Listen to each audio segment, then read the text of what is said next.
Around Dodge City and in the territory on West, there's just one way to handle the killers and the spoilers, and that's with a U.S. Marshal and the smell of Gunsmoke.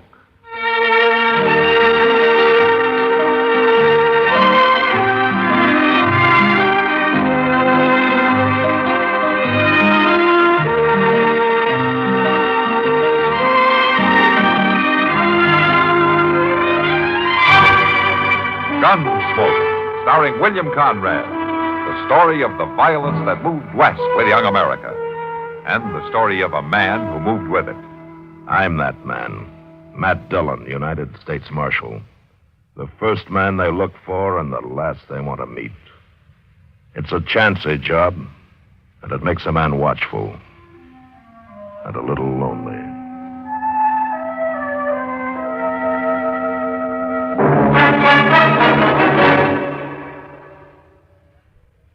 This is Frank Knight speaking for the world's most honored watch, Longines. When the West was being won, Longines was there. Old records show sales of Longines watches in the silver mining towns of Colorado and Nevada, the gold mining areas of California. A fine gold watch, preferably a Longines, was one of the first luxuries purchased by a lucky prospector. For then, as now, the name Longines identified the world's most honored watch. Longines watches won their first World's Fair Grand Prize in 1878, won grand prizes in Paris, Brussels, Philadelphia, and at many other places. Right now, Longines watches are winning comparable successes in the accuracy competitions in European national observatories. Today, you needn't make a gold strike to own a Longines. Many beautiful models for ladies and gentlemen are priced as low as $75. Visit your authorized Longines Whitney jeweler. He will be honored to serve you. There's a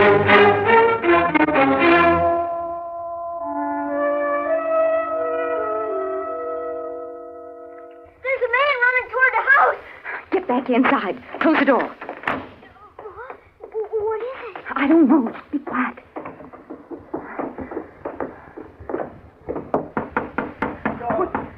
Don't shut me out, please. Please don't shut me out. Open the door. Let him in, Ted. Open the door. Here, let me hide. Will you let me hide? Oh, don't let him get me. You hurt, mister. You hurt. No use trying to hide, Rourke. Now, don't shoot me, please. Don't.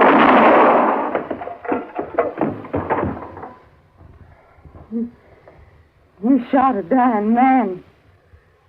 Yeah, he wasn't dying long.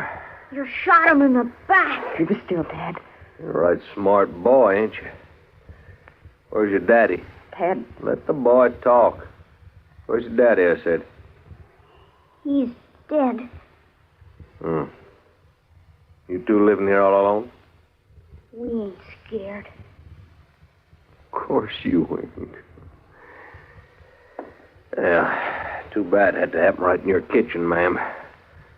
Rourke has had that coming a long time. What are you going to do, mister? Well, just nothing, ma'am. Nothing at all, if you'll let me. What do you mean? You just remember this was my affair, mine and Rourke's. And now walk right on out of here. Forget about it. As long as you two forget about it. Marshal's gonna come after you, sure enough. Ted. Yeah, like I said, he's a real smart boy, ain't he, ma'am? I guess you're right, though. I guess he does talk a mite too much. No, he don't talk. He don't. No. I'm mighty glad to hear that. Because it'd be a shame for a bright boy like that to get his throat cut because he didn't know when to keep his mouth shut, now wouldn't it? Wouldn't it? He won't talk. I promise. That's good. Real good. And both of you just stand quiet till I get away from here. Won't be no trouble. What about him? No, plumb forgot my manners. Well, I guess I better get him out of here.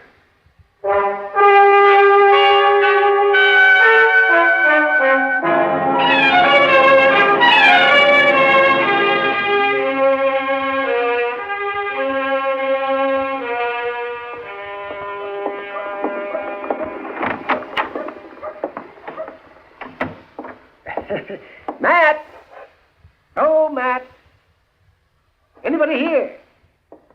Oh, for heaven's sake. Chester! I'm out back here, Doc.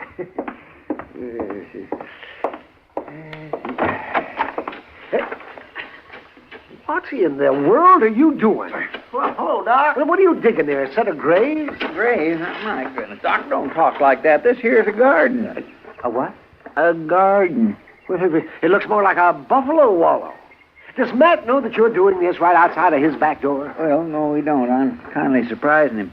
Besides, I ain't hurting nothing, Doc. Just spading up the dirt, son. Well, I can see that. Look, let me show you how my garden's going to be. Now, see, right here is where the beans is going. And here is the carrot. And yonder's the peas. I don't see anything. Well, they ain't planted yet, but I got everything ready. All I need now is the seed. Now, where did this garden idea come from? You. Yeah. What do you... Me? Well, sure. Don't you remember that time you was talking to Mr. Dillon about how people eat out here on the frontier and how they might get scullery? Yeah, scullery?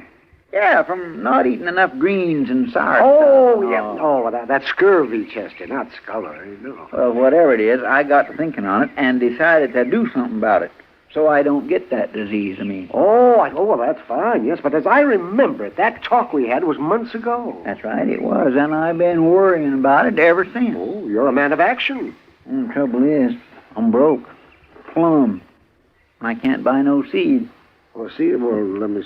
Oh, no, now don't look at me. Well, now, Doc, you'd like a plate of greens every now and then, wouldn't you? Well, sure I will, but not enough to pay for the seeds. You might get scullery, Doc. Scurvy, Chester, and I won't get it. Wouldn't take very much to buy them seeds from Mr. Jonas. Just a few pennies is all, Doc, and then none of us wouldn't never have to worry again. Well, now, Chester, suppose you did get those seeds. Now, you think everything that you plant is going to bloom like a sunflower? Well, my gracious, Doc, this ain't no problem. You just kindly push them little old seed into the ground, and before you know it, you got vegetables. Oh, yeah, oh, my. You're quite a farmer. All right, now, Doc, ain't no need to smart off. All right, Chester. All right, here's some money. There, now.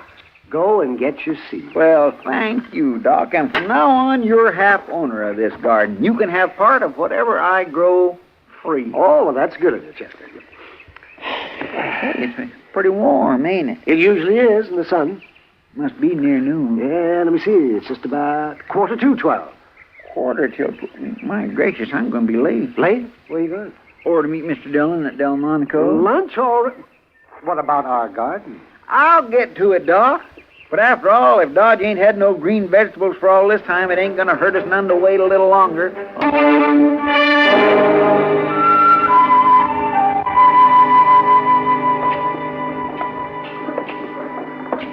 I don't mind a man making money, Mr. Dillon, but by jing, I don't think he should be making it all off of me. Oh, what do you mean, Chester? Why, that Zach Holden charging 15 cents for a meal like that. I swear that steak still had a piece of the hide on it. Prices are going up, Chester. You just gotta face it. But it's getting so a man don't hardly have nothing left after feeding himself a little, and that's a fact. Look yonder, Mr. Dillon. There's a lady going into the office. Uh-huh. Reckon what she wants. And if she's like most women, we won't be long in finding out.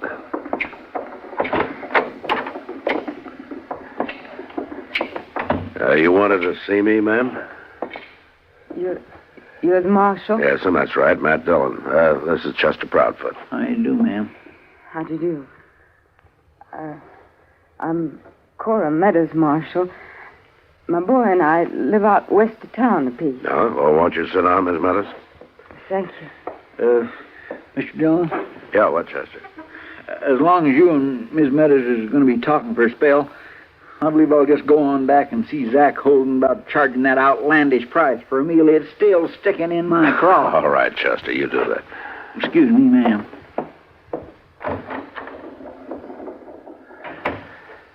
Now, Miss Meadows. Marshal, I don't rightly know what to do. Well, suppose you just tell me what's the matter. Well, that's just it, Marshal. I'm afraid of what'll happen if I tell you, and I'm afraid of what'll happen if I don't. You need help? Yes, Marshal. I need help, all right. Uh-huh. Just speak right out. Well, it's my boy. My boy, Tad, he's missing. Oh? I think he's taken out after that man, and he'll kill the boy if he sees him, and he'll kill me if he knows I've been here. Oh, wait a minute. What man are you talking about? The one that shot that fellow out to my place yesterday. He shot him down just like he was an animal. Now, you're telling me there was a killing there yesterday and that your son may have gone after the murderer? Yes, Marshal, I am. Well, I think you better go back to the beginning and tell me the whole story.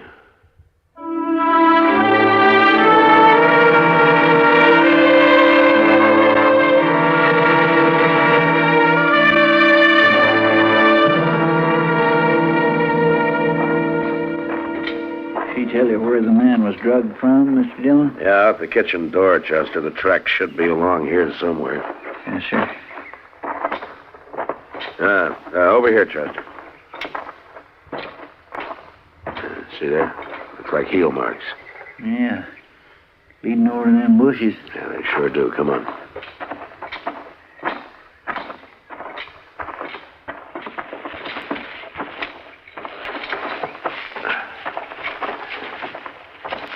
I don't think he'd have taken much time with him.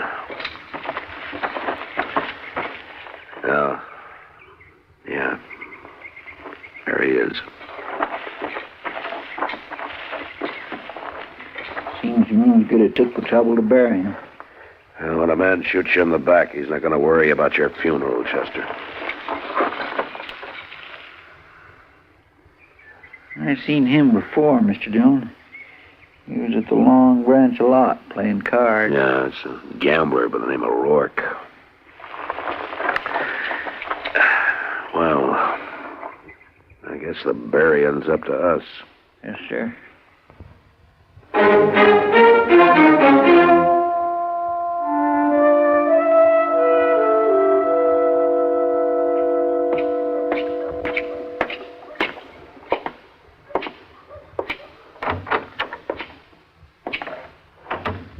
Oh, it's you, Matt.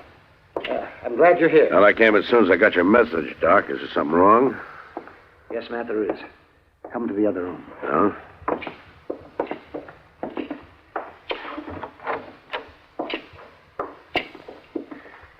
It's this youngster, Matt. I found him by the road. Oh, what's the matter with him? He's been beaten. Cruelly, brutally beaten. Look. Yeah. I didn't even know if I could bring him out of it for a while there.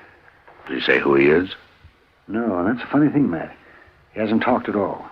He's been conscious most of the day, but he won't say a word. Yeah, I guess you can blame him. Whoever did this was trying to scare him to death, even if it didn't quite kill him. Is it okay if I try to talk to him? Oh, I guess it won't hurt him, if he'll talk. Do you know who he is? Yeah, I think so.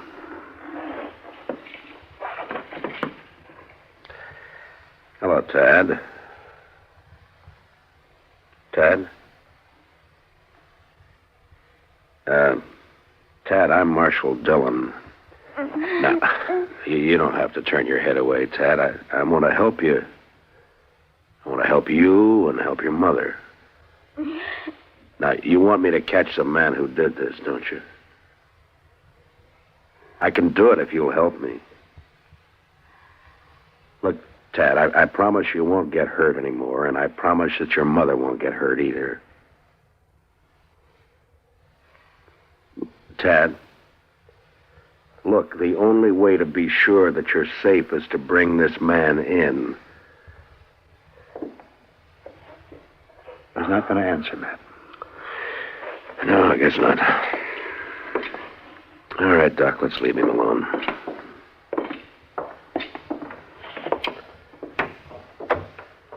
How long are you going to keep him here, Doc? Oh, I expect he'll be up by tomorrow if he's quiet. The boy recovers mighty fast. Mm-hmm. Would he be well enough to stay in town with Kitty for a few days? Oh, sure, Matt, I guess so, but if you know who he is, why don't you take him home? Well, I'll tell you later, Doc, but there are a couple of people I want to see first.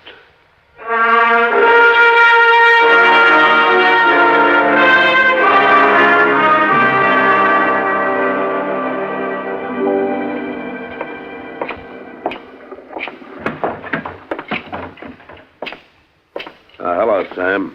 Oh, Marshal. Get you a drink? No, thanks, Sam. Is Kitty around? She's upstairs, Marshal. Ought to be down in a minute or two. Oh, well, I'll go on up. Thanks. Sure.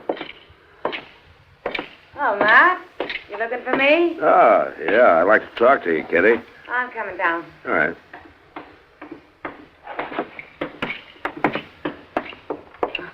Come on over to a table. We can sit down. No, thanks, Kitty. I haven't got time. I want to ask you to do a favor for me. Well, sure, Matt. What is it? I want you to take care of a small boy for me for a couple of days. A boy? What is he, a runaway? No, not exactly, but I'd like to have you keep him around the Long Branch for a day or two and give him the run of the place. Doesn't sound exactly like the best surroundings for a young boy, Matt. You're going to have to trust my judgment, Kitty. Will you do it for me? Well, sure. I guess so, if you want me to. I do want you to. I'll explain later. Yeah. Thanks, Kitty. Oh, sure, Matt.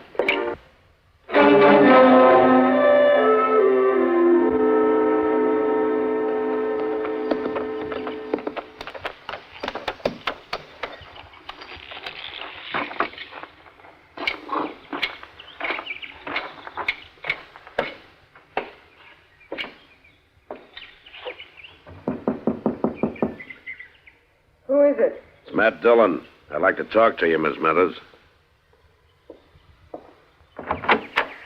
Come in, Marshal. Tad, is it about Tad? Yes, it is, ma'am. I'm pretty sure we found him. Well, where is he? Is he all right? He's at Doc Adams' office. Doc? He's all right now, Miss Meadows, but he's had a bad beating. Beating? I think the killer beat him to keep him quiet. And it worked because Tad won't talk to anybody.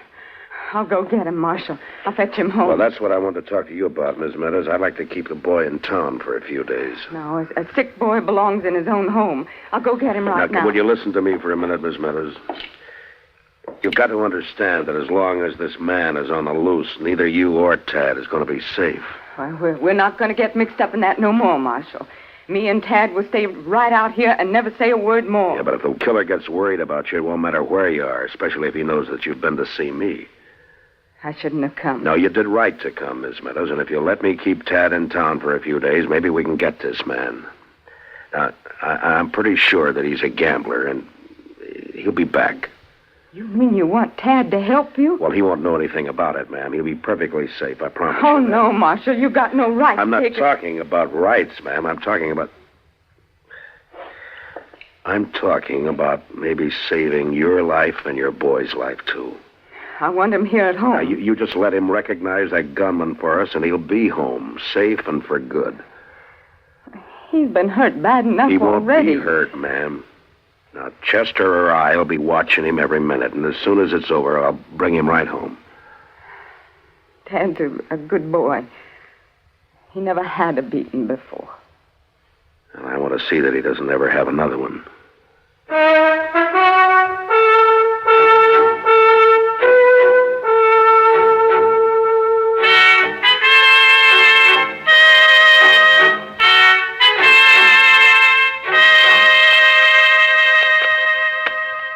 Now, Tad, there's one thing about playing poker that you might as well learn right off.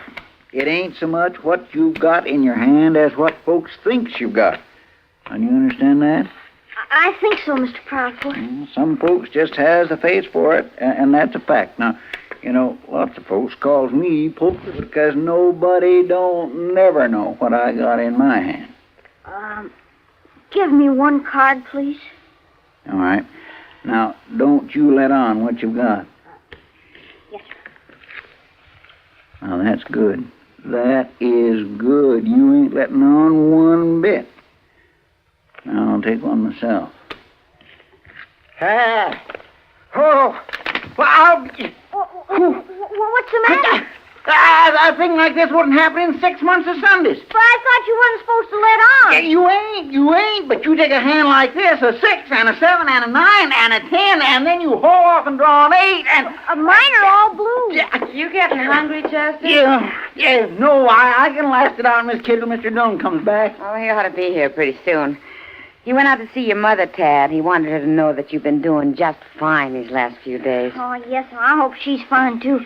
I sure like to go home. Hello, Kitty. Oh, hello, Matt. Here, Mr. Dillon, you know what I just did? How's Ma? Oh, she's fine, Tad. She said to tell you not to worry about anything, and she sent you some clean clothes. Did she say when I could come home? That ought to be soon. Why don't you take those clothes on up to the room, honey? Yes, sir.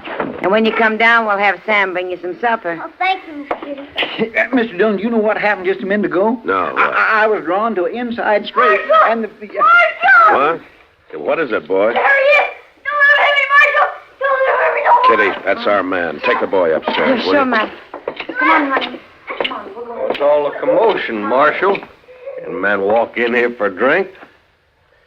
We, been waiting for you, mister. The boy and I. Well, I don't know what you're talking about. I never saw that boy before in my life. You never expected to see him again, either. At least not alive. After that beating you gave him. Beating? Now, you listen, Marshal. You listen to me. That boy knows you. And so does his mother. Well, she ain't here. She'll be here in good time. Marshal, you ain't taking me. You better look out, mister. Because I'm not turning my back on you like Rourke did. Oh, you...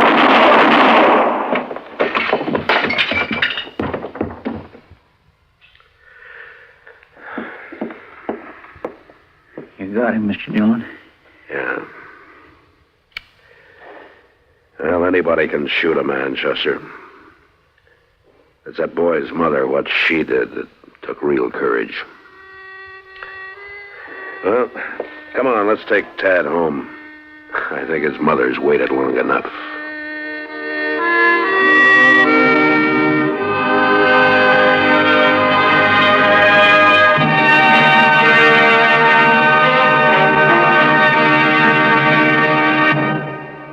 The story was specially written for Gunsmoke by Marion Clark, with editorial supervision by John Meston.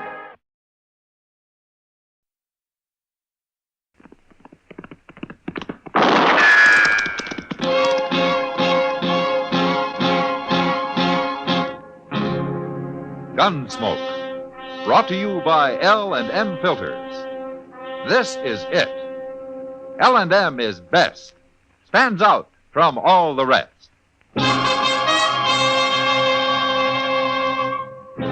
Around Dodge City and in the territory on West, there's just one way to handle the killers and the spoilers, and that's with a U.S. Marshal and the smell of Gunsmoke.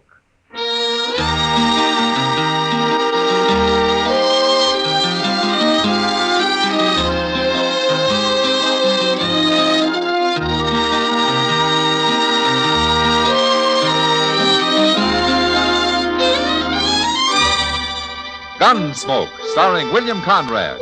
The transcribed story of the violence that moved west with young America. And the story of a man who moved with it. I'm that man. Matt Dillon, United States Marshal. The first man they look for and the last they want to meet.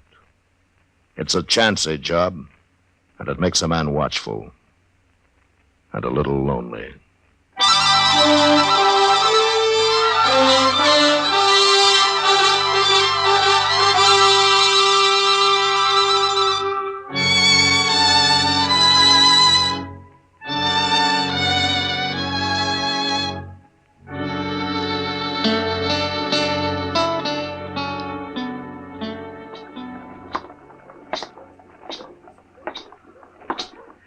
Morning, Doc. Chester. Hello, Matt. Hey, we've been waiting for you, Mr. Dillon. Oh, is there something wrong? Yes, sir, it's Mr. Dobie. He's at the desk in the hotel there. He's real upset about something. He wants to see you. All right. You both wait here for me, huh? I'll be right out. Yes, sir. All right.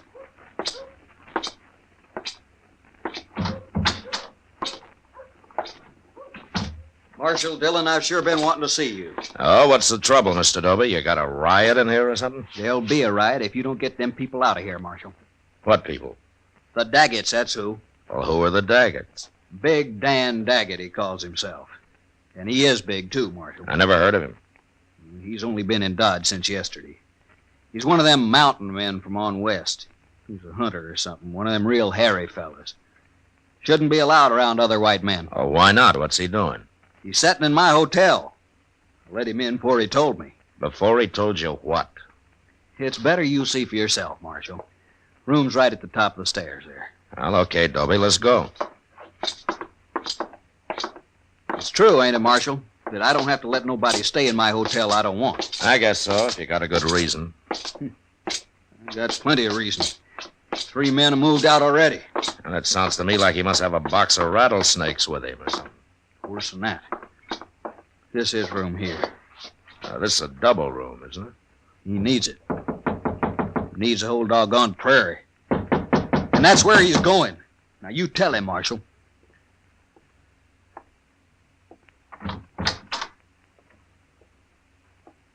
Hello? I got the U.S. Marshal with me this time, Daggett. Oh? I'm Marshal Dillon, Daggett. Dobie wanted me to come over here and meet you. Come on in. Well, you were right about his being big, Dobie. Man can't help being big. It's no offense. It's all right. There've been times I wished I was smaller. Not that I can't move as fast as any man. I'm easier to see is the only bad part. Tell me, Daggett, what's the trouble between you and Dobie here? It ain't my trouble, Marshal. All right, Dobie, I guess you better explain. There's nothing wrong here that I can see. It ain't him. It's his wife. What? You don't like my wife because she's an Indian, Marshal. That's a lie. What I care if she's an Indian. I don't understand. Where is she, Daggett? In the other room? We'll bring her in here.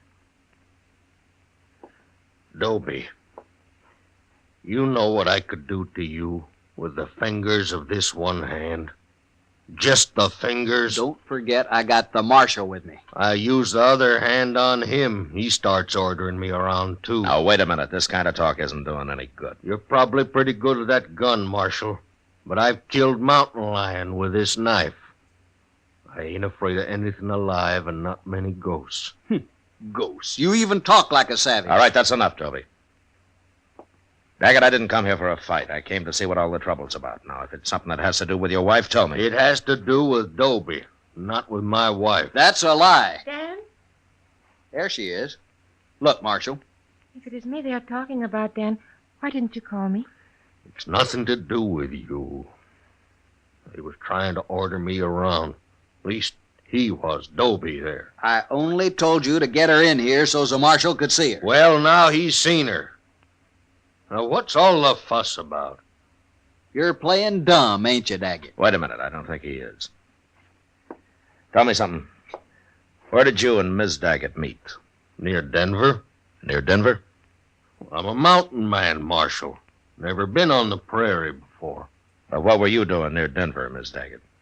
I was sent there 4 years ago to complete my education. My father was a chief, Marshal. A chief? What chief? His name was Yellow Horse. Yellow Horse? That's worse. That's the worst yet. I don't understand either of you men.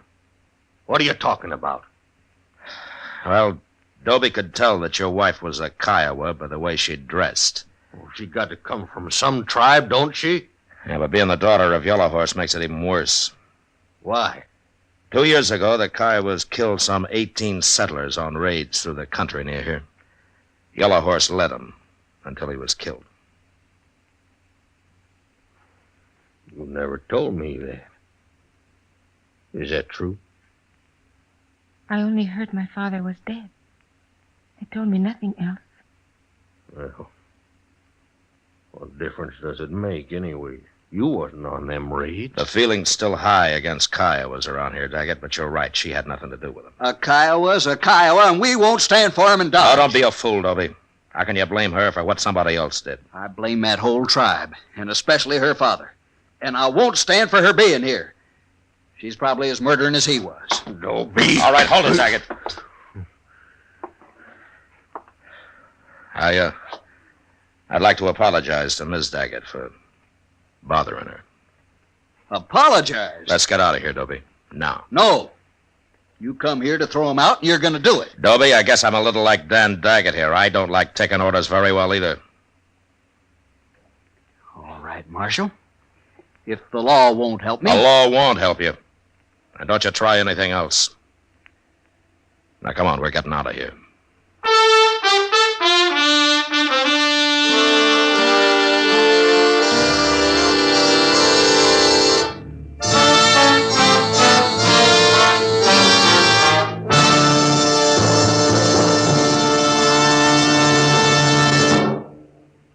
This is it, L&M Filters. It stands out from all the rest. Miracle tip, much more flavor. L&M's got everything. It's the best. Yes, L&M is best. Stands out from all the rest. L&M stands out for flavor. Flavor. Flavor. Flavor. The miracle tip draws easy. You enjoy all the taste. L&M stands out for effective filtration. Filtration. Filtration. Filtration. No filter compares with L&M's pure white miracle tip. L&M's got everything. It's America's best filter tip cigarette.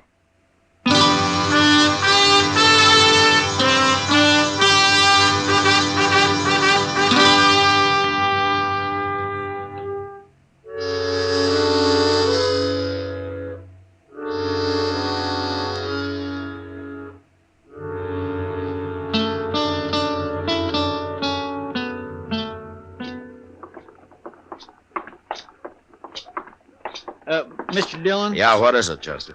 Well, would you mind stopping in Mr. Jonas's store here? It won't take but a minute or two. Oh? You're going to spend your betting money on clothes again? Oh, no, sir.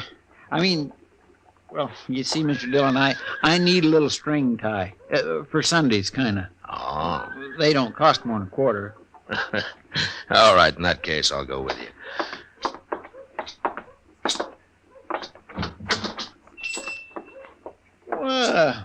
There's Miss Kitty. Hi, Miss Kitty. Hello, Chester. The ties is hanging back over there, Mr. Dillon. I won't be long. All right, Chester. Well, you're as bad as Chester, Kitty. Always buying clothes. As Chester?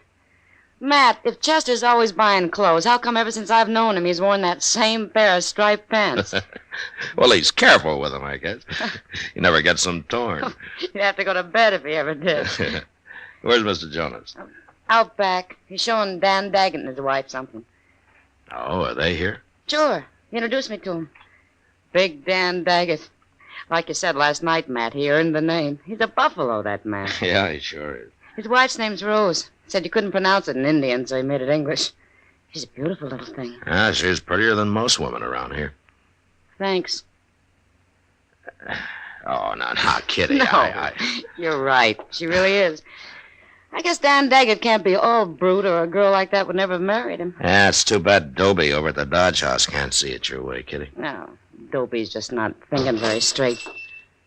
Where's Jonas? Oh, he's out back, Roden. Oh, hello, Marshal. I didn't recognize you. Oh, here he comes. How you like it, Rose? Who's that, Matt? His name's Roden. He works over at one of the stables. Oh, that explains why he's too poor ever to come into the Long Branch. Jonas! Hey, Jonas! I'll be right with you, Roden. Well, I'm in a hurry. Won't be but a minute. Well, I ain't waiting while you sell beads to her. Hey, wait a minute. What's she doing in here anyway? You stay here, Kitty. Yeah. She's got as much right to be here as you have, Roden. Kiowa woman, you gone crazy? Well, no. Then throw her out of here, or I will. The woman is my wife, mister. Your wife? Your wife? You'll have to throw me out, too. What? Now, look here, I didn't mean nothing. If you don't mean nothing, then don't talk. Sure. What do I care? It's your business. I don't care. And even if you do care, you shouldn't say nothing about it out loud. I ain't saying nothing. I gotta go now. I gotta go.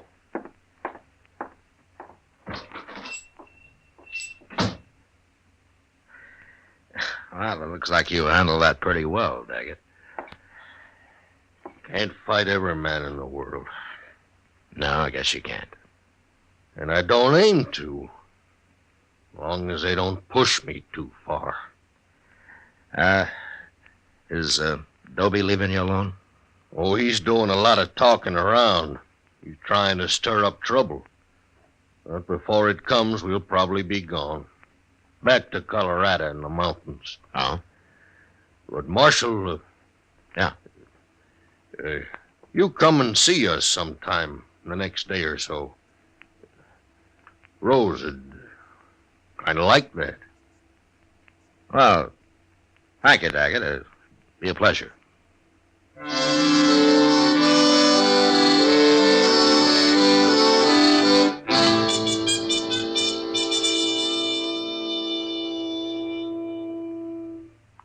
Where's Doc at this morning, Mr. Dillon? I've been up to his office twice, and he ain't there. Well, he was called out to the Duke place last night, Chester. Oh, somebody sick? Well, Doc doesn't get many social calls, you know. I was calling on him social. Huh? Oh, well, he'll appreciate that, I'm sure. Well, I think I'll go up to the Dodge House and make a call on Jim Doby. Oh. More trouble, Mr. Dillon? Well, there will be if somebody doesn't stop him. He's been talking to everybody who'll listen about Rose Daggett being Yellow Horse's daughter. How they ought to run her out of town. It's like he's looking for help, ain't it? Yeah. He ought to know better than that, a man like Doby. Well, that's what I'm going to try to explain to him, Chester. Marshal? Hello, Daggett. Marshal, I'm kind of worried. Why, what's the matter? It's Rose.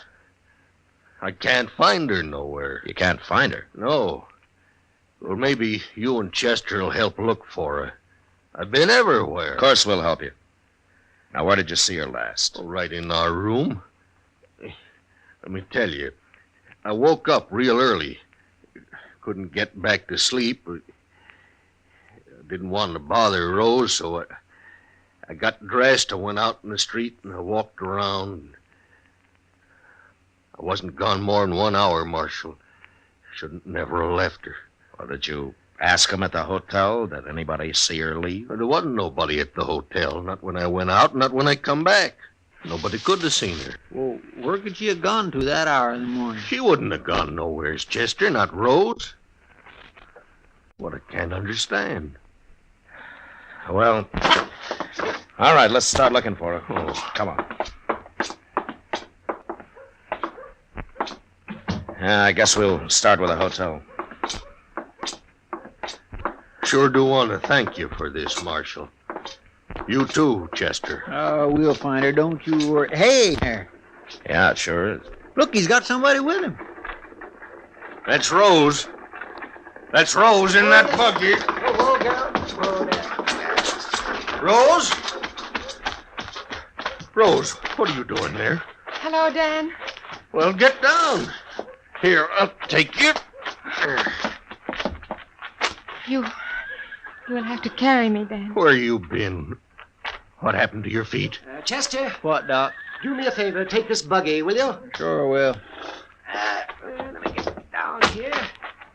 And you must be Daggett. Yeah. Take Rose into the marshal's office. She shouldn't be on the street out here. We'll go.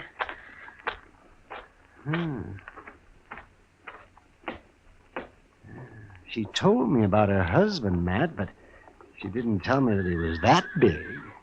Come on, let's follow him. Yeah. Tell me, Doc, what was Rose doing with you? I found her out in the prairie, about 10 miles east of here. Well, what was she doing out there? I'll let her tell you that. Just you stay and sit right there, Rose.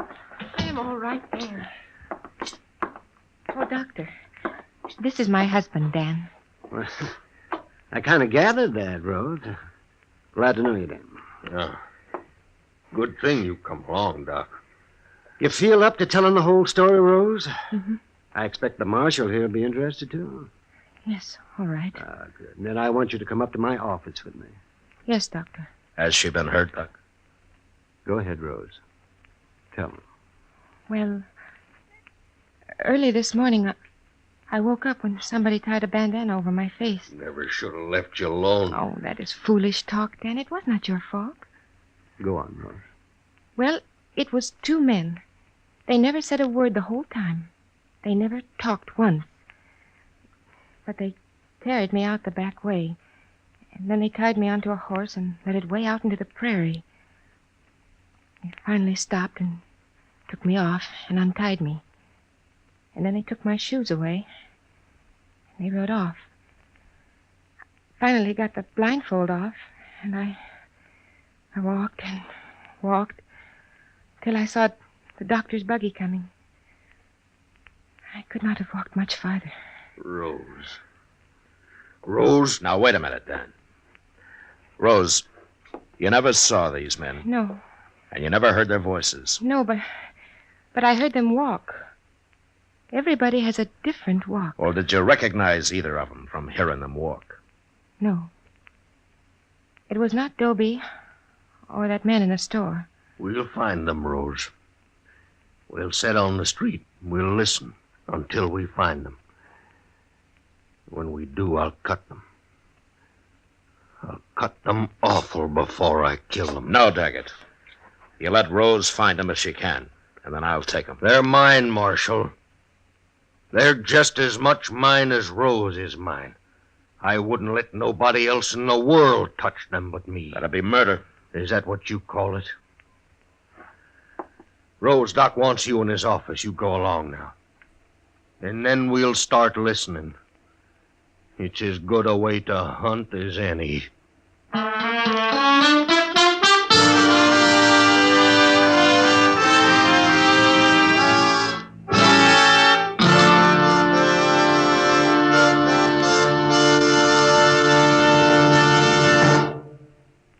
L&M is best. Stands out from all the rest. L&M's got everything. Everything? Everything. Best flavor? L&M stands out for flavor. The Miracle Tip draws easy. Lets you enjoy all the taste. Best filter? L&M stands out for effective filtration. No filter compares with L&M's pure white Miracle Tip for quality or effectiveness. Best tobaccos? Highest quality tobaccos. Low nicotine tobaccos. L&M tobaccos. Light and mild. Every way, L&M is best. Stands out from all the rest. They've got everything. King size or regular, L&M is America's best filter tip cigarette.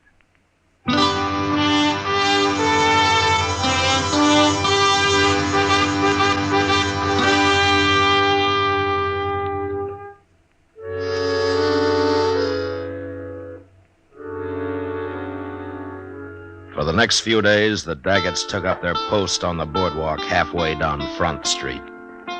Rose would sit there for hours, her head down, her eyes half closed, listening to the footsteps of hundreds of men as they passed. And Daggett would stand at her side, his bowie knife in his belt, waiting with animal patience for a sign from his wife. But it didn't come. And I began to hope that for his sake the kidnappers had left the country and nothing had happened. And then the morning of the third day, Chester and I were loafing around on the porch of the general store. Oh. Where's the Daggetts this morning, Mr. Dillon? They ain't over there where they usually are. Well, I guess they haven't started yet, Chester. I swear every man in Dodge must have walked past there by now. All but two, maybe.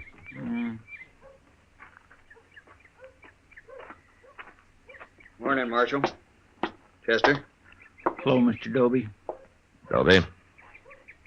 I'm looking for the Daggetts, Marshal. You seen them? No, I haven't, Dobie. But Dan Daggett isn't taking things as easy as he was. If I were you, I'd stop looking right now.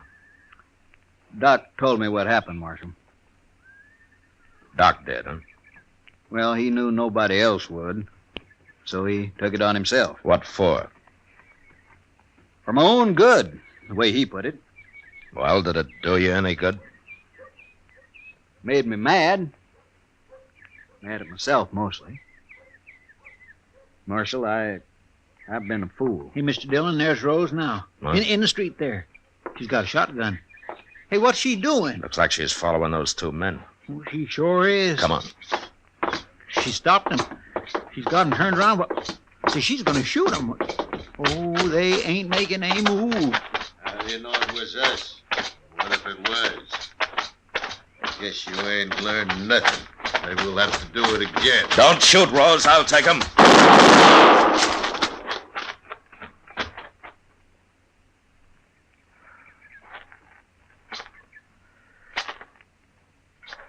All right.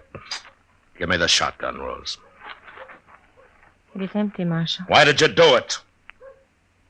I'd have arrested him. Dan would have found a way to kill them, even if you had. They're dead, Mr. Dillon. Both of them. Who are they, Chester? I never saw them before in my life. A couple of strangers, I guess. Rose! I'll go get somebody to give me a hand. Rose! Was that them? Why didn't you tell me? What'd you run away for? Why'd you kill them? They are the ones, Dan. How'd you know? Where did you spot them? They walked past our table while we were eating breakfast. And you said you was going up to our room. I did go. Long enough to get the shotgun. Why didn't you tell me? Why'd you have to kill him? I could not see you hang for what happened to me, Dan. I'd have gladly hung for it. Anything's better than your going to jail. I will not mind, Dan. It'll kill you. I won't let it happen. It ain't right. Don't try to take her, Marshal. Don't you try. I know how you feel, Daggett. But I've got to arrest her. Rose has got to stand trial. What'll they do to her? Well, I don't think there's a judge in Kansas who'd convict Rose for what she did under the circumstances. Marshal Dillon. Yes, what, Dobie? I gotta say something, Marshal. All right, say it. Them 2 men she killed. I just looked at them, and I don't know who they are. But I've seen them. So? I seen them the other day when I was talking the way I was. They heard me. They was listening. Go ahead. Well, I just had to tell you that. I don't feel very proud. You're the one that ought to go to jail, Dobie. That's what I'm trying to tell you, Marshal. It's mostly my fault. What happened to her and this killing and all. Well, you've learned something now, anyway. Only there's nothing I can do about it. It's too late. I feel like hiding. Mr. Dobie, Yes, ma'am. would you walk back to the hotel with me and my husband? Thank you. I'd be proud to.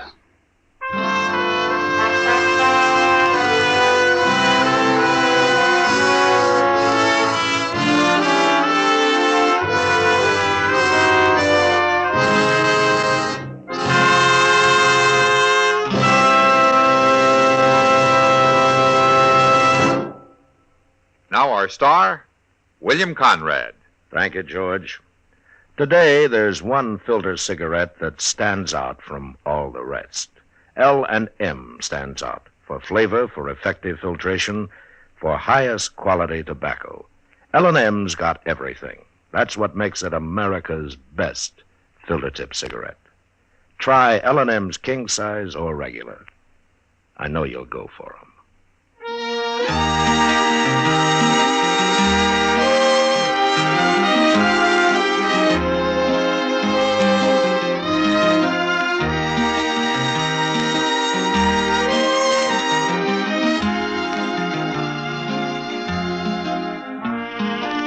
Gunsmoke, produced and directed by Norman McDonald, stars William Conrad as Matt Dillon, U.S. Marshal.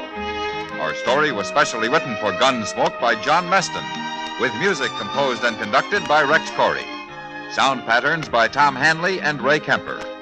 Featured in the cast were Lawrence Dobkin, Harry Bartell, Lillian Baeff, Clayton Post, and Joe Duval. Parley Bear as Chester, Howard McNear as Doc, and Georgia Ellis as Kitty.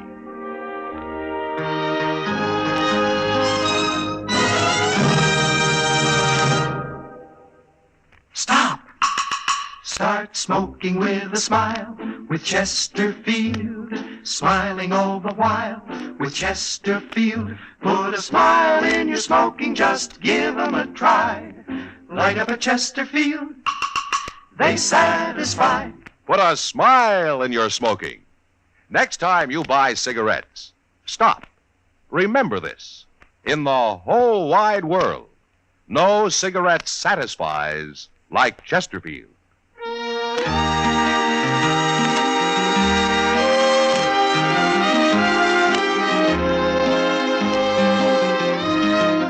Listen to Chesterfield's two great radio shows every week. The Perry Como Show every Monday, Wednesday, and Friday, and Dragnet Tuesday nights on another network.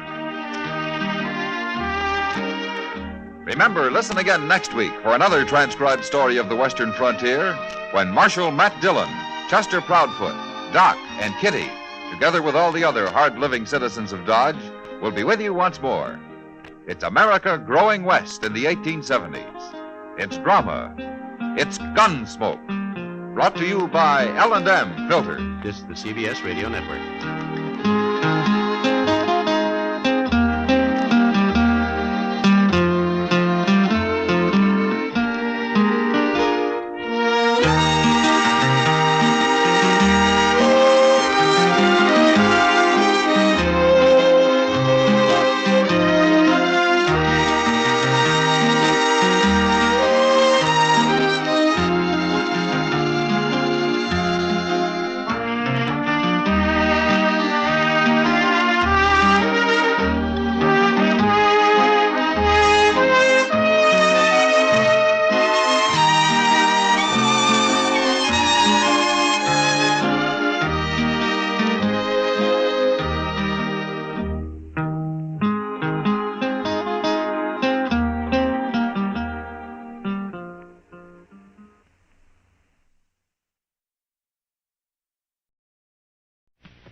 And in the territory on west, there's just one way to handle the killers and the spoilers, and that's with the U.S. Marshal and the smell of Gunsmoke.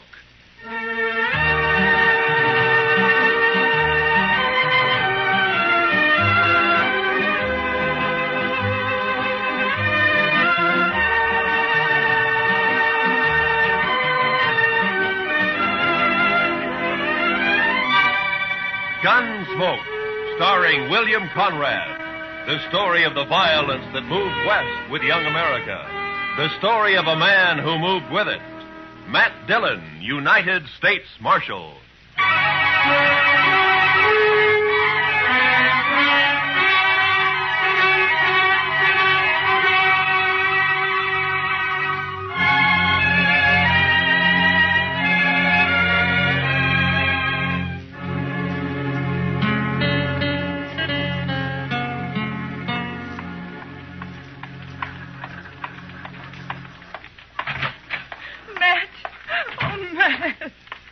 Jeannie, what's the matter? Good morning, Miss Wells. Good morning, Chester. Matt, I've got to talk to you. Sure. Chester? You folks will have to excuse me. I can't be puttering around the office all day. I'll be in the back if you want me. Yeah? Matt, he's here in Dodge City. I just saw him. He came in on the morning train. You mean Ed Beaudry? Yes. It's been 4 years, Matt. I'd begun to hope he'd forget. Hope he wouldn't find us. From what you've told me, Beaudry doesn't sound like a man who ever forgets. He's come here looking for Bert. To kill him, he swore he would. Matt, what are we going to do? I don't know. What's Bert think about it? He doesn't know yet. He's busy at the blacksmith shop. Matt, you've got to help us. You're the only real friend we have out here. It might make it easier if I weren't, Jeannie. I'm supposed to maintain law and order in Dodge. That's my job. Doesn't leave much leeway to mix in on personal quarrels. Well, there's no quarrel. It's just that Ed Beaudry's a hot-tempered fool. Bert never did anything to him. He married you, didn't he? A woman has a right to change her mind, Matt. Maybe Beaudry doesn't think so. Matt, you promised me once in Louisville. Yeah. Yeah, I know. All right, Jeannie, go on home and don't say anything to Bert. I'll talk to Beaudry. Thank you. I'll never forget it. Goodbye, Matt.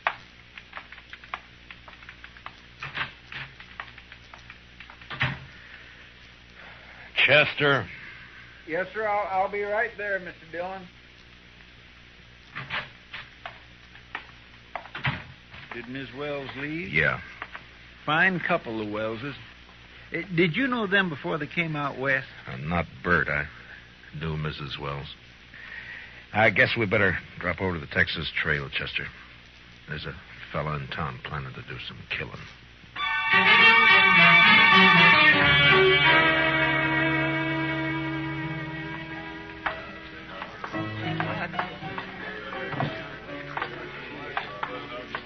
Matt, it's been a long time. Hiya, Kitty. Hello, Chester. Miss Kitty?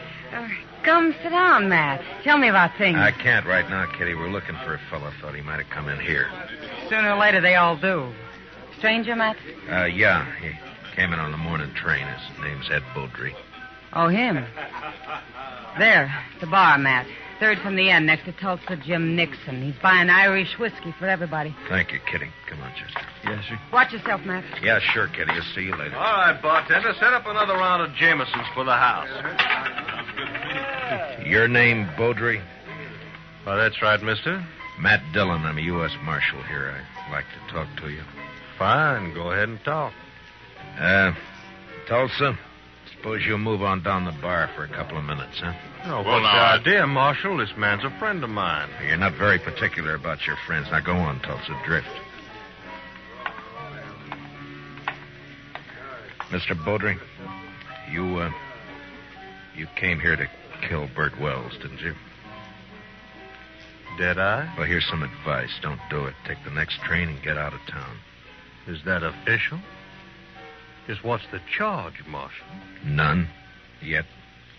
Murder if you go through it. Well, not the way I understand it. Murder's one thing. Calling a man in a fair fight, that's another thing. Beaudry, I'm the law here in Dodge, and I don't see it as a fair fight. Bert's a blacksmith, and he's not used to handling a gun. You are. Or so I'm told.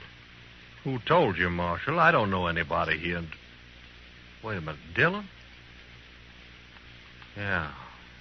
I heard Jeannie mention you. You knew her back in Louisville before she ran off. We'll leave her out of this, Beaudry. So that's it.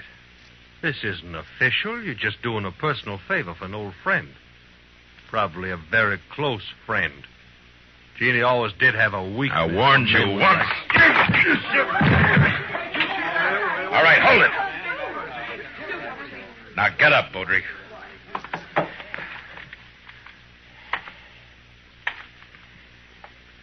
That was a mistake, Dillon. Now I'll have to kill you, too. I'm not a blacksmith, Beaudry. I'll look you up just soon as I've finished with Bert Wells. If you kill Bert, you won't have to look me up.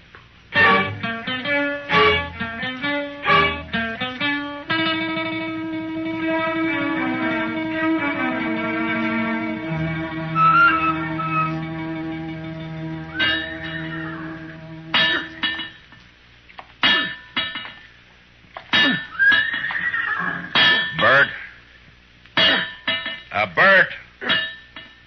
Huh? Oh, Matt. I didn't see you come in. I wanted to talk to you, Bert.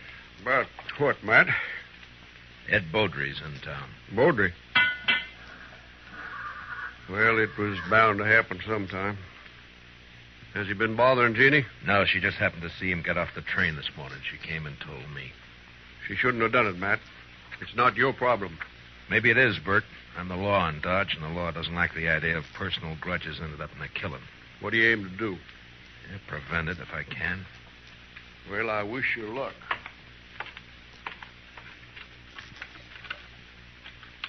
You haven't worn that gun for 2 years, Bert. Why start now? I've got no choice, Matt. You know that. You mean you got no chance? If you let Beaudry call a showdown, he'll kill you. Maybe. Look, Bert, why don't you take to the prairie, hole up for a week or so while I figure some way of running Beaudry out of town, huh? Would you do it, Matt? Hide out and let somebody else do your fighting for you? Well, what I'd That's do is... beside the point, Bert. Jeannie. There's a law against killing. And it's Matt's job to enforce it. If you went away, there wouldn't be any fight. Wouldn't be much honor either, Jeannie. Man can't run and still call himself a man. He can run from a mad dog. And that's what Ed Beaudry is. He never had any claim on me. It appears he thought he did. Matt, you know where Beaudry stand? I talked to him in the Texas Trail. He probably took one of the rooms upstairs. Like to walk over there with me?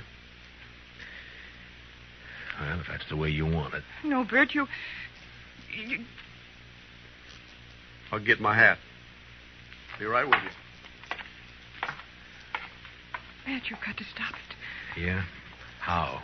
I don't know. But there must be something you can do. Yeah, there is.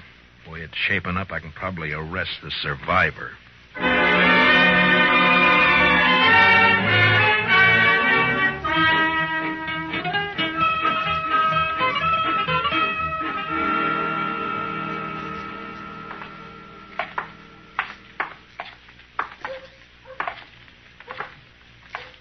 There's still time to turn back, Bert.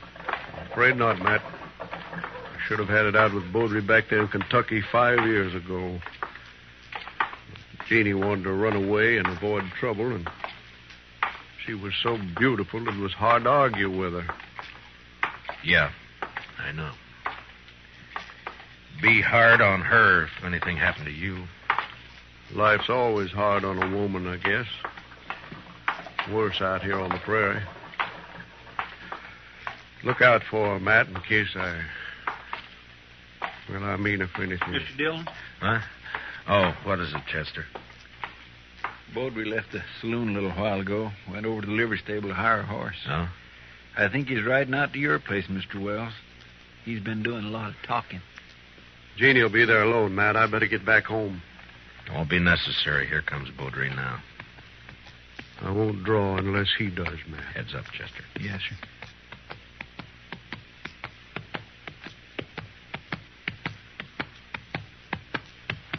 Oh, boy. Oh. Just riding out to call on you, Wells. I decided you'd had plenty of time to look me up. No reason to, Beaudry. Most men would figure they had reason. Somebody been in a local saloon, telling their wife's history. What? Beaudry, you... All right, hold it. Don't draw, Bert. Chester, cover Beaudry. Just keep your hands still, Mr. Beaudry. You're fast with that gun, Dillon. Fast enough, Mr. You make Beaudry. a good bodyguard. Too bad you can't ride her 24 hours a day. I told you what to expect if you keep pushing this thing, Mr. Beaudry. Now use some sense and get out of town while you're still alive. I've been in lots of towns, Dillon. I left them all alive. Wells, I've been planning to kill you for 5 years. Plans don't always work out. Listen, Will. You got till sundown. After that, I'm going to shoot you on sight. All right, Mr. Beaudry. If you've finished speaking your piece, move along. Why, surely, Mr. Dillon. See you later. Well, still a couple of hours before sundown. I think I'd like to spend them with Jeannie. I'll see you, Matt. Yeah, sure. Goodbye, Bert.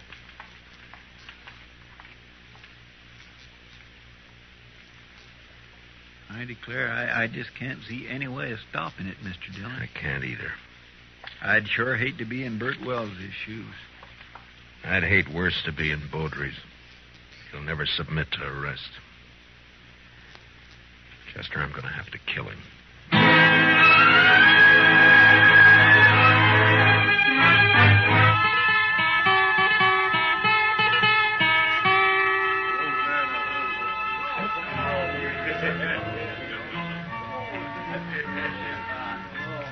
Why don't you relax, Matt?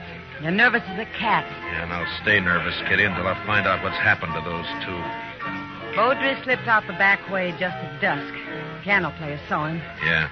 Well, Bert pulled the same trick. I had a couple of boys watching the blacksmith shop, but he managed to give them the slip. There's nothing you can do now, Matt. Well, Another killing. And you in the middle again. Why, Matt? Why do you do it? It's a job, Kitty. Somebody's got to do it. But why you? There are other things in life if you look around for them. Well, maybe I will someday. Will you look my way, Matt? Well, Matt, I brought my kit. I'm all prepared. Where are the victims? No victims yet, Doc. You're jumping the gun. Well, I understand it's going to be a real showdown. The boys at the bar are offering 2-1 on Beaudry. That's about the odds I figure if the shooting really starts. Oh, it'll start all right. Oh, there's not a thing in the world can stop it. Chester, what are you doing in here? I told you to watch that street. Yes, sir, I know you did. The fight's as likely to start out there as any place else. No, sir, Mr. Dillon. I guess there's not going to be any fight. What? They just found Beaudry lying in an alley down the block. Matt. Somebody sneaked up behind him with a hammer. He's sure dead.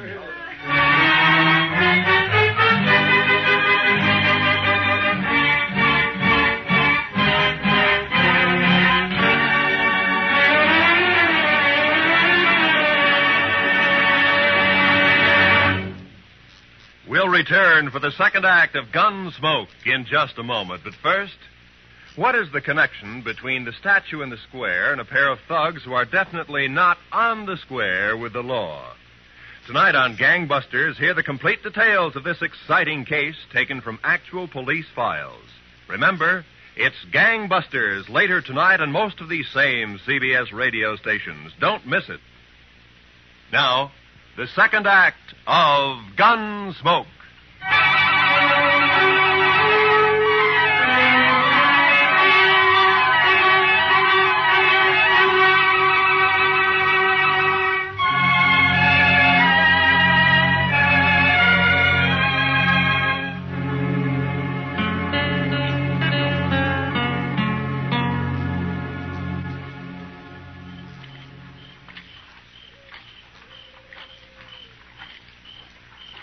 No light showing around the house, Mr. Dillon.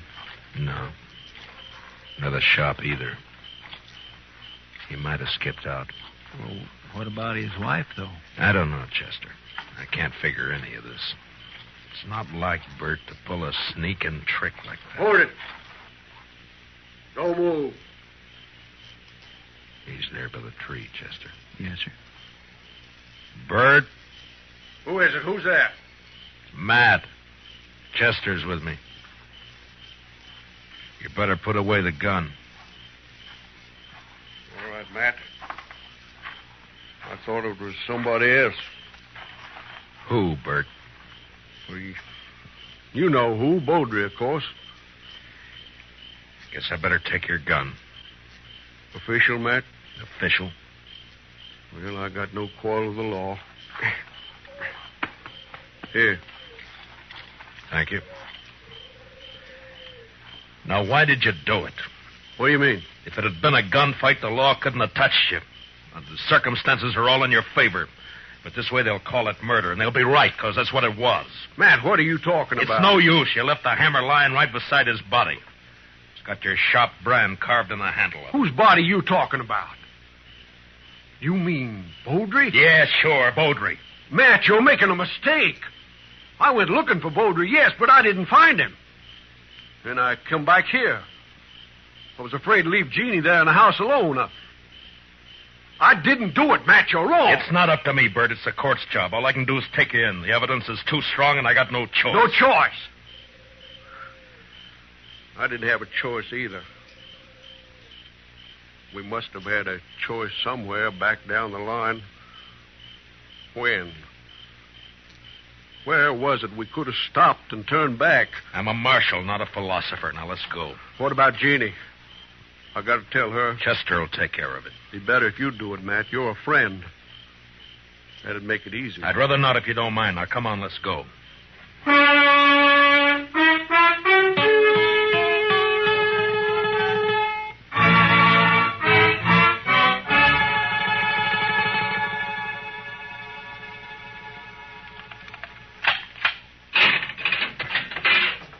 All right, Bert, step inside. 4 years we've been friends, Matt. I never thought it would come to this. Neither did I. You said you didn't find any money on him. It could have been robbery. Or made to look like robbery. But either way, there's nothing I can do. Now, you better step inside.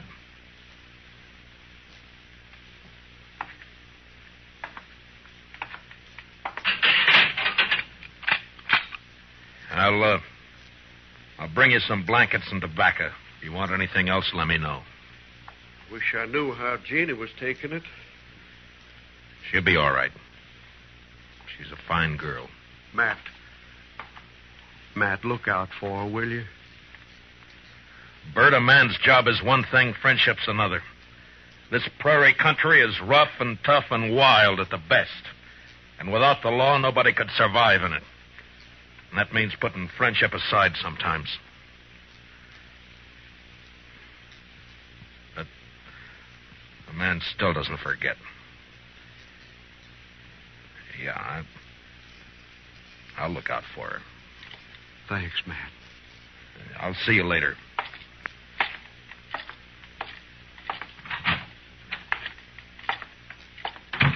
Well, you get your prisoner tucked in safely, Matt? What about Beaudry? He's dead. Absolutely dead. Like I never saw anybody any deader. Blacksmith hammer makes a mighty fine weapon. Yeah, at least for sneaking up behind. I can't figure Bert doing that. It's not like him. Sometimes a man changes under pressure, Doc. Yeah, I can't figure it either. What would you say his chances are? Bad. Straws all point one way. Yes, maybe somebody's been messing with the straw stack. Who? That's a good question, man. Well, the court will ask it. Yeah, if he ever gets there. What do you mean? I just come from Texas Trail a while ago, and some of the boys are kind of riled up. They're talking real loose. No law against talking. Doubt if they aim to leave it at talking, Matt. They figure the evidence is a little on the weak side. A court might turn Bert loose. So they're saying it's up to them. Yeah, they're just mad because they lost their source of free drink. Well, maybe so, but you better keep your eyes open, Matt. Yeah, I know that pack, Doc. They hunt in the dark and pull down stragglers, and mostly they just talk. So don't worry. Bert's in jail, and that's where he's going to stay.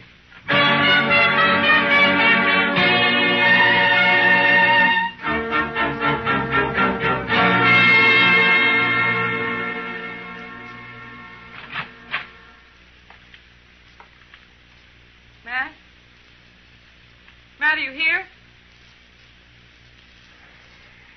Yeah, I'm here. Wait a minute, I'll light the lamp.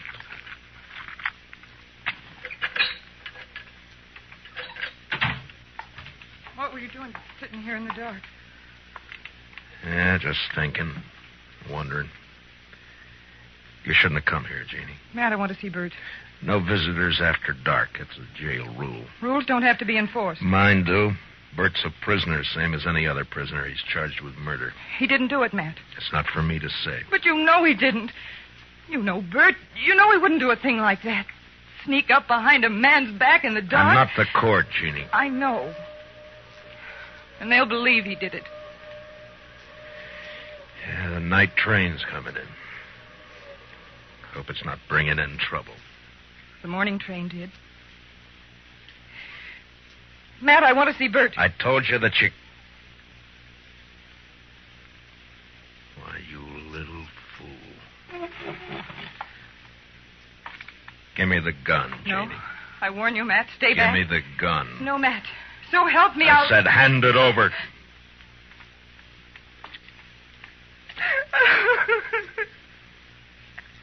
You knew I wouldn't shoot. Yeah. Now, what did you hope to gain by that? I don't know. Get Bert out. Maybe I don't know. None of this is his fault. Something's got to be done. Matt, you've got to help me. Easy. Mr. Dillon? Yeah, what is it, Chester? I just come from the Texas Trail. I think there's going to be some trouble. Trouble? The bunch that hangs out around there are doing a lot of drinking and talking up the idea of coming over here to the jail. Oh, no. Well, maybe we ought to go over there and do some talking ourselves. Jeannie, I think the best thing for you to do is to go back home and stay there till morning. Now, don't worry about this. Nothing's going to happen. Oh, but, Matt, you can't handle that crowd alone. I've been handling things alone for a long time. All right, Chester.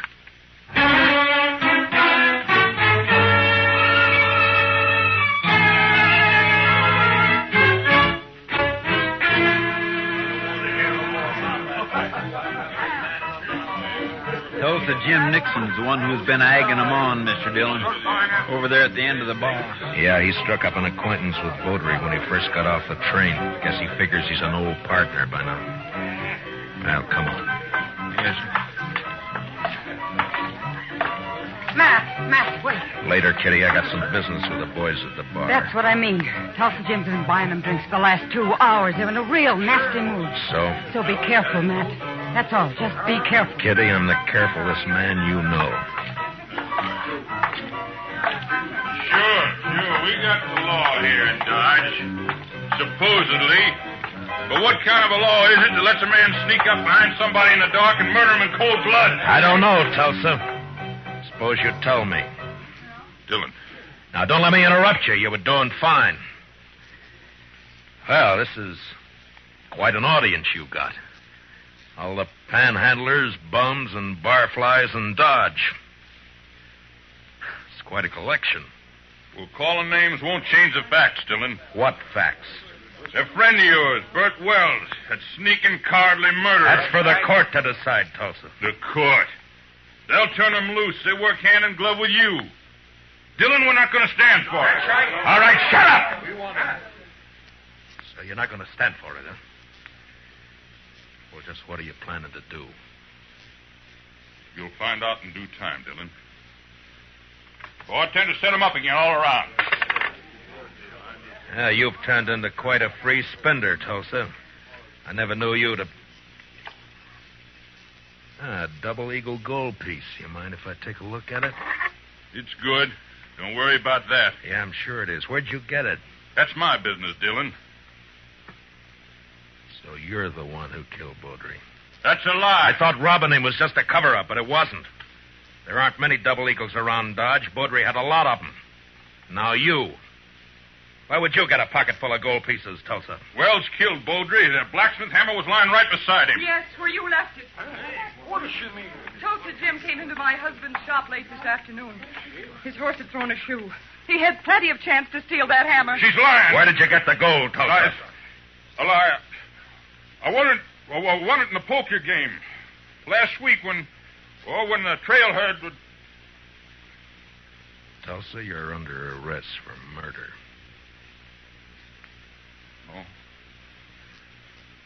No, you'll never take me. All right, Doc. You better get up an inquest. Confound it, Matt. You never give me any chance to practice on live people. You wouldn't know what to do with them, Doc. Well, I do get fewer complaints this way. Matt, does this mean that Bert's free? You shouldn't have come here, Jeannie. Yeah, he's free. Chester will go with you over to the jail and let him out. Thank you, Matt. Thank you for everything. You told me one time in Louisville that... Louisville? That was a long time ago and a long way off. So, goodbye, Jeannie. Goodbye, Matt.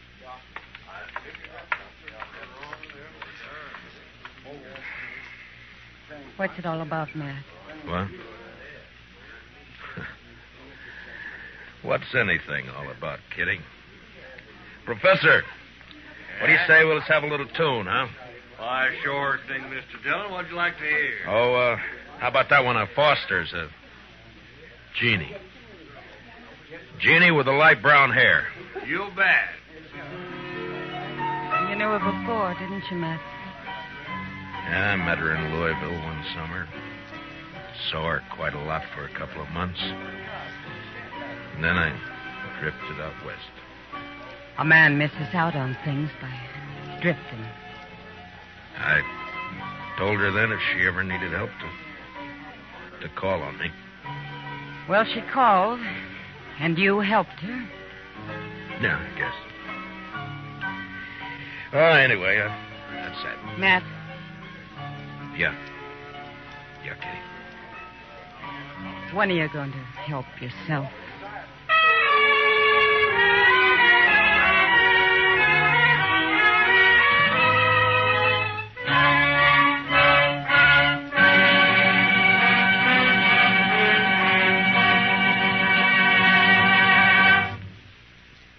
Gunsmoke, under the direction of Norman MacDonald, stars William Conrad as Matt Dillon, U.S. Marshal. Tonight's story was specially written for Gunsmoke by Les Crutchfield, with music composed and conducted by Rex Corey.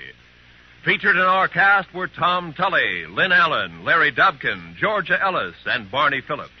Parley Bear as Chester, and Howard McNear as Doc. Join us again next week as Matt Dillon, U.S. Marshal, fights to bring law and order out of the wild violence of the West in Gunsmoke.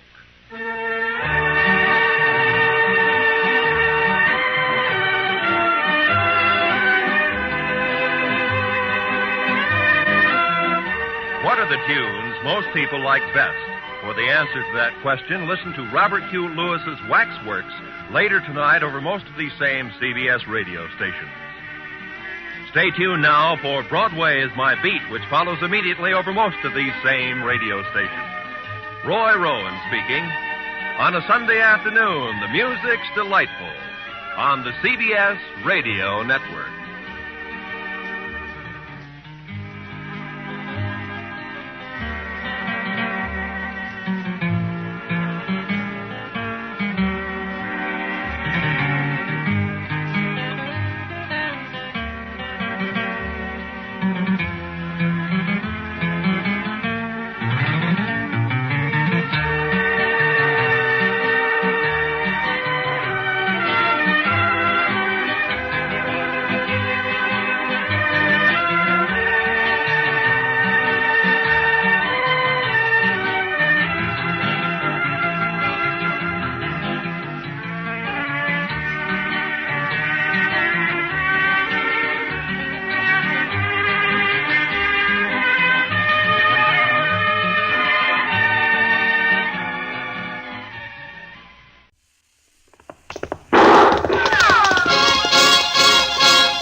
Around Dodge City and in the territory on West, there's just one way to handle the killers and the spoilers, and that's with a U.S. Marshal and the smell of Gunsmoke.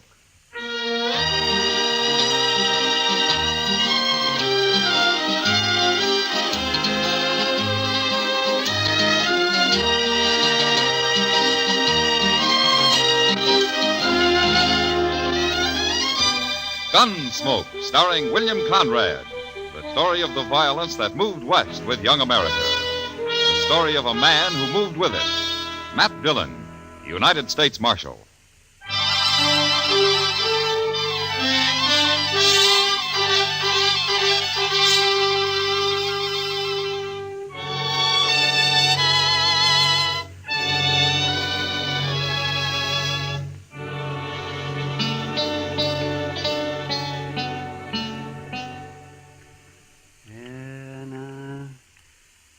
Hold tight now, Matt. That's it. I've got it. Almost. Ah, there it is, yes. Well, a little piece of lead, just as we thought. You see? Now, that took you long enough, Doc. Now, don't you blame me. You should have come here before. People never do go to a doctor until the last minute. I've carried that lead in my leg for over a year, Doc. It never did bother me any. The only reason I came up here today is because you weren't busy and I didn't have anything else to do myself. Aren't you through yet? No, I'm not through yet. I'm looking for my needle. I've got to take a couple of stitches in it first. Oh, yes. And if you're talking like that just to get my fee down, you're wasting your time. You know, it's when I'm not busy that I'm poor, and I have to charge more.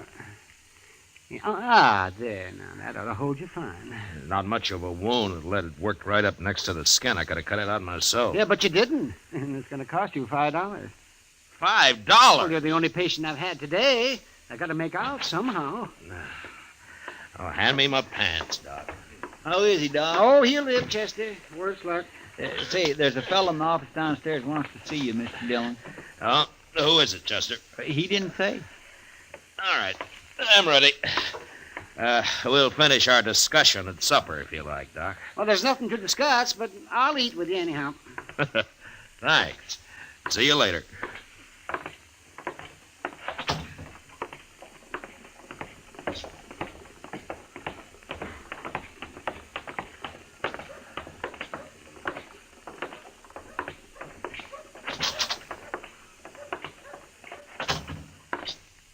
Are you Marshal Dillon? I am. My name's Parker. I'm a special deputy representing the New Mexico Stock Raisers New Association. Mexico? Of course. Haven't you heard of the association? Yeah, I've heard of it. I was just thinking you're a long way from home, aren't you? Perhaps. Marshal, I have a warrant here for the arrest of Dane Shaw. Dane Shaw. I never heard of that name around here. We'll let the marshal handle this if you don't mind. Oh, we will, huh? Well, now, you're a pretty high and mighty for just a Easy, doggone... Chester, easy. Here's the warrant, Marshal. Who issued this, Mr. Parker? We had Judge Blent of Santa Fe issue it. You had him issue it? Well, no. What I mean is read it. Read it. Yeah. It's got the judge's name on it and its seal. That looks okay to me. What makes you think this Dane Shaw's in Dodge? I didn't say I thought he was in Dodge. You're the one looking for help, mister, not me. It's a warrant, and you're a marshal. And we think Dane Shaw may be in or near Tascosa. Tascosa? That's a long ride from here, Mr. Parker. Isn't there someone closer than I am? No, I was told to deliver the warrant here. I see. Oh, what's this Shaw wanted for, anyway? Rustling, murder, banditry. All of that? He once rode with Billy the Kid. Does that explain it? Not quite, Mr. Parker. We hold those men equally responsible. Every one of them. We? The Stock Raisers Association. And others. Ah, I see. Now, you say Shaw once rode with the Kid. You mean he isn't still with him? Shaw left the gang just 2 years ago. Who told you he did? Pat Garrett. Pat Garrett? Well, if he said so, it's probably true. We've got to put a stop to that gang, Marshal. New Mexico is like an armed camp till we do. But Shaw isn't with the Kid anymore. He's of the same breed, and he'll be back, maybe with his own gang. Yeah, that's possible. In any case, the man's wanted, and you have the warrant. Why don't you come down to Tascosa with us, Mr. Parker? No, that's not my job. I'll wait right here in Dodge. Yeah, I thought so. Any idea what Dane Shaw looks like? 6 feet, black hair, about 180 pounds. That's not much help. Anything else? They say he has a knife scar across his ribs on the left side. Well, that's something. Where's he from? Who knows where any of those men come from? They all lie, anyway. Why, they say Billy the Kid claims to have been born in New York. Well, maybe he was. Oh, nonsense. How do you know? Well, I was born in New York, for one thing. And you couldn't both have come from the same town. I'd hate to think so, Marshal. All right, Mr. Parker, you keep nice and cozy here in Dodge, and we'll ride down to Tascosa for you. Now, Marshal, I don't think that's quite called for. Chester, go get our horses. Yes, sir, Mr. Dillon.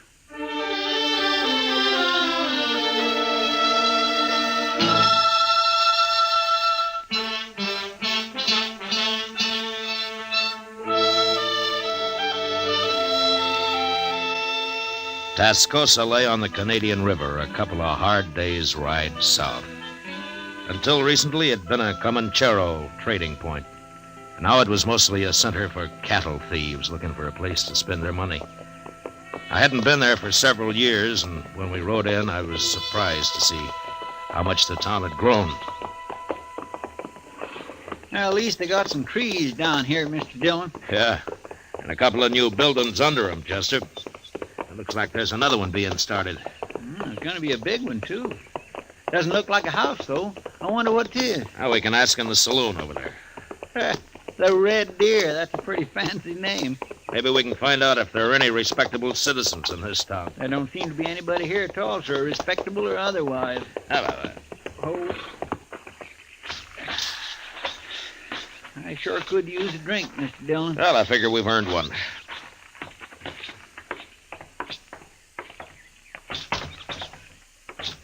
Gentlemen, what'll it be? Beer. Oh, Mr. Dillon. One beer, one whiskey. Right.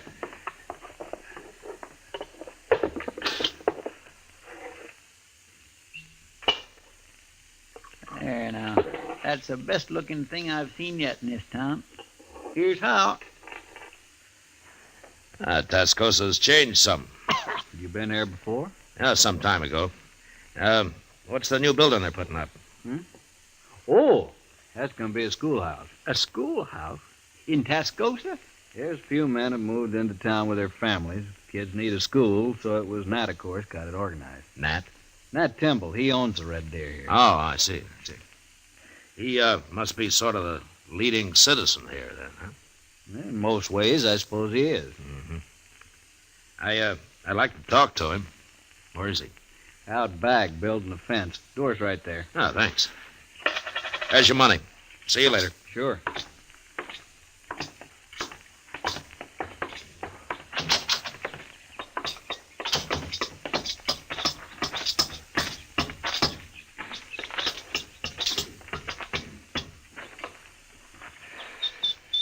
Hello. Mr. Temple? Nat Temple. I'm Matt Dillon, and this is Chester Proudfoot. I'm glad to know you. Barkeep told us that we'd find you out here. Yes, Mike Parsley. He's a good boy. I gathered from him that you were the right fellow to come to, Mr. Temple. What can I do for you? Well, I'm looking for a man. You are? Why? I'm U.S. Marshal, Dodge City. We don't get the law down here often, Marshal. No. Man I'm looking for is Dane Shaw. Do you know him? Nobody by that name around here? Oh, I expect he's changed his name. And how are you going to tell him from anybody else? He's 6 foot tall, black hair, weighs 180 pounds. Could be most anybody that built. He's got a scar across his ribs. It isn't often you see a man without a shirt, Marshal.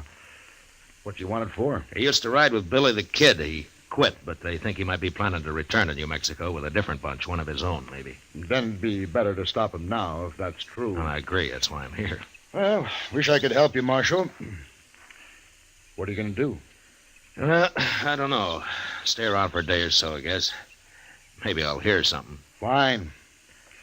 You know, it'd be too bad since that fella quit the Kid if he went back to the same old outlaw life. Sure.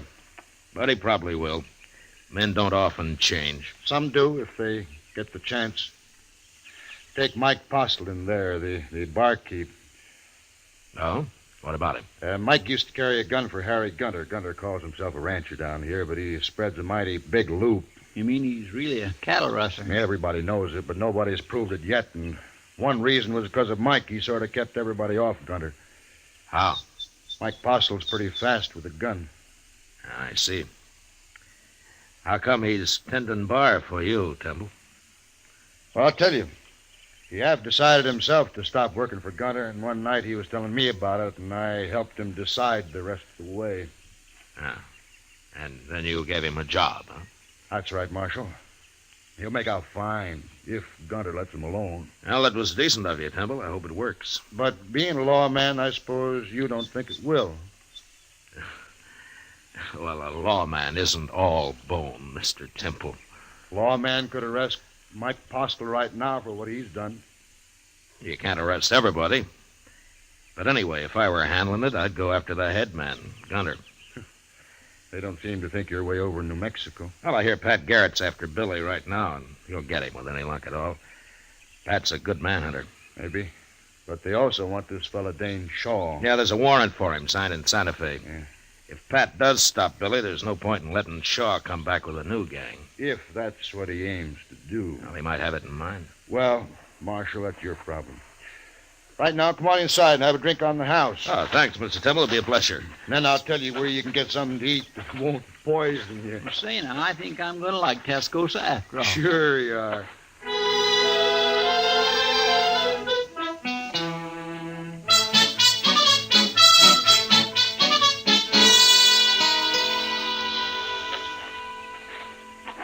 That was pretty good turkey, Mr. Dillon. You should have tried it. And they must have a Chinese cook in that place. It's better than the usual feed trough in a town like this. Yeah, let's sit here a while, Chester. Just think, Mr. Dillon, someday Tascosa may be as big as St. Louis. I doubt that, Chester. Well, as big as Dodge, then. That's a little more likely. Ah, here come some citizens now. They sure are. Looking for trouble, and they ain't even dark yet. Maybe they just want to cut the dust in their throats, Chester. Mean-looking bunch, if you ask me. I'll do the talking, men. Okay, Gunner, we're behind you. If he ain't in here, we'll find him. Did he say Gunter? Yeah, I did, Chester. Come on, let's watch it.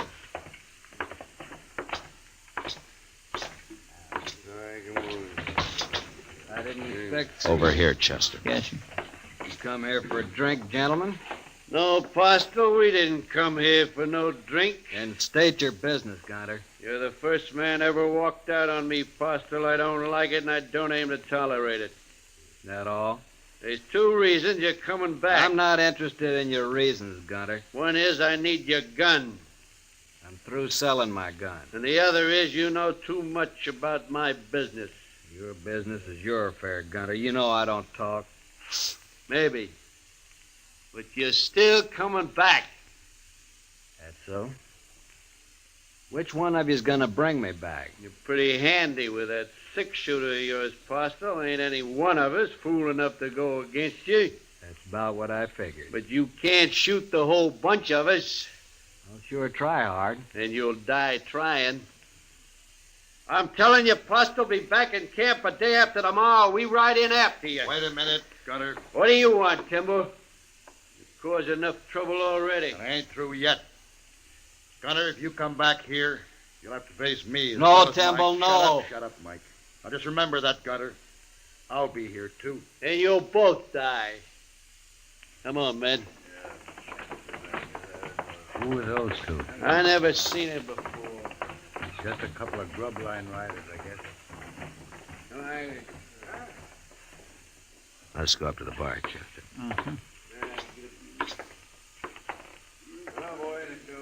I've seen him, Marshal. That's Harry Gunner. Well, Gunner's not my business, but I wish you luck with him. Mike and me'll face him down.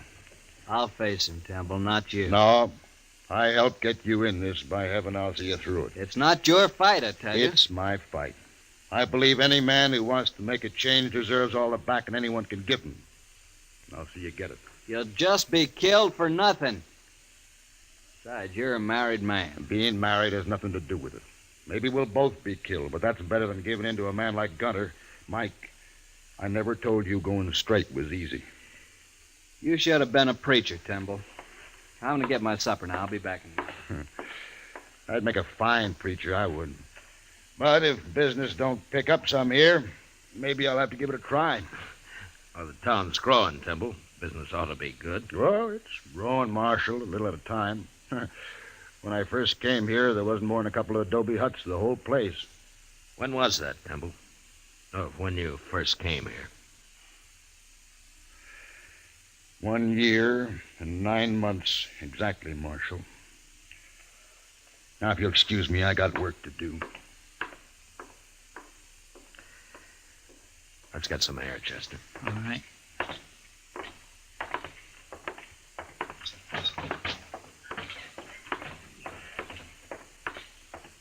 He's a mighty nice fellow, that Matt Timble, isn't he? I mean, willing to back up Mike Postle that way. He's a man of his word. And building a new school and all that.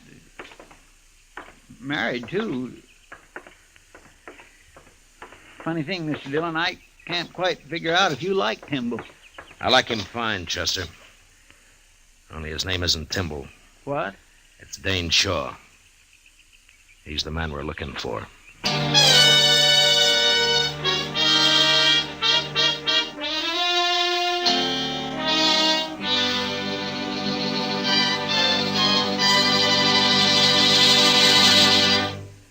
We will return for the second act of Gunsmoke in just a moment. But first, tomorrow night on most of these same stations, CBS Radio presents Dick Powell in the role of Richard Diamond, private detective.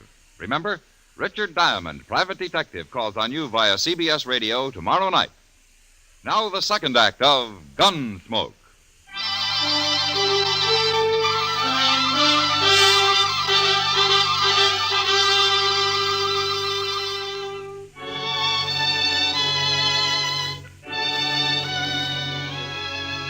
The idea of taking a man like Nat Timble in and sending him back to New Mexico to face a jury of scared and vengeful cattlemen didn't sit too well with me. Anyway, I decided I had to wait it out at least until Harry Gunter made his play. 2 days, Gunter had said. And the night before the final day, Timble asked Chester and me to a little dance they were having to celebrate the start of the new schoolhouse. And there we met Ms. Trimble. A fine-looking woman with a strong face and steady blue eyes. If you'd like some punch, gentlemen, my husband's serving it right over there. Yes, I might enjoy sampling a little, ma'am. I'll be right back. Chester. Yes, sir? Huh? Oh, my goodness. Oh, excuse me, ma'am. I'd also enjoy fetching you a cup of that punch. Oh, thank you, Chester, but I'll have some later. Well, sure, ma'am. Anytime. I'll be right back. I'd be foolish not to take advantage of your husband's being busy, Miss Timble. Would you do me the honor? No offense, Marshal, but I'd rather get a breath of air outside. Why, certainly, ma'am. Would you accompany me? Why, of course.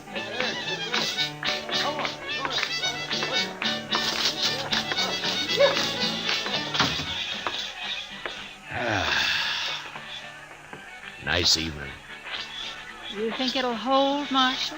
Oh, it won't rain. Not for the next couple of days, anyway. That's not exactly what I meant. I was wondering how nice tomorrow evening will be.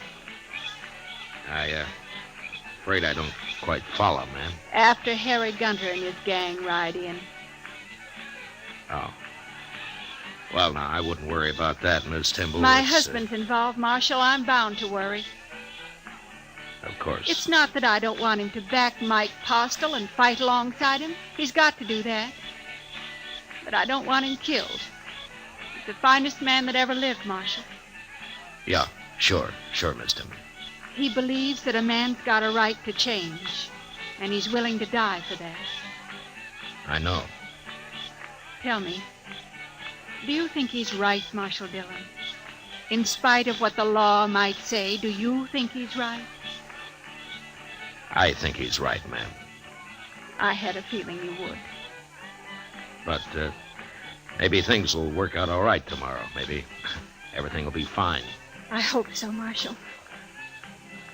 Anyway, I'll bring our son up to know his father for the rare kind of man he is. Oh?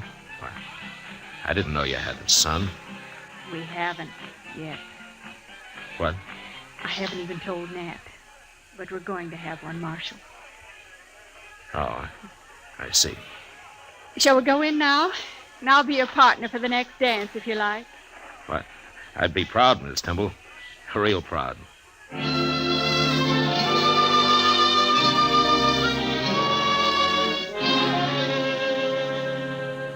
Next morning early, Chester and I saddled up and rode out past the edge of town to the south. There we pulled off the trail into a clump of scrub cedar and waited. Beyond us lay the Canadian River, and across it broad Vegas of spring-fed meadow grass. As we watched, a buffalo, cow, and calf came to the river and drank. And then they suddenly moved off upstream and disappeared in the mesquite. And a moment later, 6 horsemen came out of the distance, riding hard for the river and for Tascosa. I reckon that's him, Mr. Dillon. You, don't have to do this, Chester. I know it. Any objections to me using a rifle? There are no rules in this game.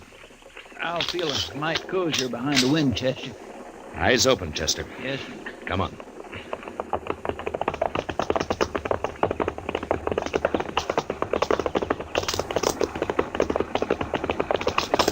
All right. Hold it, Gunner. Oh! Who are you? I'm a U.S. Marshal. My name's Matt Dillon. Them's the fellas we thought was bums, Gunner, the other day at the Red Deer. Yeah. Get off the trail, Marshal. You got no business with us. Turn around and ride back where you came from, Gunner. Mike Postel's staying in Tascosa. Postel, eh? So you're in on this, too? I've dealt myself in, Gunner. Now do as I say. And keep away from Tascosa from now on, or I'll get a posse and come after the bunch of you. We don't need any lawmen down here, Marshal. Who's that? It's Timble and Mike, Mr. Dillon. How did they know we were out here? Looks like we won't have to go into Tascosa, Marshal. We can settle this right here. You were missing this morning, Marshal. I kind of figured we'd find you hereabouts. You and Timble both ought to stay out of this. This is my trouble. It's a little late for that now, Postel. Well, the odds are down, Gunner. They sure are. I ain't facing all them. Come on, Gunner. We'll catch Postel later when there ain't such a crowd. There we are. Not me. I'm going. Shut up. Timble, you're responsible for this. I'm proud of it, Gunner. Get him and Postel, men. Get Stop them. it, Gunner!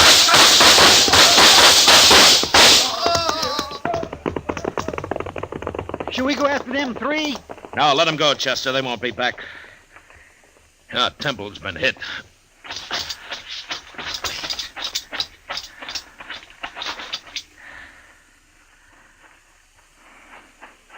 How is he, Marshal? He got hit bad. Chester, go see if Gunter and those other two are really dead. Yes, sir. I told him not to come along. He wouldn't listen to me. Here, let me pick him up and get him back to town. No, it's no use. He's done for, Postel. Are you sure? He was dead before he hit the ground. We finished him, sir. All three of them. It'd take more than three of them to be worth that Timble. I'm sorry, Postel. Done enough for me already. Why'd he have to come here? This was my fight, not his. No, Postel, not the way he looked at it. You see, Timble himself went straight a couple of years back. He did? Yeah. I came down here carrying a warrant for his arrest. You ain't gonna be able to take him in now, are you, Marshal? No, I'm not. You know, I'm kind of mixed up about you. Coming down here to arrest him and then meeting Gunter and them out here today. I'm not important, Postel. Just you remember what kind of man Timble was. I ain't likely to forget.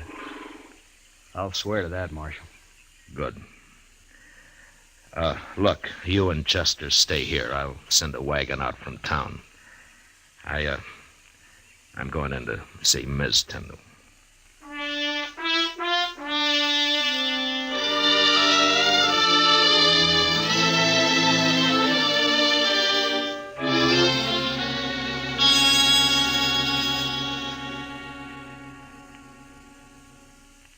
You'll be going back to Dodge now, Marshal. Yes, ma'am, I will. I want to thank you for trying to stop it. It's my job. No, not quite. Well, I guess Mike'll have to run things now. He's a good man. He'll make out fine. Sure. Tell me one thing, Marshal. Yes, ma'am. I know you came here to arrest my husband. I figured you did. If this hadn't happened today, would you really have taken him back? Miss Timble, I don't know. But I'll tell you one thing.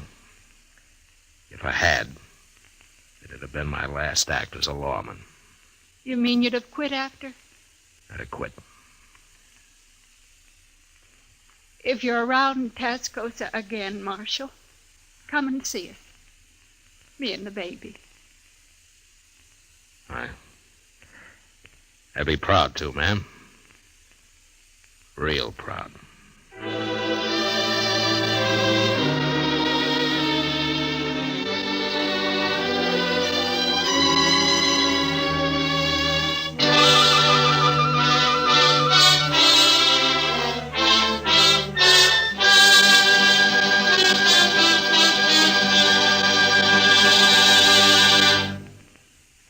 Gunsmoke, under the direction of Norman Macdonnell, stars William Conrad as Matt Dillon, U.S. Marshal. Tonight's story was specially written for Gunsmoke by John Meston, with music composed and conducted by Rex Corey. Featured in the cast were John Daner and Tom Tully, with Harry Bartell, Paul Dubov, Helen Klebe, and James Nusser. Harley Bear is Chester, Howard McNear is Doc. Gunsmoke has been selected by the Armed Forces Radio Service to be heard by our troops overseas. Join us again next week as Matt Dillon, U.S. Marshal, fights to bring law and order out of the wild violence of the West in Gunsmoke.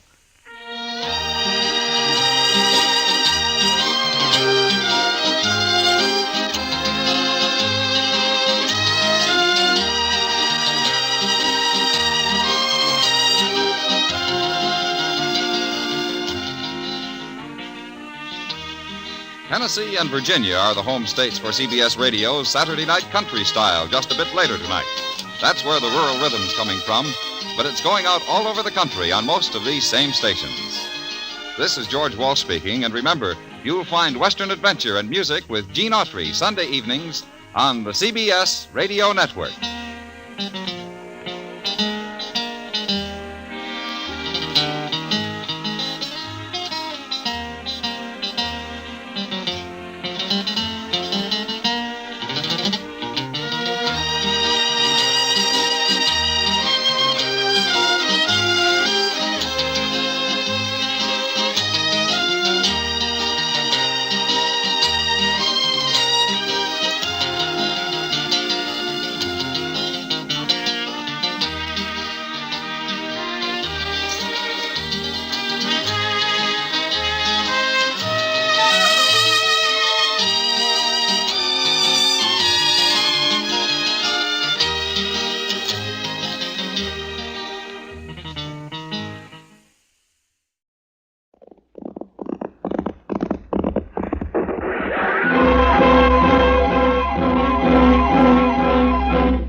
Dodge City and in the territory on west, there's just one way to handle the killers and the spoilers, and that's with a U.S. Marshal and the smell of gun smoke.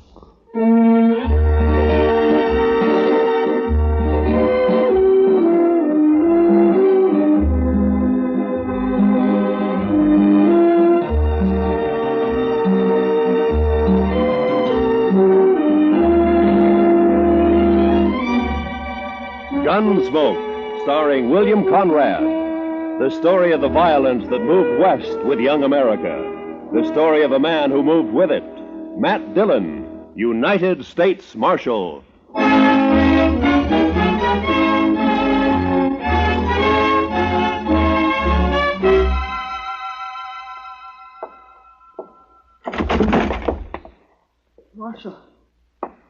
Marshal Dillon?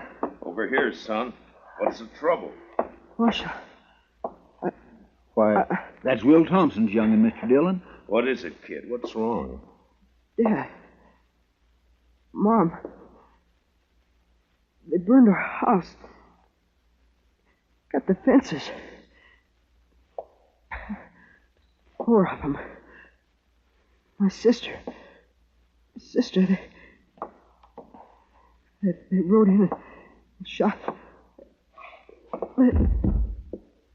He's been shot. Hold that lamp down here, Chester. Yes, sir, Mr. Dillon. Blood all over the back of his shirt. Will Thompson, he's a homesteader, isn't he? That's right. Came to Dodge City about 3 months ago. Took up a section over on Mulberry Creek. Mr. Dillon, you want me to go get the doctor? No.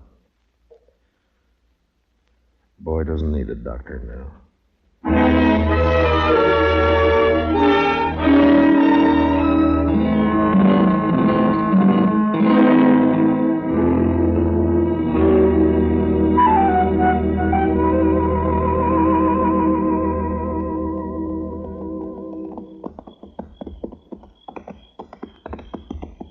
Burned the house is right, Mr. Dillon. It's still burning.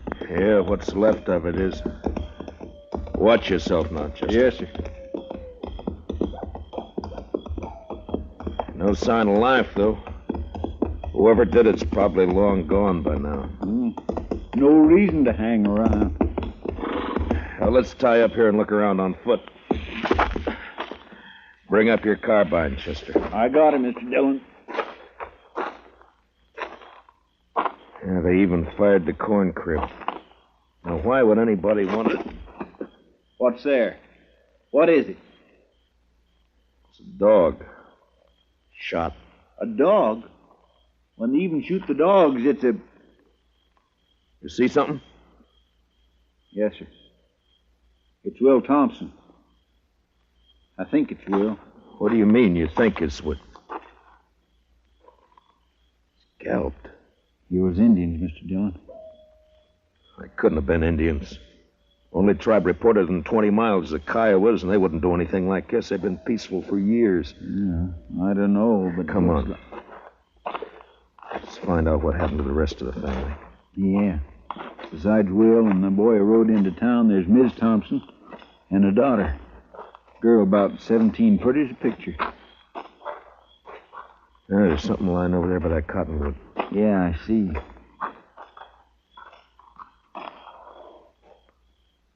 Well, I guess we found Will's wife. She's alive. Yeah, if you can call it that. Scout around and take a look for the daughter, Chester. Yes, Mr. Dillon.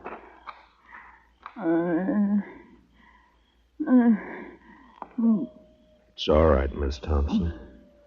It's all right. It's all right. Mary. My daughter. They took her and dragged her away. Dragged her away. Easy, man. Easy now. I tried to stop them. I held on to one of them. He kicked me loose. And his spur came off. It's here somewhere. It's on the ground somewhere. On the ground. Yeah, I see it. My daughter. I took her away. My baby. There now. My baby. There now. It's all right. We'll find her, ma'am. We'll find her and then...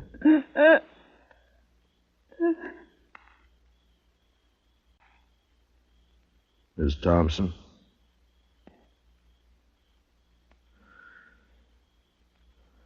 Well, you're better off, ma'am. Mr. Dillon? Yeah. Over here in the Willis. I found her. All right, Chester.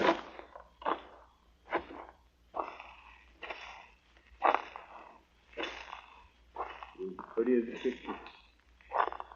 Seen her in Dodge.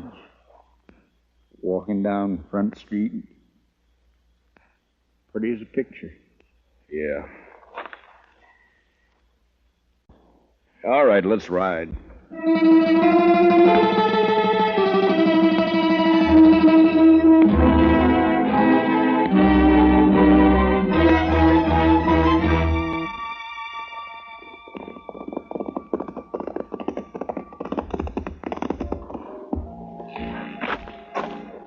We'll look in the Long Branch first, then if Jalisco Pete's not there, we'll try the other saloons. I bet his boss is here. He's here every night. Yeah, I know. Follow me in, Chester. Just keep him off my back. I'll take care of the rest of it. Yes, sir. Good luck, Mr. Dillon. Yeah, thanks.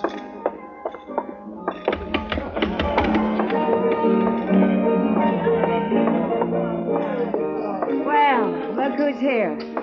Matt Dillon. Hiya, Kitty. What brings you in, sweetie? Business or pleasure? It's not pleasure. Ah. Plenty of other men in Dodge, Kitty. Are there? They come in here, don't they? Sure. They come in. I talk to them, and I drink with them. That's my job. You follow me, Matt? I follow you. I'm off at 2 every night. Kitty, have you seen Jalisco tonight? No, he hasn't been in, Matt. Ben Rourke's sitting over there at a draw table, though. Good, I'll talk to him. I'll see you, Kitty. Sure, Matt. Sure you will. I think I got a pretty good hand here myself. All right, boys, here's where money talks. I'm raising another 100 and I'll stand pat. Ben? Huh? Well, it's the Marshal himself. I'd like to talk to you, Ben. All right, Matt, talk. Not here. We'll go over there by the bar. I'm sorry, I'm busy. I got a pat hand and a cinch bet. Maybe. This is official, Ben. Meaning? Meaning I want to talk to you. Now, come on. Take over my hand, Donnelly. I'll be right back. All right, Matt, let's have it. What do you want to talk about? One of your cowboys, Ben, Jalisco Pete. What about him? Know where he is? Around somewhere, I guess. Why? I'd like to know if he lost his spur recently. Tonight, in fact. It's pretty, ain't it? Mexican silver, needlepoint rowel, gold inlay. Pete's the only man I know in Dodge who's got a pair like this. All right, I'll see that Pete gets it. He'll appreciate your finding it. I doubt that. I found it lying beside a woman he'd just kicked to death. Will Thompson and his whole family were wiped out a few hours ago by 4 night riders. You know anything about it? How would I know about it? Your boys call you King, Rourke, don't they? Never heard of one of them pulling anything without being sure you'd back him up. Matt, are you claiming I was in on this? You're a cattle rancher, Ben, an open range man. You boys all hate the homesteaders coming in with their plows and fences. Been a lot of fences cut by night riders. Now it's murder. You haven't named me yet, Matt. A couple of months ago, here in the Long Branch, I heard you say you'd get the homesteaders out of Ford County if you had to burn them out. Well, did you? Sometimes a man gets known as a fast gunslinger and it goes to his head. I asked you a question, Ben. Then he gets himself a tin star and goes around bothering people.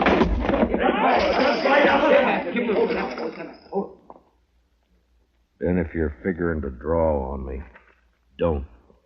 Why not, Matt? I've seen you in action. You're not fast enough. Now, I asked you a question. And maybe I don't feel like... What's going on in here? Nothing. Oh, there you are, Marshal. How are you, Colonel? Marshal, what's this I hear about an Indian uprising? There's been none that I've heard about. Whole family massacre, the way I hear it, sir. Murdered and scalped. Scalped? 2 of them were. So it was Indians. What game are you playing, Matt? Indians don't cut fences, Ben. That's a cattleman's trick. Scalping, too? Could have been an afterthought. It wasn't an Indian who lost that spur. Well, we'll soon find out about it. I'm riding into the Kiowa country with Troop C tonight. I hope you won't do that, Colonel Blake. You know the Kiowas. They're peaceable enough when you let them alone, but if you push them, they'll fight. True enough, Marshal. We can't let them get away with it. The Indians weren't responsible, Colonel. I got evidence to the contrary. Give me 24 hours and I'll prove it. Well, I certainly don't relish stirring up a tribal war, but... Just 24 hours. Well, all right. Ben, if you know where Jalisco is, you better turn him in. It'll save trouble. When any of my boys need discipline, I take care of it. Not this time. Other people are involved. Homesteaders. Squatting on a measly 320 acres apiece. Ruining the whole country. They got rights, Ben. Who says so? I do.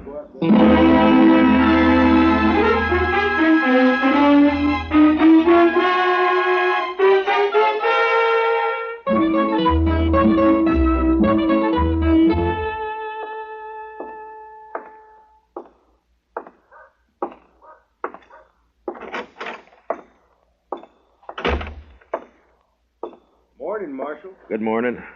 Any luck, Chester? No, sir. I just stopped by the jail here to see if you'd found it. I wish I had. I'll head out again in a few minutes. Oh, this fellow's been waiting for you all morning, Mr. Dillon. Is that so? My name's Ezra Hawkins, Marshal. We ain't met before. I got a homestead up the river. Don't leave me much time to get to town. I see. Well, what can I do for you, Mr. Hawkins? Well, it's about what happened to the Thompson family last night. The other homesteaders sort of appointed me to speak for the whole bunch. All right, speak. Well, we want to know what you aim to do about it, Mr. Dillon. I aim to get the killers. When?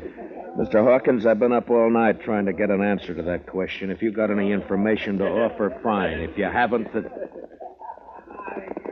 What's up, Chester? A trail herd hit town, I guess. Hey, pull up, boys. Look at that pretty sign, Dodge City Jail. Come on, let's decorate it. Let's go, Chester. Yes, sir. All right. Hold it there. Hold it. My, the jail is occupied, boys. You men just blow into town? We ain't talking to men, Sheriff. These are curly wolves from the Circle Bar B, the roughest, toughest outfit in the Panhandle. And you're not talking to the sheriff. I'm the U.S. Marshal. You the range boss? That's right. Ed Dudley. And what about it? Dudley, we got a new law here against shooting off firearms inside the city limits. Yeah? You mean like this? No, Dudley, I mean more like this. Now come on down off that horse. Sure, I'll come down off it. Watch it, Mr. Dillon. He's got a knife. Yeah, so I see. Well, nice work, Mr. Dillon. Drag him in and lock him up, Chester. Throw some water on him. Yes, sir. All right, curly wolves. Your boss is jailed and fined $50. You can get him out tomorrow morning. We got the money for that. I'll take him now. I said tomorrow! Now on the move. All of you. Get!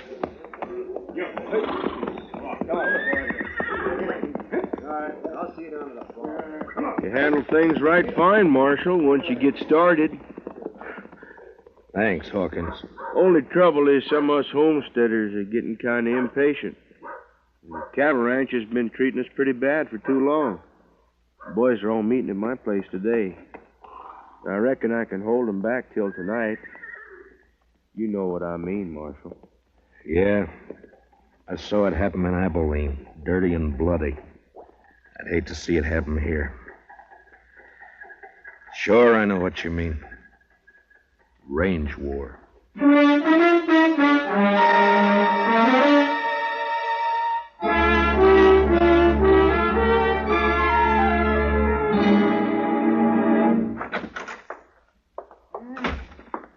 Marshal, we can hold an inquest any time now. I'm all finished with the autopsy. All right, Doc. It goes pretty fast when you can line 'em that way, 4 in a row. Makes the job a lot easier. Yeah, I imagine.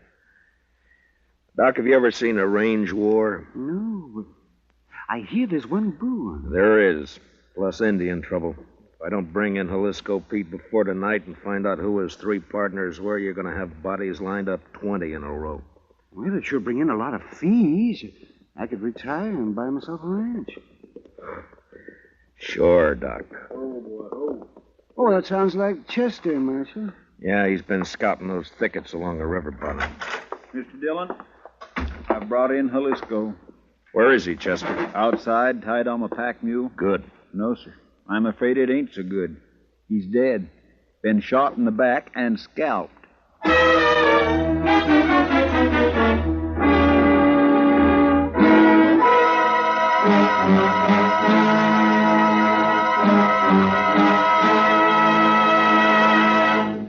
We will return for the second act of Gunsmoke in just a moment, but first, CBS Radio, in cooperation with Time Magazine, makes available to you, free of charge, a valuable convention handbook packed with facts and sidelights about American national political conventions. This convention handbook, containing a convention map and box score of interesting pictures and a complete history of this old American custom, will be yours if you send a postcard with your name and address to Time, CBS, Chicago 90, Illinois. That's Time, CBS, Chicago 90, Illinois. And now, with William Conrad starred as Matt Dillon, here's the second act of Gunsmoke.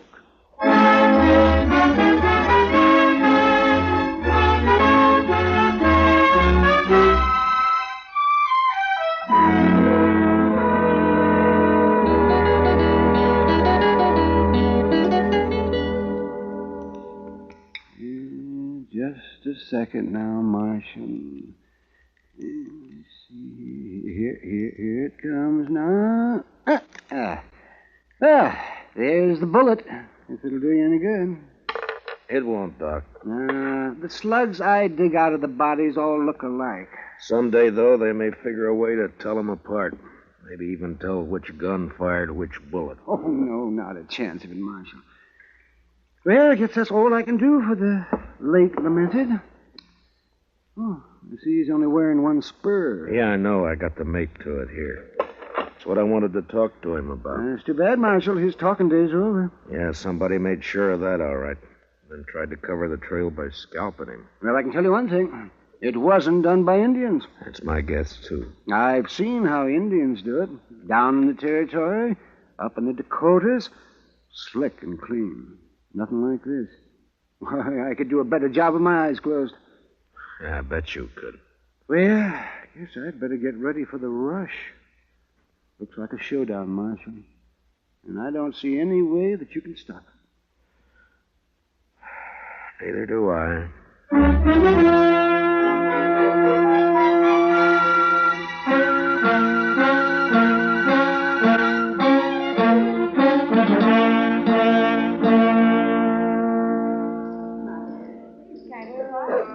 Matt, over here, Matt. Oh, hiya, Kitty. Business again, Matt?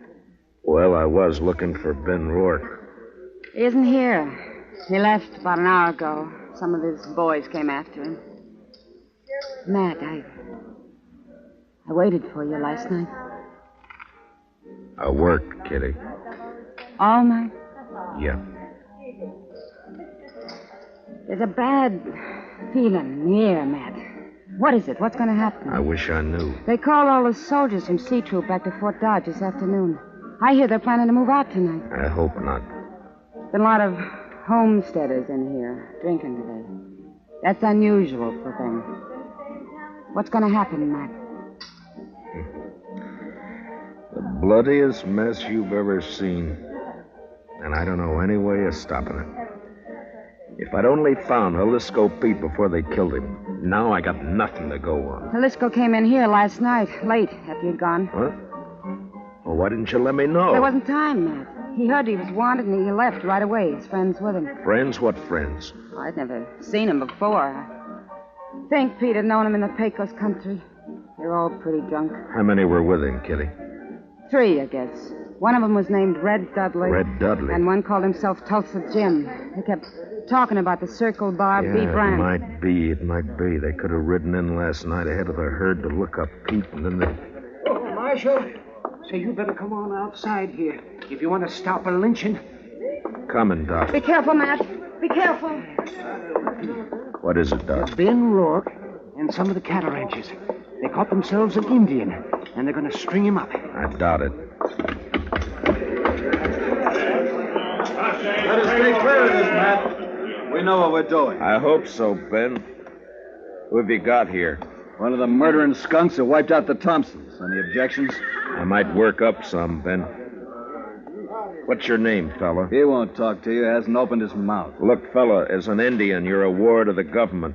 I'm a U.S. Marshal. I represent the government. I'm here to protect you. Now, what's your name? Keith Doxwa. Work hard. Good man, no kill. What makes them think you did? Say kill people, no kill. He pleads not guilty, Ben. Sure he does. And maybe he can explain why we caught him 2 miles from my ranch house. Is that reservation? What was he doing there? Go on, ask him. Mr. Rourke? Maybe I can tell you what he was doing. What?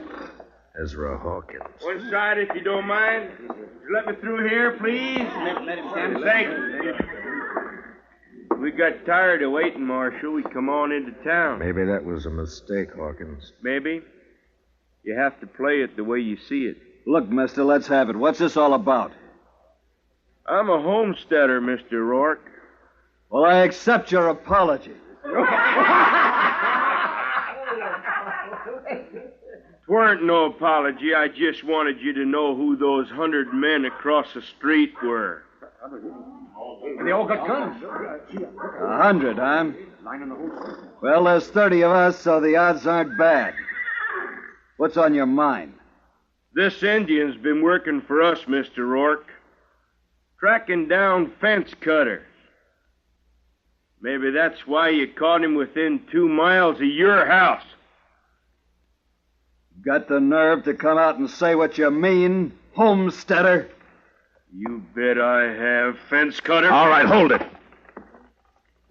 Now, you're covered, Ben, and you too, Hawkins. This play's gone far enough. Not giving a man a chance to draw, Matt? Not this time, Ben. All right, Katuxa, climb off that horse and get over here behind me. Move slow and stay out of the line of fire. You men, if either side makes a move, Ben and Hawkins will be the first to get it. You understand? Doc, take us into your office. Oh, sure, right away, man. Well, Matt, what's the next step? You can't keep us here with our hands in the air forever. I don't intend to. I got one of the murderers locked up in jail. I want you two to come along and listen to his statement, but leave the questions to me, all right? That's just fine with me, Marshal. It's your show, Matt. Good. Come on.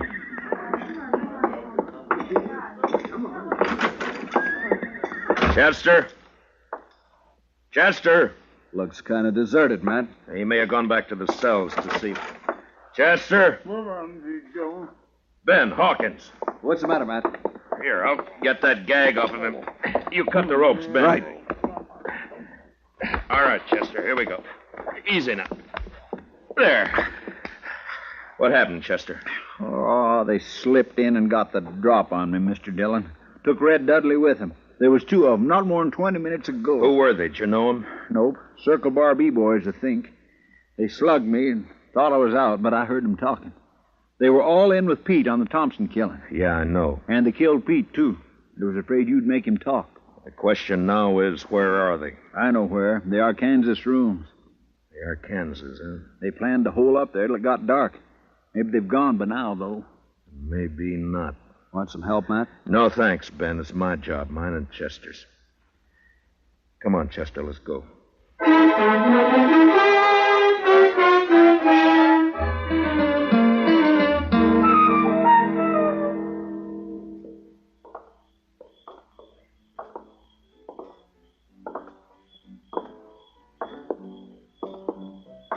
The rooming house is all dark, Mr. Dillon. That doesn't mean a thing. Watch the windows. That's you, Dillon? Drop behind that water trough here. Use your carbine. It's more accurate. Yes, sir. All right, Dudley. Come on out. You're under arrest. Come and get it! Fire at the flashes, Chester. That came from the side window, Mr. Dillon. And 10 to 1, there's somebody behind the other corner. So... Yeah, there was. Rake the front of the building, Chester. Yes, sir. I got one. He's hanging out the window. Yeah, it's 2 down. And... Dillon! Hold your fire! I give up! All right, come on out. Be careful, Mr. Dillon. It may be a trick. It's up to him. Come on out, Dudley. Well, hurry it up! I'm coming. I got a bullet in my leg. I can't hurry very fast. You got me all wrong. Watch it, he's drawing. Wrong, Chester. He started to. See if you can find the doc and get him to help you pack these things over to the jail. Yes, sir. Right away, Mr. Dillon. Matt? Are you all right, Matt? Yeah. Yeah, I'm all right, Ben. Had a clean sweep, huh? Looks that way. Well, bullets are cheaper than rope. I guess so. Ben, you and your boys aren't murderers like Red Dudley, but this business of fence cutting can lead to a range war, too. Like it or not, homesteading's here to stay. There's more of them coming in on every train. I know all that. Those cattlemen built this country, Matt. A few more years now, they'll have us fenced out of it. Times change, Ben.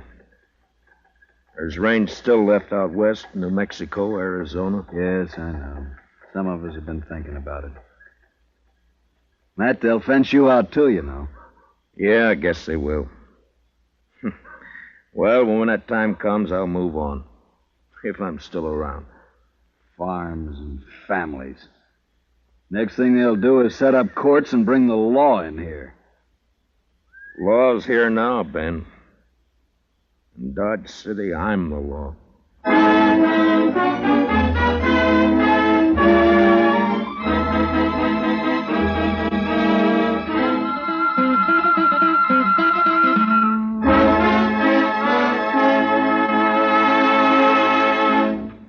Gunsmoke, under the direction of Norman MacDonald, stars William Conrad as Matt Dillon, U.S. Marshal. Tonight's story was especially written for Gunsmoke by Les Crutchfield, with music composed and conducted by Rex Corey. Featured in tonight's cast were Harry Bartell, Lou Krugman, and Georgia Ellis, with Jack Crucian, Barney Phillips, Vivi Janis, and Johnny McGovern. Parley Bear is Chester, and Howard McNear is Doc. Join us again next week as Matt Dillon, U.S. Marshal, fights to bring law and order out of the wild violence of the West in Gunsmoke.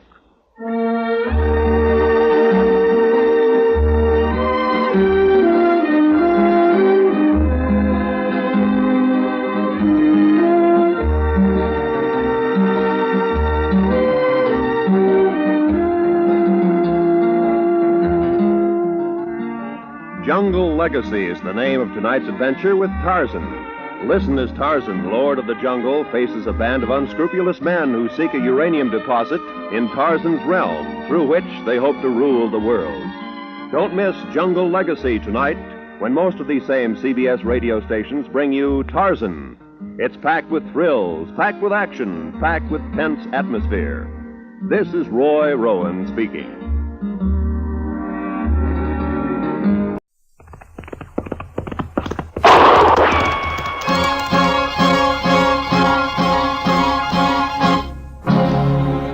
Around Dodge City and in the territory on West, there's just one way to handle the killers and the spoilers, and that's with a U.S. Marshal and the smell of Gunsmoke.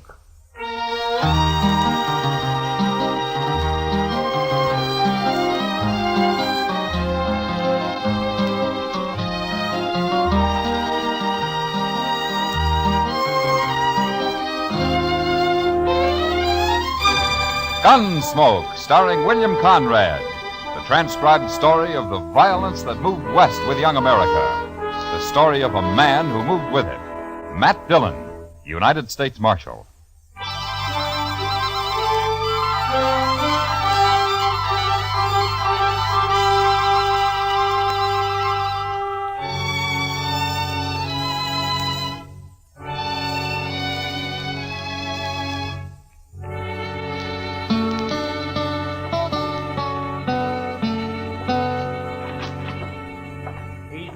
Mr. Dillon.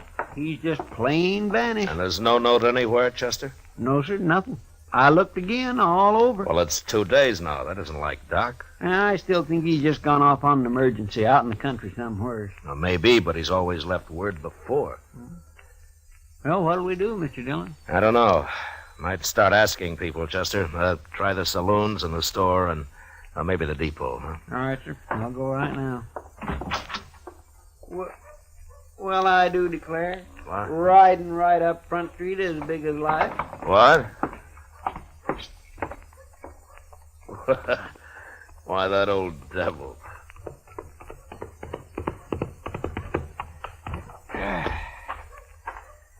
Well, you sure are a sight for sore eyes, Doc. Where in the world have you been, anyway? Hello, Chester. Matt? Oh, you had us worried, Doc. Oh, that's so? Well, you've been gone 2 days. I know. Next time, leave word, Doc. I will.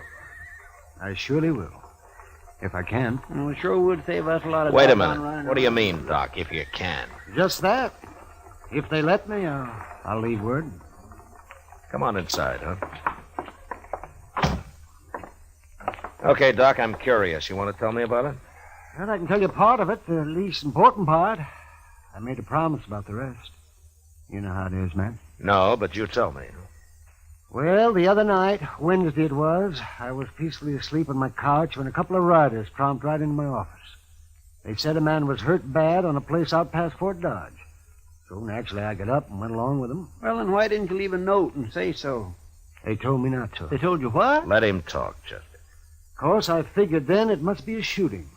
But my job is to take care of everybody, sinner and saved alike. And so when we finally got to this place the next day... What place? That's part of what I promised not to tell, Chester. Oh, my. But like I was saying, there was a young man there who'd got himself shot in the back. The bullet lodged right in his spine. I dug it out and did all I could for him. And then I just sat there for quite a spell. And then I put my things away and I walked out into the other room. Well, Doc, how is it? I did what I could. What do you mean? He's dead. The shock of extracting that bullet was too much for him. It's a bad place, the spine. You killed him, huh, Doc? No. No, I didn't kill him. He's dead, ain't he? That boy wouldn't have lived more than a couple of days anyway with that bullet where it was. Whoever put it there murdered him. Want me to shut him up? Not yet. Doc, tell me something. You know that boy in there? I do. Mm-hmm. The three of us here, you know any of us? Him? I've seen him around somewheres. Dodge, I guess. Well, that settles it. He ain't walking out of here. Shut up. You know his name, Doc? No, I don't. Might come to me, though. Let me think. You don't understand, Doc. He wants to kill you already, and now you're trying to remember his name. That's just going to make it worse. You can't kill a doctor for following his oath. No. I shot that boy when he tried to get away and shoot you just as easy. Don't be a fool. I'm a doctor. And since there's nothing more I can do here, I got to be available to other patients. Don't you know I'm the only doctor within 100 miles of Dodge? Right now, it's one too many. Now, wait a minute. I'm kind of thinking the doc's right. You know, he ain't like an ordinary man. A doctor's, well, it's almost like he ain't quite human somehow. He's human enough to tell what he knows to that hard-head marshal they got in Dodge. The way I figured, it's us or the doc. I'm not interested in what you figure, mister. Right this minute, there may be some woman having a baby and needing me real bad. There may be several folks needing help. He's right. We can't kill him. Well, I can't. You do what I say and nothing else, you hear? And, Doc, listen to me. If I let you go, will you promise not to tell her about anybody you recognized here? And if I don't? And, Doctor, or no doctor, I'll kill you myself. Yes, I suppose you would. All right, I'm here as a doctor, and nothing else. I promise. Word of honor, Doc. My word of honor. Okay, get out.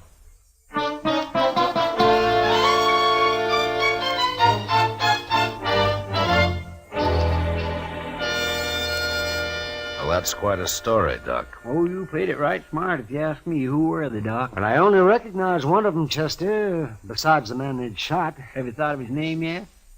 Chester, don't you understand? I gave my word I wouldn't tell. Oh, but that was just so you could get away. Yes, but still I gave my word. It doesn't matter how or why. But, Doc, they're just a bunch of killers. I know. Leave him alone, Chester. But I don't... Yes, sir? Matt? Yeah. Wouldn't you do the same if you were in my boots? That'd be a hard choice, Doc, but... Yeah, I suppose I would. I think any man would. Leastwise, any man of honor. I guess I wasn't really thinking about it that way. Well, I'm going to get myself some sleep. Matt, that was a good boy they murdered. I hope they hang for it. God bless them. How are we ever going to find him, Mr. John? I don't know, Chester. They don't even know who they killed.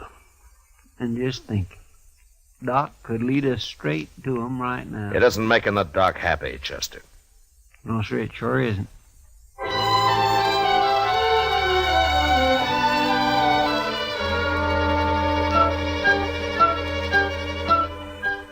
Sincerely, Matt Dillon. U.S. Marshal? Jake Worth. Why, you haven't come to Dodge in 6 months that I know of. I'm here now, Marshal. Oh? Trouble, Jake? I'd call it that. Well? You know that cottonwood? Big one down at Brandy Bend? Yeah. There's a hole down by the roots at the north side of it, Marshal. I put a sack in that hole this morning. It's got $20,000 in it. 20? Well, that's a lot of money, Jake, even for you. It isn't if Hank gets back all right. Hank? Well, that's your youngest boy, isn't it? 18 last month. He didn't show up the other night, Marshal, and next morning I found a note tacked on the corral. Said to leave the money or they'd kill him. Well, come on, Jake. We'll try to get there before they pick up the money. No, Marshal, I won't take any chances. They'd shoot him sure if we did that. You should have told me before you left the money. You should have come here first. You didn't hear what I said, Marshal. I won't take the chance.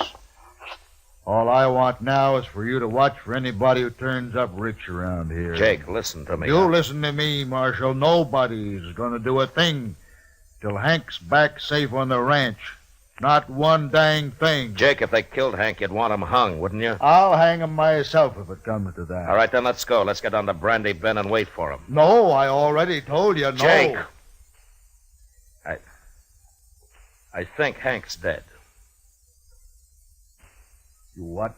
I think they've already shot him, and he's dead. What are you talking about? Where is he? I don't know. And how come you think he's dead? Well, I can't tell you. Marshal, I've had about enough of this. Look, we're wasting time here. Come on, Jake. I'll tell you what I can on the way to the river. You better, by heaven, or one of us ain't never going to get to the river.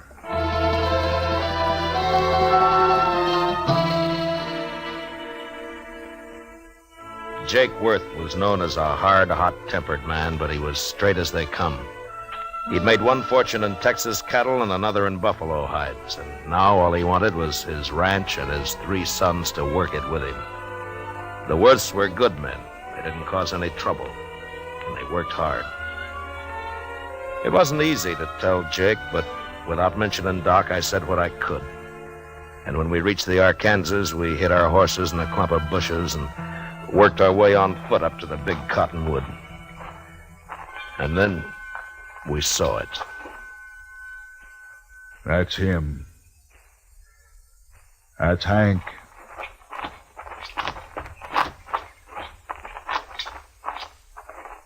Yeah, I'm afraid so, Jake. Yeah. They killed him. They killed him all right. He was a good boy. Had his whole life to live yet. Why'd they do it? I gave them the money. Why'd they do it? I'm sorry, Jake. Marshal, I want the truth now, every bit of it. Well, that's all I know, Jake. Hank tried to break, and one of them shot him. But we'll get him. I'll take care of myself as soon as you tell me who they are. I don't know who they are. Don't lie to me, Marshal. You know a lot you're not telling me. I've told you all I can. That's Jake. my boy lying there, Marshal. He's been murdered, and if I didn't know you so well, I'd begin to think maybe you had something to do with it yourself. Easy now, Jake. Then why don't you tell me? Because the man who told me about it had to promise not to name anybody. That's why. What man? Who is he? I'll get it out of him if I have to cut it out. I know. That's why I can't tell you who he is. What kind of a lawman are you, anyway? I've told you all I can, Jake. No. No, you haven't. Marshal, I don't believe your story about nobody promising nothing. You know who done it. You're going to tell me. I'm giving you 24 hours to name those men. And me and my boys are coming to Dodge. There'll be blood spilt, Marshal. Jake, I give you my word, I don't know who did it. I don't believe you. I'll help you take your boy home now. Go on back to Dodge. I'll manage here. You're making a bad mistake, Jake. 24 hours, Marshal. I'll be there. We'll find you, wherever you'll be. Jake, So long, Jake.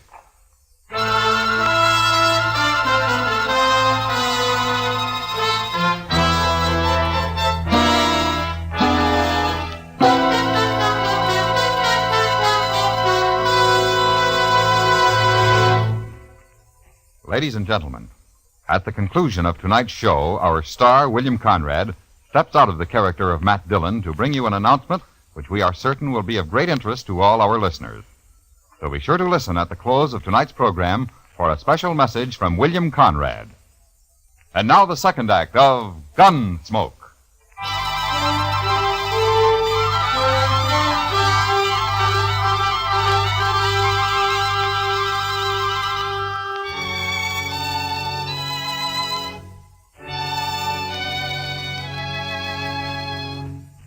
There was no use arguing with him. The man's grief had destroyed his reason. And the worst of it was, I knew his sons would do whatever Jake told them to do. Unless I could stop it somehow, I'd have to shoot it out with 3 good and perfectly innocent men. And for no reason at all. I thought about it all the way back to Dodge. And by the time I got there, I had an idea. I went up to Doc's and I talked it over with him. All right, Matt. I'll do whatever I can. Well, it might not work, Doc. And you'll be exposing yourself to a lot of danger. Have you thought about that? I have. And I've also been thinking about the men who killed Hank Worth. Well, we could wait till they start spending their money, or till one of them gets drunk and maybe talks too much somewhere. Yes, we could, but meantime, you and the Worths will have a gunfight. Oh, and that'd be a terrible thing to let happen. All right, then, Doc, let's go. I want to get to the ranch before dark.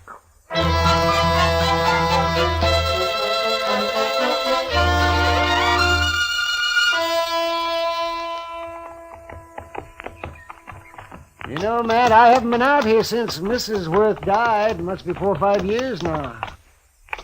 Place sure has changed. Yeah.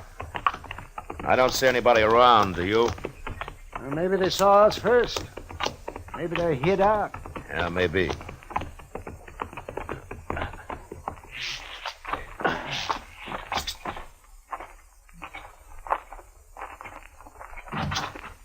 That's far enough, Marshal. Watch him, boys. If he makes a move, shoot. Yes, Jake, I came here to stop a shooting, not to start one. You can stop it, Marshal. Just tell me who killed my son. If I knew, I'd be on his trail, Jake. What's Doc doing here, anyway? Tell him, Doc. I took the bullet out of Hank just before he died. What? That's right, Jake. Now come down here where we can talk like friends, and I'll explain it.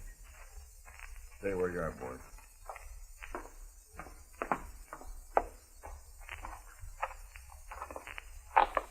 All right, Doc, let's hear it. Well, they got me out of bed, Jake, and they led me out into the country. Hank had been shot in the back, and I extracted the bullet. But it was no use. He'd have died anyway. There were 3 men there, and I recognized one of them. Who was he? I had to promise I wouldn't tell Jake, or they'd have killed me. That don't matter now. Think about it, Jake. Doc gave him his word, and you're asking him to break it. Now think about it for a minute. I'm thinking, and I'm thinking about my boy, too. Hank's dead, Jake. We can't help him. Shot in the back, and the coward who did it's running free. You want to help get him, Jake? Don't ask fool questions, Marshal. Of course I want to get him. All right, then listen to me. Those men told Doc if he talked, they'd kill him. Yes, and they meant it, too. All right, so I got an idea, Jake. We'll spread it around that Doc has identified the killer. The news will reach him soon enough. And meantime, I'll lay low and have Chester tell everybody I've ridden out after them. Go on. Then we'll just wait.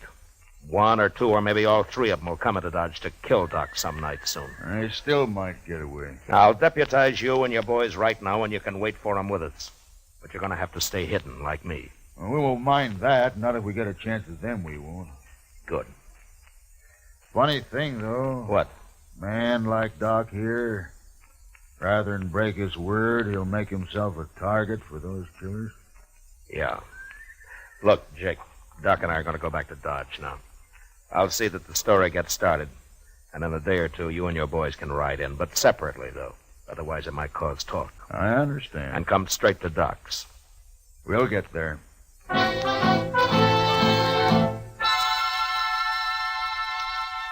For the next few days, Doc never left his office. I figured that'd make him look scared and draw the killers right into his place. The rest of us sat around in his back room and waited. Chester kept us supplied with food and coffee.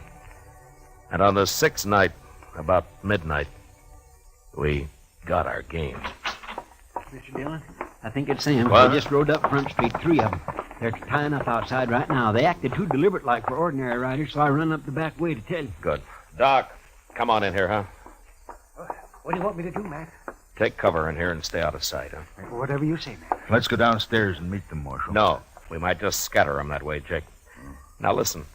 One of them will probably stand guard on the street while the other two come up here to get Doc. Chester, you and the two boys go down the back way. Jake and I'll wait in Doc's office. Now, don't jump that man until we go into action up here. You understand? Yes, right, got it. All right, then move and move fast. All right, come on, Jake. Now what? Well, we'll just wait here in the dark. Good. I'm gonna bunch up Doc's blanket on the couch here so that they'll think he's in it. What? They're on the stairs now. All right, get back in the corner, Jake, or we'll be shooting each other. Yeah. Now, quiet. And don't start shooting till I do.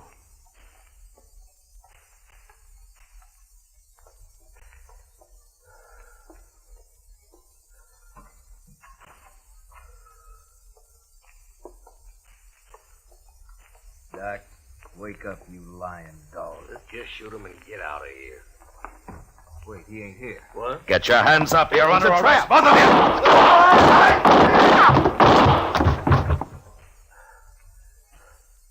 you. You all right, Jake? Yeah, I got one of them. I'm all right. Doc, come on out. They're dead. Light the lamp, will you, Doc? All right. You okay, Mr. Dillon? Yeah, come on in, Chester. Oh, we got him. He tried to get away when he heard the shooting up here, but he run smack into one of the Worth boys. He's dead. Bring the lamp over here, Doc. No, I don't know either one of these men. Now, Doc, you can tell us now, is one of these the man you recognized? This one here. I remembered later I treated him for a broken nose some time back. I never did know his name. He came up the trail with a herd, I think. Yeah. Doc, will you take care of things? Sure, man. Well, Jake? Marshal, me and the boys will be getting back to the ranch now. Sure. Marshal, What, Jake? I doubted you. I'm sorry for that. Oh, forget it. No, it's best I remembered. A man shouldn't make mistakes like that. Well, there was no harm done. The way it worked out. I'll buy you a drink before we leave, Marshal. I think I'd like that, Jake. Come on, let's go.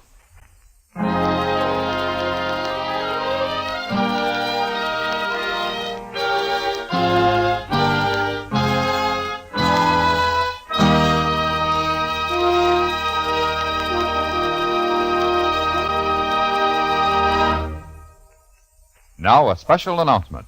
Here is our star, William Conrad. Thank you, George. You know, I believe this is the first time I've ever set aside the character of Matt Dillon to speak to you. But this is important to all of us here on the show, and I hope it will seem so to you. Starting next week, Gunsmoke will come to you at a new time, on a new day, sponsored by Chesterfield Cigarettes. Chester, Doc, Kitty, and I, together with all of our strong-minded, brawling, hard-living citizens of Dodge, who will come to you next Monday, July the 5th. So from now on, that's when you'll hear Gunsmoke, on Mondays. And we'd like to think that all of our listeners will find time this coming Monday night, July the 5th, to tune in to their local CBS radio station for Gunsmoke. Until then, good night.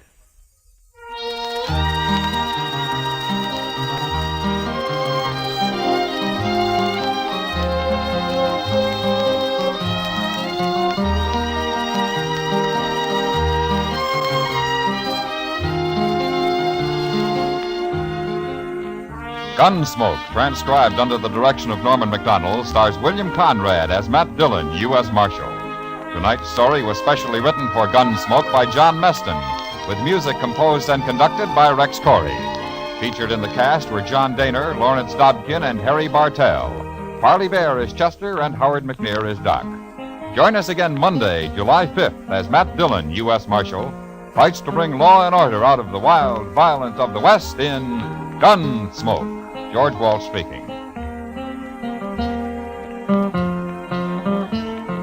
For the top tunes of rural America, hear Saturday Night Country Style every week on the CBS Radio Network.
Around Dodge City and in the territory on West, there's just one way to handle the killers and the spoilers, and that's with a U.S. Marshal and the smell of Gunsmoke.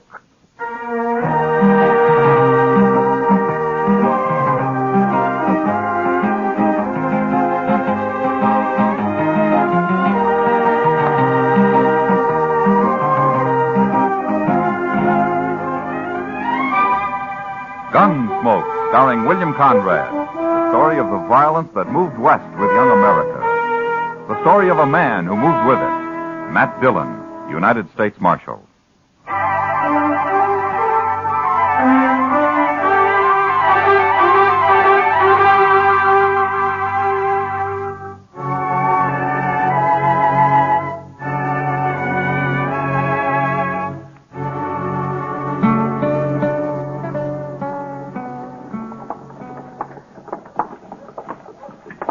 It's a long time since I've been in Dodge, Pa. Yeah, it's just as well you stay out of Dodge, Will.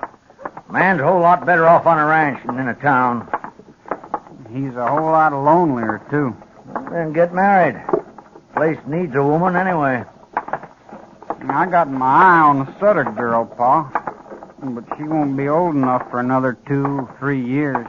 You'll settle down, Will. It's your brother Prince worries me. He ain't as steady as you. Prince headstrong, that's all. Now, you go get the wagon and load it up at the store. Our stuff's all ready. I got a little business here in the lawyer's office, and I'll join you. Okay, Pa. But keep your eyes open with that Rab. I hear he's a sharper. I can handle him. You go along now. Sure, Pa.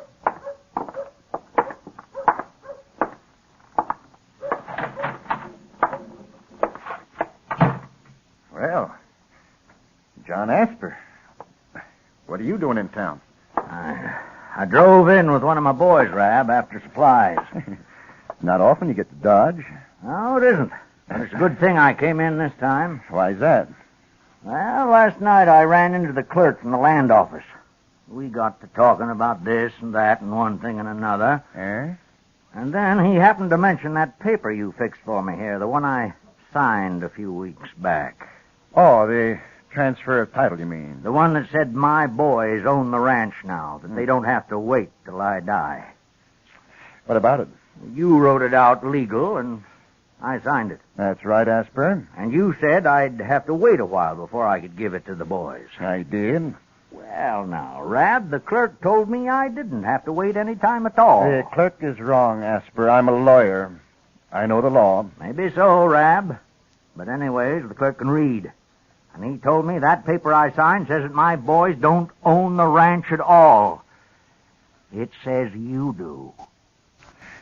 All right, the deed is in my name, Asper, but I don't aim to do anything about it for the moment, so don't you get all upset. You cheated me, didn't you? I should have known better than to trust you, Rab. Everything's perfectly legal, Asper. Sure. Only you own my ranch. Well, I told you can go on living there for a while. What if I, went to court about it, Rab? Oh, it'd take forever, and it'd cost you a lot of money, and you couldn't win anyway. That's just about what I figured. So you might as well just forget about it, Asper. I wanted the boys to own that ranch right now so they'd take a bigger interest working it. And it seems their old pa went and fuddled everything. You got outsmarted, that's all. Yeah, I sure did. Well, Rab, I brought this here gun along. And I'm going to kill you with it. Right?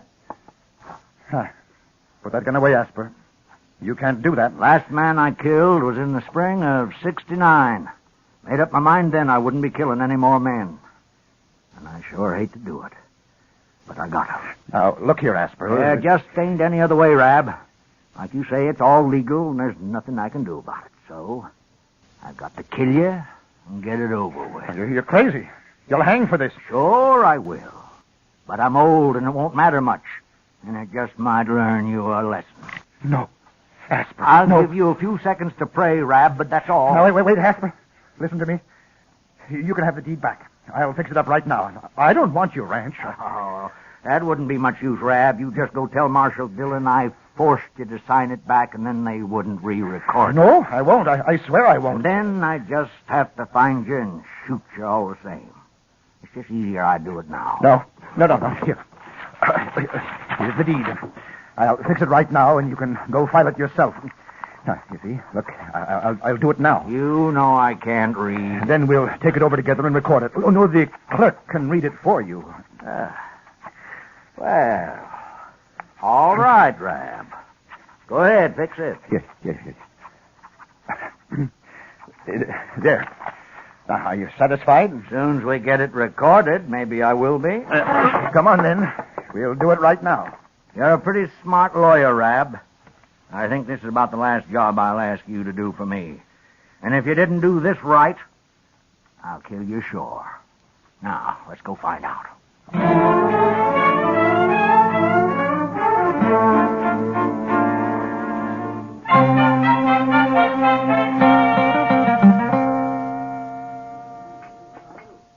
Where have you been all week, Matt? We've missed you around here. Yeah, Dodge's been peaceful enough, Kitty. According to Chester, anyway. Well, at least nobody's been shot, I know of. They've come close to it a time or two, though. Well, arguing doesn't fill any graves. Yeah, maybe someday men will learn that. I doubt it. Huh? You don't think very high of men, do you? Not very. After what I've seen of them. Well, maybe the trouble is you've never seen them when they were working. They aren't so bad, man.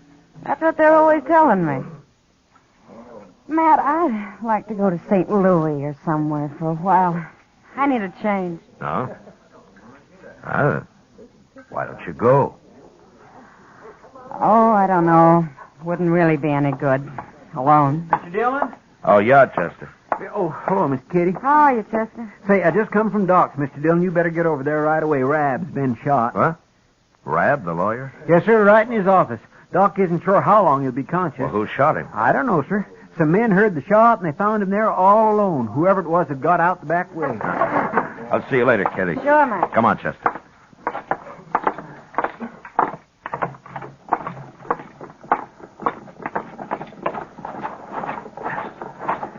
Can he talk, Chester? Yes, sir.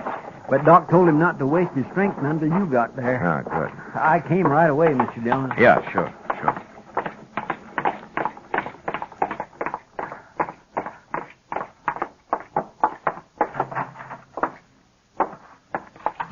Now, Doc, how is he? He's alive, Matt, and still conscious. I've done what I can for him.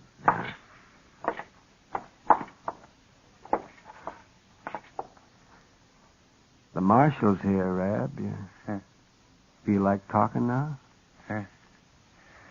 Hello, Marshal. Hello, Rab. Who shot you? Asper. Oh, John Asper shot me. John Asper? What? Did you have a fight with him? He shot me in the back, Marshal. I never even saw him. Well, how do you know who it was if you didn't see him? I was sitting in my office, and he shot me through the window in the back. But how do you know it was Asper? A couple of days ago, he threatened to shoot me. That's why. Oh? He said he'd kill me. Well, why did he threaten you? Well, it was about his ranch, Marshal. I made a little mistake and got the title transfer mixed up. But I fixed that. You can ask the clerk at the land office. Everything was made okay. Asper was right there with me. When was all this? 4 days ago, Marshal. The man's crazy. That's why he shot me. He's plumb crazy. No, that's enough. That's enough now, Rab. You better not talk anymore now. Doc, what do you think? How does he look? He might pull through, Matt, but he cannot get excited. Yeah, okay. We'll go. Let me know how he is, will you? Oh, sure, Matt, sure. I'd like to talk to him again when he's able. His story doesn't make much sense so far.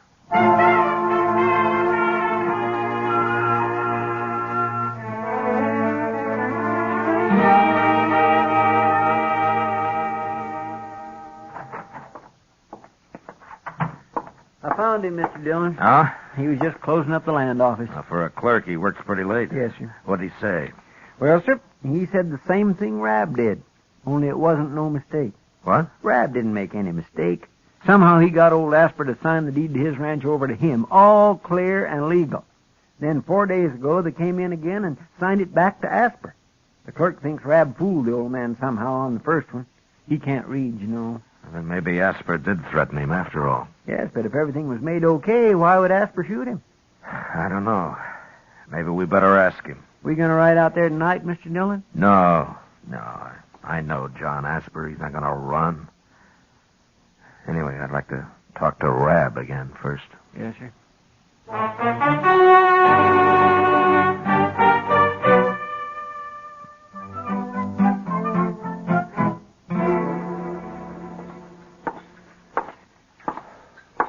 How are the eggs this morning, Chester? They've gone up, both in price and age. How's Rab, Mr. Dillon? Yeah, he's still alive. Couldn't talk very long, though. Did you find out anything? Oh, same story. Oh, say, I nearly forgot. Old man Asper was in here a few minutes ago. Huh? Well, where is he now? He said he'd be right back.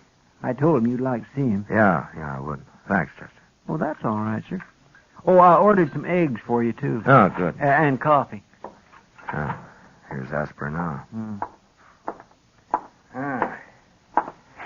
Morning, Marshal. Hello, Asper. You, wanted to see me? Yeah, I did. Won't you sit down? All right. But I can't stay long. I just rode in from Coldwater, and I want to get on out the ranch before noon. No? Then you weren't in Dodge last night? No, I'd had to ride mighty fast to be in Dodge last night, Marshal.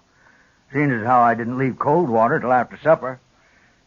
Maybe I should have waited till morning, but I figured it'd be easier on my horse to travel at night in this hot weather. Yeah. Who did you see in Coldwater, Asper? Shanghai Pierce himself. Made a deal with him for some cows, too, when he comes up with his next herd. Won't be for 2-3 months, though. I see. Asper, tell me something.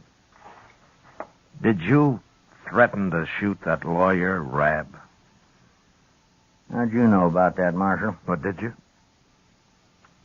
Yes, I did. Why? Well, somebody shot him last night.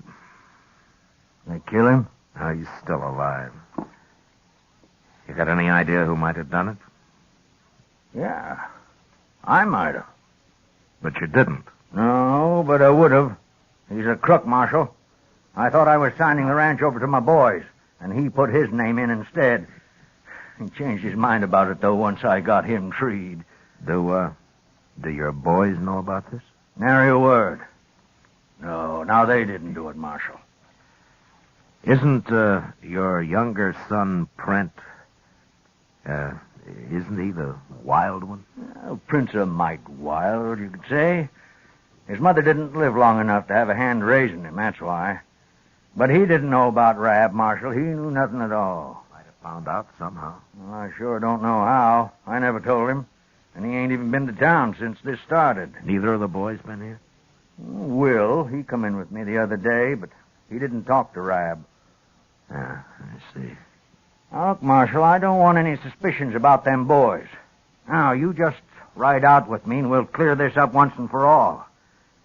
I told Rab I'd kill him, and I would have. And then I'd come down and told you all about it, and you could have got me hung. I expected that.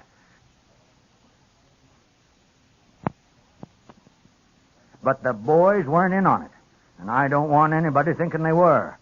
Now, you come talk to them. All right, Asper. All right. I'll ride out with you. Sure you will. And I'll tell you about Rab. If he pulls through this time, somebody'll just shoot him again. That man's no good at all, Marshal.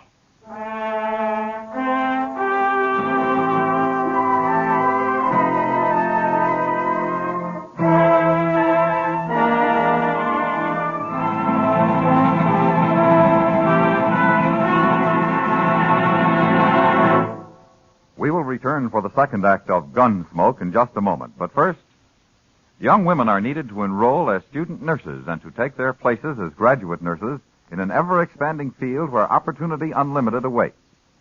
Older women should seek careers as practical nurses, where fine living and fine working conditions are in prospect.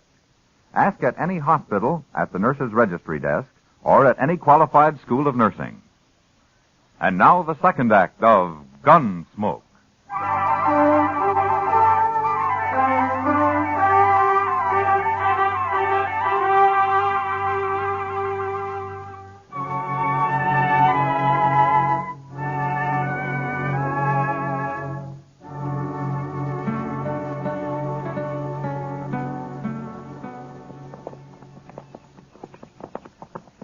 You've done a lot of work on this place since I was here, Asper. It's coming, Marshal. It's coming. I don't blame you for not wanting to be cheated out of it. Well, life's always uncertain, full of boils, Marshal. Never did have it easy on this ranch. Yeah. Well, I don't see the boys around. Maybe they're in the house. Come on, we'll have a look. All right.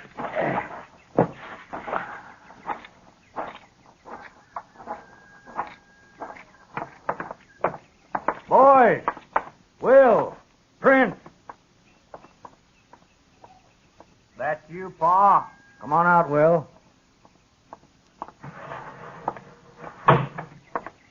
We got company. Hello, Will. Marshal? Where's Print? I want both of you here. He'll be around later, maybe. Well, go get him, Will. I got some coffee on the stove. Would you sit down for a cup, Marshal? Will! Yes, Pa. You know where Print is? No. When'd you see him last? Yesterday. Morning. All right, we'll find him later. Will, Rab got shot last night, and the marshal here is looking for the man who shot him. Did you do it? No, I didn't shoot him. You're telling the truth. I ain't been off the ranch. That's the truth. Satisfied, Marshal? Yeah, I'm satisfied. Now, what about Print? Think Print might have done it, Will? Ask him. You know more than you're telling me, don't you? Yeah. Well, I'll be. Now, what do you know about me and Rab? Tell me now, Will. I know what I heard. I was curious, so I went around back and listened at the window while you and Rab was talking. I heard you say you went and fuddled everything, and then I left. I told Print about it, too. And why didn't you listen some more since you were snooping around? I was going to shoot him all right, but he fixed everything up. This is your ranch now, yours and Print's. You understand? That's so? But now it looks like Print got hot-headed and rode to town. Doesn't it, Marshal? That could be. Anyway, I think we better find him. I'll find him. No son of mine's going to go around shooting people.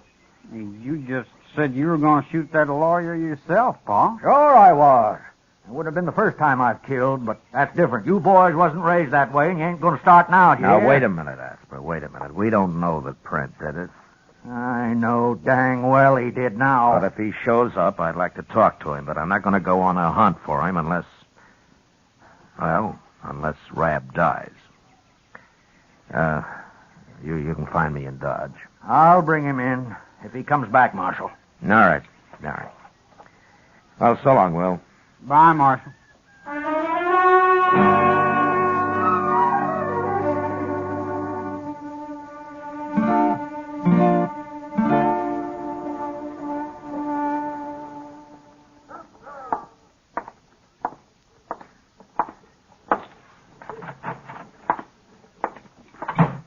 Hello, Chester, Doc. You're about a half hour late, Matt. Yes, I was just going to ride out after you, Mr. Dillon. Why? What's happened? Rab got shot all over again. What? He's dead for sure now. Yeah, right in Doc's office, Mr. Dillon. We was sitting down here, me and Doc, when we heard it. But by the time we got upstairs, he'd gone, whoever done it, and Rab was dead. Shot him right on the couch and jumped out Doc's back window. Nobody saw him that I could find. Well, he sure was determined, wasn't he? Chester, go see if you can find out if Prent Asper's been in Dodge in the last couple of days. Old Asper's youngman? Well, he's 18, Doc. Oh. Well, yes, you're right. Oh, yeah, he's old enough. Get going, will you, Chester? Yes, sir. And Chester, I'll be at the Texas Trail, huh? All right, sir.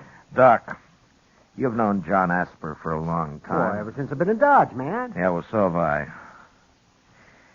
I just hope for his sake Prent didn't do this.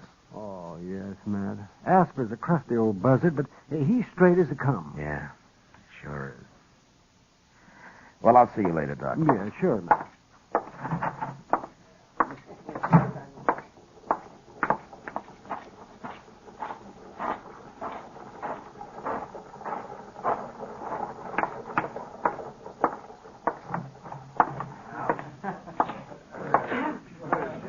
You alone, Kitty? Sure. Sit down, Matt. Thank you. Yeah, the place looks kind of deserted tonight. Oh, surely. Most of the boys haven't slept off last night yet. Kitty, tell me something. Hmm? You know Prent Asper? He's been in a couple of times. When? Oh, not for a couple of months, Matt. Why? I'm looking for him, that's all. Is he in trouble? Yeah, I think so. Mr. Dillon? Yeah. Charlie at the stage office saw him this morning. Huh? It was the first place he stopped. Was he sure? Yes, sir. He said Prent walked right down the street, but wouldn't even say hello to him. Went right past him. All right, Chester. Matt, over there by the door. Isn't that old man Asper? Yeah, it sure is. Here he comes, Mr. Dillon. Doc told me I'd find you here, Marshal. Yeah. He's going to ride out to take care of Will. I want you to go after Prent with me. Take care of Will? Well, what's happened? Just about a half hour after you left, Marshal. I was out at the barn, and then I heard Prent and Will arguing, and I started for the house. But before I got there, Prent pulled a gun on Will and shot him. Then he rode away again. I did what I could for Will, and then I come for the Doc. Well, is Will hurt bad? I don't know, Marshal. But Doc can fix him if anyone can. Let's go now. We'll get fresh horses at the ranch. Yeah, all right. Chester, go get our horses, huh? Yes, sir. I taught Prent everything I know about the prairie, Marshal. It's going to be a long ride.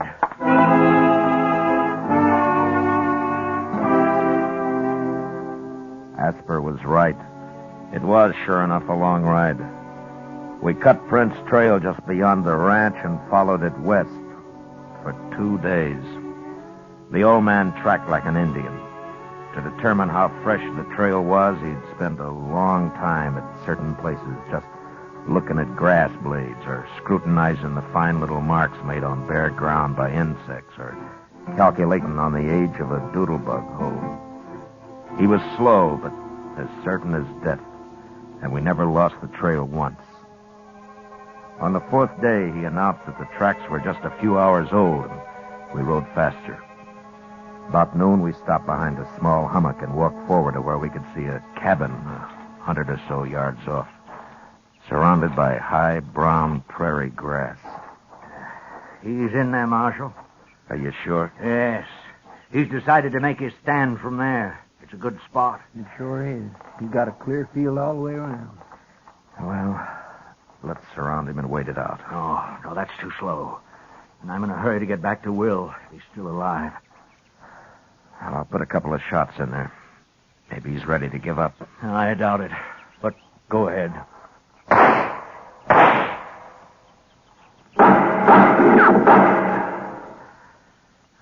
He'll never give up.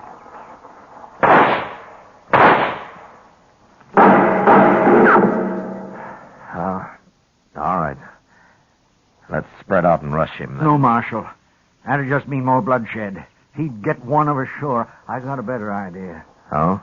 We'll burn him out. What? Look at that grass. It's as dry as tinder. All we have to do is fire it and take him when he comes out. He'll come out shooting. I know. I'll be waiting. Look, Asper. Chester and I'll stay here and starve him out, huh? Oh, why don't you ride on back? No, I don't figure it that way, Marshal. Thank you just the same. All right. Oh, the cabin's downwind. We can fire it from right here. Okay. You and I'll move out a little, Chester. And, let go any time. Yes, sir. Look, Asper. I'll do the shooting, huh? I can knock him down without killing him. He'd only hang. We'll all shoot, Marshal. Okay. I bunched up a handful of brown grass and lit it, and the wind did the rest, and carried the flame springing higher and higher toward the cabin.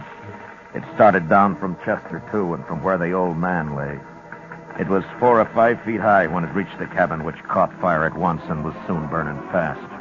No man could live in there for long.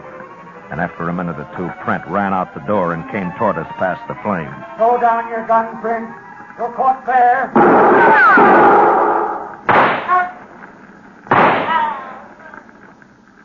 All right, Marshal. Chester. All right. Come on, Chester. Go watch him. He may not be dead.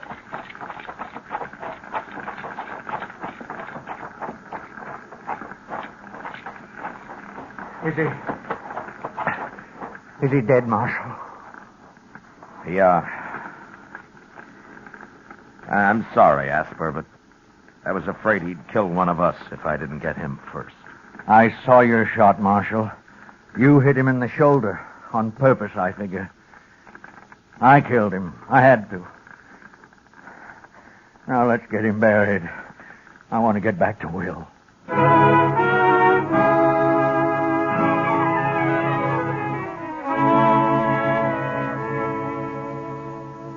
We buried Trent near the charred ruins of the cabin and then started the long ride back to the ranch. On the way, the old man never mentioned Trent, but talked endlessly of the prairie and his long life on it. He knew the land the way a preacher knows the Bible, and he accepted it and its ways with the same mixture of faith and fear. When we finally reached the ranch, Chester and I waited outside the house while the old man went in alone. After a moment, Doc appeared on the porch, smiling. And then the three of us rode back to Dodge.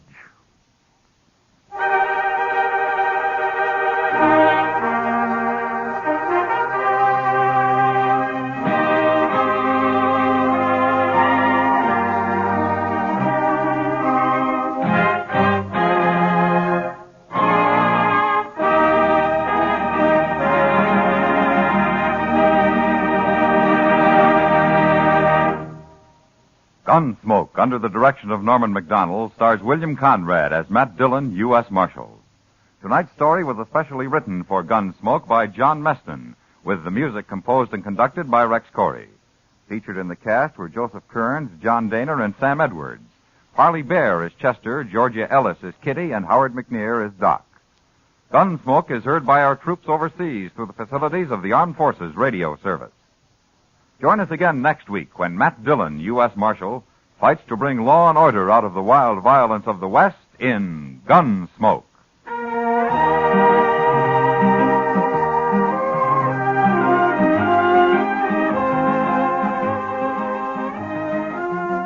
Next Monday night, The Lure of the Wilderness will be your Lux Radio Theater feature attraction, starring Gene Peters and Jeffrey Hunter in their original screen roles.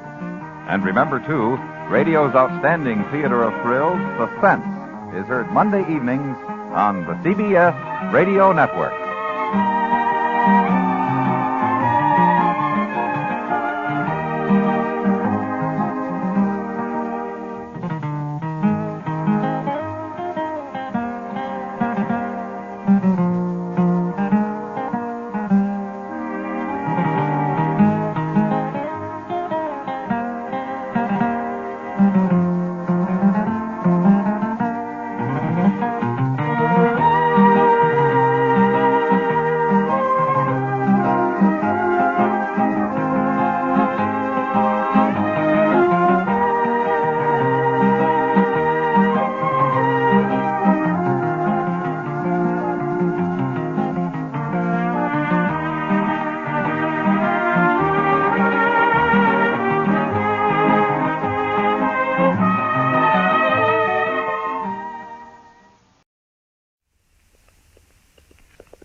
City and in the territory on west, there's just one way to handle the killers and the spoilers, and that's with a U.S. Marshal and the smell of Gunsmoke.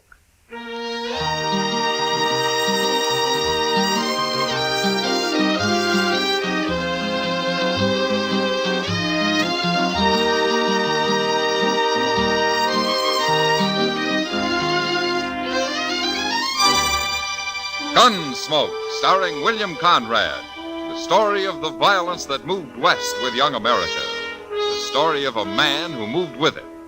Matt Dillon, United States Marshal.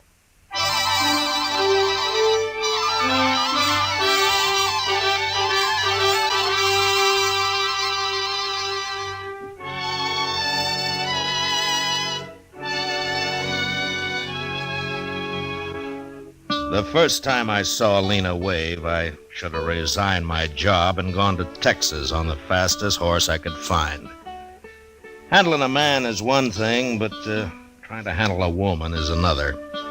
Especially when she weighs some 200 pounds and is muscled like a mule and twice as ornery. Lena came to Dodge on a great draft horse with dark circles around its eyes. And she was leading an old jack mule that carried her boyfriend, Emmett Fitzgerald. And Emmett was a tired, pigeon-breasted little fellow with a green look in his face. They weren't a very handsome pair, but we were mightily impressed by them the day they rode up Front Street. I swear, Mr. Dillon, that woman must wear leather underwear. I don't know why she's leading his mule. The man doesn't look stout enough to run away if he wanted to. My, I'd sure hate to have her on my tail. Well, she's wearing a 6-gun and built like a buffalo. Well, she sure isn't the gentlest looking woman I ever saw. Oh, that poor little man, Mr. Dillon. He somehow gives me the feeling he's being carried around in a bird cage. Now, quiet, Chester. They'll hear you. Yes, sir. Oh, I never thought we'd make it, Lena. You mean you never thought you'd make it? Get off that mule. Sure, Lena. Here. I'll help you tie him up, Lena. Ow! You stepped on my foot. I'm sorry. Lena. That'll learn you to be a gentleman. You up there. Stop that.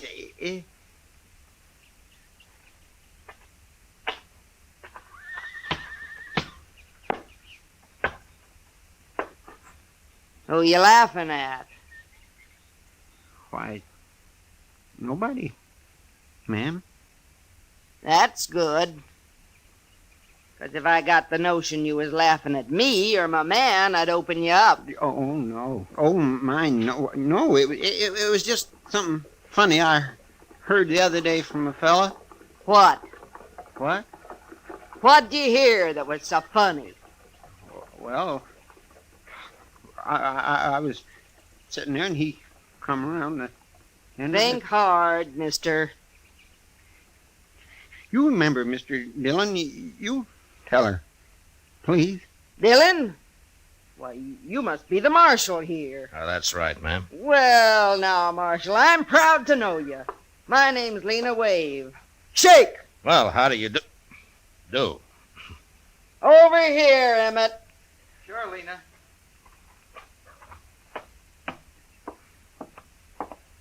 Marshal, it's yours, Emmett Fitzgerald. Emmett? Glad to know you, Marshal. Emmett's a gambling man. Oh, is that so? I want you to know he's honest, Marshal. Ain't you, Emmett? Sure, Lena.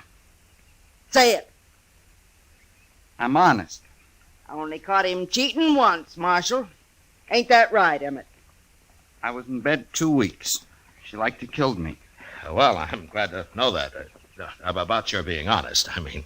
Emmett'll be running a game tonight. Right over there is as good a place as any.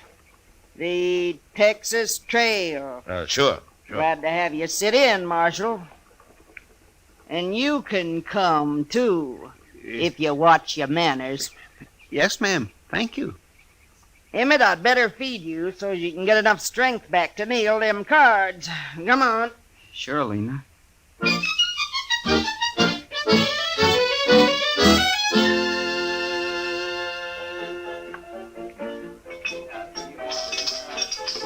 Chester's been in that game over there for 2 hours, Matt. He must be losing. Well, he usually does, Kitty. How anybody could concentrate with Lena hulking around, I don't know. She does keep an eye on things, doesn't she? You know, Matt, I feel kind of sorry for her. Oh, she can take care of herself. Oh, it isn't that. She's being so big and not very pretty. After all, she is a woman. That's not too easy to tell, Kitty. You think she's in love with Emmett? Well, now, Kitty, I tell you, I haven't worked that out yet. I'm sure been studying on it, though. Matt. Every woman needs a man of some kind. She's got one. Yeah. I feel sorry for him, too. Oh, Lena will take care of him. I know. But I'll bet he'd like to take care of Lena just once. After all, he's human. I tell you, that is not my hand. I had 3 aces. You accuse Emmett of cheating, and I'll shoot you dead. Excuse me, Kitty. I better go fish Chester out of that. That Emmett was dealing, wasn't he? I'll blow a hole in you, mister. Right now. All right, hold it, Lena. She's about to shoot me, Mr. Dillon. You bet I am. Lena, I don't know what it's like where you came from, but you shoot anybody around here and you're going to go to jail. You'd put a woman in jail? For shooting, I would. For fighting? What? This is what? When I hear he can put in jail for that, too, now. Now, here. The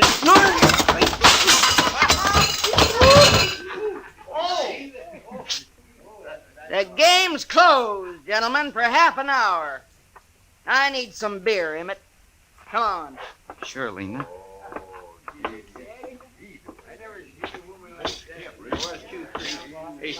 I don't care what this thing. Getting up on me like that, it ain't fair.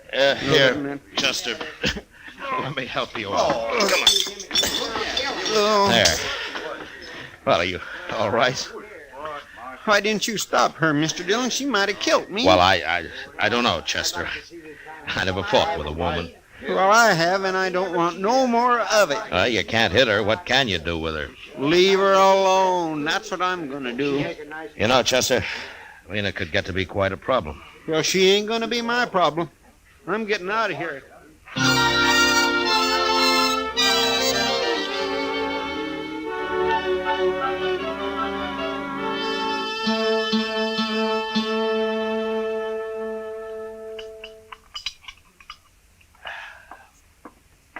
Good morning, Matt. Oh, hello, Doc.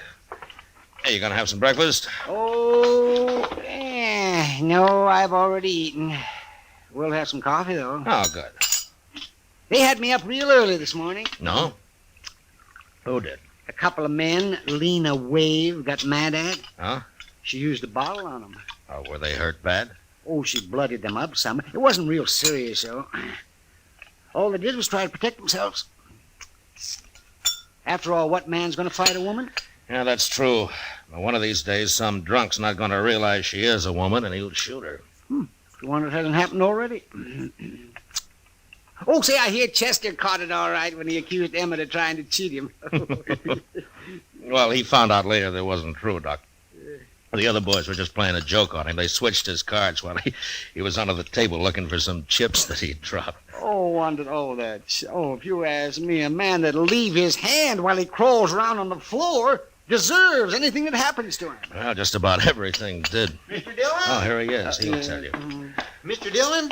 Oh, say, you better come too, Doc. What's the trouble, Chester? Lena Wave, she just shot a man over at the Dodge House. What? Oh, say, we better Is the man dead, Chester? He sure is, Doc. Where's Lena? She's still there. Claims it was self-defense. Did you see it? Yes, sir, I was right there.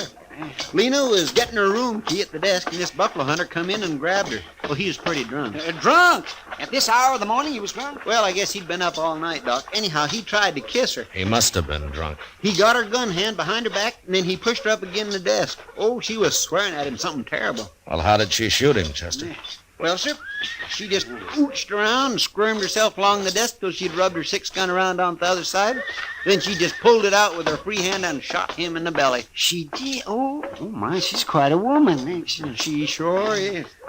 She's waiting with Emmett right inside here, Mr. Dillon. Everybody else took cover. They're scared to death of her.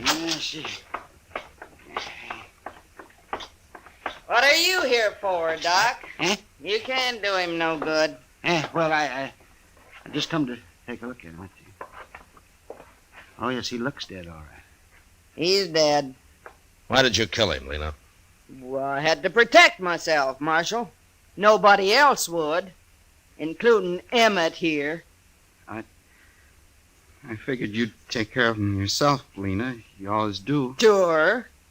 But if you was a man, you'd do it for me. Now, Lena, look how big he is. He ain't very big anymore. All it takes is a gun, Emmett. Sure, Lena. There are too many people carrying guns around here already. I'm going to take yours, Lena. What for? I killed him in self-defense. He wasn't even armed, except for that Bowie knife. You're forgetting something, Marshal. What? I'm a woman. So? So? You mean to tell me a woman ain't got the right to protect her virtue in this town? What do you men come to, anyway? Well, yes, she's got a point there. Ain't no judge in the world that wouldn't call it self-defense. No, you're right, Lena. I keep forgetting. You know I'm right. Emmett, we ain't had breakfast yet, and I'm hungry. Come on. Sure, Lena.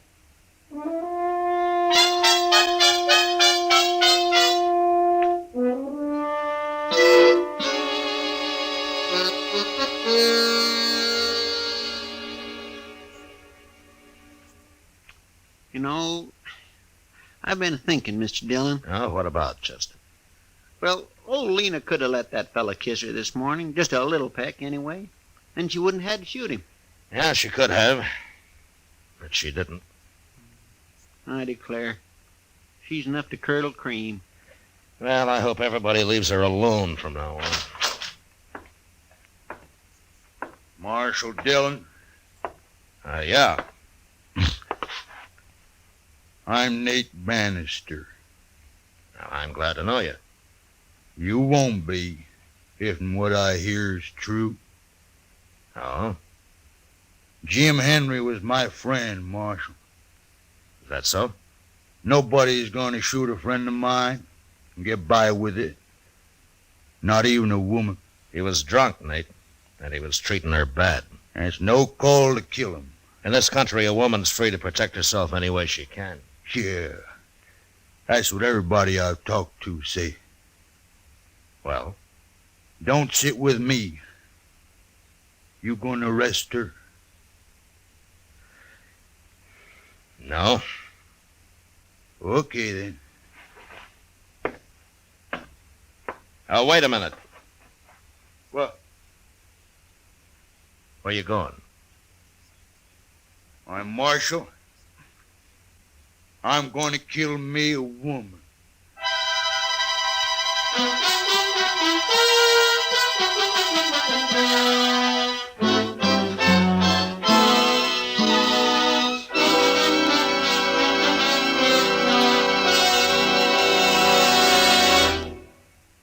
return for the second act of Gunsmoke in just a moment. But first, this Monday night on CBS Radio's Suspense, hear Jeff Chandler in Death at Skrikerud Pond.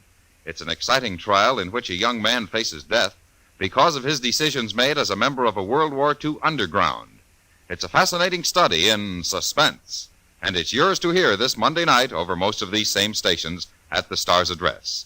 Monday, Suspense. Now the second act of Gunsmoke.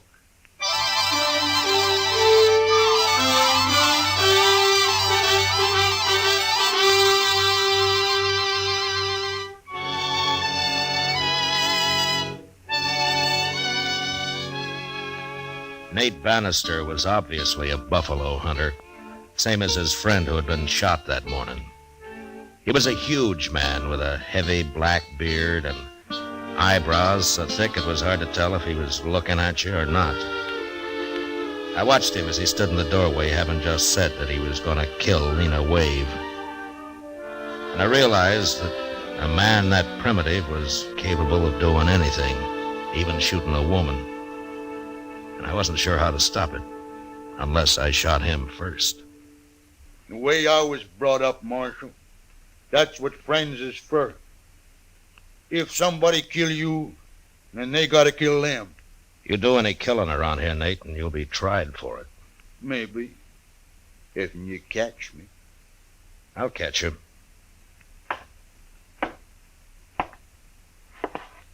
Why you gotta protect women, Marshal? Just 'cause they're so weak and puny? Is that Nate Bannister? Huh? You heard me. Why, yes, ma'am. I'm Nate Bannister. Well, they didn't tell me you was so big. Who didn't tell you? How'd you know my name? You've been spreading it around that if the marshal don't arrest me, you'll shoot me. That true? Are you Lena Wade? I am. And if there's gonna be any shooting, I want in on it. Now, wait a minute, Lena. I ain't gonna get bushwhacked by no dirty buffalo hunter, Marshal. Bushwhack? I wouldn't do that to nobody. Especially a lady. Lady?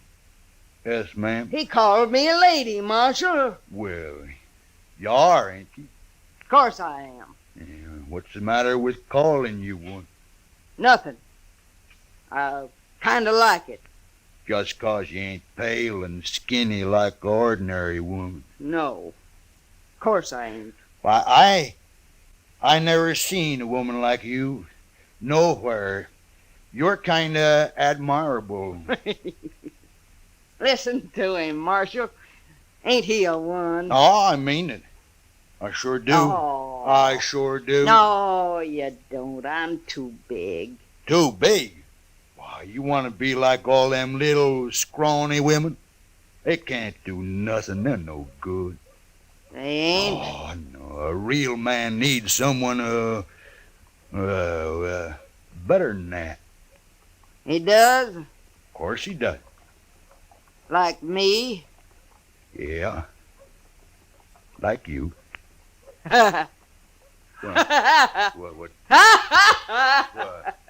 You was gonna shoot me a minute ago. Oh, no.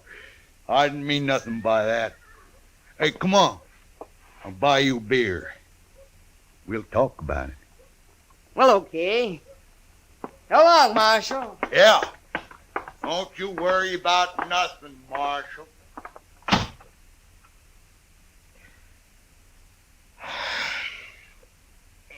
Chester!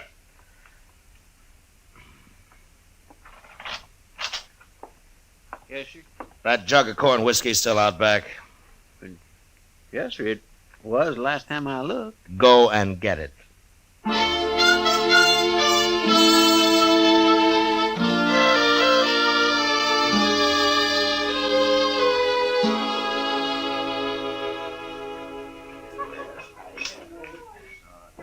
Those two make quite a couple, Matt. Look at them. They've been sitting there most all day. Yeah, a pretty shaggy pair of lovebirds, if you ask me. How's Emmett taking all this? Well, he didn't find him till a couple of hours ago. No, what happened? Oh, where is he? Nate ran him off. He probably had done more, but Lena wouldn't let him. You know, Matt, I think underneath she's real fond of that little Emmett. Yeah? She got a strange way of showing it. Women do sometimes. Well, it doesn't matter as long as she keeps out of trouble. She leads quite a life, doesn't she? Shoots a man in the morning and falls for his best friend in the afternoon. She might have shot both of them if Nate hadn't started sweet-talking her. Well, he made her feel like a woman, that's what. Oh, sure. Nothing wrong with that, is there? It probably saved his life. All right, mister. You get away from Look, her. Matt, it's Emmett. Yeah. You heard me. I thought you'd gone home. I ain't going home.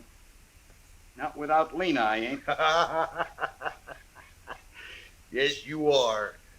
Lena and me is going to get married. I didn't say that. I ain't had time to tell you. I'm warning you, mister. Excuse me, Kitty. I better stop this. Look, fella, I'm going to kiss her. Watch. No. Hold it, Emmett! Oh! All right, Emmett. Give me that derringer. Sure, Marshal. Chester, Yes, sir. Here I am, Mr. Dillon. get Nate's gun before he comes to. All right, sir. I'll get it. All right, then take him over to Doc's, huh? He doesn't look too bad hurt. No, sir. He ain't. I'll take care of him. Emmett, Come on, Leslie. You and both. you shot him. I know. You shot him. Over me. Well, he was stealing you, Lena. And you went and shot him. I was kind of ashamed this morning when that other fella tried to kiss you. You're a man after all, Emmett. I couldn't stand losing you, Lena. Oh, I didn't care nothing about him. You didn't? No. I was just tired of not being treated like a woman. He called me a lady and kind of lost my head. That's all. Well, Emmett kind of lost his head, too, Lena. All right, Emmett. Come on. You're going to jail. No, Marshal, please. Come on. Get going, Emmett. All right. My husband goes to jail. So do I. Your husband?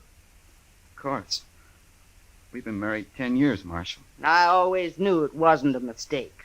Well, he's still going to jail. Please, Marshal, don't take him. Of course I'll take him. He just shot a man, didn't he? He was only protecting his lawful wedded wife. You gotta let me go with him. Well, I can't leave him now. I've been waiting 10 years for him to treat me like a woman. Oh, please, Marshal. Look, Lena, there's been nothing but trouble since you hit Dodge. Please, Marshal. When Nate gets patched up, he'll be gunning for Emmett here. Emmett'll kill him next time. All right, Lena. Look, I'll tell you what I'll do. Get out of Dodge, both of you. Right now. You mean it? If you hurry. Oh, thank you, Marshal. Let's go, Emmett. Wait a minute. Huh? Take my arm. All right. Now, Lena. Come on. Sure, Emmett. Sure.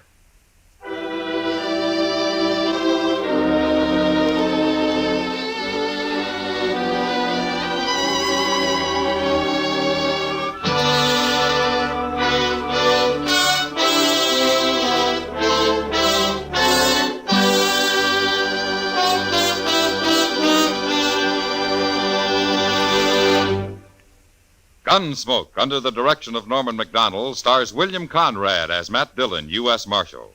Tonight's story was specially written for Gunsmoke by John Meston, with music composed and conducted by Rex Corey. Featured in the cast were Virginia Gregg with Vic Perrin and John Daner. Parley Bear as Chester, Howard McNear as Doc, and Georgia Ellis as Kitty.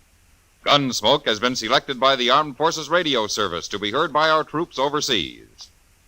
Join us again next week as Matt Dillon, U.S. Marshal, fights to bring law and order out of the wild violence of the West in Gunsmoke.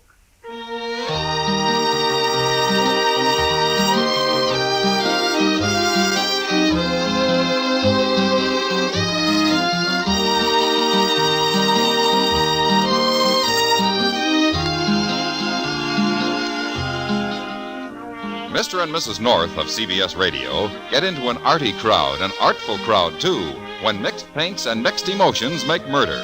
Here a collector's item, Ham and Jerry's latest thriller, leading them a merry chase mid works of art before they nab their killer. It's on most of these same stations Tuesday night. On the same evening, you have a date for thrills with John Lund as yours truly, Johnny Dollar. Don't forget. George Walsh speaking. Eve Arden as our Miss Brooks teaches you how to laugh Sundays on the CBS Radio Network.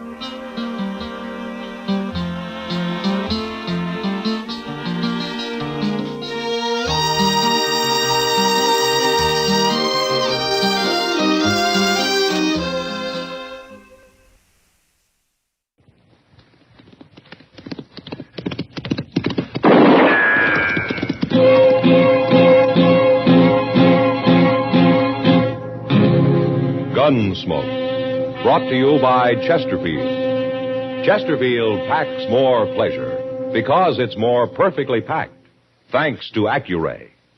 They satisfy the most. Around Dodge City and in the territory on West, there's just one way to handle the killers and the spoilers, and that's with a U.S. Marshal and the smell of Gunsmoke.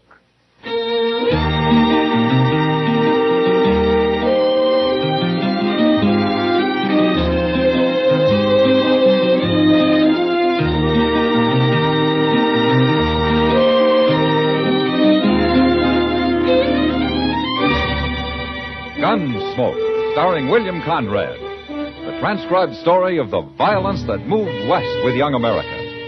And the story of a man who moved with it. I'm that man, Matt Dillon, United States Marshal. The first man they look for and the last they want to meet. It's a chancy job, and it makes a man watchful and a little lonely.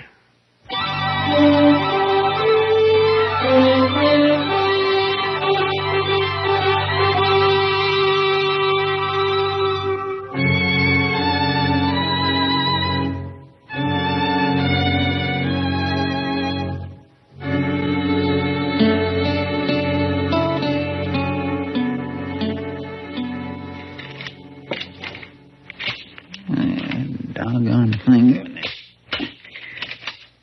There. That works. Hello, Chester. Mr. Dillon? Are you going hunting? No. I saw all kinds of wild turkey about a mile down the Arkansas yesterday. I ain't going hunting, Mr. Dillon.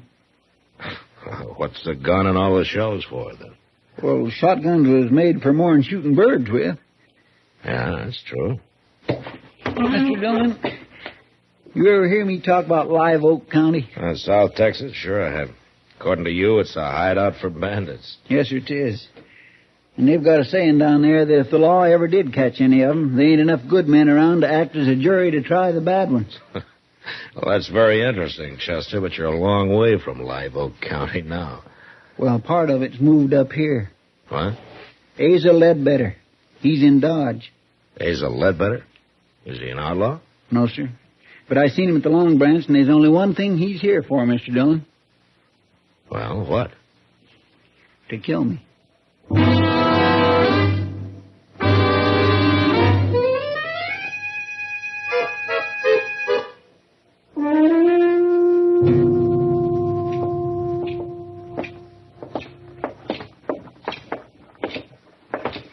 All right, Chester. So you're going to tell me why Asa Ledbetter is here to kill you? It don't matter why, Mr. Dillon.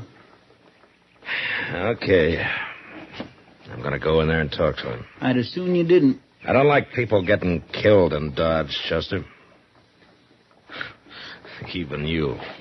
Now, you wait here, huh?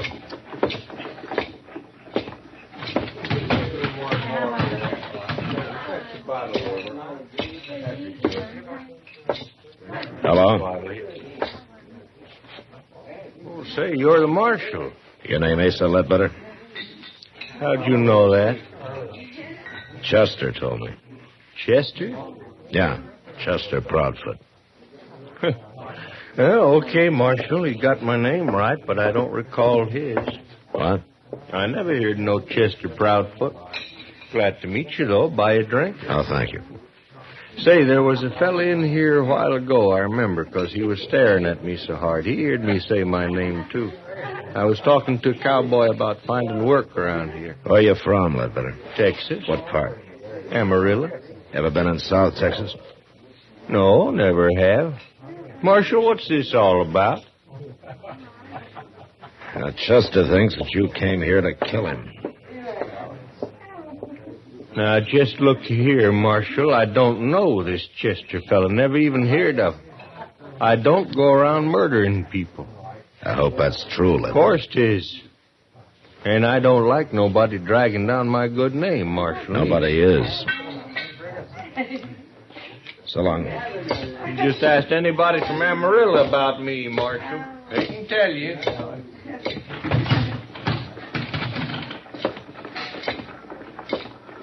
Chester? I feel like a darn fool standing out here. Are you sure you haven't got Asa Ledbetter mixed up with somebody else? Not hardly. He claims he never heard of you. He's been looking for me for years. Why, Chester? It don't matter why, Mr. Dillon. If I'm dead, all that matters is I'm dead. Why don't you take a few days off, huh? Go fishing or something.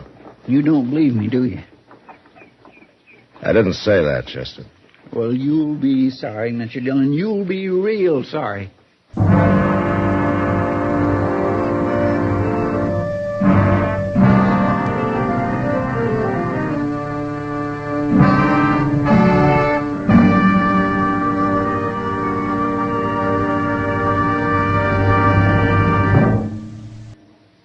That whistling man, Bobby Haggart, really started something.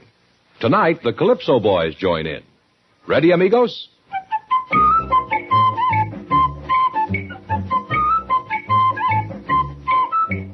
Packs more pleasure, packs more pleasure. Chesterfield packs more pleasure because Chesterfield's more perfectly packed.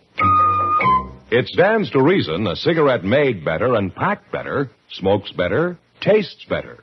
And Chesterfield is more perfectly packed by Accuray. This electronic miracle removes human error in cigarette manufacture. So Accuray Chesterfield is firm and pleasing to the lips, mild yet deeply satisfying. Yes, Chesterfield gives you something no other cigarette can give you. Chesterfield packs more pleasure because Chesterfield's more perfectly packed. To the touch, to the taste, Chesterfield packs more pleasure because it's more perfectly packed. By Chesterfield, mild, yet they satisfy the most.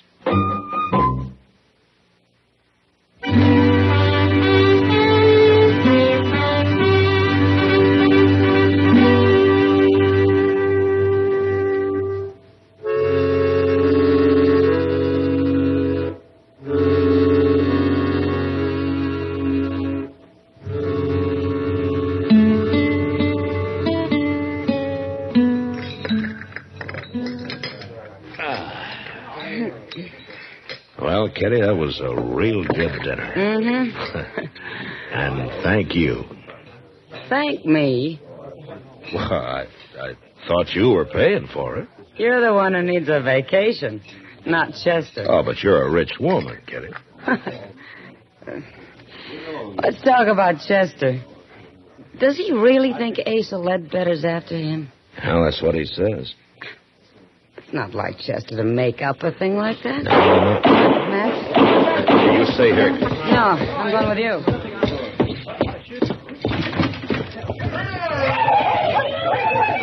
It's a couple of drunken cowboys. You going after him? Mr. Dillon!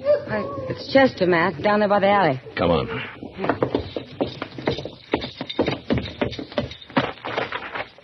What's the matter with his arm? Looks like he's been hurt. Yeah. He shot me, Mr. Dillon. He shot me. One of those cowboys? No, Asa Ledbetter. What?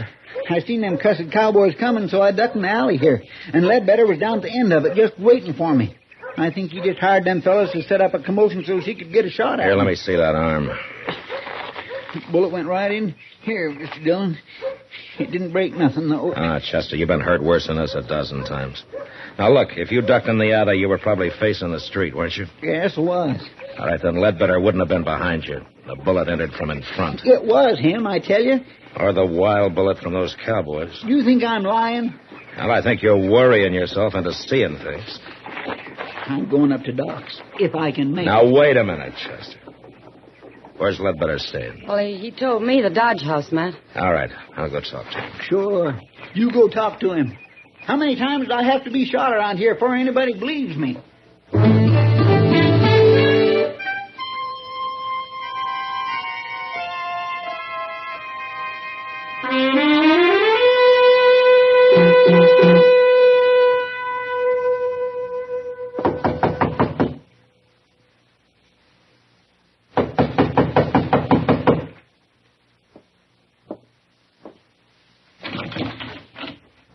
Oh, hello, Marshal.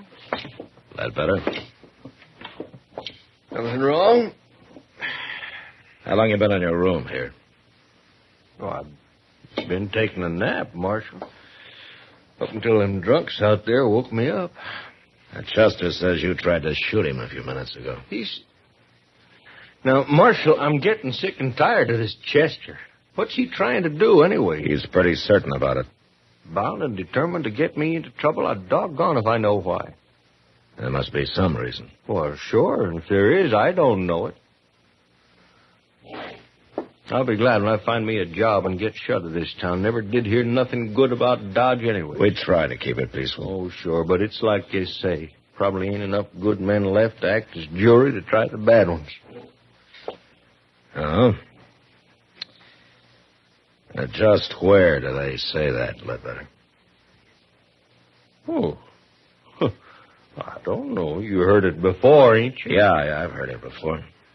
It's a saying down in South Texas in Live Oak County. Well, that may be, Marshal. And I heard it in Amarillo. Now, ain't that possible? Yeah, I guess it is. Marshal, listen here. If I come here to kill a man, what did I be waiting around for? A change of weather? It don't make sense, does it?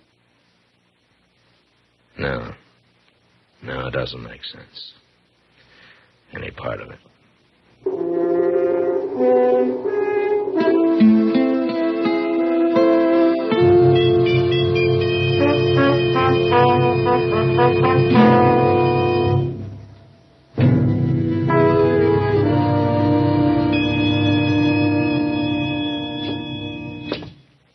How does it look, Doc? Well, it's just a scratch, Matt. A scratch? I suppose if I come in here scalped, you'd say the barber just give me too tight a haircut. Now, Chester, be brave, boy. Yes, see. There we are. In a week, you'll never know you got hit. Well, it's a mercy it wasn't my gun arm. Chester, I told you Asa Ledbetter was in his room the whole time. You mean he told you? I asked the desk clerk on the way out. Then he was lying, too. Chester, how long since you've had a good night's sleep? Now, Doc, don't you start that. Well, you admit you didn't actually see Ledbetter in that alley. But next time you'll see him all right, won't you? Yeah, whether he's there or not. Have you finished doctoring my wound? Oh, now, wait a minute. Getting mad won't help you. Well, maybe it will. Well, where are you going now? Who cares where at I'm going?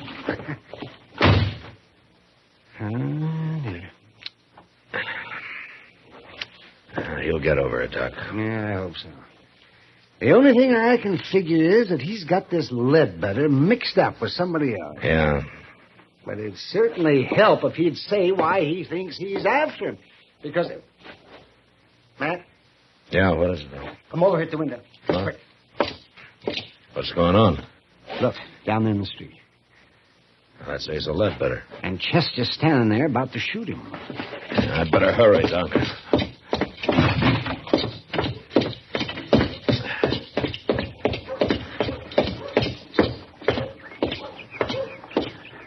I'm just getting plumb good and tired of you. Then why don't you do something about it? Chester. You stay out of this, Mr. Dillon. I don't like gunfighting, no matter who starts it. I didn't start it. He come here to shoot me. Marshal, he is crazy. He ought to be locked up. Sure, I'm crazy. I should have called you out before. Now, you going to fight or not? No, I ain't gonna fight. You scared? I've got no quarrel with you. Are you scared? Leave him alone, Chester. No. Then tell me what this is all about. No. Now, Chester, why don't you just go off and get drunk or something?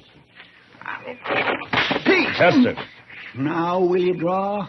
Now will you? Oh, Marshal, I ain't gonna take much more of him. I said, are you All right, gonna Chester, draw? that's enough. Now, you come with me. You're a dirty coward. You Red come Belly. with me, I said.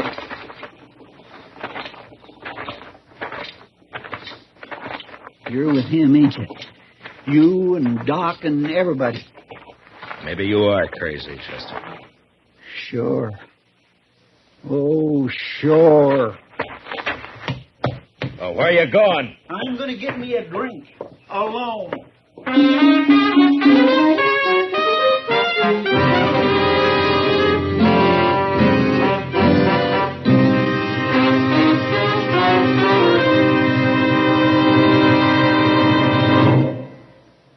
Say, where are you listening to Gunsmoke? In your car? Getting ready for dinner? Oh, I see. Just relaxing in your favorite easy chair. Well, I'd say you're in a good spot right now to really enjoy a Chesterfield. You see, Chesterfield packs more pleasure because it's more perfectly packed. It stands to reason. A cigarette made better and packed better smokes better, tastes better. And Chesterfield is more perfectly packed by Accuray. This electronic miracle removes human error in cigarette manufacture. So Accuray Chesterfield is firm and pleasing to the lips, mild, yet deeply satisfying. Yes, Chesterfield gives you something no other cigarette can give you. Chesterfield packs more pleasure because Chesterfield's more perfectly packed. To the touch, to the taste. Chesterfield packs more pleasure because it's more perfectly packed. Buy Chesterfield. Mild, yet they satisfy the most.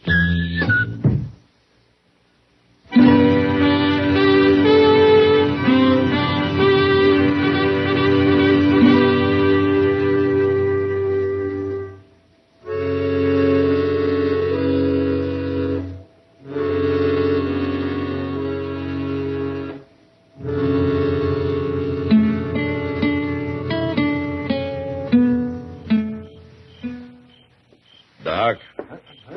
Is that you, Doc? Oh, man. Why, it's 3 o'clock in the morning, man. Yeah. You been on a call? Well, I haven't been romancing the ladies. Yeah, is Chester asleep? Yeah, he's asleep. But not in the office. Why not? Where is he? I locked him in a cell out back. You locked him in... What? He got drunk, Doc. By sundown, he was as drunk as I ever saw him. Well, maybe he needed it, Matt. Maybe it'll bring him out all this. Well, something's got to. Yes, it does. Well, I'm going to go to bed now, Matt. You better go, too. Yeah, I am, Doc. I think I'll use Chester's bed in the office tonight. I'll see you tomorrow. Yeah, good night, Doc.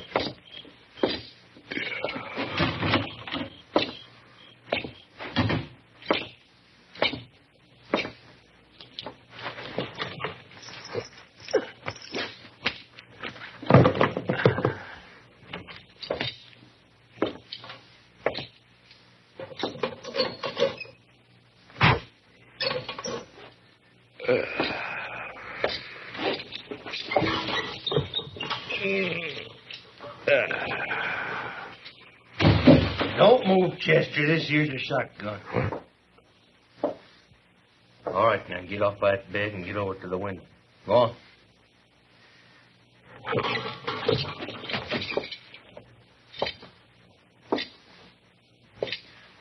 Better. I'm going to sit down here and light the lamp now. But you just stand steady. The shotgun's right across my knees.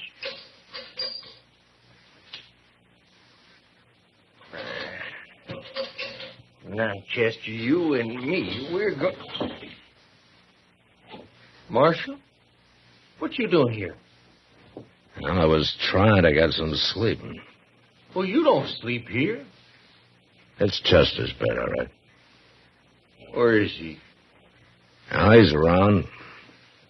Somewhere. Where you go? Stand still. Marshal, stand still. I mean it. Well, I was just going to close the back door here. You left it open. I want it open. All right. I'll open it wide. Here, Marshal. No call for that. Why, where's Chester at? I don't know where he is, Ledbetter. You're lying. Yeah, I'm lying. He got drunk this afternoon. You brought him over here. I thought you put him to bed, but since you didn't, there ain't but one place he'd be. Right out there in that cell behind you. You walk right past him on your way in, Ledbetter. Get out of that doorway, Marshal. No. I'll shoot you if you don't. You'll shoot Chester if I do. Now move, I say. I can't oblige you, Ledbetter. I'm sorry. I'll kill you, Marshal.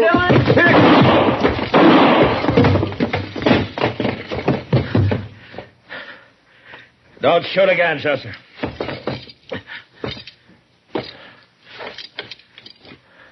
Mr. Dillon?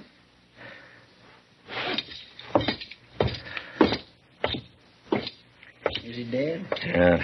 You hit him in the head with the first shot, Chester. Pure luck. I heard you kick that door. It woke me up. So I wonder anything could wake you up tonight. Well, I don't feel so good, but I ain't drunk no more. Hey, you got me locked in here. Yeah, I thought of that, but I forgot to take your gun away from you. That was mighty careless of you, Mr. Dillon. Well, it doesn't matter now. You knew I had it. You were going to let him shoot at you so it'd wake me up and I'd have a chance at him.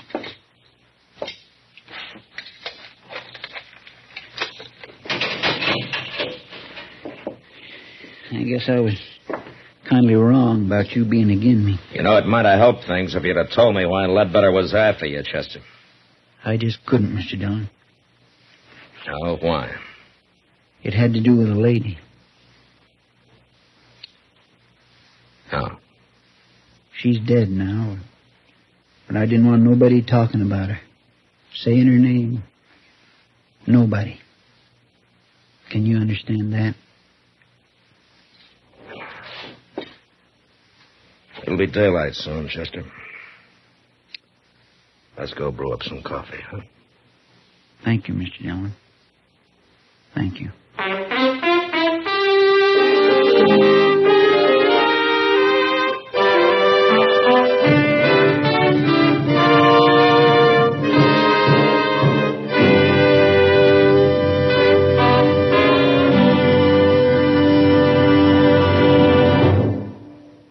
In a moment, our star, William Conrad. Vacation coming up soon? Here's how to pack more pleasure. Make sure you have a couple of cartons of Chesterfields in your suitcase or in your car's glove compartment. A touch tells you Chesterfields are firm, packed full. Your taste tells you they satisfy the most. So when you do your vacation shopping, ask your dealer for Chesterfields by the carton. You know, the early frontier years were lusty and brawling, and men happily fought each other as a matter of course. But next week, it's the man who refuses to fight that causes all the trouble. And that was the West. Good night. Gunsmoke. Produced and directed by Norman McDonald, stars William Conrad as Matt Dillon, U.S. Marshal. Our story was specially written for Gunsmoke by John Meston, with music composed and conducted by Rex Corey. Sound patterns by Tom Hanley and Bill James. Featured in the cast was Lawrence Dobkin as Asa Ledbetter, Parley Bear as Chester, Howard McNear as Doc, and Georgia Ellis as Kitty.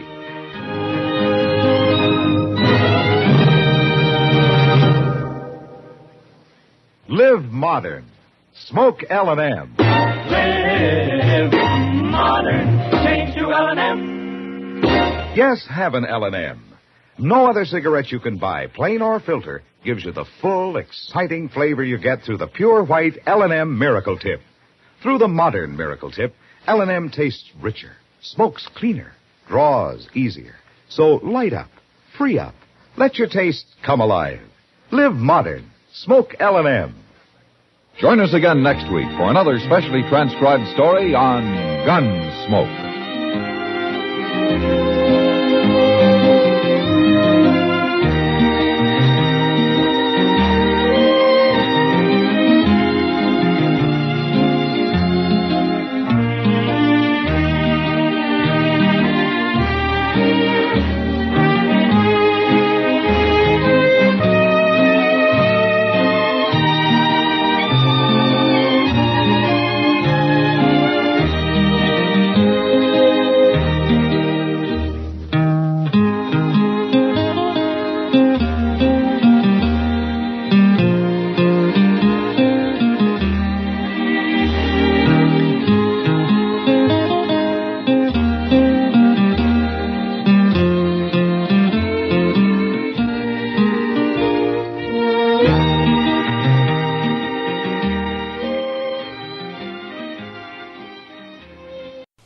Now, Sugar Crinkles, the sugar rice treat that's just right sweet, is proud to present Gunsmoke.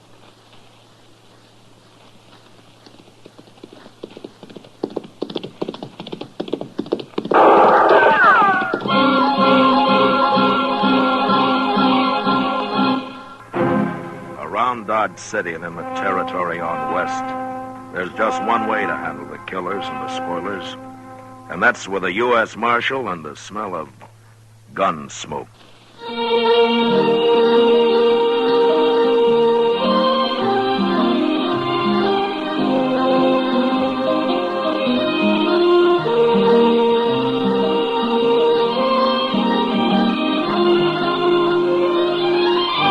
Gunsmoke, the story of the violence that moved west with young America. The story of a man who moved with it. Matt Dillon, United States Marshal. Take it easy, Mom. You know your young folks are going to eat when you give them sugar crinkles for breakfast. Yes, boys and girls love sugar crinkles. And no wonder. It's the sugar rice treat that's just right sweet. Makes breakfast more fun than a circus. Now, the reason sugar crinkles suit young folks to a T is this. Some sugar-coated cereals they've tried seem too sweet. Others don't seem sweet enough. But when they dip their first spoonful of sugar crinkles, they've discovered a sugar-coated cereal that's just right sweet. And say, those young folks of yours love to dip into the pack and eat sugar crinkles as a snack, too. So better get several packages. And now, Gunsmoke, starring William Conrad.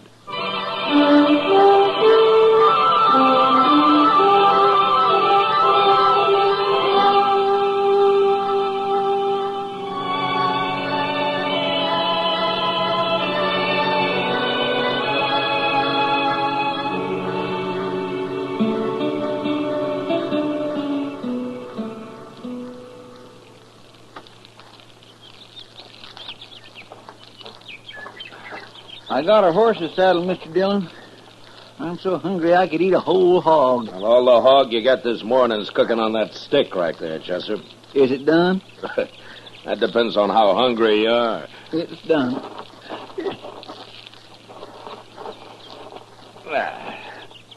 Sure will be good to get back to Dodge tonight and sleep in a bed again. Well, civilization's made you soft, Chester. Maybe so, but I get mighty tired of using my back for a mattress and my belly for a covering. Obviously, Chester, you were born for greater things than rooting around on the prairie and living in the rain. It hasn't been raining, Mr. Dillon. No, it hasn't. But it will, Chester. Sooner or later, it'll rain. Yes, sir. Wish we brought some more bacon. Say, don't old man Granby live around here? Maybe we could borrow a little from him. Well, according to what I've always heard, old Granby wouldn't loan anybody anything. You really think he's a rich miser, like they say? Oh, I don't know, Chester. Sometimes a man's entirely different from his reputation. I only met Granby once or twice. He seemed like a nice enough old fellow, though. Well, I wouldn't want to live out here all alone with nothing but a few horses for company. Oh, he's used to it. Well, even if he does have a lot of money hid away, there's no place to spend it out here. Granby's pretty old for the pleasures Dodge has to offer, Chester. Well, I hope I am never that old. At the rate you're burning yourself out, Chester, you never will be, so don't worry about it. Oh, now, Mr. Dillon, I live mighty quiet for a young fella who's free and still full of blood. Sure. Hey, look over there. Huh? That string of dust laying right on the ground there. Yeah, I've been watching it, Chester. It's not on the ground, though. There's a dry wash runs along there. Somebody's driving stock down it. Maybe it's old man Granby. That may be. Let's go say hello, huh? All right, sure.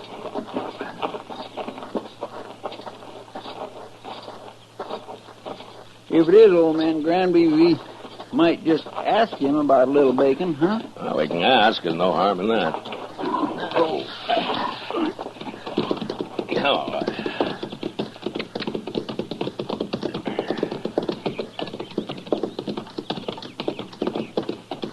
Now, that's horses down there, Chester. Yes, sir. I can see their heads now. I don't see anybody driving them. Now, he'll be along in a minute. Now, let's wait here.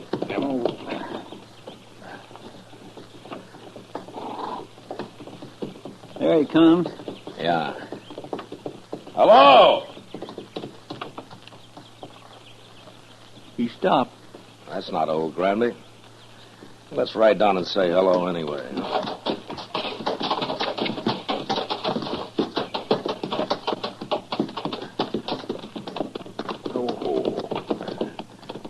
Now, that's Granby's brand on those horses, though. He must have hired him a hand. Yeah, maybe.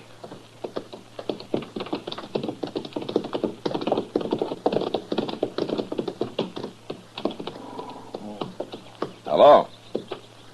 Hello. Are you working for Granby? I ain't working for nobody, mister. Oh? And where is he? Where's who? Granby. I don't know no Granby. Well, those are his horses you're driving. Oh, they are? Yeah. I ain't driving them. What do you mean? They got ahead of me in the wash here, that's all. I see. You a cowboy? Yeah, sure. I'm a cowboy.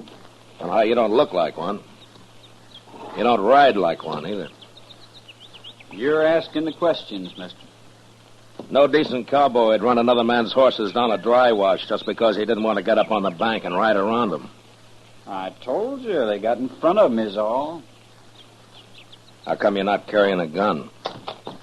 Does a man have to carry a gun? No. I'll bet you're the only man within 1,000 miles of here who isn't carrying one. Maybe I got a better conscience than the rest of you. Maybe. Look, mister, you've run those horses about 5 miles off of old Granby's place. You want to give us a hand, we'll run them back. I'm in a hurry. It won't take long.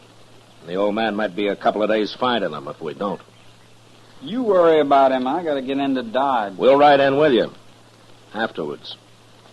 I ain't going to do it. Look a lot better if you did.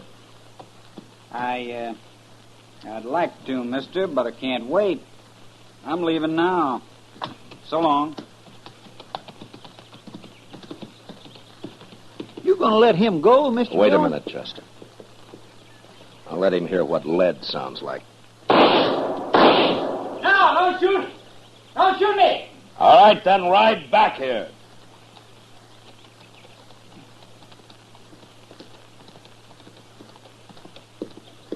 Don't kill me, mister. I'm not going to kill you. Unless you try to run away. Why would I try to run away? You just did. Chester. Yes, sir? Ride down the bank and head those horses off. Start them back up the wash. We'll be out of here by the time they're back. All right, Mr. Dillon. You stay right close to me, fella. And don't try anything smart. When we get to Granby's, if he says it's okay, then you can go wherever you like.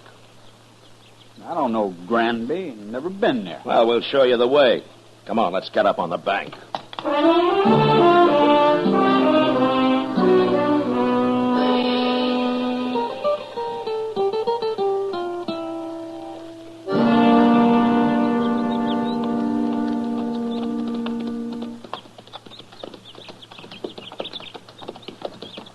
Old man Granby can find his horses all right now, Mr. Dillon. Yeah. But I want this cowboy here to meet him. We'll see if he's in the house. I'll wait for you. Get off that horse, fella. Go on. That's better.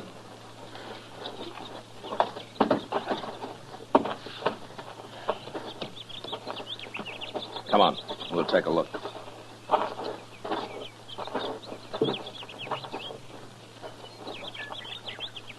Well, what are you waiting for? Nothing. You go ahead, Chester. Yes, sir, Mr. Dillon. Looks like I'll have to herd this man in.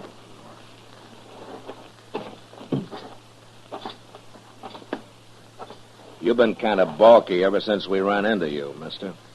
I don't like being dragged around.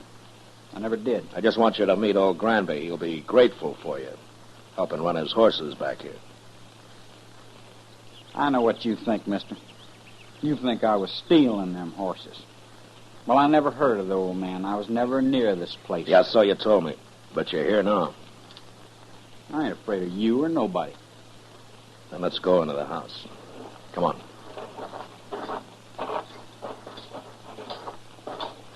Mr. Dillon? Yeah, what is it, Chester?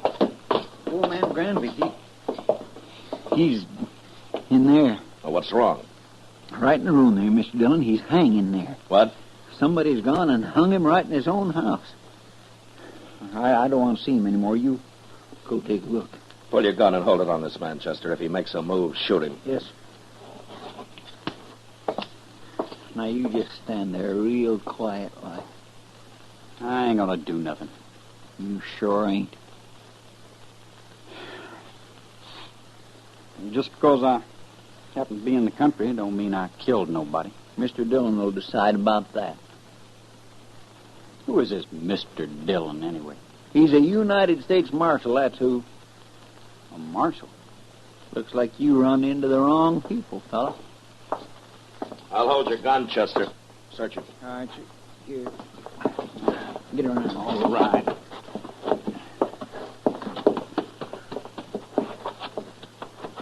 Turn around. The house is all torn up. He must have been looking for old Granby's money. I was never in that house. There's nothing on him. Not a thing. All right, Chester. Here's your gun. Catch it. Thank you. All right, now, what's your name, fella? Trimble. Joe Trimble. Where are you from? Up north. Up north where? All over. What are you doing down here, Trimble? Making a change. Yeah, sure. And some cowboy you ran into told you about Granby being rich. So you came here and kicked the old man around and hung him.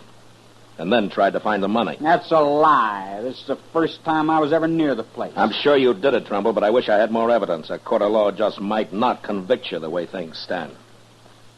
You gonna let me go? No. I'm arresting you. And you're gonna stand trial.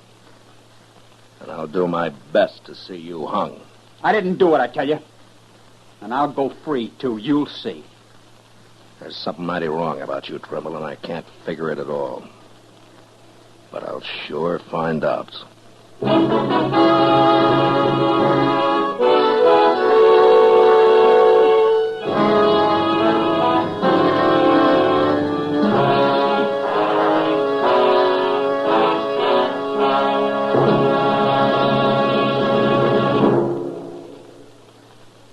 Mother, it does your heart good, I know, when your young folks eat all of their breakfast cereal. That's why I'm so happy to tell you about new Sugar Crinkles. Sugar Crinkles, you know, is the sugar rice treat that's just right sweet. Crisp golden nuggets of sugar-coated rice. They make breakfast more fun than a circus. Why, young folks love Sugar Crinkles so much, they disappear like magic. Now, you've had experience with sugar-coated cereals that seem too sweet to you, and others that just don't seem sweet enough to the youngsters. Well, what a wonderful surprise Sugar Crinkles will be to your whole family. For new Sugar Crinkles really are just right sweet. Remember, Sugar Crinkles make great snacks, too.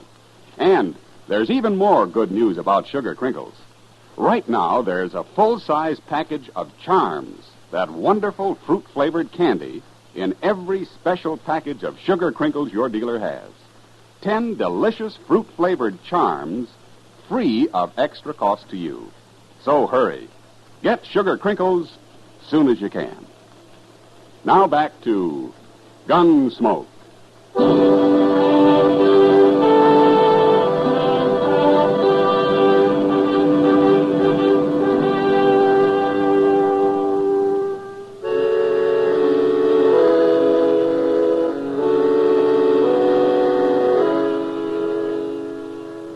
We let Joe Trimble dig a grave out behind the house. Then we laid old Granby in it and covered him with dirt. I was pretty sure now that the old man had never had an extra dollar in his life and that he'd been killed for no reason at all. Anyway, Trimble had done a pretty thorough job looking for the money, and he'd found nothing. On the ride into Dodge, I tried to figure out just what he was, but he didn't seem to fit anywhere. He wasn't a cowboy or a hunter or a gambler or even just a drifter. After we got him locked up in jail that night, Doc and I went over to the Texas Trail for a drink with Kitty, and I was telling him about it. Now then, this fella Trimble, how old is he? Oh, around 25, I guess, Doc. Mm-hmm. Then he couldn't be running away from home. No, he's a little old for that, Kitty. Well, anyway, they'll hang him. Well, I hope the judge agrees with you, Doc. Why shouldn't they? All I got so far is circumstantial evidence. But then you should have shot him out on the prairie. It's a good thing you're not a lawman. Now, maybe if I were, there'd be fewer killings around here. I doubt that, Doc. You going up to Hayes for the trial, Matt? Yeah, I'll have to, Kitty. That'll take a week, I suppose. Oh, about. Why do you ask? Nothing, only you've just been away for 10 days. Well, I have to earn a living, Kitty. You could make more money gambling right here in Dodge. Oh, no, Kitty, don't start that. Good evening, Marshal. Oh, Major. It's Kitty, Doc. Evening, Major. How do, Major? I'd like a word with you, Marshal. Sure, Major. We can go over to the bar there. All right. I'll be back, Kitty, Doc. No hurry, Matt. Doc's got a lot of money. Oh, now I'll buy you one drink, Kitty. Just one drink, and that's all. Well, it's a start, Doc. Let's go, Major. I had to come to Dodge on other business, Marshal. But I wanted to pass the word to you that we're looking for a man. Oh? The Army? Yes, a deserter. Oh? Not from Fort Dodge. Where was he stationed, Major? He was with the 7th Cavalry at Fort Lincoln. Oh, up in the Dakotas. And for some reason, they think he headed south. Now, I don't have much of a description of him, just that he was a private, about 4'25", curly blonde hair, and he had a scar on his left hand. Yeah, that fits. What's his name, Major? He enlisted as Joe Gould, but he's known to have used the name Trimble. Uh-huh. Well, he's right here in Dodge. What? I got him locked up in jail. Well, that's fine, Marshal, but how did you know? I think he murdered an old man who lived a day's ride north of here. I'm going to have him tried for it. Now, that won't be necessary now, Marshal. I'll take over custody of him. No. Huh? Then he'd be tried at Fort Lincoln for desertion. I want him tried for murder. And I got to be there to present the evidence. You could go up to Fort Lincoln. No, the Dakotas are out of my territory, Major. Besides, this is a civil crime. The Army wants that man, Marshal. I'm sorry, Major. He's going to be tried in Hayes first. He is still a soldier, even if he did desert. Well, if the judge lets him off, you can have him. But not otherwise. Major, he tortured and hung an innocent old man, and I'm going to do my best to see him punished for it. Well, I'll have to take this up with my superiors, Marshal. You better hurry. I'm going to Hayes with him tomorrow. I hope you won't regret this, Marshal. I won't, Major. Not if Trimble is properly punished. I won't.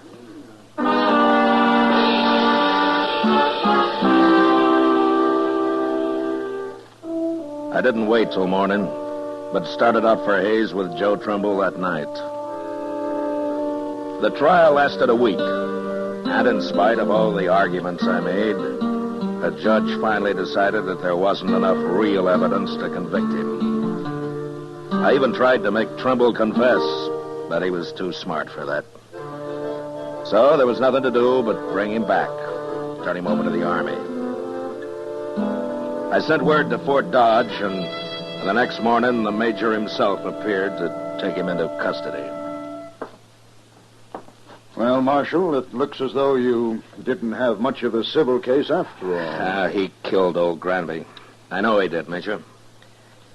But after all, the law's the law. Yes, and in the Army, orders are orders. I'm just sorry your judge didn't convict him after all. Oh, is that so? Chester. Yes, sir? Bring Trimble out, huh?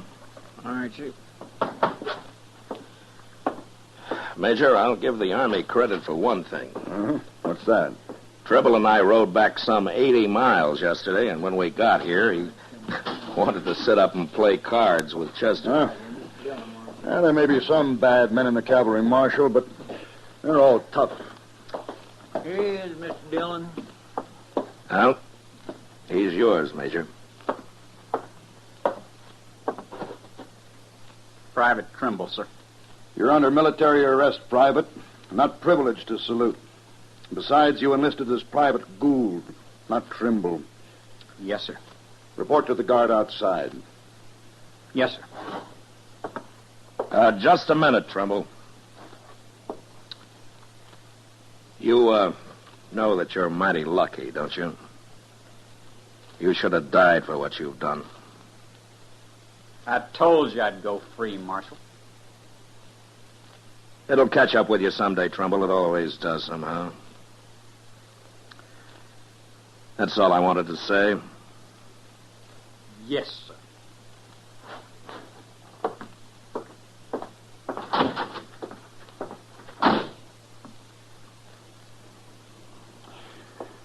Well, thank you, Marshal.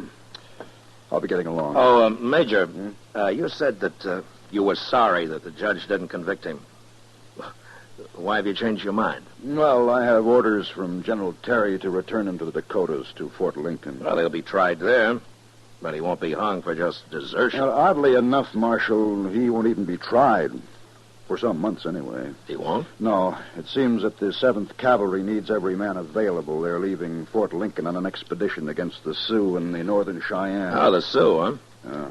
I wonder if old Sitting Bull is still the chief medicine man with them. Sitting Bull? Yeah. No, I never heard of him. But I expect the 7th will be heading into Montana territory. Well, if they're after Sitting Bull's tribe, they will. He's always had a large camp over on the Little Bighorn. That's so? Yeah. Oh, by the way, who's in command of the 7th Cavalry now? Oh, an officer I served under a couple of years. I never did care for him. A General Custer.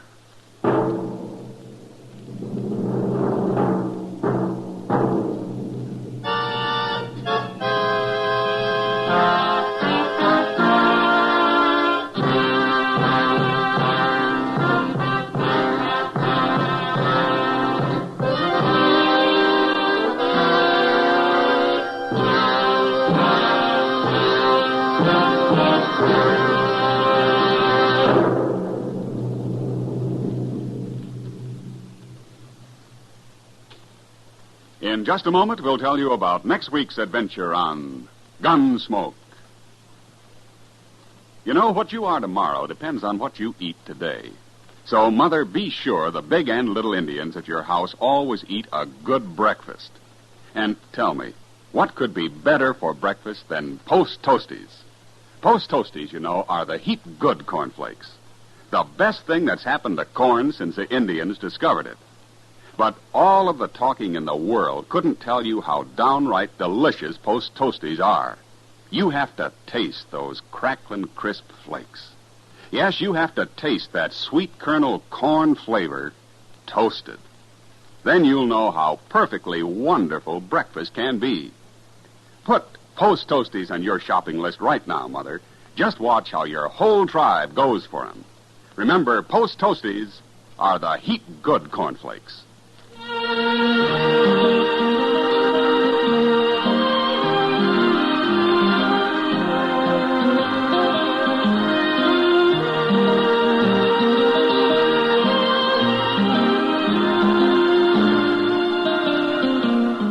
Gunsmoke, under the direction of Norman MacDonald, stars William Conrad as Matt Dillon, U.S. Marshal. Tonight's story was specially written for Gunsmoke by John Meston, with music composed and conducted by Rex Corey. Featured in the cast were Sam Edwards and John Daynard. Parley Bear as Chester, Howard McNear as Doc, and Georgia Ellis as Kitty. Ken Peters speaking. Join us again next week as Matt Dillon, U.S. Marshal, fights to bring law and order out of the wild violence of the West in Gunsmoke.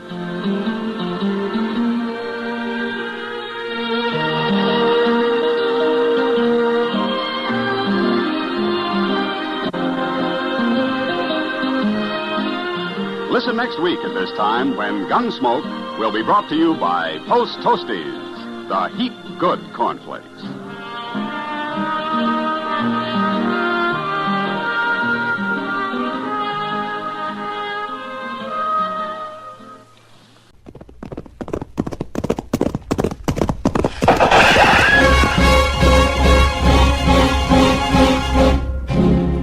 Around Dodge City and in the territory on west, there's just one way to handle the killers and the spoilers, and that's with a U.S. Marshal and the smell of gun smoke.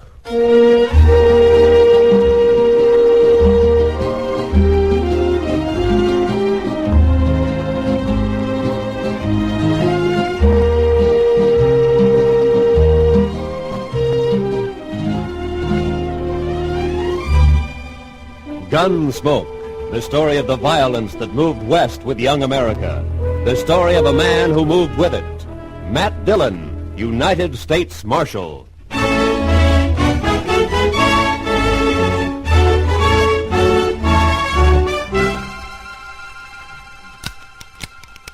Need any more cartridges, Mr. Dillon? No. I got the greener loaded. Unloaded. I don't want a shotgun. Yes, sir. Do you want me to come with you? You want to come? No, sir. I guess not. But I will. Better stay here then, Chester. This make me a coward, Mr. Dillon? How do you feel? Like a coward. Lassiter scares me, sir. But you were willing to come anyway. Figure it out for yourself. Good luck, Mr. Dillon. Yeah. If, I'm not back, don't forget those reports have to be mailed tomorrow. I won't forget. Mr. Dillon? Yeah. You ever get scared?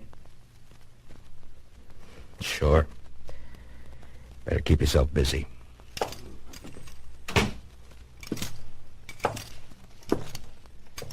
Marshal! Mind if I walk along? Not at all, Doc. Yeah, kind of anxious to get a look at this new corpse of mine. Lassiter's sure done us a favor picking Dodge to die in. This'll put us in the history books for sure. You're a little premature, aren't you, Doc? Not a bit. Oh, maybe a little foresighted. You know, they say Lassiter's packing 18 slugs in him. 18 slugs? My goodness. He sure has been a lot of gunfights. Yeah, so they say. Mm-hmm. Guess he's got the biggest gun rep in this whole section. Outside of maybe Ben Thompson or Wes Harden. And you, of course. He's waiting at the Alafraganza, Doc.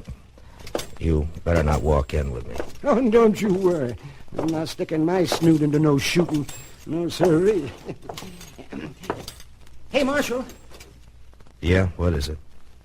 You are going to win, aren't you? I sure hate to work on the bodies of my friends.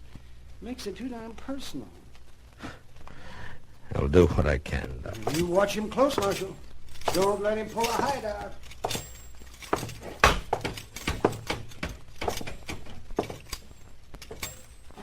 Hello, Lassiter. Hi, Matt.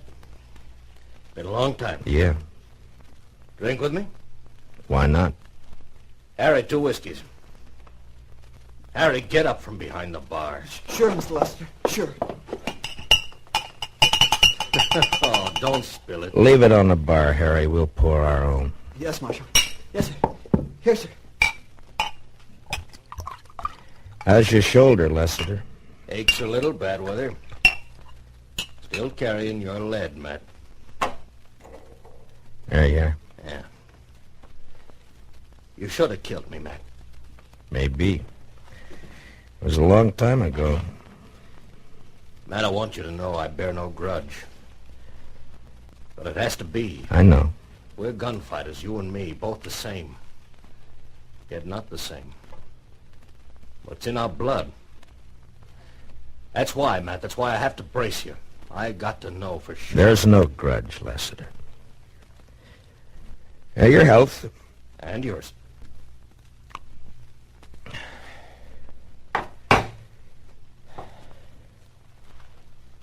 Straight up. Straight up. You call it. Now.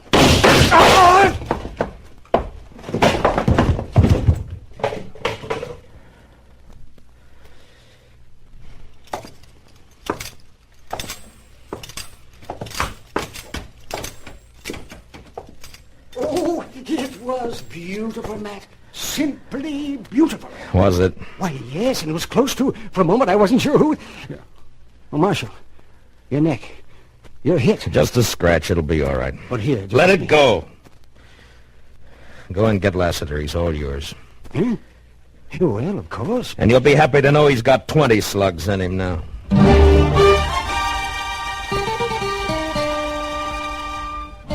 I couldn't tell anyone, but the bitterness ice in my stomach made me sick as I remembered Lassiter as a friend, now dead by my gun. And then I got over it. I always got over it. The frontier code was a harsh one. I knew my job was one that had to be done if the West was to ever see peace. As long as killers like Lassiter lived, I'd carry a gun and use it. It was the way it had to be. Sometimes a man's dying was the end of it. And sometimes the beginning of something worse. Marshal Matt Dillon? Yeah? What can I do for you, miss? Died. Miss, I don't know. It's Mrs. Lassiter. Oh. You see? You've done quite a bit for me already, Mr. Dillon. You've made me a widow.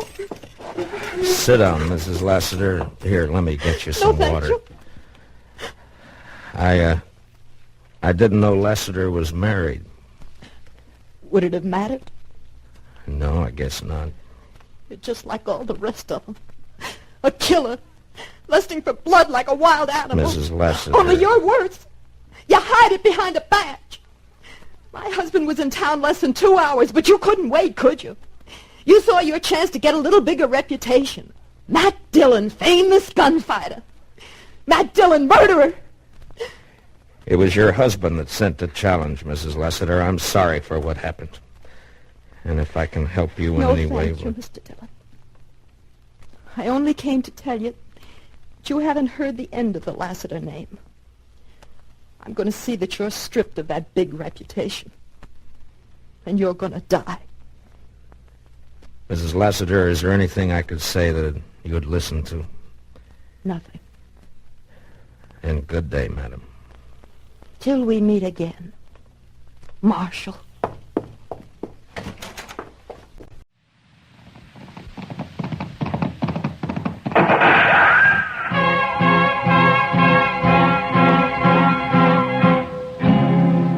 Around Dodge City and in the territory on west, there's just one way to handle the killers and the spoilers. That's with a U.S. Marshal and the smell of Gunsmoke.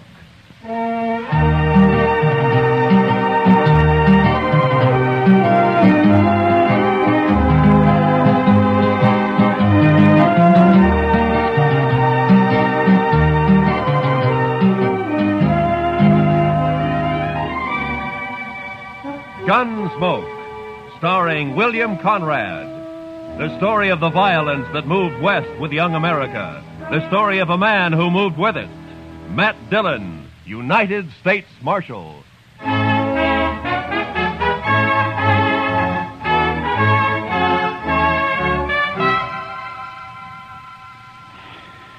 Sure is hot today, Mr. Dillon. Yeah.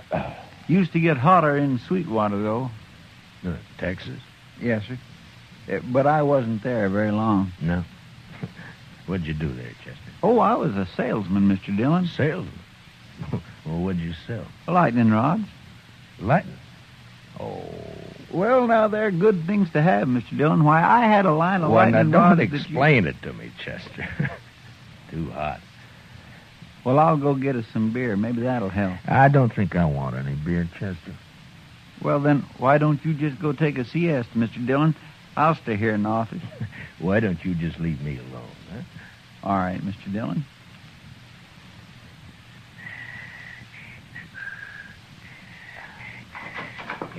Marshal, Yeah, what do you want, Doc?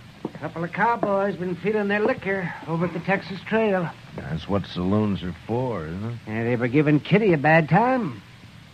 Oh? She got rid of them now. But they're down at the end of Front Street now, making remarks and pestering the town ladies. It just might lead to trouble. Well, I'm not going to walk down there in this heat just to lecture a couple of hard-nosed cowboys. I'll go, Mr. Dillon. Oh, good, Chester. You go, huh? Just tell them to take it easy and leave the ladies alone. Yes, sir, I will, Mr. Dillon.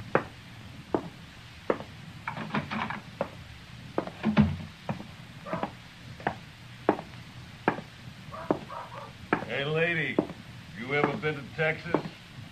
Real men down there. Not like these short grass Kansas. All right, boys. Now, that's enough. Who's this? The preacher, maybe. Boys, Marshal Dillon sent me down here. And we're going to send you right back, fella. Mr. Dillon said you can have all the fun you like, but to leave the ladies alone. That's the whole dang trouble, these Dodge ladies. They've been left alone too long. Yeah, what they need is a couple of big-handed Texas men. Look, now, why don't you go over there to the Alfaganza? I'll buy you both a beer. You will, huh? Well, that's mighty thoughty of you, mister. We just don't want any trouble, that's all. Sure we don't. And I got an idea how we won't have any. Wait till I get on my horse here. Stay with our friend a minute, Trevor. Hey, mister, I'll make a bet. What kind of bet? What do you mean? Any kind. You name it. Come on. Well, but I don't... I got him! He spilled his gun, Trevor. Pick it up and grab your horse. Get this rope off of me. Maybe it'll wear off, mister. You're going for a ride. Drag him, Tobo, drag him. Let's go!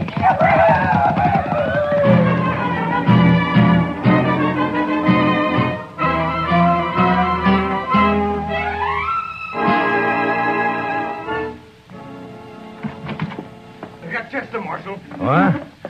What? Who got Chester? A couple of cowboys. The ropesman dragged him out of town. Come on. What? Well, which way? West, I'm going with you. Hurry.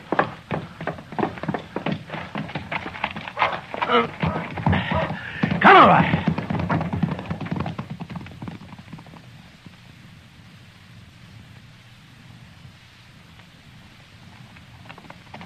There they are, but they're not dragging anything. They must have cut him loose. There he is, by that sagebrush.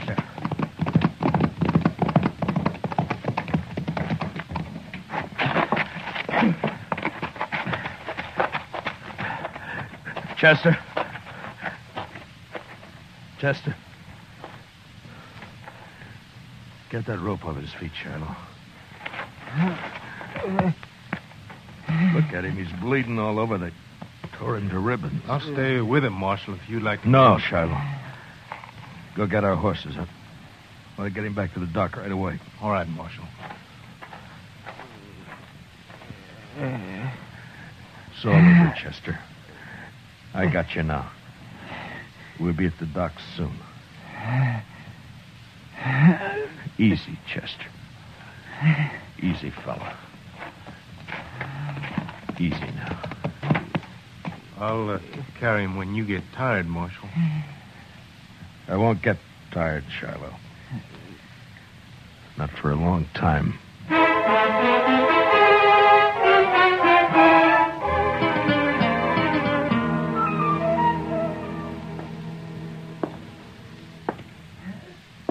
Well, Doc? Yeah, he's in bad shape, Marshal. The worst is something that's bothering his breathing. I don't know what it is. We'll just have to wait and see if it goes away. If he lives the next few days, he'll pull through. Oh, Doc. I know. But I'll stay right here with him. Why did I have to send him? Why didn't I go? Oh, and I don't blame myself, I Marshal. told him to go, didn't I? Yes, but... Doc, can I talk to him? No, Marshal, no, not for a while. All right, then. Would you tell him this for me? I'm going after those men. I'm going to bring them back. Alive. Or at least half alive.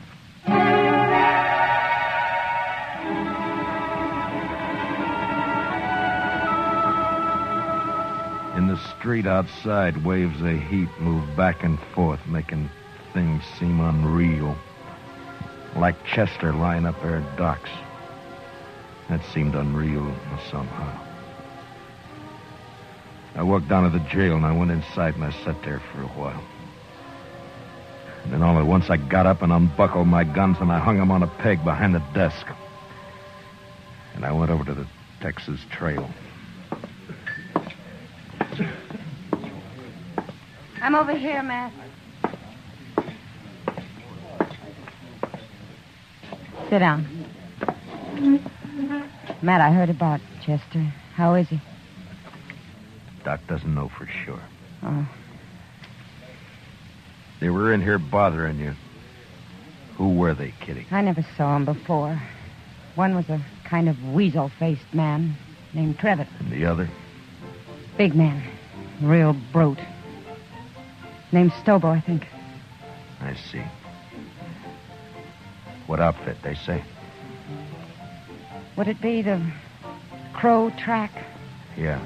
The Crow Track's holding a herd up the river. Thank you, Kitty. Wait a minute, Matt. Yeah? It's no business of mine to ask, but where are your guns? It would have been easier for Chester if they'd have shot him and killed him. But I don't see... So I'm not going to shoot them. Chester dies, I'll see him hanged. Otherwise... Otherwise what, Matt? I don't know. But I'm going to bring him back and we'll wait and see. You're taking an awful chance. Maybe. Oh, Matt. Please be careful. Sure. Kitty, Yeah, Matt. look in on Chester once in a while, will you? Maybe Oh, he of can- course I will. Don't worry about him. Thank you, Kitty. So long. Hey, Marshal, What is it, Shiloh? I'm walking outside with you. Marshal, I want to ride after those cowboys with you. No, Shiloh, I'm going alone. But we could use you here at the jail. Here? I'm going to take 2 prisoners. I don't know when or how, but I need a jailer when they come in. So I'll bring them in with you, and then I'll... No. That's something I have to do alone. Marshal, you're a stubborn man. But, okay, I'll do it. Keys are in my desk. Here's my horse. I'm going now. Wait a minute, Marshal. You're not armed. I know it, Shiloh. Goodbye.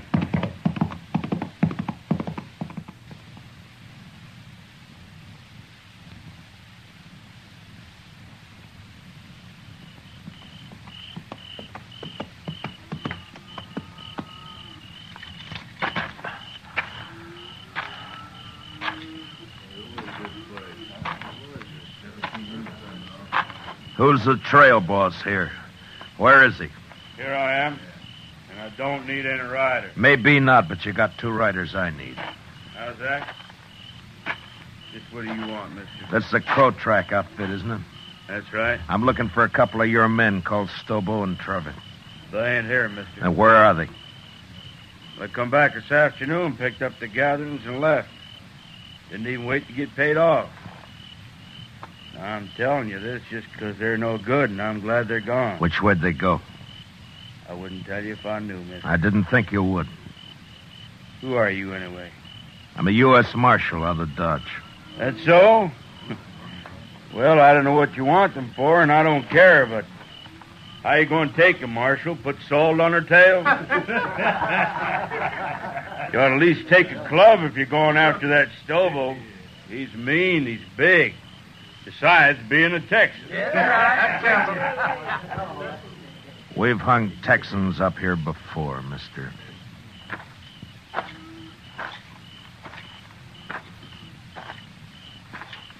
Marshal. Yeah? I heard Stobo and Trevitt say they were heading west, following the Arkansas. Where are you from, son? Texas, near Waco. And what are you sniveling around informing on these men for? That Stobo kicked me, knocked me down and kicked me. All right, son, I'll ride along the Arkansas. But you ride back to Texas and learn how to fight your own battles.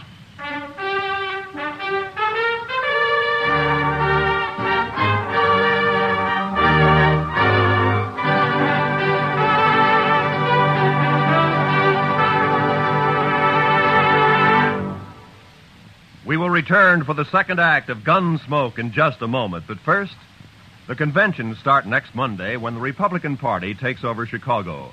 CBS Radio's greatest reporting names and a corps of technical experts manning mobile units and studios covering the convention floor and corridors are all set to bring you history as never before. Whatever happens, wherever it happens, you'll miss nothing when you tune in the conventions on CBS Radio starting next Monday. Now, the second act of Gunsmoke.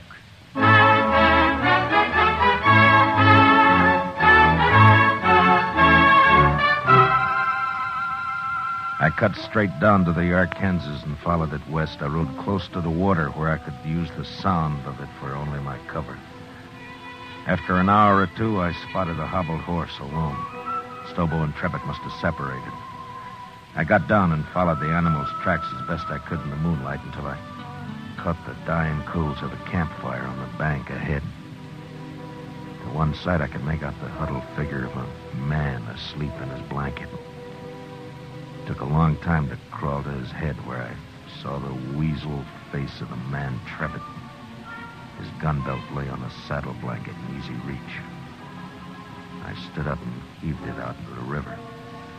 And as Trevitt sat up with a snap, I kicked him back. Don't shoot! Don't shoot! You sit up again and I'll smash your skull, Trevitt. Don't kill me! Don't kill me! Shut up. Now, where's your rope? I told you to lie down. Now, where's your rope? Under my saddle there. You gonna lynch me? No. But you may hang legally if you live that long. Now, keep your arms in that blanket and lie still while I get you roped up here. Who are you, mister? Yeah, that'll do it. Let's just say I'm a good friend of a man you dragged out of Dodge this morning.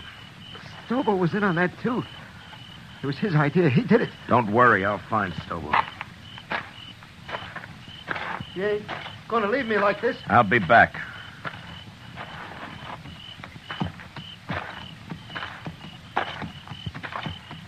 You ain't even carrying a gun. Too bad for you, I'm not. Now, Trevor, I'm going to throw you across my horse and tie you on. He'll take you into Dodge right to the jail. When you get there, tell Shiloh who you are if you can still talk. And he'll give you a nice, clean cell. You're the marshal. I'll be back when I find Stobo. You can't do it, Marshal. I'll die on that, son. Ride like that across a horse. No, listen. Stobo's about a mile upriver. We had a row and I left him. See, I told you, Marshal. Let me go now. Trevor, how would you like to go to Dodge behind my horse with a rope around your heel? No, don't, Marshal. Don't kill me. I'll pack you on now.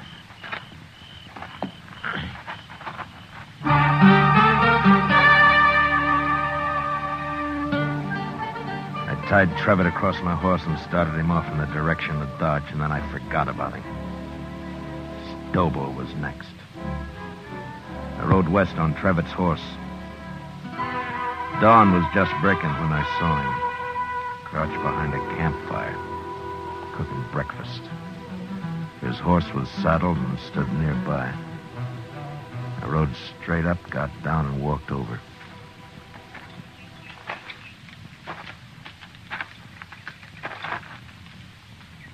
You lost, stranger? No. I'm not lost. Stobo. No tricks, mister. I don't see a gun, but no tricks. Relax, Stobo. I'm unarmed. Who are you? Matt Dillon. I'm a U.S. Marshal out of Dodge. You're a long way from Dodge, Marshal. Stobo, you and your pal had some fun with a friend of mine yesterday. You hurt him bad. Maybe you killed him. You rode out here without a gun to tell me that? You're the craziest marshal I ever saw. I'm going to shoot you, Marshal, and bury you in the river. What do you think of that? I expected you would. Huh? But unless you want it on your conscience that you refused to feed a man on the trail, you better give me a piece of that pork first. You're about the coolest man I ever saw, Marshal. Do I eat? Sure you do. Sure. You just stand right there across the fire and don't move. I have to shoot you before you've been fed. I know. It's too bad I only got one dish for your last meal, Marshal. A man can keep sassy on meat alone, Stobo. Yeah, he sure can. Well, looks about done. At least this here piece says you can't... All right, I got your gun, Stobo, so don't try anything. You burn me! You burn me! Just a few coals. It won't hurt you. Now shut up and get on your horse. I'll Move. kill you for this, Marshal. You can't hurt me like that. On your horse! Come on now. Get up there. Now, you just sit there, Stobo. I'm going to throw a noose around your neck, so keep your hands down. There now. Now, you ride toward Dodge. And you do anything I don't like, and I'll jerk you off your horse and drag you the rest of the way. Now, ride.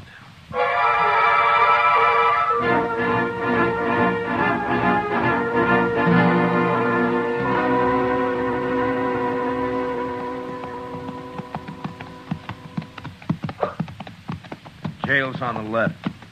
You see it? I see it. All right, pull up. Shiloh! Shiloh! Well, hello, Marshal. This other one? Yeah. Trevitt, get here. More dead than alive, but he's here. It was rough, Marshal. Real rough. Yeah. Shiloh, how about Chester? Tell me. Doc ain't sure yet, but he's alive. Lock Stobo up. I'm going over to Doc's.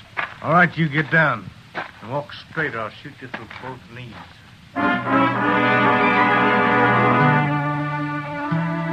Chester was asleep, but the doc let me take a look at him. Seemed to me he had more trouble breathing than before. But the doc said another day might see him out of it. And there was nothing I could do. So I went up for a steak and some sleep. And the next morning I went back to the jail. Morning, Marshal. Is everything all right, Shiloh? Doc looked over your prisoners. Trevor's pretty sick yet, but Stobo's all right. Got a few burns is all. Nothing could hurt that moose. A hanging might. Sure, but what if Chester pulls through? You can't hold us then, Marshal.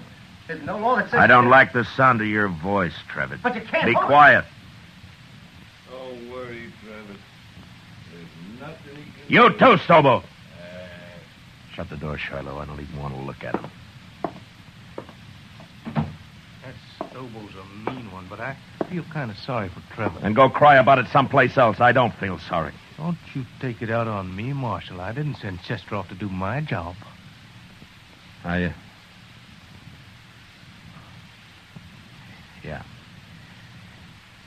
Yeah, you're right. I'm sorry. Go get some breakfast, huh, Shiloh? I'll wait here now. I'll be back later.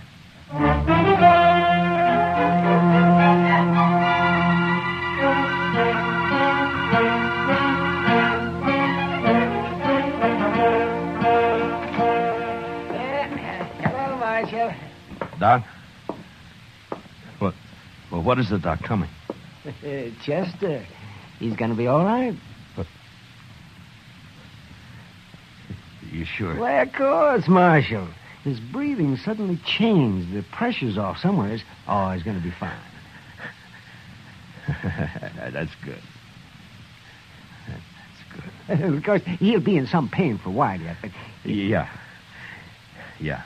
All right, Doc, I'll come see him in a little while. I'll tell him for you, Marshal.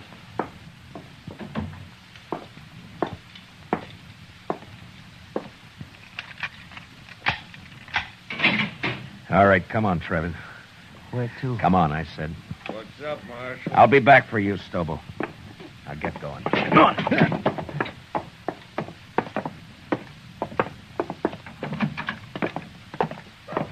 It was Stobo, did it? Not me. You can't do anything to me. Shut up. Trevitt, your horse is down at the National. Go get on it. You turning me loose? Get your horse and ride, and don't ever come back to Dodge, not while I'm alive. Now go on before I change my mind. Yeah, sure, I'll go.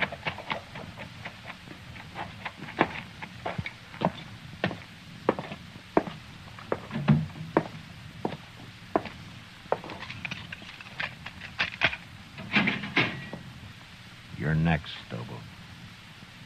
What you do with Travis? Put a knife in him? I turned him loose. Now come on, get out of that cell. Am I free, too? You will be in a little while. So the doc, Marshal. Chester's... Hey, where you going with Stobo? Gonna shoot me in the back, probably. That right, Marshal? I'm gonna do what I should have done 3 days ago when I sent Chester after you. Bring him outside, Shiloh.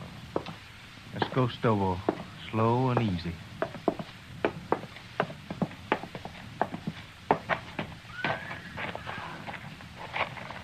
Bring him over here, Shiloh. You're gonna drag me, is that it?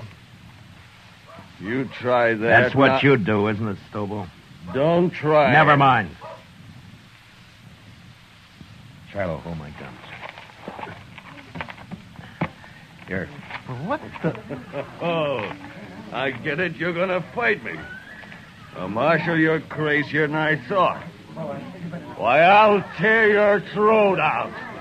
If he wins, let him go, Shiloh. Maybe I will. I said you'll let him go. All right, Marshal, all right. Maybe you're crazy, but I guess this is your party. Come on, Marshal. I'll make it short for you. Real short. Stand back, everybody. Get back, do you hear? You're big, Stobo, but you're stupid. You're ugly stupid. Why, you... I'll kill you! I'll kill you! No!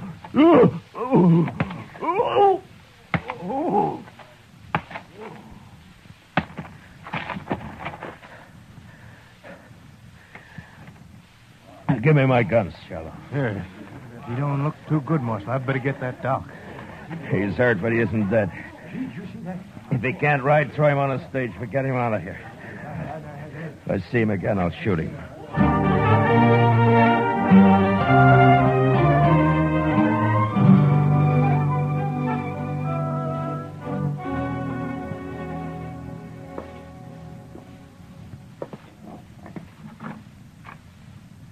Chester? Can I come in? Yes, sir, Mr. Dillon. My, what happened to you?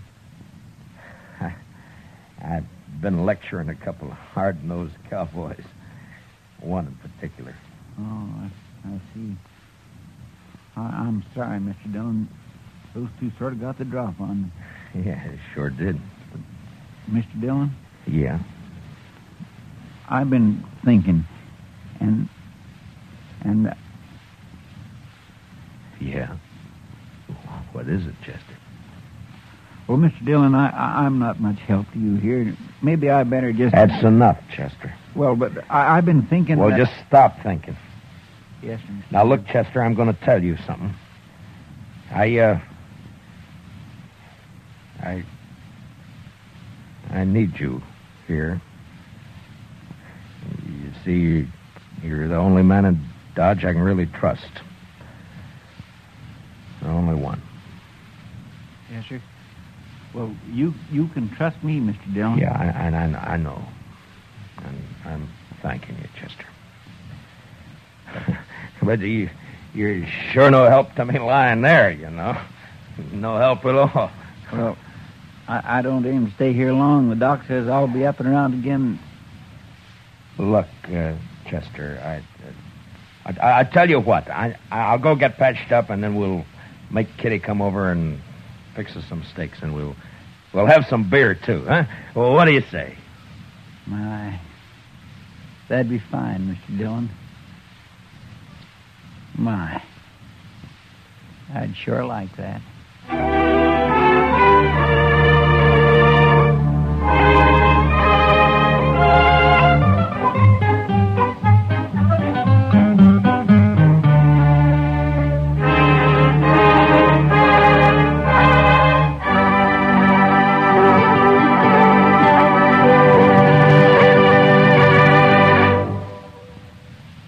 Gunsmoke, transcribed under the direction of Norman MacDonald, stars William Conrad as Matt Dillon, U.S. Marshal.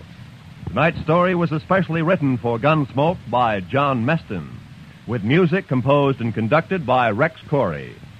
Featured in tonight's cast were Paul Dubov, Lou Krugman, and Georgia Ellis, with Don Diamond, Gil Stratton, and Jack Crucian. Parley Bear is Chester, and Howard McNear is Doc. Join us again next week as Matt Dillon, U.S. Marshal, fights to bring law and order out of the wild violence of the West in Gunsmoke.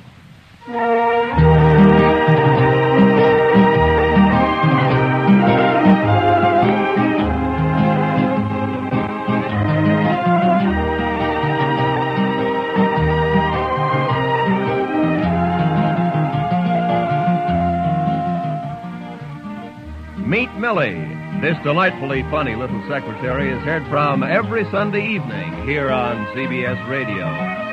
Audrey Totter stars as Millie, a gal with a one-track mind on the subjects of love and marriage, especially where the boss's son is concerned. Remember, you can now meet Millie every Sunday night on most of these same CBS radio stations. This is Roy Rowan speaking. And remember, tune in History starting next Monday. Hear the Republican Convention on the CBS Radio Network.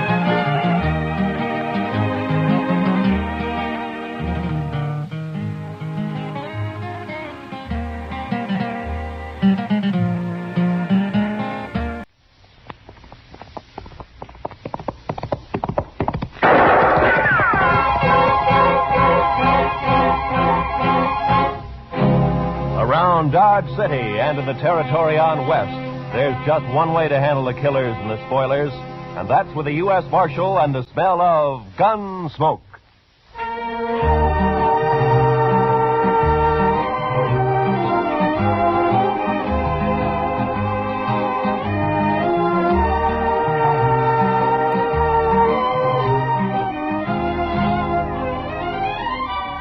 Gunsmoke, starring William Conrad. The story of the violence that moved west with young America. The story of a man who moved with it. Matt Dillon, United States Marshal.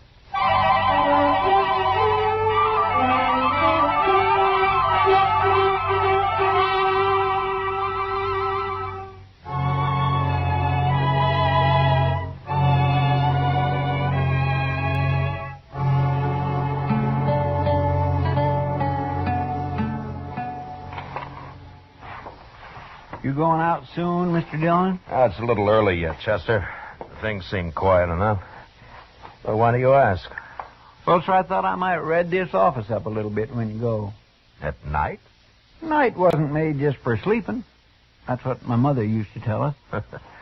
Chester, I'll bet you $1 to a dime it was your father that said that. It was my father who... Well, of course. Did I say my mother? Oh, I sure never meant that. My goodness, no. She didn't believe in doing anything after dark except to read the Bible out loud. Well, that did you no harm. And anyway, you've more than made up for it since. Oh, now, Mr. Dillon, I'm not such a wild one as all that. I don't know, Chester. Every now and then you get a look in your eye that spells trouble for a pretty girl somewhere. That's pure talk. You're just pure talk. Hey, what's that? I don't know, but it's close by. Come on.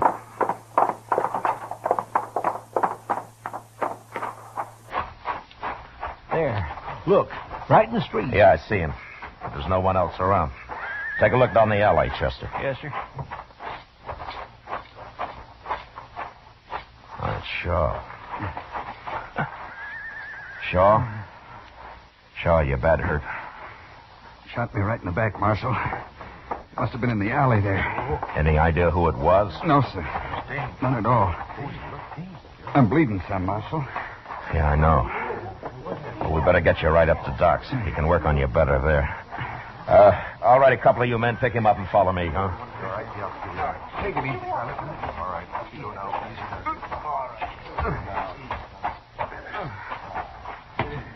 Not too fast.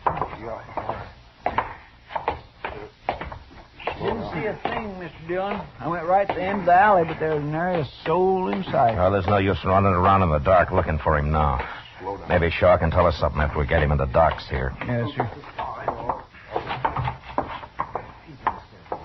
All right, put him on the couch there, huh? Easy with him now. Doc's not here, Mr. Dillon. I just looked out back. All right. You men, will you spread out and see if you can find Doc? Try the Alfraganza first. Yeah, sure.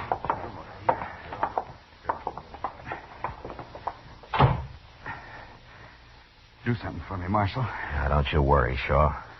Doc will be here soon, and he's patched up a lot of men worse off than you are. Is there anything I can do, Mr. Dillon?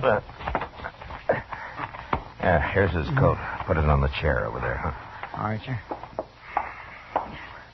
Shaw, do you mind if we talk while we're waiting for Doc? Well, if you're wanting to know who did it, Marshal, I haven't an enemy in the world to know her. Yeah, I know. But has anybody at all said anything lately or done anything that might have led to this? No. Well, did you see him at all? No, sir. But I did hear him say something about Stone, Marshal. That's all I heard. Stone. Is that a man's name? Could be. Anyway, that's all I heard. Maybe thought I was somebody called Stone. I don't know. Well, I don't know of any Stone. Not around here, anyway. No. Do you, Shaw? No, I don't. I'll see who that is, Chester. Yes, sir. Now, you let me know if there's anything I can do for you, Shaw. Sure will, Marshal. Thank you. I'll give it to him. Bye. Fella found a hat out there, Shaw. Figured it must be yours. No. I'll put it over here with your coat. Is that your hat, Shaw? Yeah, it's mine, all right. Hey, they found him, Mr. Dillon. He's coming across the street right now. Hey, Doc! Hey, Doc! No, he can't hear you, Chester. The window's closed. Oh. Yeah. Come on, let's get out of here. The Doc will be right here, Shaw. So long, Shaw. So long.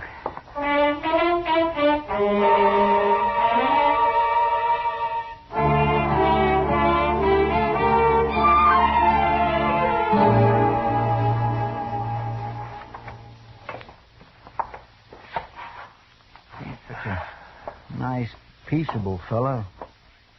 It's a downright shame, that's what it is. Yeah. But he's right, Chester. He got shot by mistake. Oh? How come you're so sure, Mr. Dillon? His hat, for one thing. His hat? Yeah, it's the same shape and the same color as mine. It is? Yeah. And Shaw and I are built enough alike, we're close enough in size that somebody could possibly make a mistake. Especially at night. Well, maybe. But that's stretching it some, if you ask me, Mr. Dillon. Yeah, except for one thing. I once knew a man named Stone. You knew him? You mean he's dead? Yeah. Well, if he's dead, then it couldn't have been him.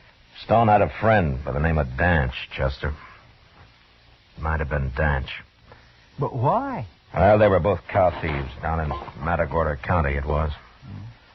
One day, Danch found his friend Stone hung from a live oak tree. I haven't seen Danch since that event, but I've heard that he's often sworn publicly that he's going to kill me for it. Well, did you? No, Chester. Probably some cattleman caught him using a straight iron and practiced a little quick justice. I wasn't even around. Oh. I don't hang people, Chester. Oh, no, of course not. Anyway, if that was Danch, he's probably still in Dodge. He'd have heard he shot the wrong man soon enough. You gonna go look for him, Mr. Dillon? Well, it's better than letting him look for me, Chester. Especially seeing the way he goes about it. Well, what's he look like? In case I see him first. Yeah, he's tall, thin. He's got one mark you can't miss. You're standing on his left side, anyway. What's that? He had a fight somewhere, and he got his ear chewed off. Well, unless he's growed another one, that ought to make him easy enough to spot. I might wander down and see if he's been around the Dodge house any, Mr. Dillon. All right, Chester. I'm going to make a round to the saloons. I'll be at the Texas Trail last. Yes, sir.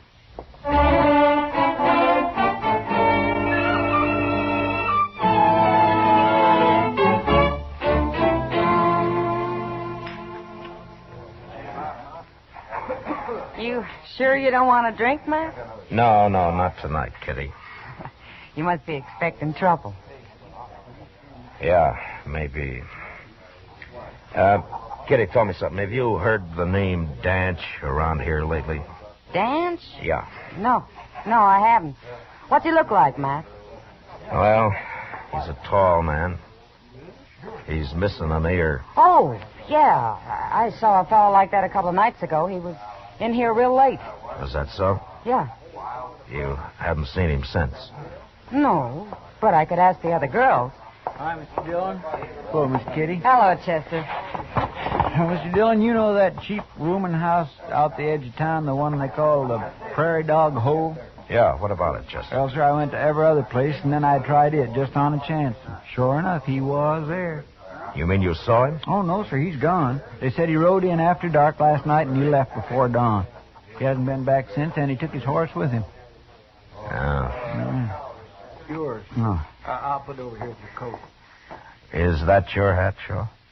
Yeah, it's mine. I think I'll keep sniffing the air just the same.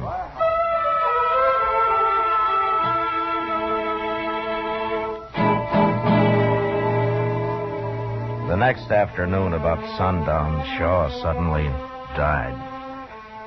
He hadn't been badly hurt, but as Doc said, you never know how a man's heart will react. Anyway, Shaw, the man without an enemy in the world, was dead. Murdered. And in place of me. That night, I was walking down Front Street thinking about it and wondering why it is that the innocent so often get hurt. And all at once, I had a feeling that I was being followed. I walked on until I reached an alley and then turned into it casually. Once out of sight, I ran halfway down it and ducked behind a rain barrel. Waited. A few seconds later, I knew I'd been right.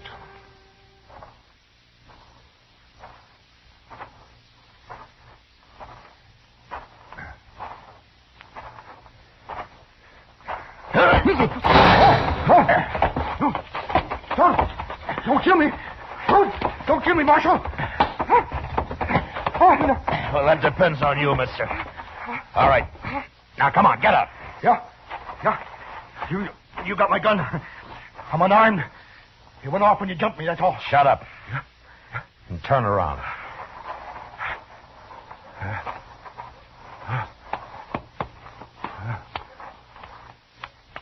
All right.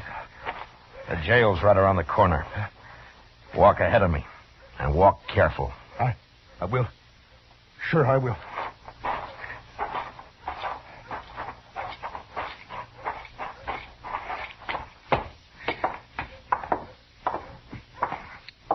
All right, that's it. Now open the door and go right on in. Sure, Marshal. Well, who is this, Mr. Dillon? I don't know. Who are you, mister? My name's Lee. Lee what? Bill Lee. All right, Lee. Now, why did you follow me down that alley with a gun in your hand? Oh, I wasn't following you, Marshal. No? Well, what were you doing? Well, I was just... it was dark down there, and I didn't want to take any chances. You know? All right, Lee. Did you shoot Shaw last night? Oh, that fella got shot? Yeah, that's the one. No, Marshal. Why would I shoot him? There's no reason. None at all. You made a bad mistake. Look here, Marshal. You can't drag me in here and accuse me. Shut up! Now, all I want out of you is one thing. Did Danch hire you to kill me? You got nothing on me, Marshal. I've never heard of no Danch. No? All right, lock him up, Chester. Lock me up? What for? For lying. Now, wait a minute. That's illegal. It sure is. No, I mean, you can't put me in jail for You show him what we can do, Chester. All right, mister. Right through that door. Go on. I see you tried for this, Marshal. Now, I know my rights. Lee, the only right you got left is to be hung. And I hope it takes place real soon.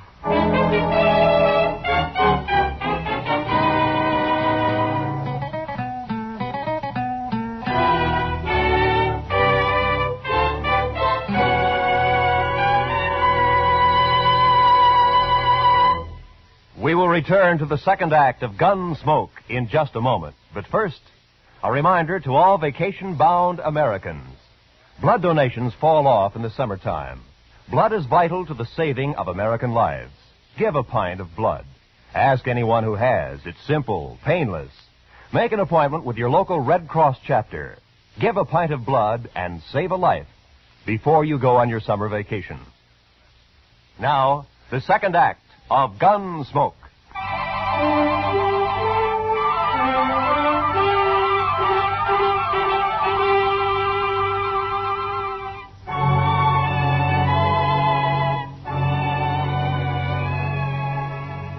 There were a lot of men on the frontier who were bad, and some of them were worse than others. But I always felt the rottenest kind was a man like Lee, whose guns could be bought. Every morning, Chester brought him out of his cell, and I questioned him. But he admitted nothing, day after day. Now, we kept him in jail anyway, and I hoped Danch would hear of it and come into town to do the job himself. But it isn't a good feeling to walk down the street and know that any minute you might get shot in the back. And finally, I got tired of it. I wanted to know where Danch was. Go ahead, Lee. Here he is, Mr. Dillon. You're wasting your time, Marshal. For the last time, Lee. You going to tell me where Danch is? I've told you 100 times. I don't know Danch. Where'd he make his deal with you? I don't know nothing about no deal. I'm an innocent man, Marshal, and as soon as I get out of here, I'm going to write the government about you. Well, when you do, tell him how you messed up killing me. I'll tell him nothing. I mean, I'll fix you, Marshal. Yeah, sure. Tell me something, Lee. How does it feel to kill a man for money? Don't look at me, Marshal. Nobody's paid me nothing. Yeah, but what about you? You get paid for shooting people. You get paid regular for it. Lee, I'm going to hit you right on the head and drag you back to your cell. Sure. I'm not armed. And I won't be armed Now, either. wait a minute, Chester. Wait a minute. Just let him be. But that kind of talk just makes me boil. Yeah, I know. But I got a better idea of what to do with him. What? Now, we're not getting anywhere this way. Lee just isn't going to tell us anything. He's got his mind made up. I don't know anything, I told you.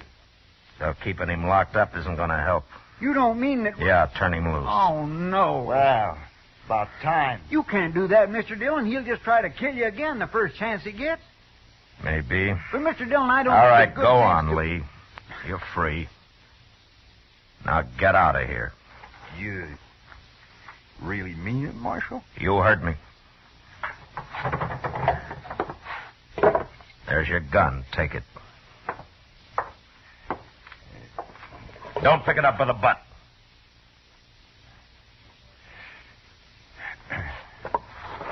That's better.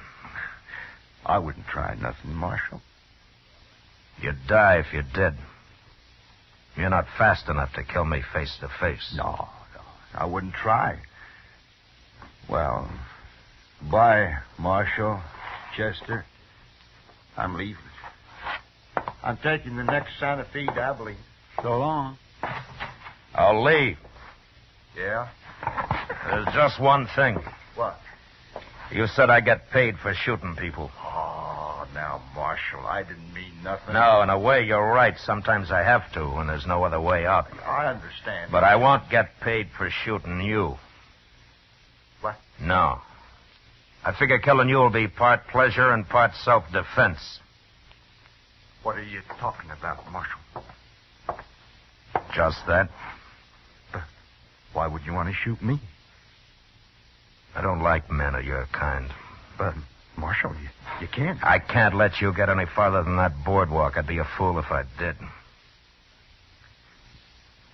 Now, go on, Lee.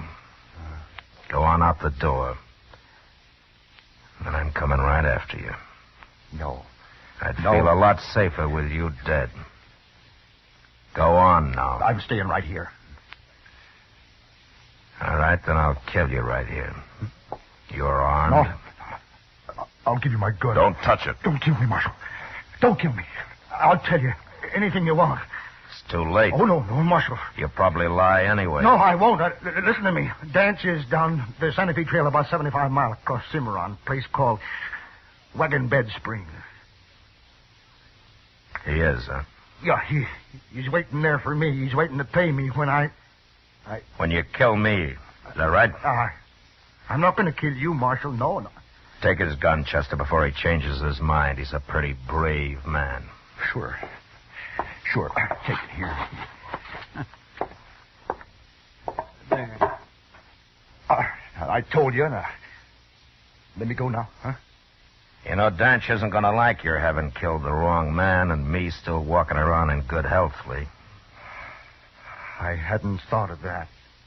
No. And the law wouldn't like it if I turned a murderer loose. So lock him up, Chester. You know the way, Lee.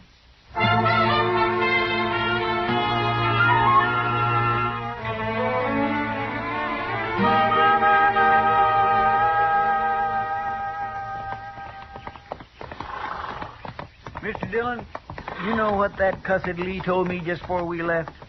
He said Dance had told him to yell lap for stone when he shot you. Well, I figured that. You know, I think he really believed you'd have killed him if he'd walked out of that office. Cowards are easy to bluff, Chester.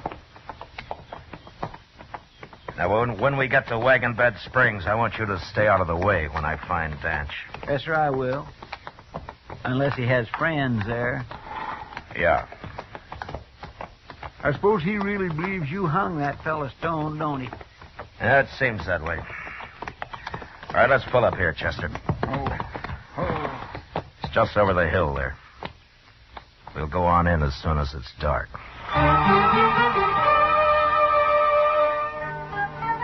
Wagon Bed Springs boasted a hotel with half a dozen rooms, a restaurant, and 2 saloons, all built of adobe.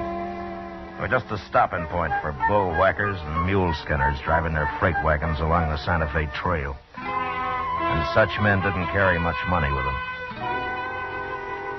When night came, Chester and I rode in, found a corral for our horses, and scouted the town. Danch wasn't anywhere in sight, so I decided to begin asking questions.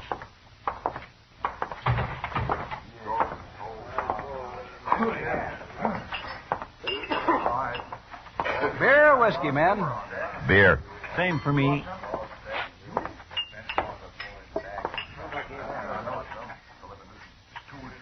Strangers, ain't you? Yeah, we're supposed to meet a friend here. Well, look around, mister. I have. I can't find him. Yeah. If he's in Wagon Bed Springs, you can find him. There you are. Thank you. This ain't a big town like Dodge and them places. Wished it was. You know, I'd like to see Dodge sometime. Well, that's where my friend may have gone. Maybe you saw him when he passed through here as a tall man, one ear. Oh? Calls himself Danch. Oh, sure. I know him. Yeah, he was here quite a while. But he left. Just yesterday. He's gone to Texas, mister, not Dodge. Oh, is that so? He tell you that? That's what he said when he left. All right. Thanks. Sure. Staying here long? Not long. Here's for the beer. We'll be back as soon as we eat. Good.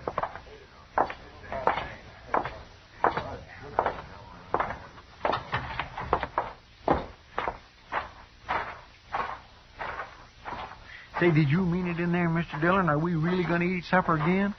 Chester, that barkeep said he'd never seen Dodge. Well, he was there last fall. I remember his face. Well, now, what's he trying And if he was in Dodge, he knows who I am. Danch is here somewhere, and that barkeep's going to get word to him mighty fast. Here, let's cross the street. Where are we going? I will follow him when he goes to tell Danch I'm here. He'll leave as soon as he thinks we're in the restaurant. All right, he won't see us here. Can I go with you, Mr. Dillon? If you stay out of the way. I will, sir. I'd figured it right. And in a few minutes, the barkeep came out into the street and walked down toward the edge of town. We followed some distance behind until he reached a small adobe hut. And there he knocked and then disappeared inside. The hut had no windows we could see, but I sent Chester around back to make sure. He returned in a moment, and I told him to wait while I went up to the door.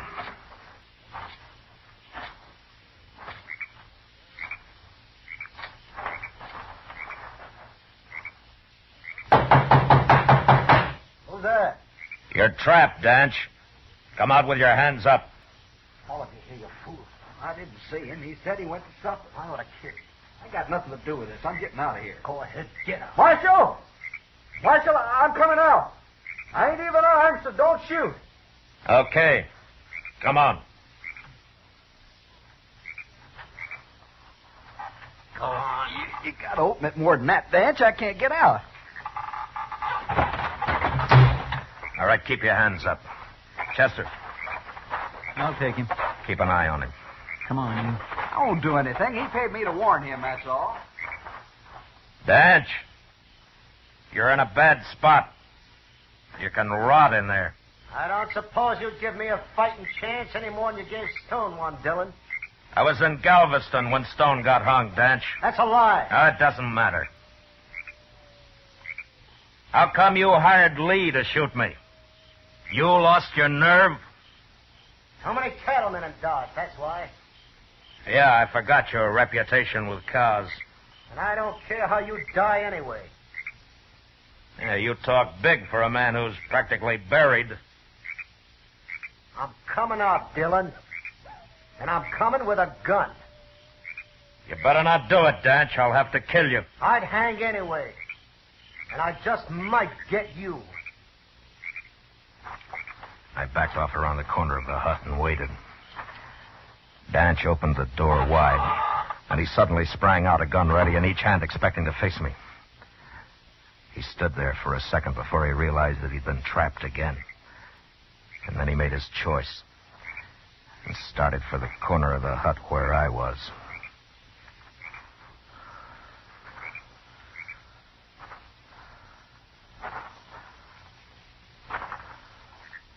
All right, drop him, Danch.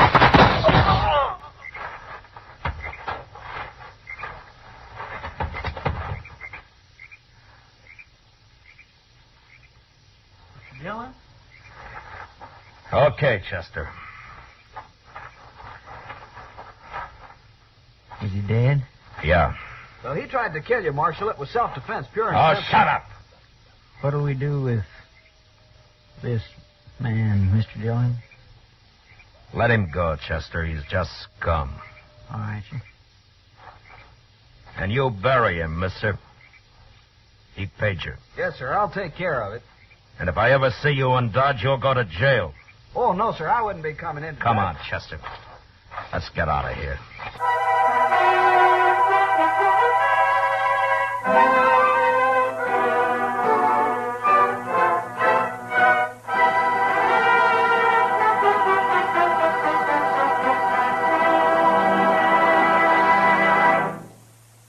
Gunsmoke, under the direction of Norman MacDonald, stars William Conrad as Matt Dillon, U.S. Marshal. Tonight's story was specially written for Gunsmoke by John Meston, with music composed and conducted by Rex Corey. Featured in the cast were John Daner, Vic Perrin, Harry Bartell, and Lou Krugman. Parley Bear is Chester, and Georgia Ellis is Kitty. Gunsmoke has been selected by the Armed Forces Radio Service to be heard by our troops overseas. Join us again next week as Matt Dillon, U.S. Marshal, fights to bring law and order out of the wild violence of the West in Gunsmoke.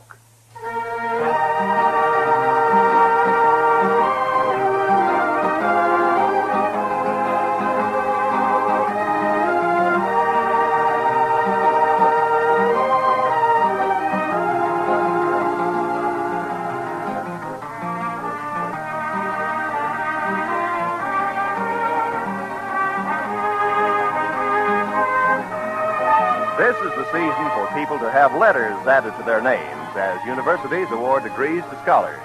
Here on CBS Radio, we're having a somewhat similar procedure. This Monday, the letters KQV, WHYN, and KTHS will be added to CBS Radio. Yes, on behalf of our affiliated stations from coast to coast, CBS Radio welcomes to the network where America listens most, Station KQV in Pittsburgh, Station WHYN, serving the greater Springfield Holyoke area, and radio station KTHS, serving Little Rock, Arkansas. This is Roy Rowan speaking over the CBS Radio Network.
Around Dodge City and in the territory on West, there's just one way to handle the killers and the spoilers, and that's with a U.S. Marshal and the smell of Gunsmoke.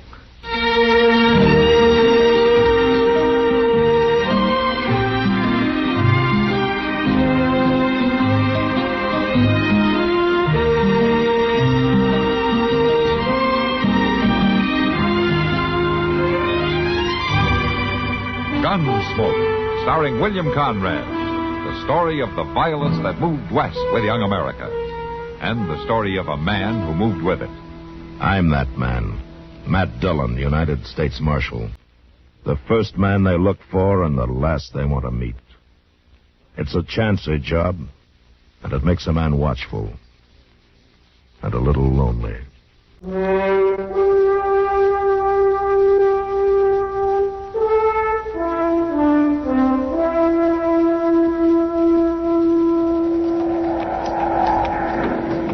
I declare, if this keeps up, we're going to be needing us an ark, Mr. Dillon. No, we can't make much headway through this. We better look around for cover. I don't rightly know anybody who's settled around here.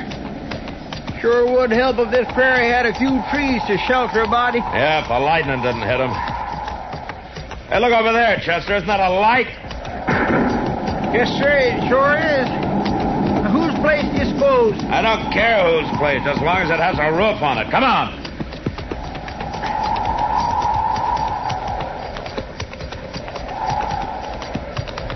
It's a house, all right, Mr. Dillon. Yeah, but I don't see that light anymore. Oh, it seems to have gone out or something. Now, let's tie our horses around here out of the wind. All right, sir.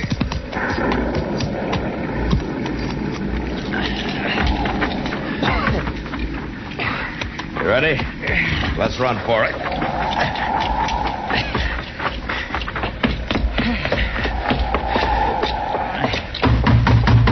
Hello? Hello in there.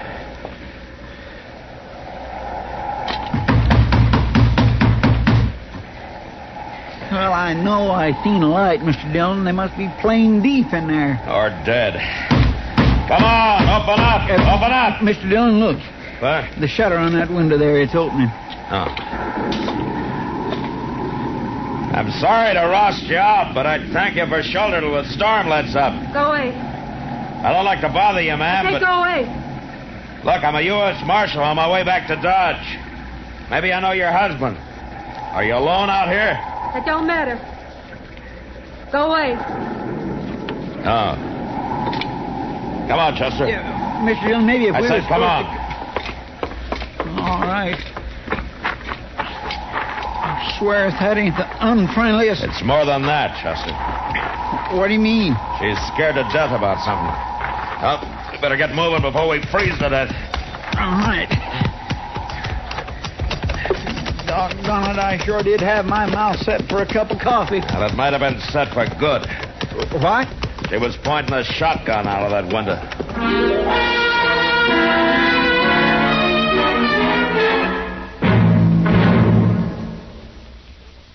Now, just listen a minute, if you will. I've got a little story to tell you. Well, it's not such a little story. It's sort of a tall tale. Ever hear tell of Windwagon Smith?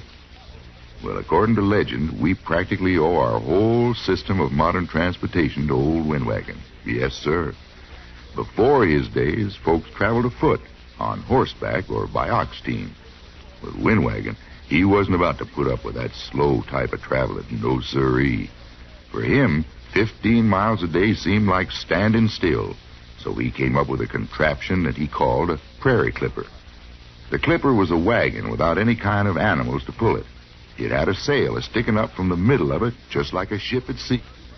That clipper moved along pretty good, too. When the wind was right, old Windwagon figured he could make around 70 miles in one day. First, folks all laughed at him, but when he pointed out how the country was spreading out, and how big cities would be springing up right and left, and how people would need transportation for themselves and their goods, they began to figure that the clipper might be a pretty good idea at that. Well, to kind of kick off the clipper to a good start, Windwagon invited the United States Secretary of War and the Secretary of the Navy to go along on the maiden voyage. But disaster struck. The clipper got out of control. The Secretary of War rolled out of the clipper, and the Secretary of the Navy bounced into a cactus patch. But Windwagon and the clipper kept it going till they were plumb lost over the horizon. No one ever saw the clipper again.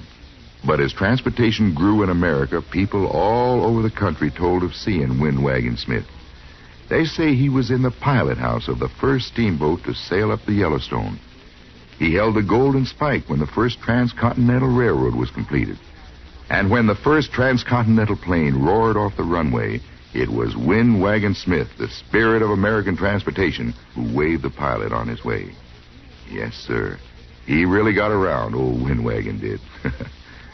Say, isn't it nice being citizens of a country where you can laugh and talk about things free as a breeze, and write and read and worship too? Yes, sir. Maybe you don't think about it much, but you should.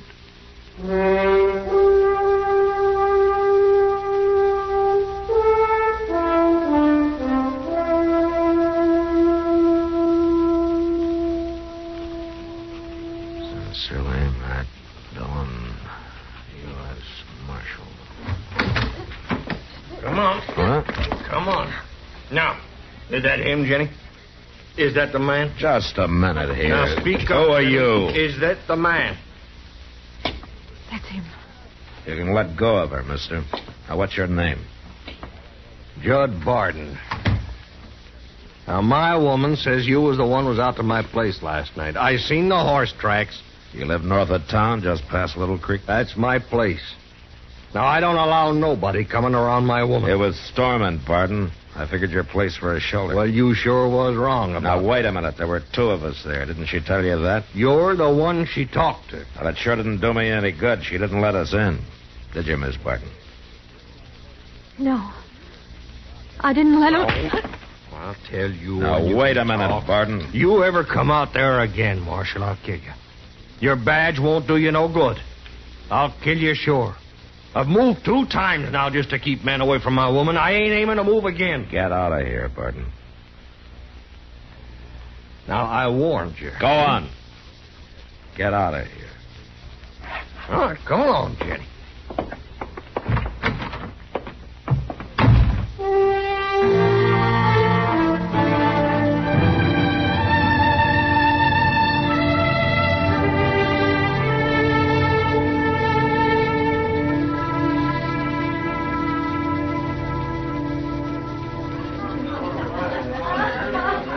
Want another beer, Matt?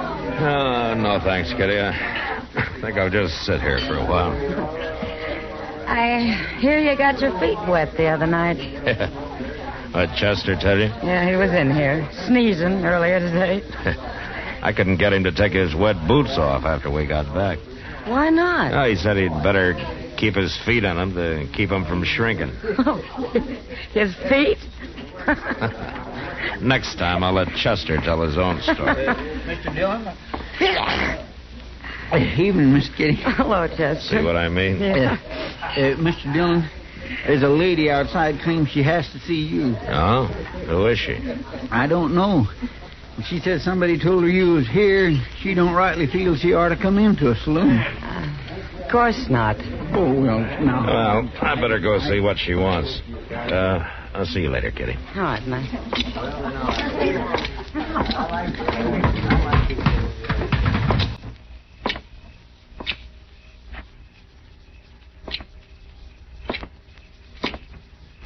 Marshal Dillon. Huh? What? Miss Barton? Jenny, Marshal. Just Jenny. Well, you wanted to see me? I had to see you. You gotta help me, Marshal. Oh? Well, where's your husband? He's back at the place. Dead drunk. I don't know how I'd have stood it if he didn't drink himself into a stupor every once and so often. Well, what is it you want me to do, Miss Barton? Jenny. Well, all right. Jenny, well, what can I do? Hide me, Marshal. Please, hide me. I gotta be hid by the time it comes to. Well, I'd sure like to help you, Jenny, but I can't do that. Marshal, I can't go back to him. Well, the law can't come between a man and his wife, Jenny. You don't understand. I gotta have help. Hey, Jenny.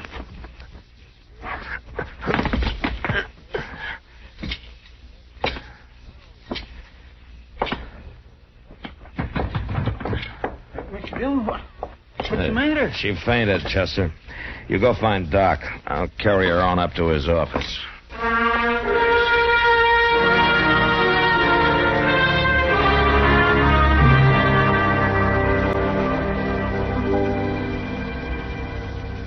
There we are now. You just lie there quietly for a little while. That's it. You'll be all right. I'll be back shortly.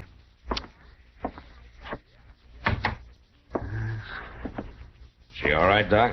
That's a messy business. What's the matter with her? Is she going to be all right? I suppose so. Suppose she'll be all right this time. But she can't go through this many more times, not if she wants to live. I don't understand. What do you mean? I mean that she's been beaten, Matt. Savagely and often. And I'll tell you something else, too. It's like signing her death warrant to send her back to that husband of hers. Yeah, I guess you're right. I know I'm right. By all that's holy, a man who'd do a thing like that ought to be strung up. Yeah. You gonna be all right to move her? Yes, she can move. Won't be too comfortable for her, but she can move. Good, and I'll take her over to Kitty's till I can fix it so that this won't happen again.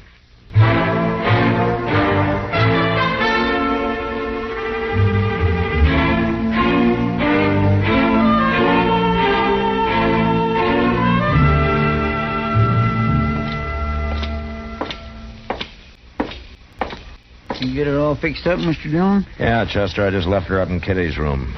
Doc gave her a powder so that she'd sleep through the night. Oh, my, that poor lady. What kind of a man would do a thing like that? I don't know. It looks like we're going to get to know him better real soon. Is that him? Dillon! Yeah. Where is she, Dillon? Where you got her? You come to give her another beating? She's my woman. I come for her. I haven't got her, Barton. Oh, you got her, all right. You got her. You're the only one she ever run off to. Now you give her back, Marshal. I'll kill you. Now, you listen to me, Barton. I haven't got her. I don't care much whether you believe me or not, but I haven't got her. I don't But if believe I did have her, I wouldn't turn her over to you. You've nearly killed her as it is. That's my business. I'm making it my business.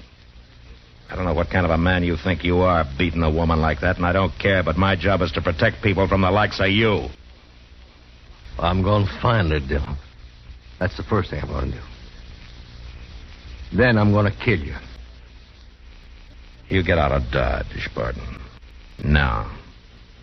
You just climb on that horse of yours and head on out.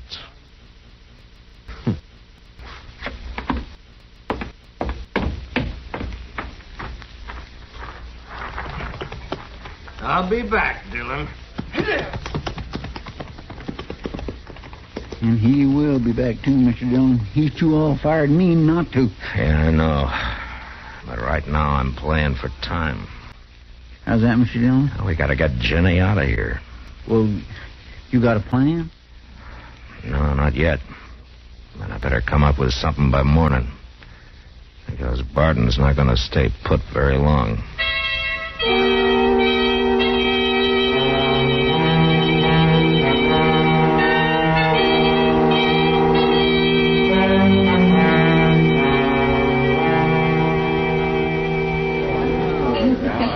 Well, yeah, Matt, she's sleeping all right now. But it took her a long time to settle down. Too scared, huh? Oh, scared to death.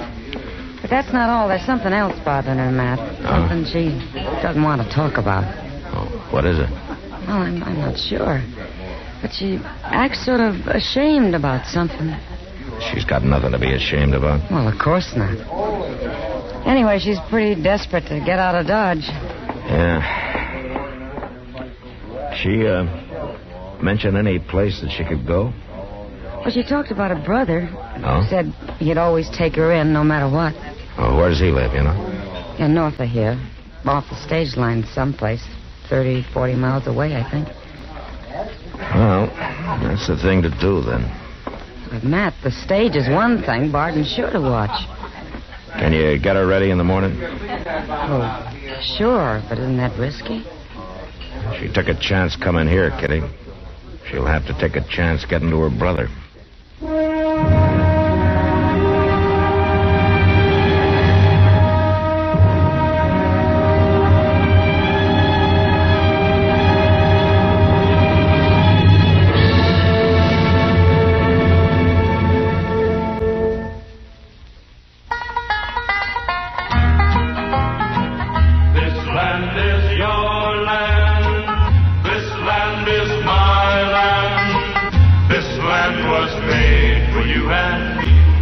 In France, Mont Vert means green mountain.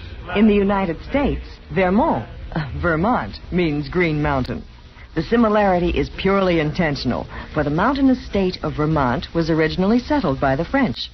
There is other evidence, too, of the early French settlers, like Vergennes, the one-time capital named for the French Minister of Foreign Affairs. But despite its French ancestry, Vermont is American through and through, from Ethan Allen and the furniture which is made today bearing his name to Steamtown, USA, near Bellows Falls. From St. Albans, leading producer of an all-American commodity, maple syrup, to a little country store in Weston. The fresh fragrance of red clover, the granite beneath its hills characteristic of its people, the well-known Vermont cussedness or independence, Admiral George Dewey and Calvin Coolidge, all things typically American, typically Vermont.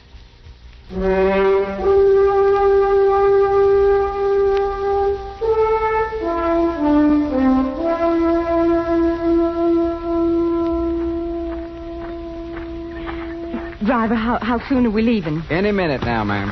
Oh, good. That's good. Oh, will you please watch the way you handle that case? Sure thing, ma'am. You've got it upside down. Oh, I'm sorry.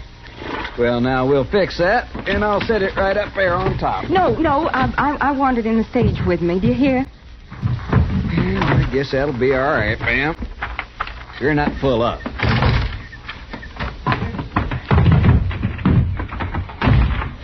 Thank you, driver. Well, hello, Jim. Oh, hello there, Chester. Everything all right? I mean, is Oh, sure, Chester. There's nothing to worry about this trip. Only got one passenger. Oh, well, that's good. Unless this gent's figuring on riding with us, too. You take in the stage, mister? I'll let you know. Well, you better make up your mind, because I'm fixing to leave as soon as I cinch on these bags. Jim. Wait till I get around the other side for a minute, Chester. I want to tie off wait, this rope. Jim, I have to... Here, you. Yeah? Aren't you the feller that I seen with Marshal last night? Well, you might have saw me with him. I'm... Why are you so interested in this stage?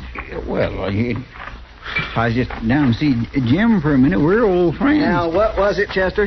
Nothing, Jim, I guess. I guess I said just about all I had to say before. Well, I should certainly think so. I don't know how many times you have to tell me. Jim, just a minute, Jim. I'll make the stop all right, just like you said. Jim, for heaven's sake. You want to make a special stop? Well, mister, I don't know. Well, now, that's interesting, ain't it? I think I'll just ride along with you after all.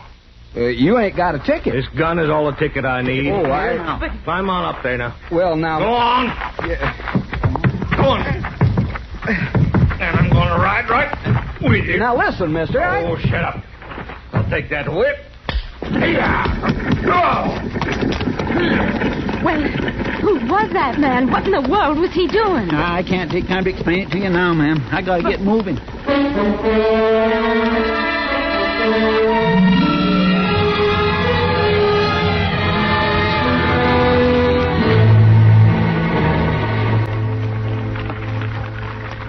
Now, when we get there, Jenna, you climb out and onto the stage as fast as you can, huh? I'll try, Marshal. I'll watch until you've gotten safely away. I sure am beholden to you for what you're doing. That's all right. Everybody needs a little help once in a while. Now, there's the stage road. We'll pull over into these cottonwoods and wait. Yeah,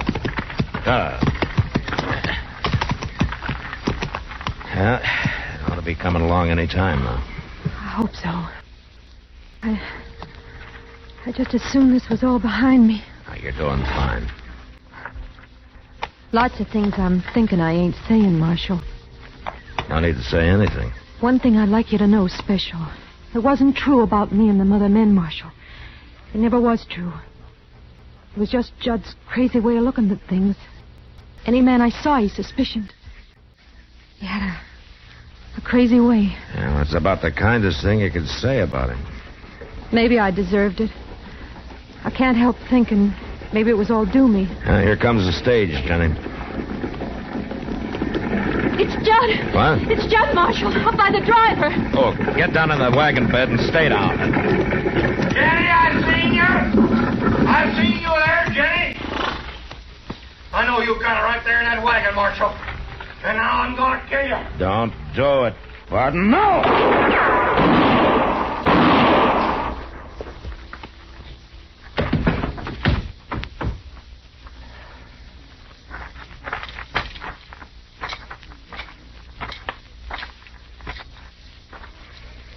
Marshal?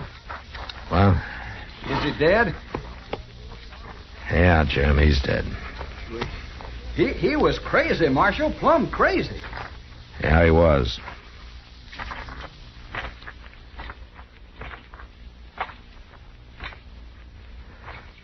I'm sorry I had to kill him, Jenny. I don't think anything short of that would have stopped him, Marshal. He was full of hate. You must have seen something in him once, so to marry him. No, Marshal. Judd never married me. He just claimed me. Well, why didn't you speak up, Jenny? Folks could have helped you knowing that and saved you a lot of hurt. It was a shame. I couldn't face the shame of telling folks I was living that way. It was easier taking the beatings? Yes, Marshal, it was. A woman needs to be thought of as respectable.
Gunsmoke. Produced and directed by Norman McDonald.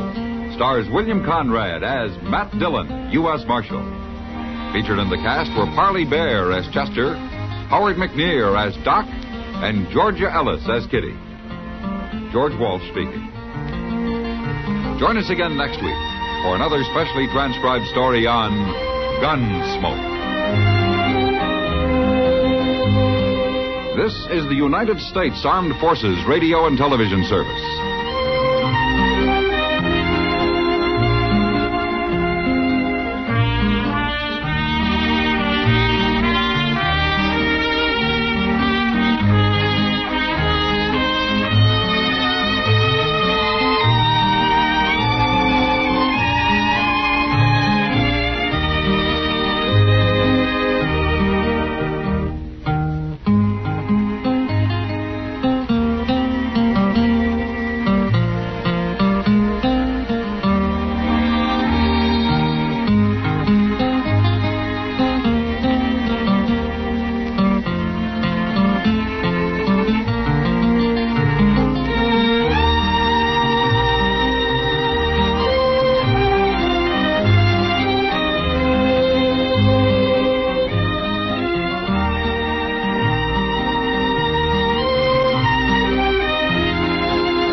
Around Dodge City and in the territory on West, there's just one way to handle the killers and the spoilers, and that's with a U.S. Marshal and the smell of gun smoke.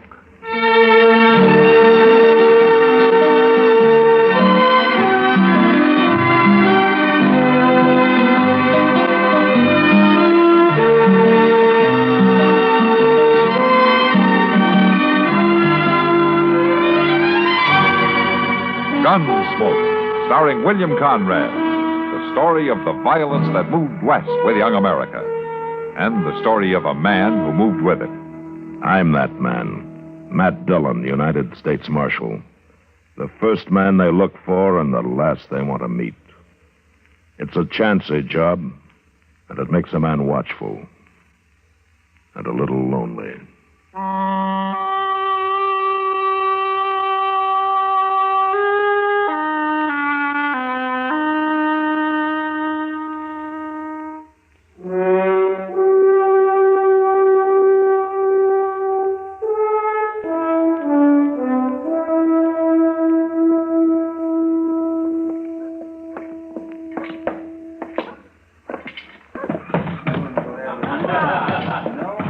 Well, look who's in town tonight, Matt. Huh? Over at the bar there.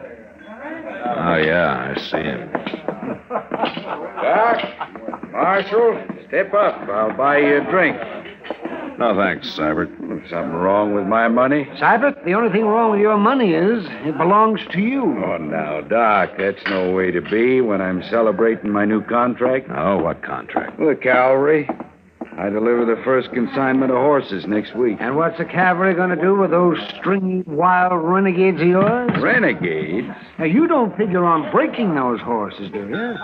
You're not good enough to do it yourself, and no rider in this territory will work for you. I'll find somebody. I'll do it fast, Seibert, and then get out of town. All right, Marshal. Sure.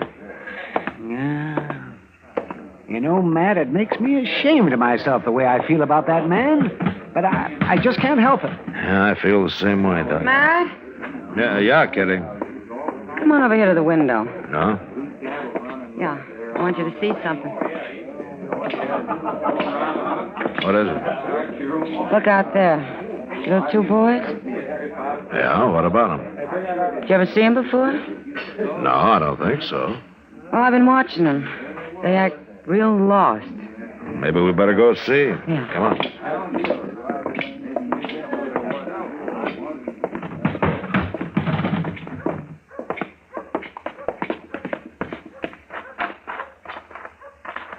Hello, boys. Hello, mister. What are you doing on Front Street this time of night? Is this Front Street? Yeah, it is. Where are your folks? What do you want to know that for, mister?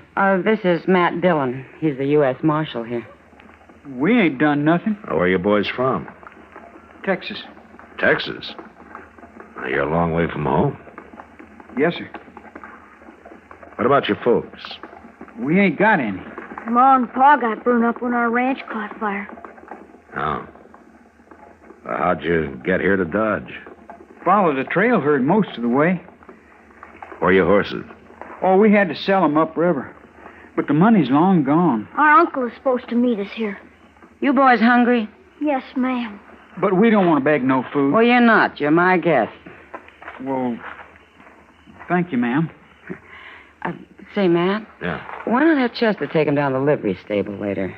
Moss Grimmick can use the help, and they can earn their meals and get a place to stay. That's a good idea. You boys know anything about horses? Yes, sir, a lot. Well, come on inside. We'll see about that food. You go on, boys. I'll be with you in a minute, huh?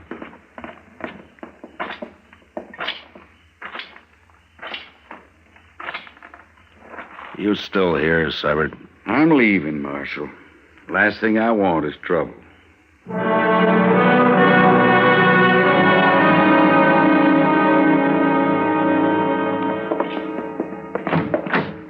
Well, this is it, boys. Moss Grimmick says you can sleep up there in the loft. He'll tell you what to do in the morning. Okay. Oh, Mr. Dillon says come see him tomorrow, and he'll try to get in touch with your uncle. Well, thanks, Mr. Proudfoot. You might as well call me Chester. Everybody else does.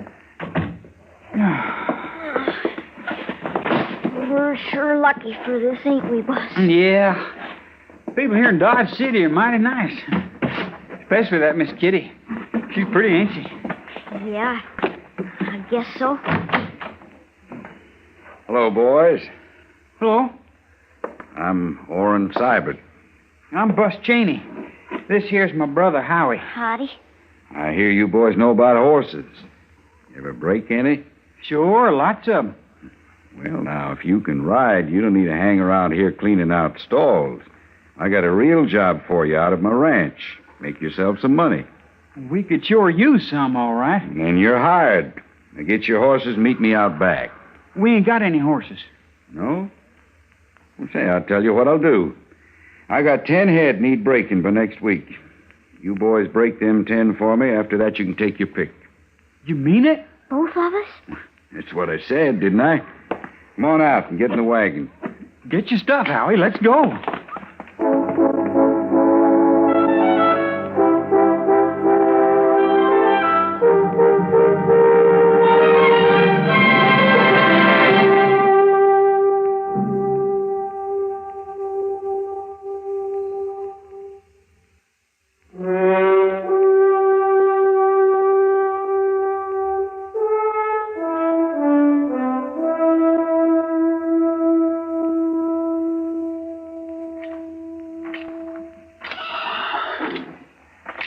Morning, Moss.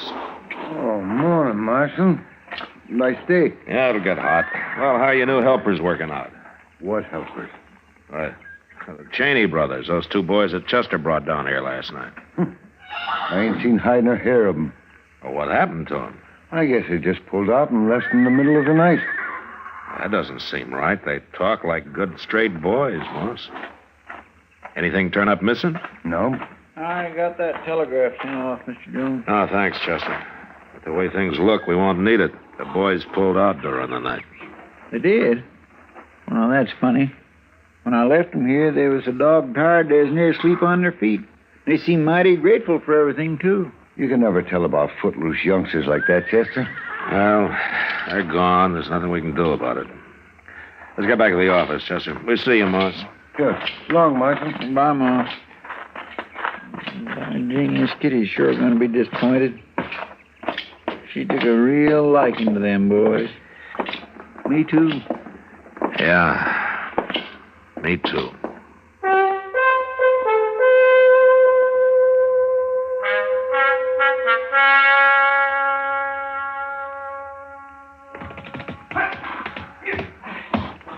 Ride him, boss!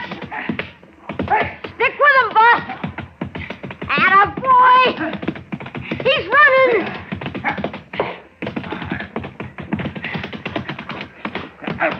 Grab him, Howie. Hang on to it. I got him. Tie him up. Well, I get my wind. I'll take him around again. Oh, that was awful good riding, boss. Oh. Does your leg hurt you much? Pretty much. But I guess I'm getting used to it after 5 days of this. Anyway, that's number 7. Only 3 more to go. We'll make it. But that big stallion's going to be tough. Hey, you. Oh, yes. Yes, Miss Sabat. Go on up to the house. I want you to take the wagon into town. Me too? No. You stay. I don't you do any riding while I'm going, Howie. Oh, boss, I can Now, you leave them broncs alone, you hear? You just do chores till I get back. Oh, I'll get busy now. I won't be gone long. You just put some feed down. All right, boss.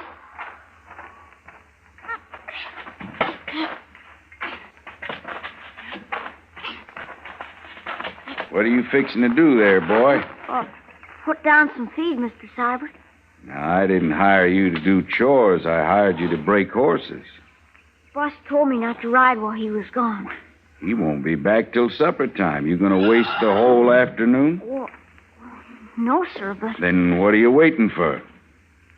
Well, I wouldn't mind riding, but Boss told me... He don't trust you. I've watched you ride. You're near as good as he is. You can handle any of them. I don't know, Mr. Seibert. You lost your nerve? No, sir. I'm not afraid. Well, you're sure acting like you're afraid. One thing I can't stand is a coward.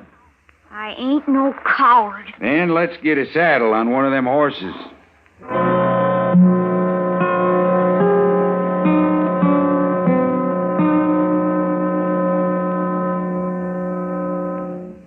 Another visit with Joe and Daphne Forsythe. Joe, Uh-huh. do you think we can afford a vacation this year? Well, I don't know. Let's see. The car could stand some work. Then there's that chair we've been meaning to buy, and I guess we could always cash in this.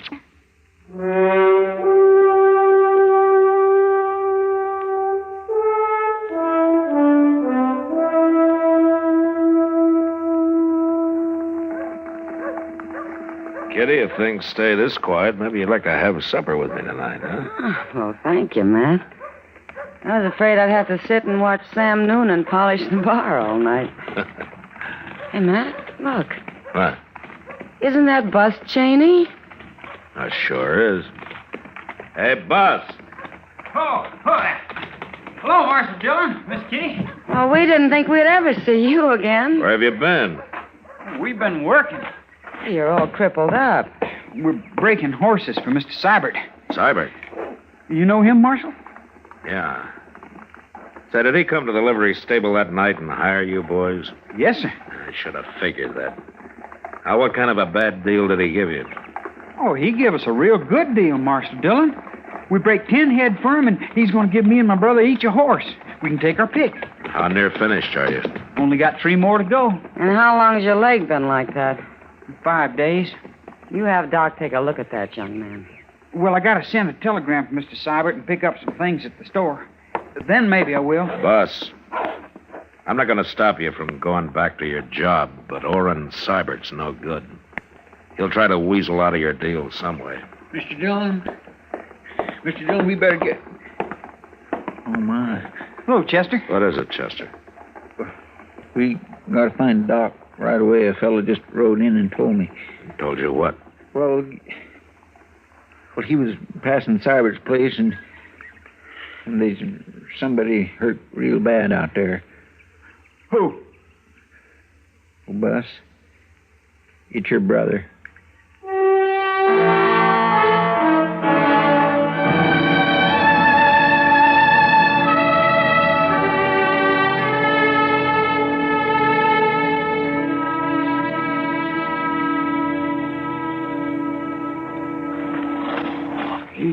Easy now.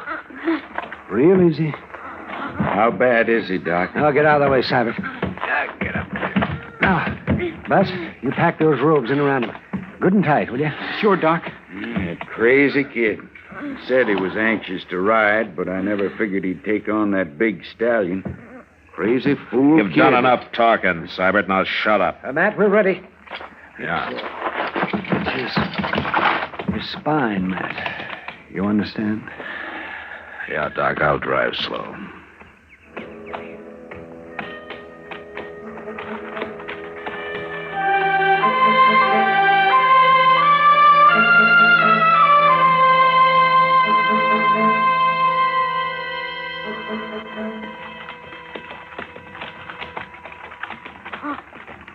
Bus. I'm here, Howie. It's getting cold since the sun went down. Yeah, it is. I ain't no coward. Am I, Bus? Coward? Of course you ain't. Who says so? Mr. Seibert said... Bus... I ain't no coward. Doc, come back here. Keep driving, Matt. Here, let me...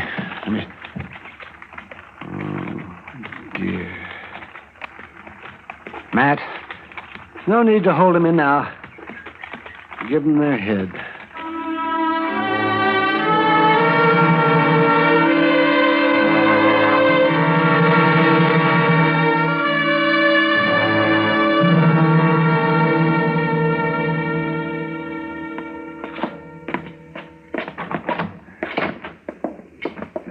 Matt, I'll get the lamp. There we are. Lay him here on the couch, man. Yeah. That's it. Boss. Come away, boss. It won't do any good. No. Matt, there's some coffee in the kitchen. Ah, good. I can use some. Reach that cup there, man. Yeah. The coffee's been sitting all day. It's pretty strong. Thanks. Now, he stared at his brother's body all the way back to town, and he's in there staring at it now. I know. You know something else? Yes. He hasn't cried. Not one tear. I wish he'd cry and let some of that grief out. That's not natural, Doc. Come on, let's get it. Bus? He's gone, Doc. Come on.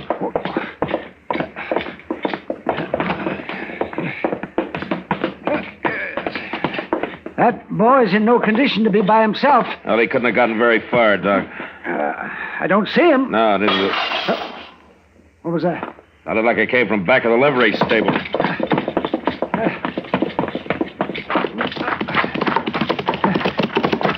That's him, Doc. It's gotta be. Heading back to Cybert, you mean? Marshal, is that you? Moss? Marshal, somebody just broke into the stable, made off with a horse. Yeah, we heard it. That gun I kept behind the office door, it's gone, too. Come on, Doc. You know who it was? Yeah, Moss, I know. I'll get him.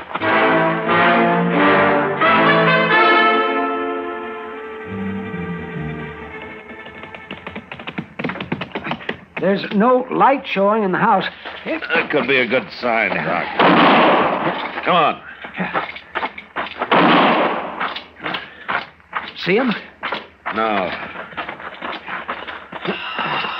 What? It's the stallion. Yeah. Something in that corral's got him spooked. Hold it, Doc. Yeah, there he is, just inside the fence there. It's Cybert.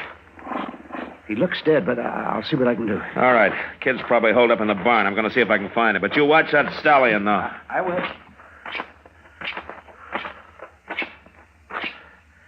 Boss. It's Matt Dillon.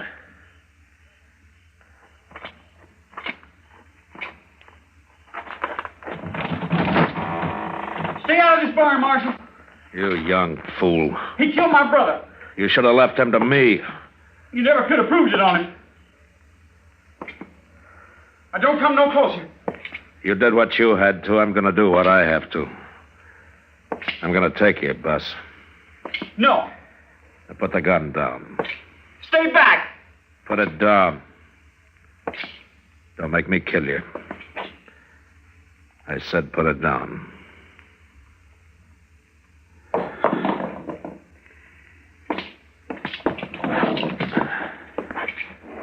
What'll happen to me now? I don't know, Bus. It don't matter none anyway. Matt? Yeah, in here, Doc. Cybert. It's dead, Matt. Oh, that's too bad. No, it's a good thing. I was thinking of the boy. So was I. He can ride, but he can't shoot. What? There's no bullet hole in Cybert. I figured the shots did nothing more than scare him. But they scared him so bad he turned his back on that stallion. That's what killed him. Did you hear that, Bus? Yes, sir, I heard. Marshal. Kill. Now, don't be ashamed. Just let it out, son.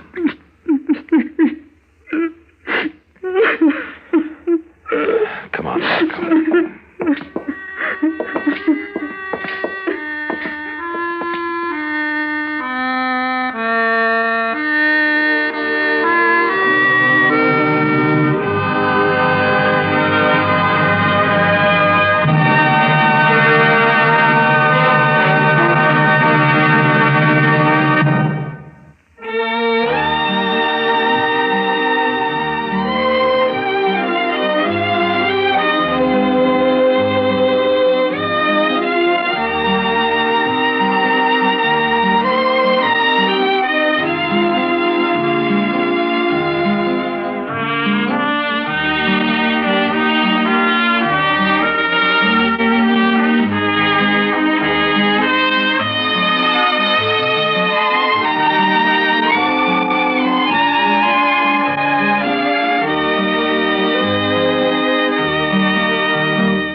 Gunsmoke. Produced and directed by Norman Macdonald, stars William Conrad as Matt Dillon, U.S. Marshal. The music was composed and conducted by Rex Corey.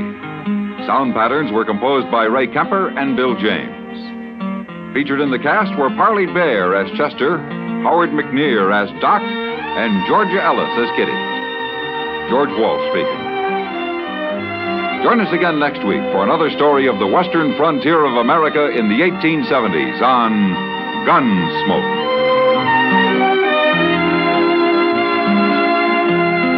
This is the United States Armed Forces Radio and Television Service.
Dodge City and in the territory on west, there's just one way to handle the killers and the spoilers, and that's with the U.S. Marshal and the smell of Gunsmoke.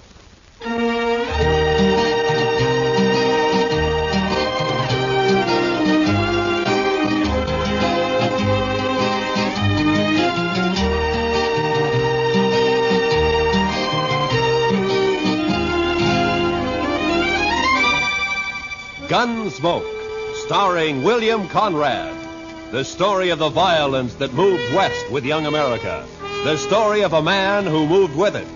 Matt Dillon, United States Marshal.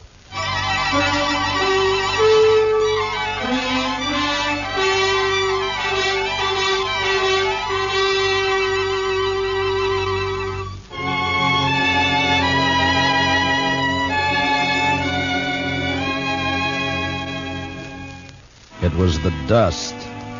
The heat was bad enough in Dodge City, but out on the plain, it was the dust. The sun was a burning red-brown chip in the sky, and the sweat on a man never had a chance to drop. It was blotted and dried with dust. Doc, Chester, and I had ridden to old man Gore's place 10 miles out. He'd had some trouble with one of the hands. Fellow had gone loco with liquor and had been shooting up the cattle. We found him, stripped naked nearby on his haunches, crying, drunk over a parched water hole. Doc had got him to bed and fixed him up some. And now we were heading back for Dodge.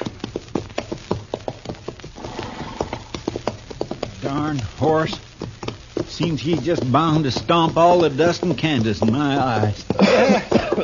Maybe the marshal will buy you a camel, Chester.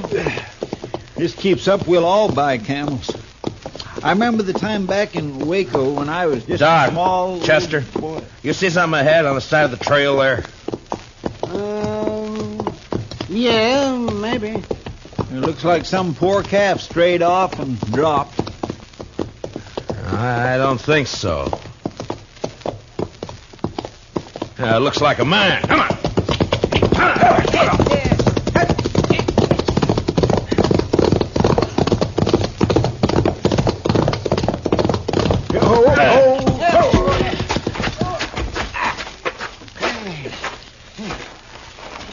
Chester, get the water bag. Yes, sir. Yeah, let me have a look, Marshal. Yeah. Let's see. Heat. Is he all right? Well, depends on how long he's been lying here. Here you are, Mr. Dillon. Huh. Open up his shirt, Marshal. Chester, get some of that water on his wrists. All right. It looks like an Easterner, huh? Sure not dressed for this country. Oh, no, that's better. That's better. Try to get a few drops in him. All right. No, not too much, Chester. Not in his nose, Chester, his mouth. Well, my gracious, I'm sorry, Mr. Dillon, but he moved his head. It's not so easy to... Hey, look, he's awake. You're all right, mister. Just take it easy for a bit now.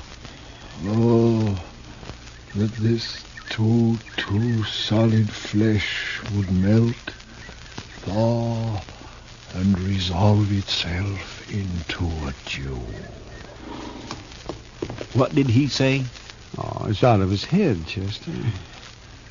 For this relief, much thanks. Forget it. Chester, get around the other side and shade him from the sun. Yes, sir. The sun. I begin to be a-weary of the sun. I don't blame you. What happened? My wagon shed a wheel, I fear, along the high road. I know not where I am. You're about 4 miles out of Dodge City. Kansas. Kansas. I would give all my fame for a pot of ale and safety. We better get him to town quick. He's in a bad way. Still there. You think you can make it on a horse? We'll take him into Dodge.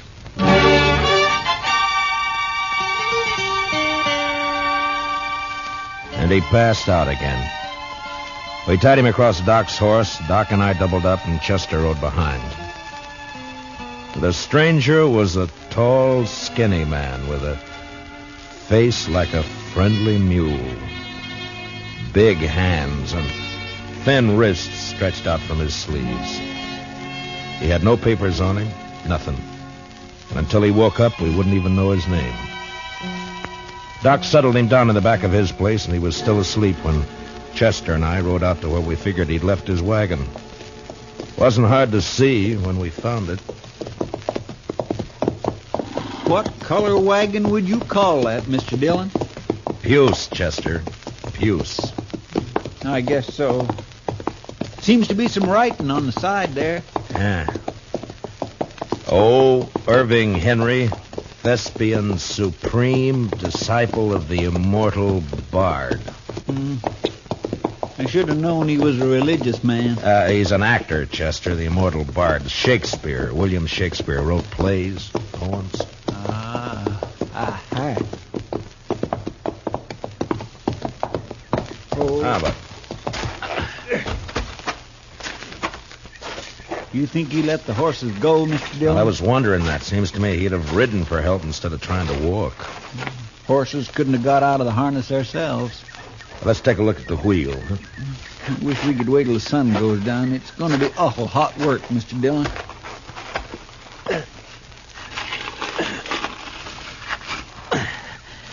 It's not too bad. The pin fell out. Must be another in the box at the back. Take a look, will you, Chester? Yes, sir. I'll prop the wheel up here. Now. Mr. Dillon? Yeah, can't you find it? Will you come here a minute? What's the matter?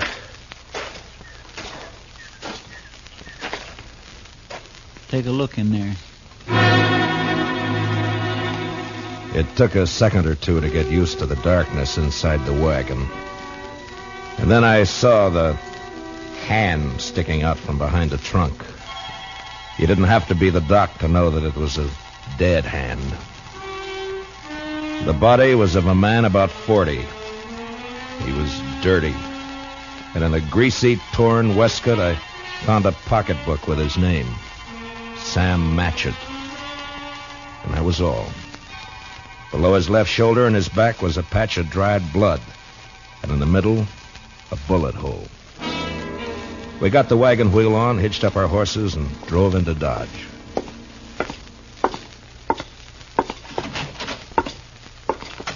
Doc?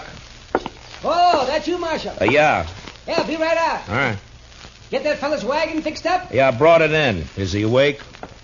Oh, I haven't looked in the last half hour. I was making coffee. You want some? No, thanks. Oh, it's a funny thing about coffee. When it's hot weather like this, drink it scalded and it makes you feel cooler outside. Look, Doc, I got to see that fellow. I want to ask him a couple of questions. Oh, that's so? I found a dead man in the back of his wagon.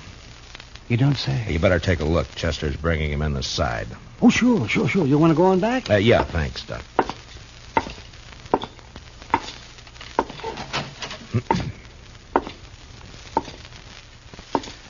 Mr. Henry?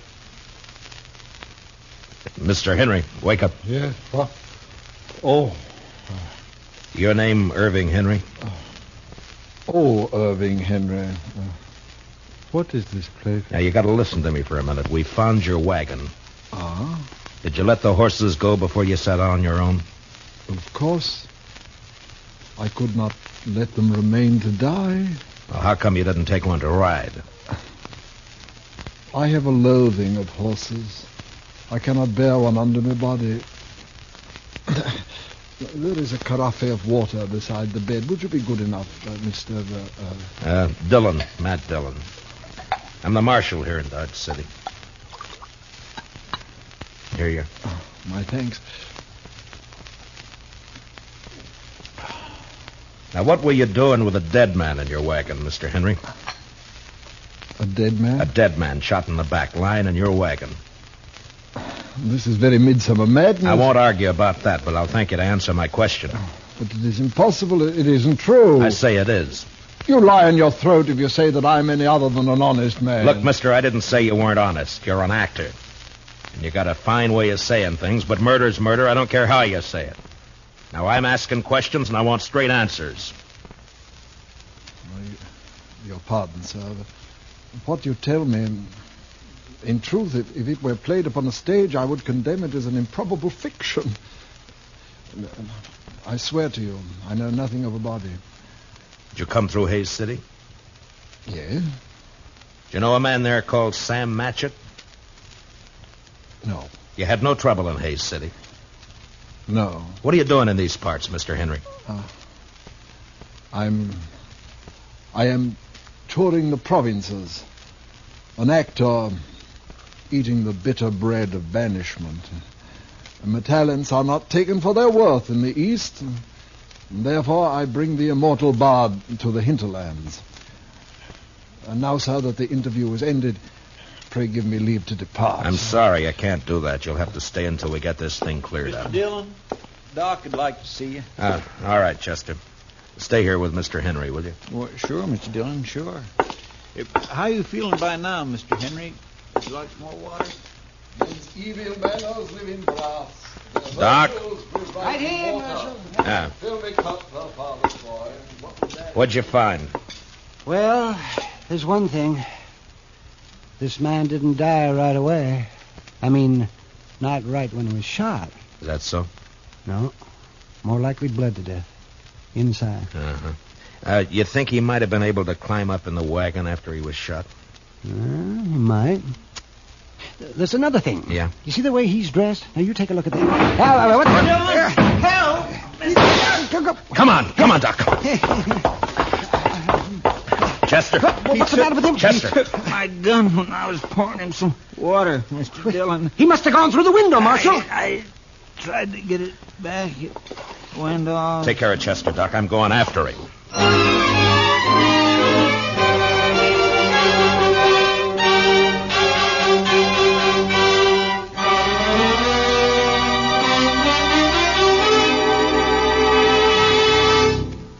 We will return for the second act of Gunsmoke in just a moment. But first, do you know how old the school building in your community is? If it's over 25 years old, the chances are that it's woefully inadequate to the present demands on it. Certainly thousands of schools all over America are unable to meet the needs of a greatly increased enrollment. And all our school children will suffer unless all of us work actively to improve conditions. Join with the groups in your community working for better school conditions. Remember, better schools build a stronger America. Now, the second act of Gunsmoke.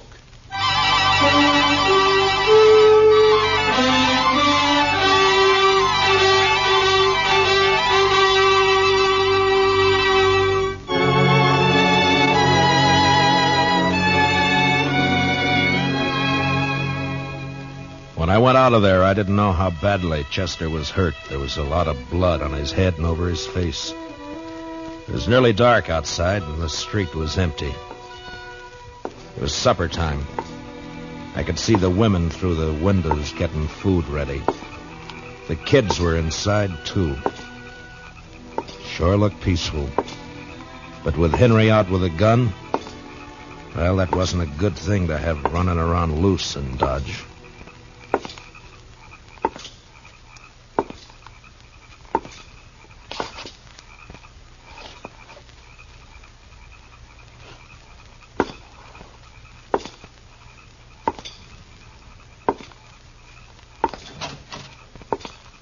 Evening, Mr. Dillon.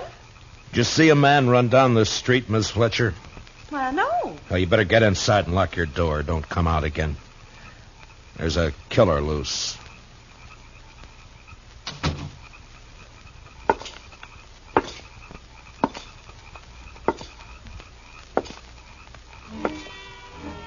I walked the length of the street, listening, waiting. And when I got to the end, there was nothing. He hadn't taken a horse, I'd have heard that. And in a way, I was sorry, because if he'd tried to hide and dodge, there'd be no way to get out of shooting that wouldn't get women and kids hurt. A breeze came up and swirls of dust flew around, and then settled as the air became still and hot again. I went back to Doc's place.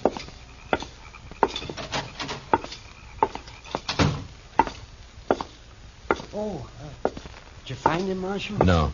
How's Chester? Oh, I'm fine, Mr. Dillon. Just creased my head. More mess than hurt. Oh, good, Chester. Look, you want to go home or you want to work? I want to work. All right, go down to the office, get yourself another gun, and round up some men, many as you can. As long as Henry stays in town, we're in trouble. Now, keep your eyes open. Meet me back here. Yes, sir, Mr. Dillon. Take my gun with you, and if you see him, watch out. All right, now get going. Yes, sir. Now, Doc, I'm going to have to make you a deputy, too. Well, maybe instead of digging out bullets, I'll be putting some in. It's not funny, Doc. Now, come on.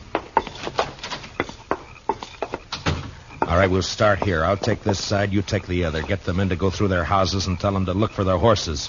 Tell them what's happening. But 10 o'clock that night, as far as we could tell, Henry hadn't left town. There were plenty of places for him to hide, though. We had 50 men out searching. Chester and I were working along back of the express office. There were a couple of houses there we hadn't covered. You wouldn't think a man like that'd be a killer, now would you, Mr. Dillon? I never saw a man yet couldn't be, Chester. Depends on your reasons for killing, I guess. Now, let's take a look behind these boxes. Huh?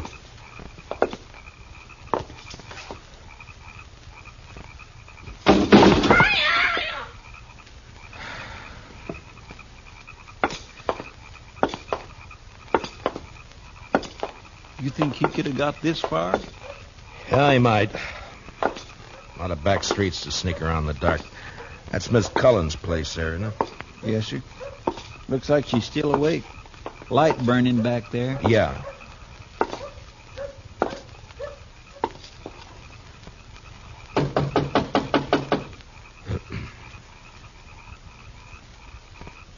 Seem a bit cooler to you tonight, Mr. Dillon? Yeah, a bit.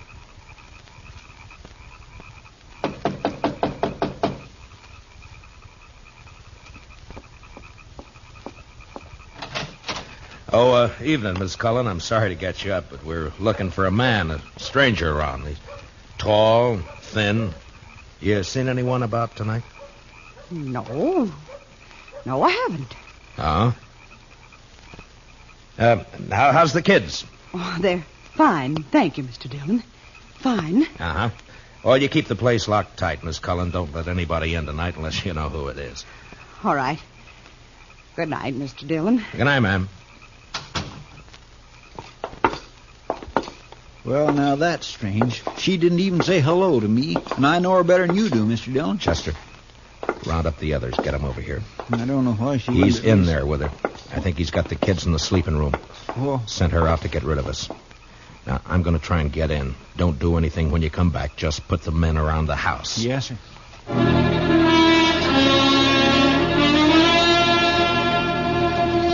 I'd seen Miss Cullen make a move with her head, and her eyes said the rest.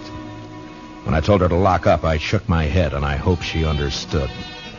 I wanted that front door to stay open.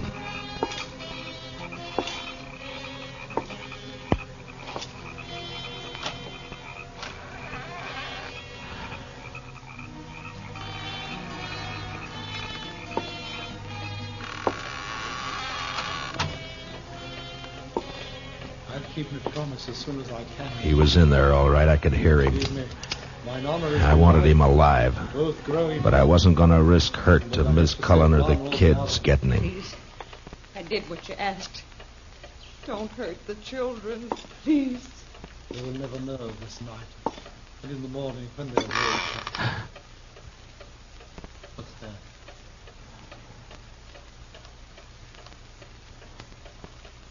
You said you locked the door after you. No, don't. Don't. I shall keep the pistol turned to the girl's head, man. Someone is here. They try to take me.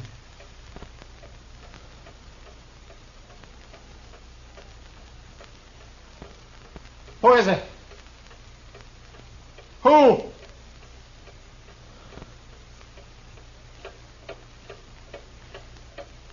Mr. Dillon, go away. Please. He'll kill us. You lied. You lied. Oh, tiger's heart wrapped in a woman's hide. Listen to me, Marshal Dillon. Throw your pistol in here, and then come in with your hands before you. I have no stomach for child killing, but I will not hesitate to do so.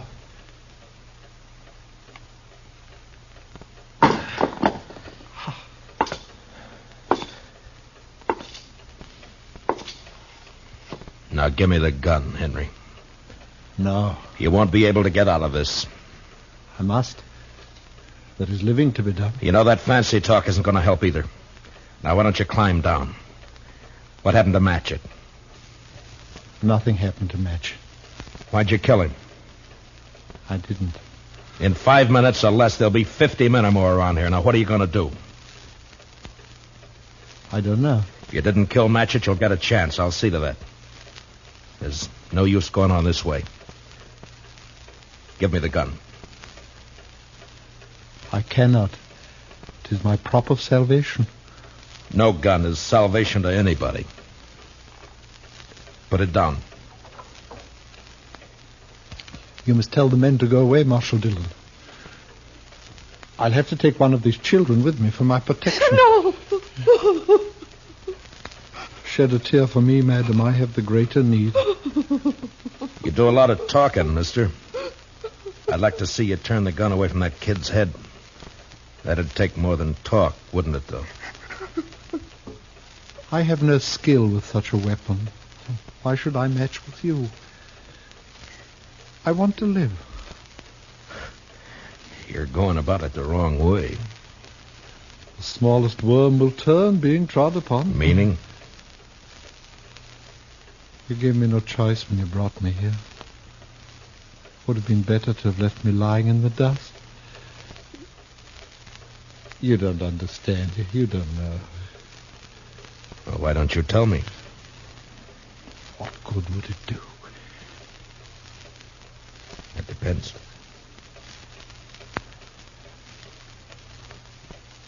My life has been the theater. As a boy, I was a student of Shakespeare. You would look at me. Who would accept this face for Hamlet? This ill-shaped body for Romeo? His speech has become my speech, but the fools only look. They cannot listen for laughing. There have been ugly men before you. It hasn't been cause for murder. Why'd you kill Matchett? In New York, there was a man, a gross, stupid man who fancied himself an interpreter of the bard. He took me, as his apprentice. And together we set out for the tour. I would play only the voices. Never Richard, never Henry, never Lear, only the voices. Whilst he, stumbling, drunken, he muddled and tore to a tatter the words that I should have spoken. You killed a man because you wanted to play a hero? How easily murder is discovered. Yeah, sometimes, I guess. It was yesterday. We were leaving Hayes City. We'd played there for 2 days, and it made me a laughing stock. It was night, and he became drunk and threatened to leave me in the next town. I made him stop the wagon, and taking up a pistol, I shot him. He did not die at first, and when I saw what I had done, I wanted him to live. And I put him into the wagon, and I drove on, hoping to find a doctor. Then, as the night passed, I saw that he had died. And I was afraid. The wagon broke down? Yes, I put my purse into his clothes and took his name for mine. How I've hated the name of Sam Matchett. But you wouldn't understand. I wouldn't? Well, what now? I want to live. I want my chance. You've done a murder. I can't let you go. You know that. Don't make it harder.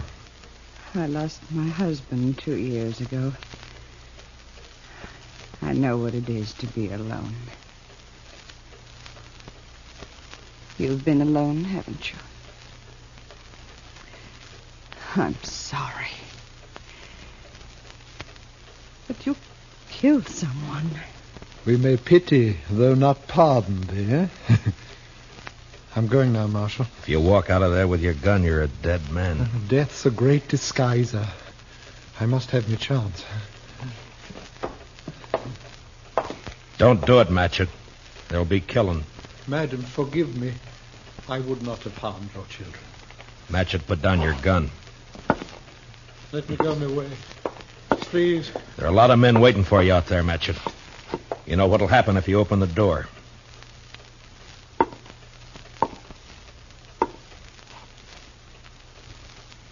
Don't do it, Matchett.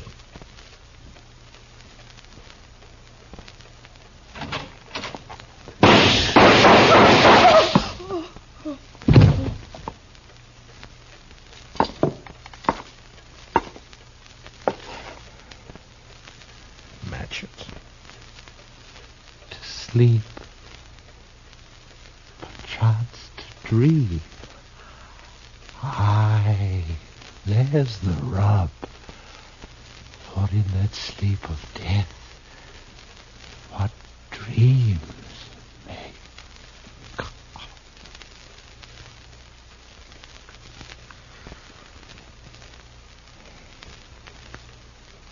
Matchett.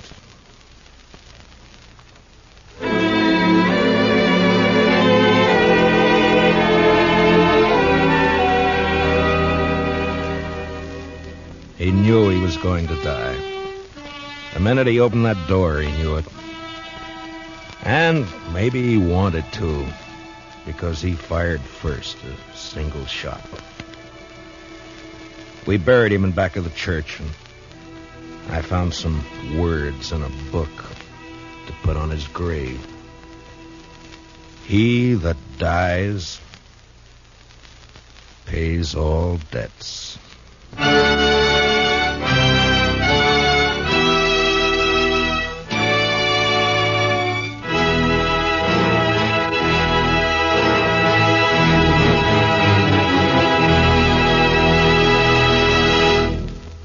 Gunsmoke, under the direction of Norman Macdonald, stars William Conrad as Matt Dillon, U.S. Marshal. Tonight's story was specially written for Gunsmoke by Anthony Ellis, with music composed and conducted by Rex Corey.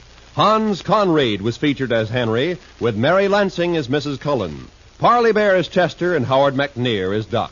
Join us again next week as Matt Dillon, U.S. Marshal, fights to bring law and order out of the wild violence of the West in Gunsmoke.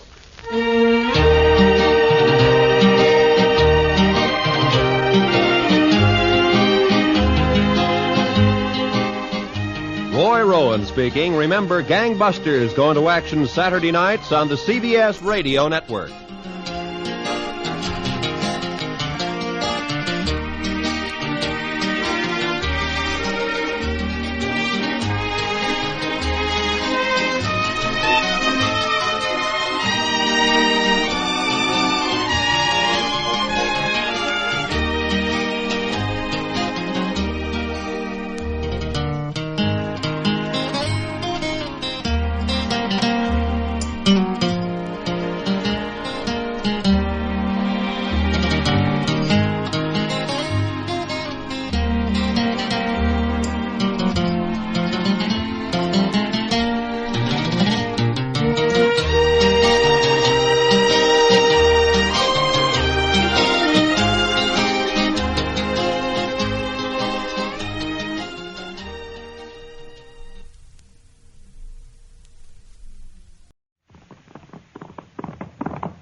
Around Dodge City and in the territory on west, there's just one way to handle the killers and the spoilers, and that's with the U.S. Marshal and the smell of Gunsmoke.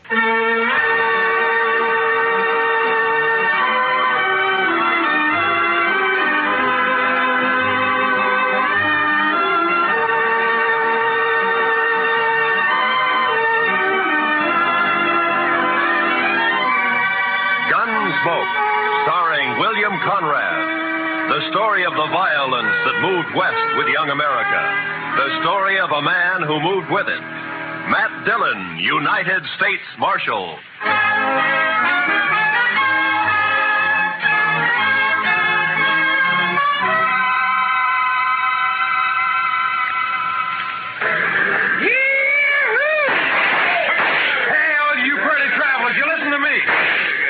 You gotta get welcome to Dodge City proper like.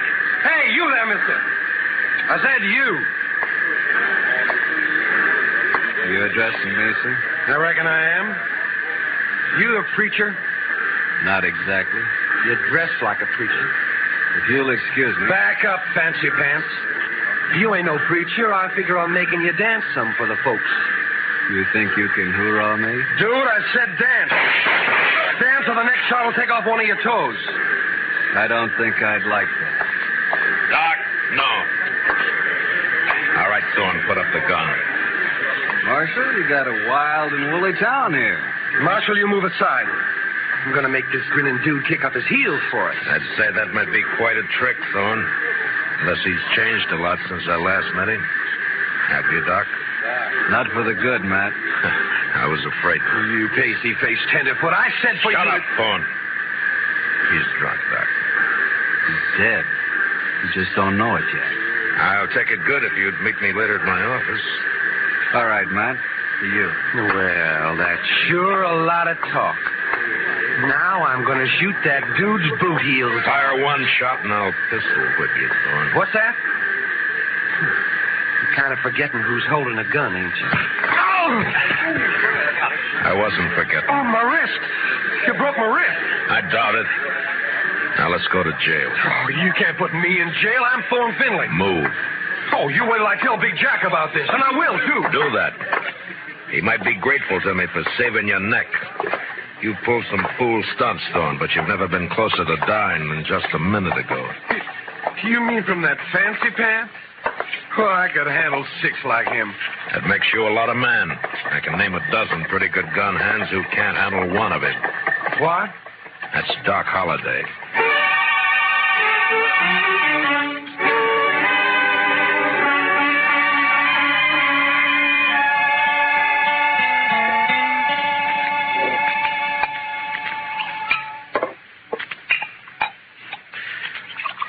There you are. Salute, Matt. Salute, Doc.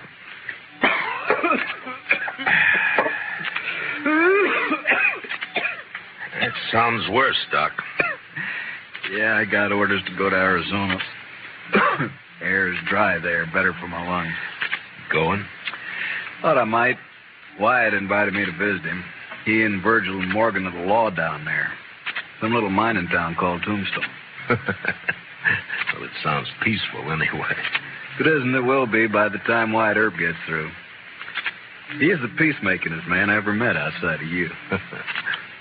Matt, who was the tellerhead down at the depot anyway? Oh, Thorne? He's just a spoiled kid. Kid? Couldn't be much younger than you.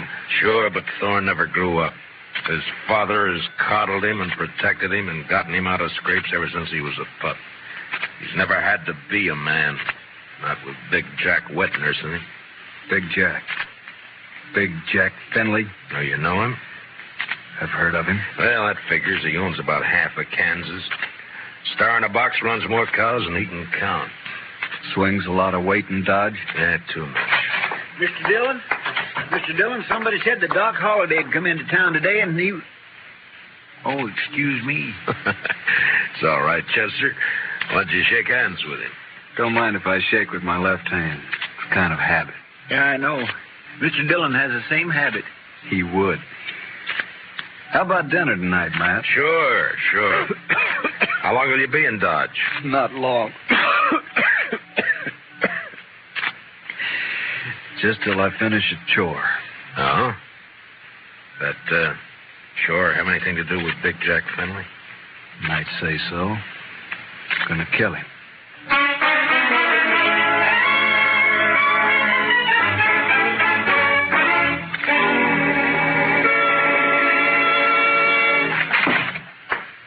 All right, Dillon. Turn him loose. You forgot to close the door, Mr. Finley. You going to turn my boy loose? Or I'm going to have to do it for you. You got a writ of habeas corpus? Writ? Thorne didn't commit no crime. The charges are drunken, disorderly, disturbing the peace, and attempted assault with a deadly weapon. Eyewash. You still need a writ. But, man, Judd Nathan does what I say, and you know it. Don't you think I can get a writ? I'm sure you can and will. You always do. Then what's the point, Dillon? It's just a lot of useless red tape. It's the law. Close the door on the way out.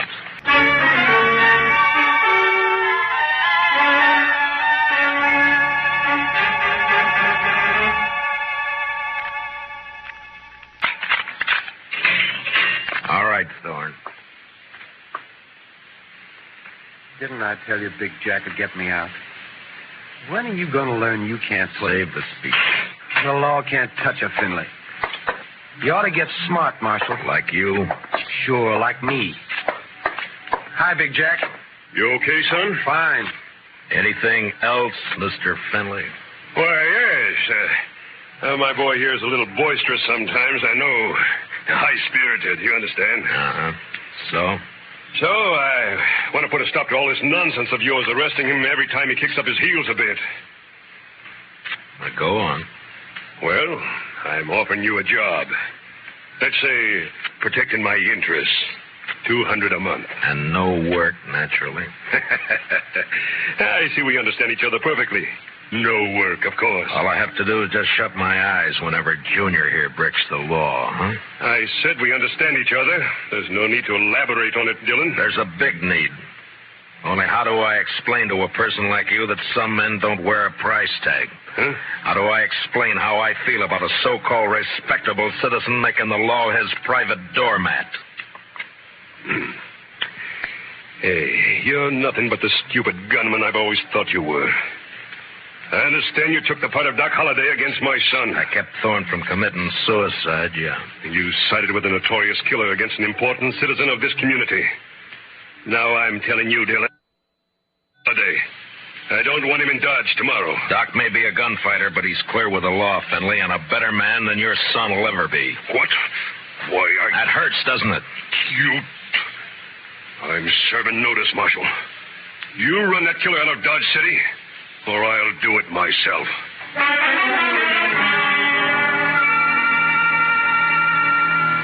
Big Jack Finley, cattleman and self-made king of southern Kansas. No better or worse than most of the men carving empires out of the West. Until love for his son blinded him to the fact that Thorne Fenley had gone bad. And from here on, I knew the war was on between Big Jack and me. So Big Jack Fenley's going to run me out of town, huh? No, unless I do it first. Oh? I do something naughty, Matt? Well, you threatened a man's life. That.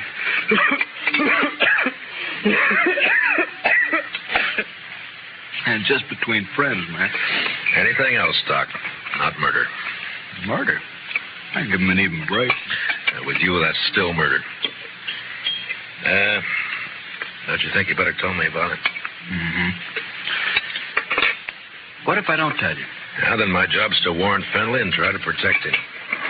You're a tough man to be friends with, Matt. It applies to you, too, doesn't it? Guess maybe it does at that. Didn't realize how I put you on the spot by spouting off my good intentions. Sorry. Forget it. You want to talk to me? All right. Remember a girl named Ruth Davis? Mm-hmm. Died in a riding accident a few months ago. Always wondered if that wasn't suicide. She lost her brother 2 weeks before that. No accident. No suicide. You sure? Sure. You know, Ruth and her brother ran the ranch alone. Mm-hmm. A man started pestering Ruth, and she hated him. Her brother kicked the man off the ranch. This fella dry-gulched Ruth's brother, made it look like a robbery. You have any proof of this? Yeah. Ruth was afraid to go to the law, so she sent a letter to me. Here, read it yourself. She says the man was Finley and says she expects him to try and shut her up for good. Well, that doesn't mean it's Big Jack. I went to see Ruth's folks. They had her belongings. Among them, I found this. Watch chain. Engraved JF on the clasp. Jack Finley. You see why I've got to kill him, Matt? He forced Ruth's horse over that cliff, sure. But do you still think she died accidental? No. But who's responsible is something for a court to decide. Court? With Finley's money and influence, he wouldn't spend 5 days in jail even if he was convicted, which he wouldn't be. He doesn't own the court. Maybe not, but it's still the most powerful man in the state against a dead girl whose only friend is Doc Holliday. How do you think a judge will decide? Doc, I'm going to ask you a favor. Make it one I can give. I got an idea, but you must let me handle it my way. Give the law a chance. All right, Matt, I can wait. Thank you. I'll keep this letter and chain for a while. All right, but if the law fails, I'll brace Big Jack Finley when he walks out of the courthouse. And you'll be bracing 2 men, Doc. Finley and me.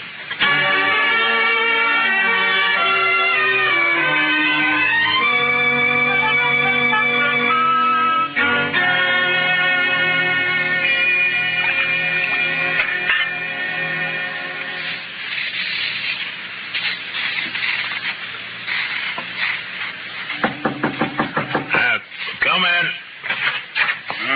Morning, Marshal. Looks like it'll be a fine day. Well, you're up kind of early just to bring me a weather report, aren't you, Judge Nathan? Huh?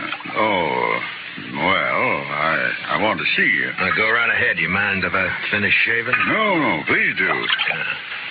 Just thought I'd chat with you about the... Dr. Finley's? Yes. It seems that Big Jack's very upset by your attitude. I'm not surprised. Feels you're a little rough on his boy. I am. Then his boy's a little rough. Yeah. Well, perhaps Thorne is high-spirited, like yesterday. Yesterday he was just plain high. Tell me, Judge Nathan, how do you like being on Fenley's payroll? What? You know, you used to be a pretty decent person. Oh, you can't talk to me like... Yes, I can. I'm sending a copy of Thorne's record to the governor. Governor? And with it, I'm sending a list of the writs you've issued to get him out of jail and a copy of the court records. I've only tempered my justice with mercy, that's all. Thorne's been arrested for 18 offenses, convicted of 10, spent no time in jail, and paid a total of $15 in fines. I'd say you've been very merciful. You said you were sending this to the governor. You haven't actually mailed it yet? No. You got an out. Not that I don't feel justified in any decisions I've made, but such a report might cause undue talk at the Capitol. And ruin your political hopes. Well, my conditions are simple. Get off Finley's payroll now. Very well. And give me cooperation from here on, no matter who's involved. Do that and I shelve the report. I'll do it. Mr. Dillon, trouble's a making. What kind of trouble, Chester? It's Big Jack Finley, Mr. Dillon. He's rounding up his crew at the Alfraganza. They're going to ride Doc Holliday out of town on a rail.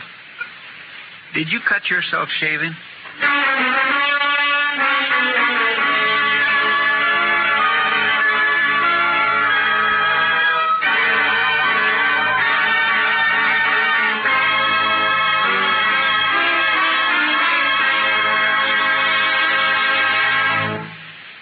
We will return for the second act of Gunsmoke in just a moment. But first, don't forget, starting Monday, CBS Radio's tremendous news staff will start bringing you the complete coverage of the Democratic Convention in Chicago. As you found during the Republican Convention, CBS Radio never misses. So, starting Monday, stay with CBS Radio all day and evening for the Democratic Convention. Now, the second act of Gunsmoke.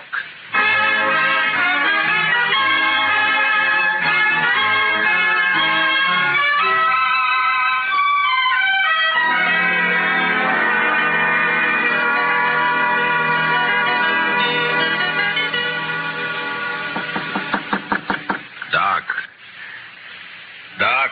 What? Wake up, Doc. It's Matt. Oh.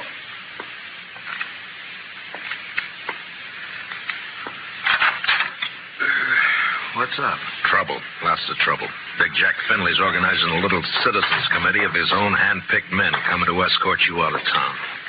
On a rail? Yeah, that's the general idea. Here, take a shotgun. Yeah, I'll hide it under the covers, modest like. I'll wait against the wall here. Good. That'll put him in a crossfire. If it comes to that. There's enough of them, we're in a spot. Yeah, likely we are. You're risking your neck to save me some bruises. One I owe you, friend Matt. It's my job. Still one I owe you. There he is. Wrap him up. All right, stop right there. I'll shoot the man who takes another step. You think you're going to stop us, Dillon? I think so. Me and Doc. Doc. Show him, Doc. Sure thing, Marshal. Look, boys, surprise. I sure do love surprises.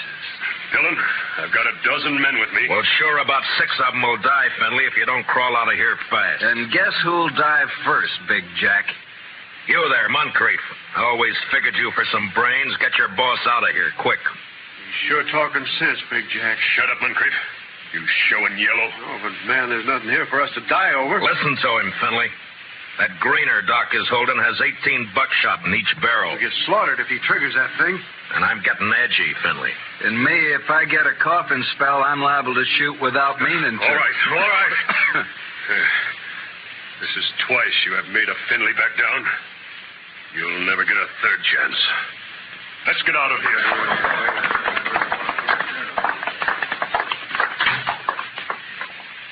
Matt, when you gonna arrest him? When I'm ready. Not long. I hope not. Getting impatient to see that man dead.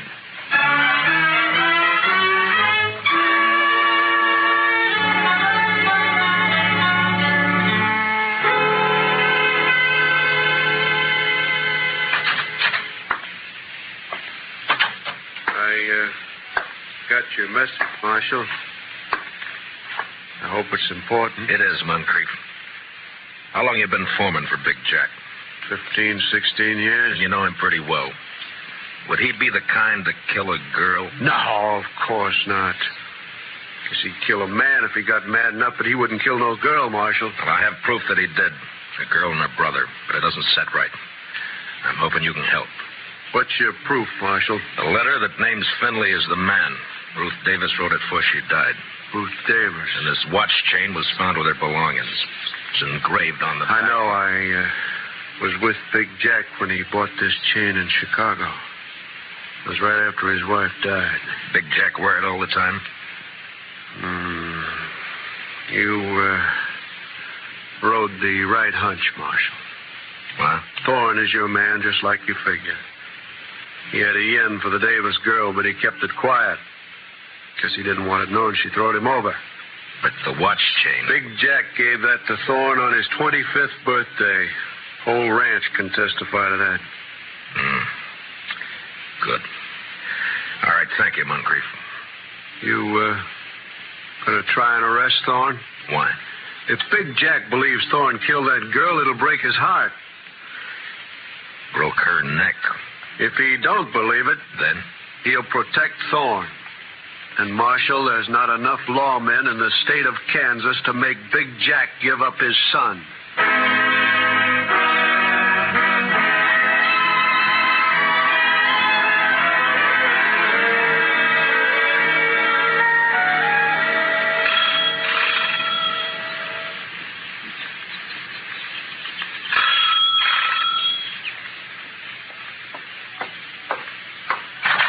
Yeah, what it...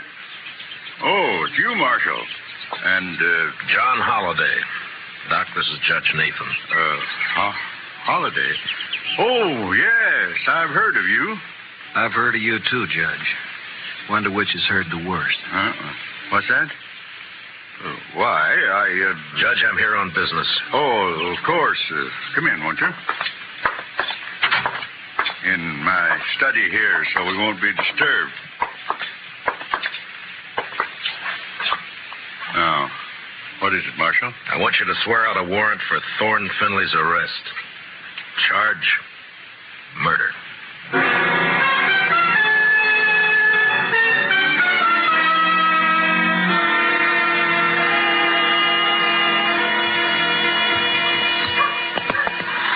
You sure you want to go with me, Doc? I'm sure. All right, hold up your right hand. Oh, no, Matt, you wouldn't make me a lawman. If you go as my deputy. I'm not letting you make this a private fight. Yeah, but my friends, if they hear I wore a star... All right, Matt, it's your show. You swear to uphold and enforce the laws of this community, the state of Kansas, and the United States to the best of your ability as deputy marshal, so help you God? All of that? All of that. I swear. Here, pin on this badge. All right, man. You know, I'm feeling this badge is going to cramp my style something terrible.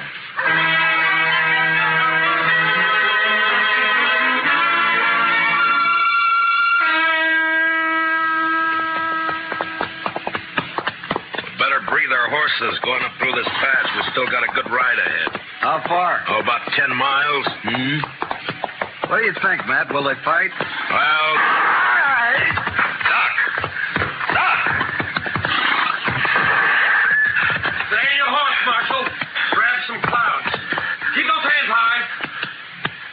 Queen's on the other side of the pass behind you.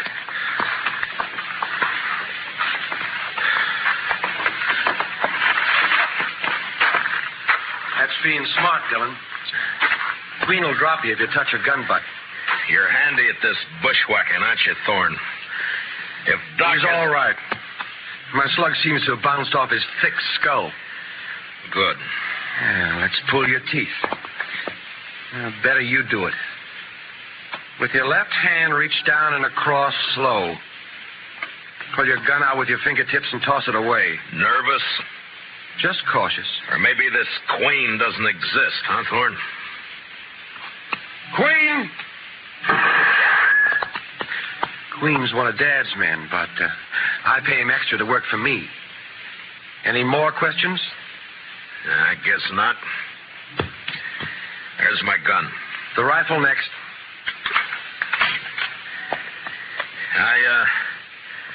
I got a penknife in my pants pocket. You know why Holliday came to Dodge? Yeah. Yeah, I guess you do. You wouldn't be riding with him. Well, he's not going to tell any stories to my dad or anyone else. You can't kill us, you stupid... Not planning on killing you. And what have you got planned? Queen's kind of a magician. He's going to make Holiday just disappear. Folks won't care much about one of his kind. I would. I'd care so much I'd hang you for it. No. No, with Holiday gone, it's your word against mine. And you won't be able to prove a thing, Dillon. You sure of that? I'm sure. Otherwise, I'd take care of you along with Holiday. Now get on and start walking back to town. It's like I told you. Law can't touch a Finley.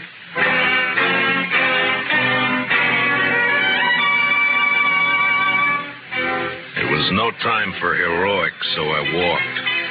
When I reached a turn, I cut back through the rocks, but it was too late. They were gone. And with them, the horses, guns, and Doc Holliday.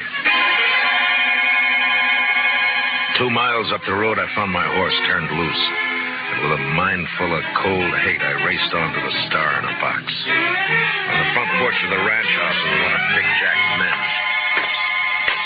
Hold it right there. Out of my way, mister. I'm in no mood to shake hands. Where you heading, lawman? You don't hear well.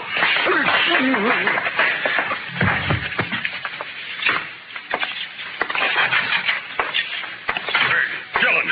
Where's Holiday? How should I know? Get off my ranch. And where's that prize son of yours? What? Trot him out. I want him. Do you now? What on earth for? Thorne, put that gun away. Oh, no. This is just in case the marshal loses his temper. I've lost it, Junior. Sure. Dillon, I've had all I'm going to stand from you. You just think you have. Where's Holiday, Thorne? Where'd Queen take him? Holiday? Why, I haven't the faintest idea. Where is Queen, Dad? The riding fence line, but... See, Marshal, we don't know where your friend is. You're under arrest, Thorne. What's that? Ask him to show the warrant. Here. Read it, Finley. Oh, no. No, that's not possible. The judge wouldn't issue a warrant without proof. He has proof, Thorne. This is a lie. Thorne couldn't be guilty of murder. No. Take a look at his face. Son. Daddy's trying to frame me. Don't let him get away with this. No, I won't. I won't. Get out, Dillon. Man, open your eyes. This is not going to help you. You heard me. I don't believe you, your warrant, or your proof. I believe my son. So get off this ranch. Get out of the state. You let me see you again, so help me, I'll kill you myself. Forget me. You're bucking the law. You can't. I make my own law. So do I. Doc Holliday. But you're supposed to be dead. Queen was supposed He's to... the one who's dead. I carry a knife in my boot just for men like him. Thorne, God help me. You are guilty. He sure is. And if he knows any prayers, he'd better get them over with. No, Doc. He goes back with us as our prisoner. You're wrong, Marshal. I'll take care of my son. Dad. No. You rotten, lying, murderous. Please don't. I should have strangled you in the cradle when you were... Finley, look out! I threw myself at Finley and both of us hit the floor, rolling away from Thorne as he raised his gun to fire. Then in the doorway, the blood-stained, terrible figure of Doc Holliday went into action. His pale hands blurred over his holster. Ruth Thorne!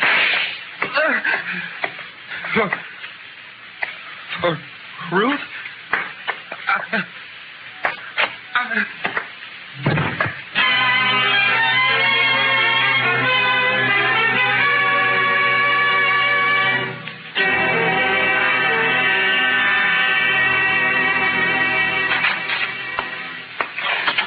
Ready to leave, Miss Holliday. Thanks, Chester. You sure you want to stay around a while, Doc? Yeah, we're good friends, Matt, but you're a peace officer. I guess I'm not a very peaceful man.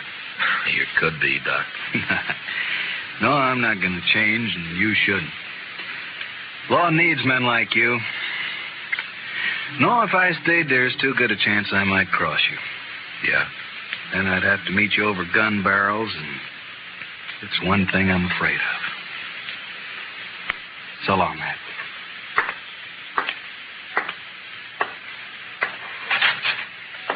Good luck, Doc.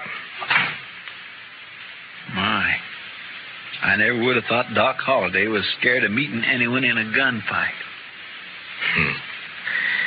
You don't understand, Chester. Doc's afraid because he might beat me.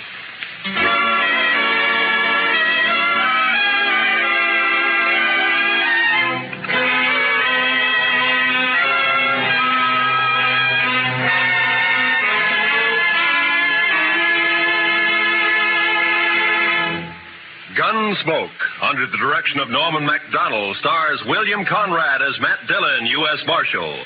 Tonight's story was specially written for Gunsmoke by Herb Purdom, with music composed and conducted by Rex Corey.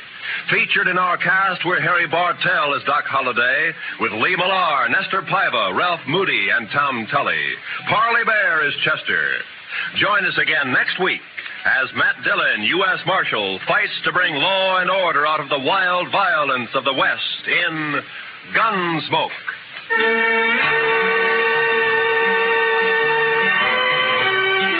Sunday evenings, we invite you to join lovely Doris Day, Spring Byington playing a December Bride, and Audrey Totter as Millie.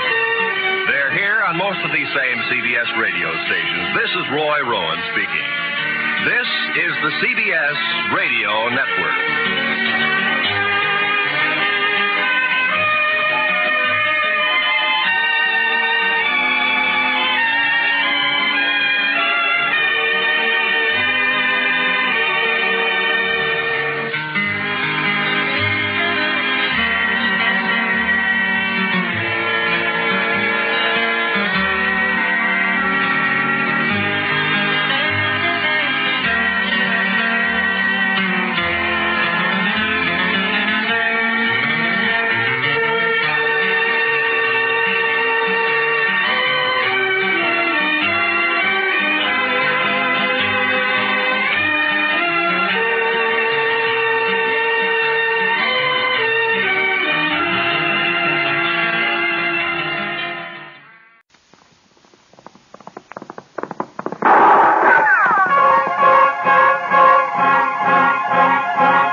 Dodge City and in the territory on west, there's just one way to handle the killers and the spoilers, and that's with a U.S. Marshal and the smell of Gunsmoke.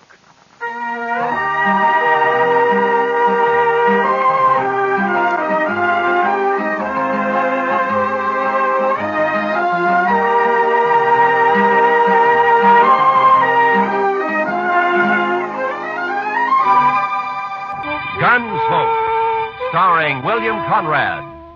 The story of the violence that moved west with young America. The story of a man who moved with it. Matt Dillon, United States Marshal.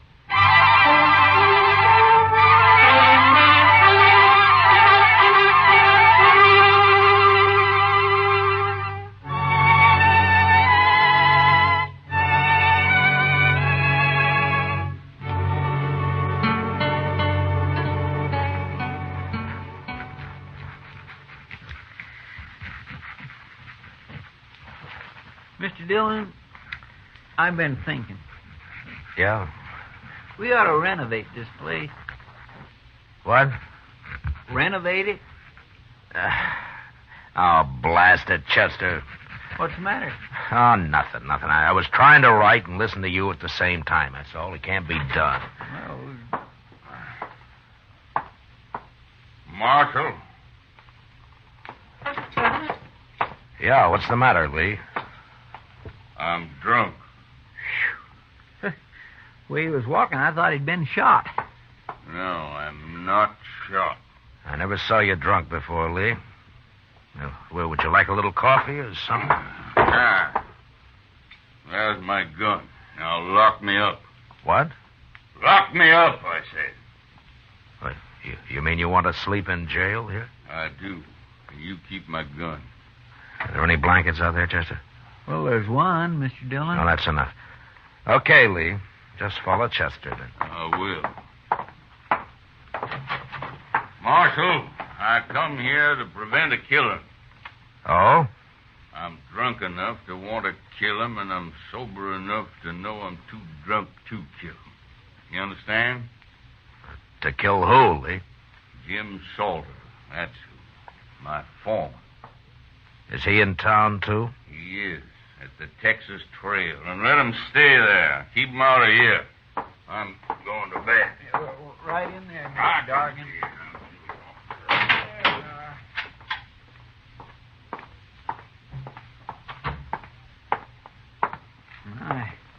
I never saw Mr. Dargan like that before, Mr. Dillon. No. I wonder what he was fighting with Salter about. Maybe Salter started it. Maybe he's drunk, too. Well, if he is, knowing him, he'll be after someone else to fight with now. I think I'll go take a look, Chester. All right, sir. Oh, Chester, if Lee wakes up, just give him another drink, huh? Yes, sir.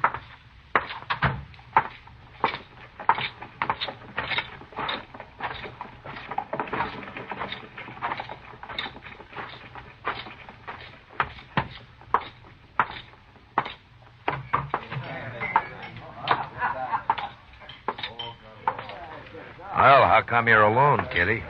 Being alone isn't so bad, Matt, sometimes. Oh?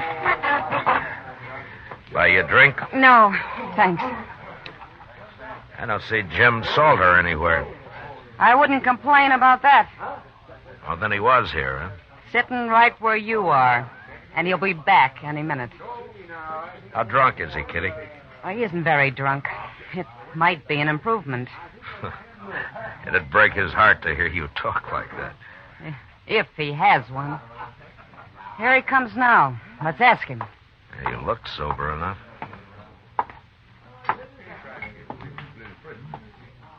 You move in fast, Marshal. Sit down, Salter. Sit down.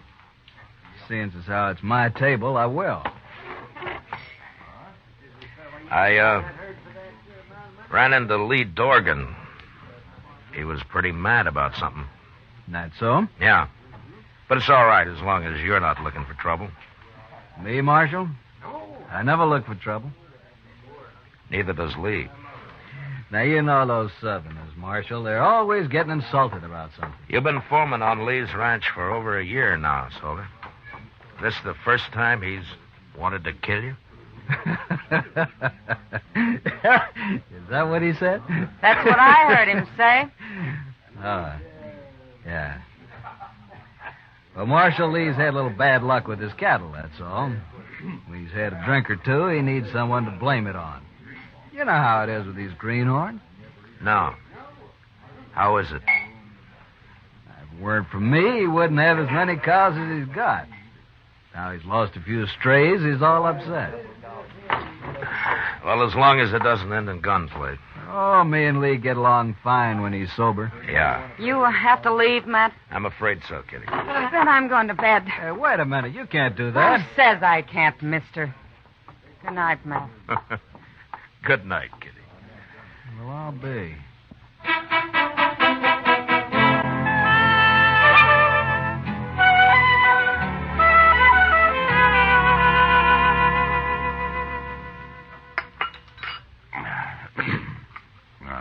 Mighty nice of you, Chester, to bring me all that coffee.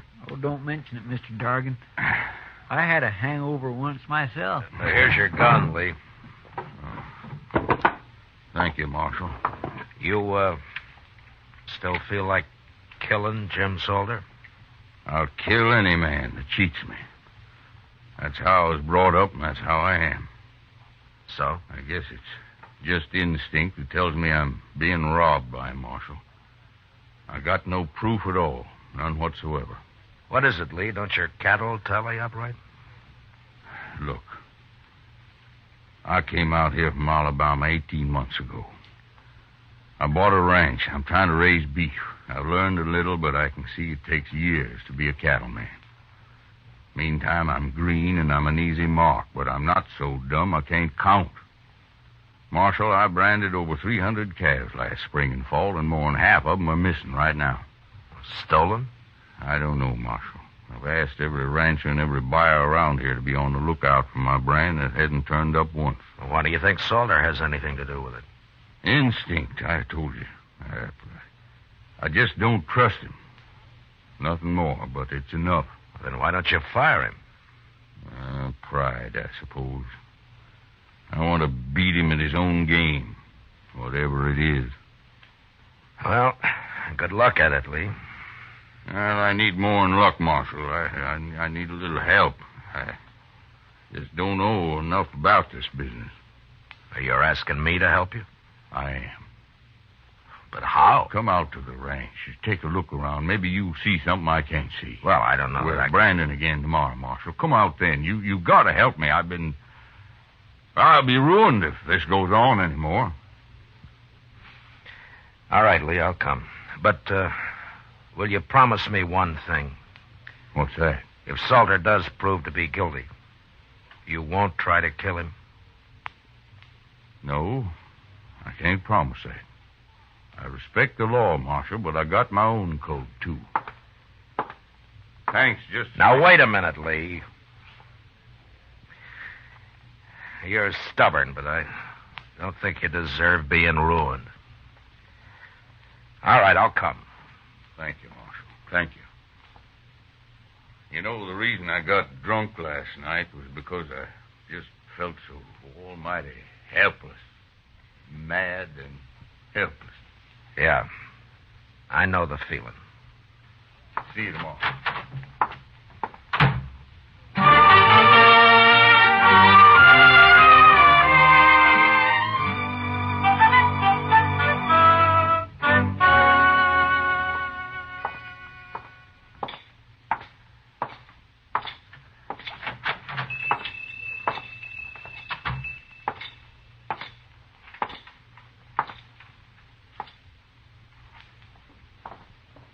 Good morning, Marshal Dillon. Good morning, Mr. Peters. And what can I do for you this morning? Well, I'm interested in some brands that you got registered here.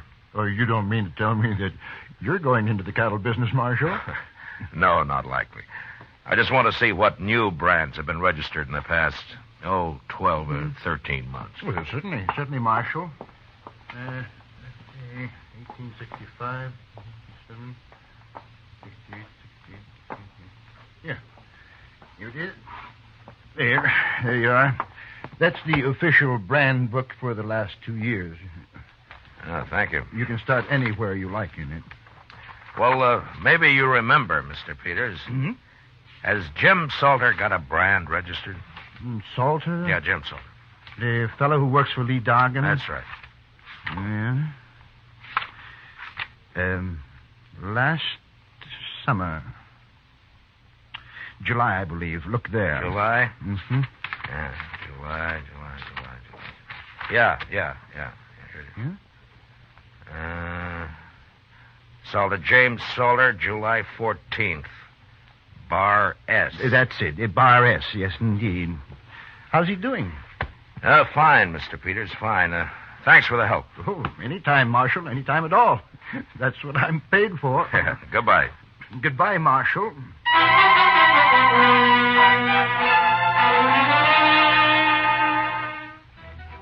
When we weren't working, most of the cattle buyers in town spent their time drinking toddy and telling lies at the Dodge House. And there I learned that a number of Bar S calves had been sold in the fall and some more of them in the spring. They remembered because it wasn't often a man sold only calves, and also because the brands were newly burned on. But they said the brands were clean, and there was no question of any previous marking having been altered. I figured Salter was a whole lot smarter than the ordinary rustler. And the next day I found out just how smart.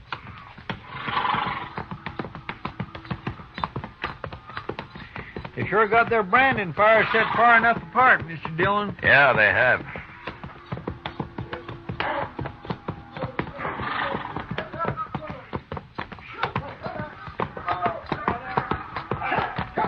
Here's Jim Salter now at this first fire. Oh, we'll stop and say hello, Chester.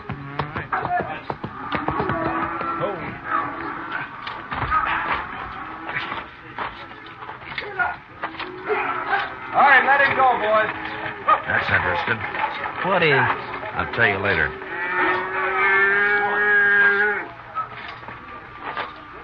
You don't have to stop work just because we're here, Salter. That's all right, Marshal. Yeah, but you didn't brand that one. You just have to cut him out and rope him again. Iron's cold anyway. Oh, you got another iron there in the fire. We'll get him branded, Marshal. What are you doing out there anyway? Oh, we needed a change of scenery, so we thought we'd pay Lee a visit. Where is he? Working the fire down yonder. You sure do keep your fires separated. Anything else you fellas object to? Well, no, I wasn't objecting. I was just making an entirely impersonal observation, that's all. Well, go do your observing on Lee. You came to see him. Salter, I'd starve plumb to death before I'd ever work around you. You sure would, Chester. On, Jim. Wasting time. See you later, Marshal. Yeah. Okay, Adams, bring another one out. Okay.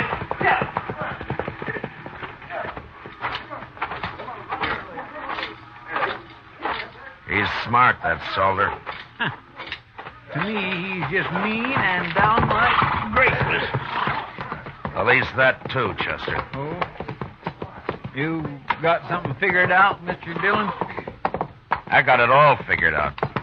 What? Salter's stealing cattle, all right. I know just how he's doing it. But the problem now is how to handle Lee Dorgan and that code of his. I wouldn't want to see Lee hung for murder. No, sir. I surely wouldn't either. Hello. Hi, Marshal. Hold it, man. How are you, Marshal? Chester? Fine, Lee. We're about through for the day. Why don't you ride on down to the house? Okay. I'll be along directly. We stopped by Salter's fire back there. Oh, how are they doing? Fine. Tell me something, Lee. Does Salter always work alone with those same two cowboys? Yeah, come to think of it, he does. Why? I was just curious. We'll see you at the house, Lee. Sure, Marshal. Tell the cook I'll string him up and supper isn't ready when we get there. All right, I'll do that.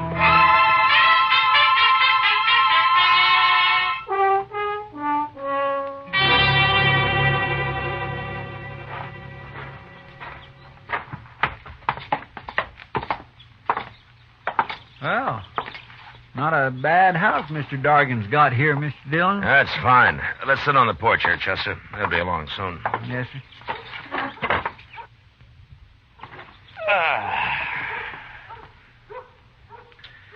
Mr. Dillon? Yeah. I've give up trying to figure it out about Salter. You'll just have to explain it. Well, I told you he sold fresh branded calves under the Bar S mark that he's got registered. Yes, sir. Well, those were Lee's calves. Did you ever hear of using a cold brand, Chester? A cold brand? Yeah.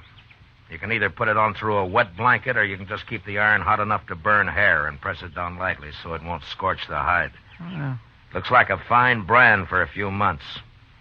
That is until the calf sheds. I'll be doggone. And then the calf's as unmarked as the day it got dropped. You can brand it at leisure with any mark that appeals to you, like a Bar S, for example. So that's what Salter's been doing. Yeah, he was about to put a cold iron on that calf a while ago when we rode up. Sure. He works at a distance from Dorgan because the other cowboys had noticed right away what he's up to. Poor Lee. He's sure right about being green at this business. Well, he's going to learn now, Mr. Dillon. No, Chester, I can't tell him. Well, why not? Lee meant it when he said he'd kill Salter if he had any proof. And if he did that, he'd be worse off than he is now. Well, then why don't you just arrest that man? Yeah, the judge would let him off, I'm afraid. Cold brand can be laid to carelessness. Of course, we could wait a couple of months and catch him doing his Bar S branding. That's risky, too, though. Well, what are you going to do, Mr. Dillon? I don't know, Chester. But I'll have to figure something out by morning.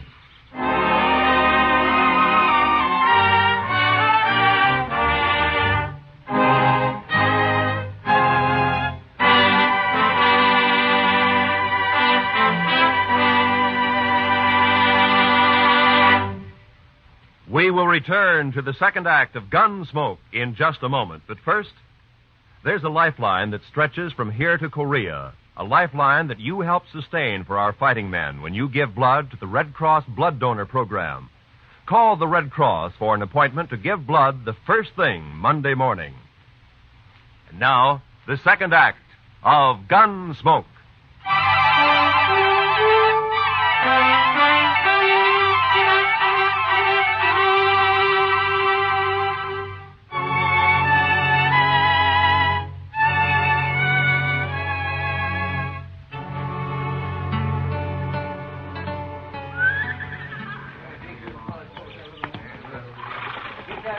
I don't understand it, Marshal. just doesn't make any sense to me, but I asked for help, so all right, I'll do as you say. Then call Salter over here and tell him. Okay, Marshal. Salter? Salter! Yeah. Come over here. What do you want, Lee? We're already late this morning. I'm going to make a change in our branding setup, Salter. What? I've decided it'll be faster. From now on, we all work from one fire instead of two. What for? You and Adams and Smith will work alongside the rest of us, that's all. Whose idea is this, anyway? Those are my orders. Oh? You still talk like a Confederate colonel, don't you? That'll do, Salter. Sure. This is for you, Marshal. I never did like you anyway.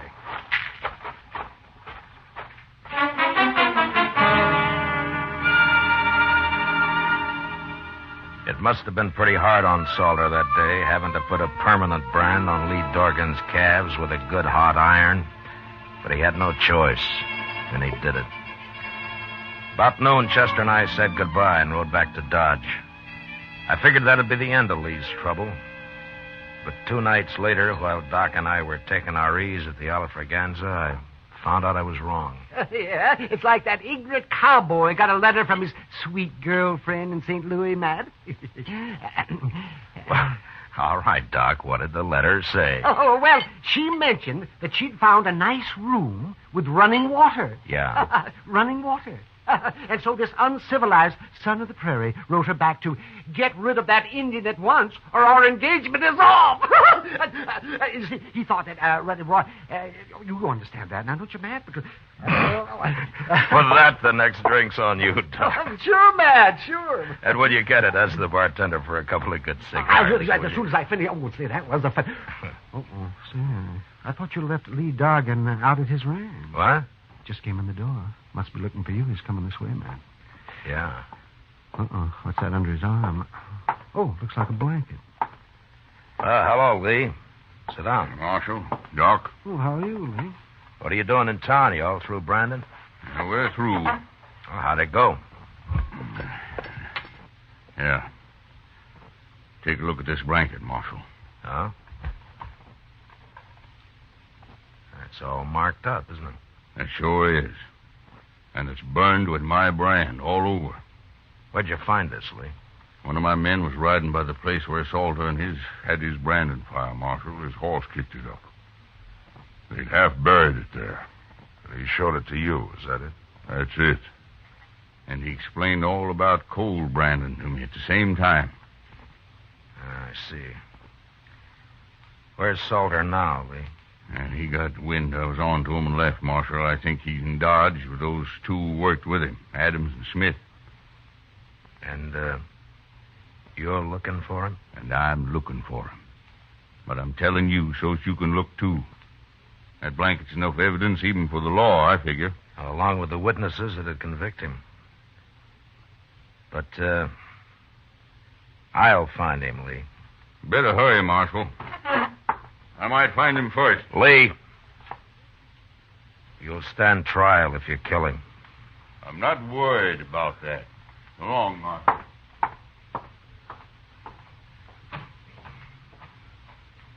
Why didn't you take his gun, Matt? Shows he couldn't get in any trouble. You just find another one, Doc. Lee's a mighty determined man. Yes, I can see that. I'll take that drink another time, Doc. I got work to do. Sure, Matt. Oh, do me a favor. Will you drop this blanket off at the office for me? Oh, you bet your life I will. Well, good luck. Yeah, thanks.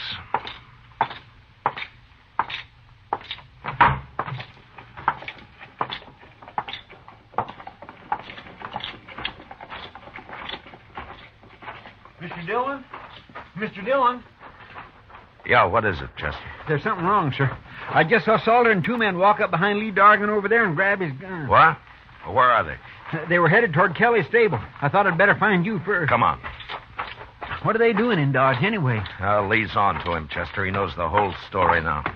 And they know he knows it. Well, then somebody's going to get killed, sure. It looks that way. All right. Stay behind me, Chester. That's the only door to the stable. They'll have to come out there, sir. Yeah, I know. but we're going in after him.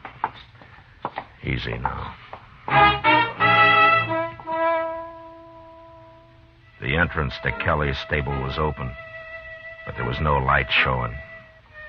Chester and I stepped quickly around the frame of the door, and we stopped just inside, waiting for our eyes to get used to the darkness. We could hear voices in the back where the men were saddling up. And then, suddenly, we both saw it at the same time. The first doll, Mr. Dillon. Look. Yeah. It's Mr. Dargan. They hung him. Yeah, they just did it. He can't be dead yet. Here, take my knife and cut him down. You can climb up on the feed box.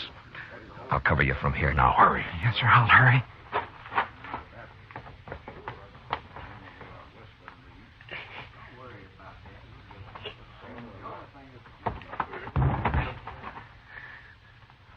What was that?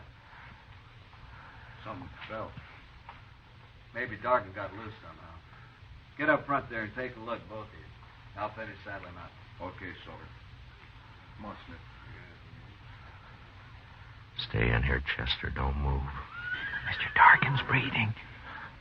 When they come up, we'll jump them. I'll take Adams. Now, quiet now.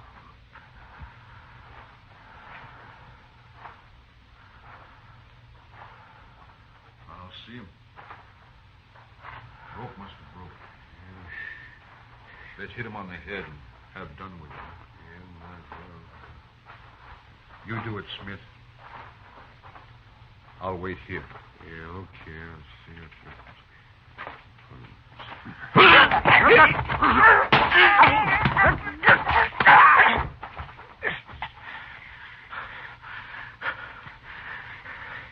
You all right, Chester? Yes, sir. Good. Now keep low. What's going on up there? Adams? Smith? Mr. Dargan's coming to now. He's breathing easier. Keep him quiet. Hold him down if he tries to get up. Salter will be along in a minute. Yes, sir. What are you two doing? Answer me, blast you! Who's in there? Throw down your gun, Salter. Who's that?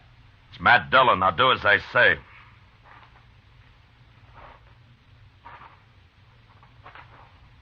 Sure, Marshal. Here it is.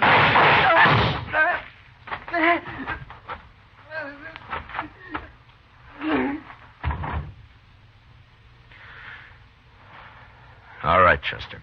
Get the guns off of Adams and Smith. We don't have to worry about Salter. All right, sir.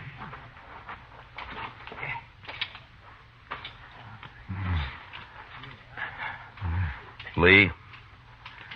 Lee, how are you? Oh, it's good to breathe again, Marshal.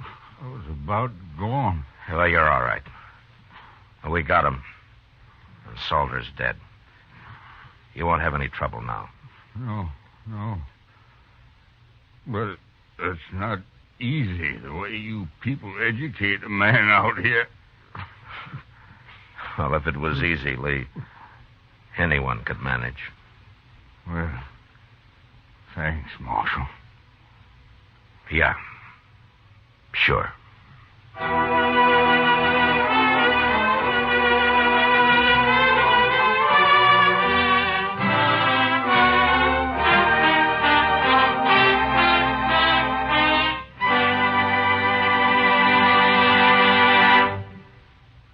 Gunsmoke, under the direction of Norman MacDonald, stars William Conrad as Matt Dillon, U.S. Marshal.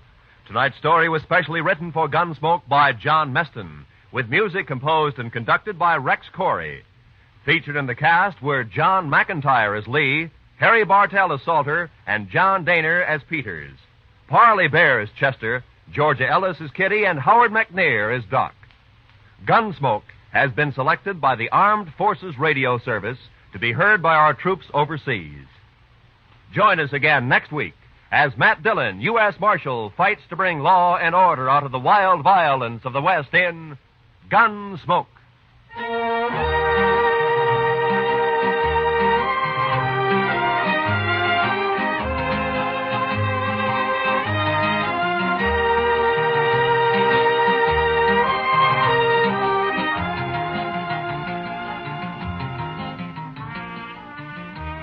A flirtation that leads to a killing interests Mr. and Mrs. North this coming Tuesday night on CBS Radio.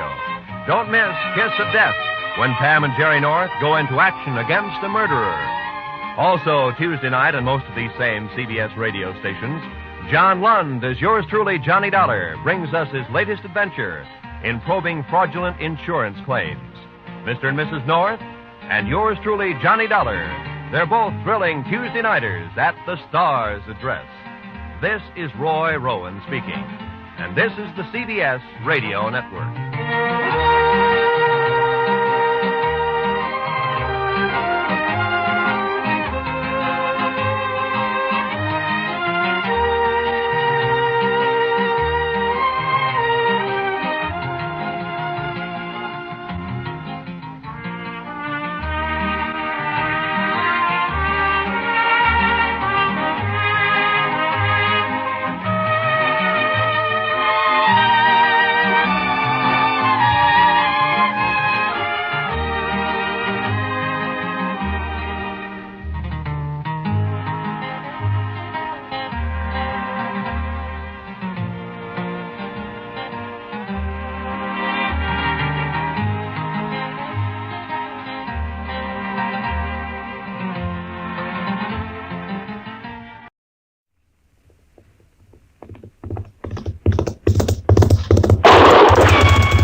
Around Dodge City and in the territory on West, there's just one way to handle the killers and the spoilers, and that's with a U.S. Marshal and the smell of Gunsmoke.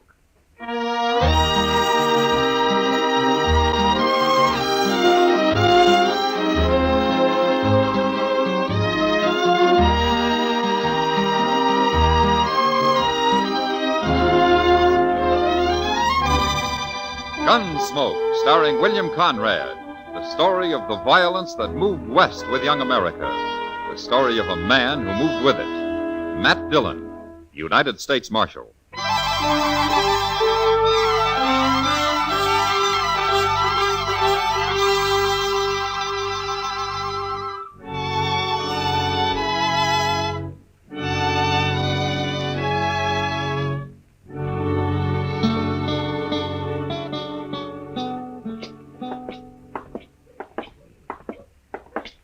Mr. Dillon, would you mind stopping at the Alfraganza here for a minute? Pretty early in the day, isn't it, Chester? Oh, I don't want a drink. No? No, the barkeep's holding some money for me. I won a little last night, and I didn't want to put it back into the game. Ah, but you want to get it now so you can put it back tonight, is that it? Yes, sir, I'm afraid 'tis. Okay.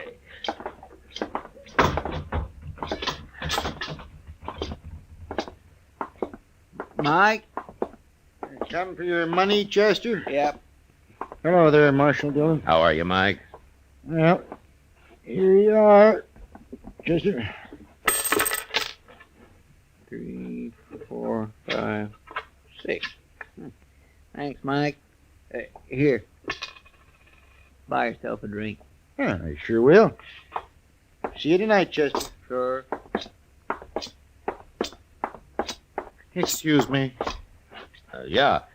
I heard the bartender call you Marshal Dillon. Well, that's right. I got something to tell you, Marshal. Go ahead. It's important. Okay. You're going to die, Marshal. Who are you, mister? Wilbur Hawkins. I'm a whiskey drummer. First time I've been to Dodge, though. I worked around St. Louis till they sent me out here. Liked it better in St. Louis. There are lots of important people there. Wait a minute. What are you talking about? You're going to die, Marshal. I heard them saying so. You heard who saying so? Well, I don't know their names. It was dark, and they weren't there long. I didn't dare say anything, or they'd have known I was listening. And then, of course, I'd never heard of you till just now, that is. You're not making much sense, mister. Oh, it makes sense, all right. You see, I rode the Santa Fe out here from St. Louis, and one night I was all wrapped up trying to sleep, and these two men came by and stood there in the aisle. One gave the other $300. He said it was to kill Marshal Dillon, but he didn't say where. So, of course, I didn't know till just now. Is that all you know about it, Mr. Hawkins? Yeah, that's all, Marshal. I've done my duty now. I'll be going. Goodbye. Well, what do you make of that, Mr. Dillon? I don't know, Chester. He acts so crazy like I don't know whether to believe him or not. No. But I suppose we'll find out soon enough.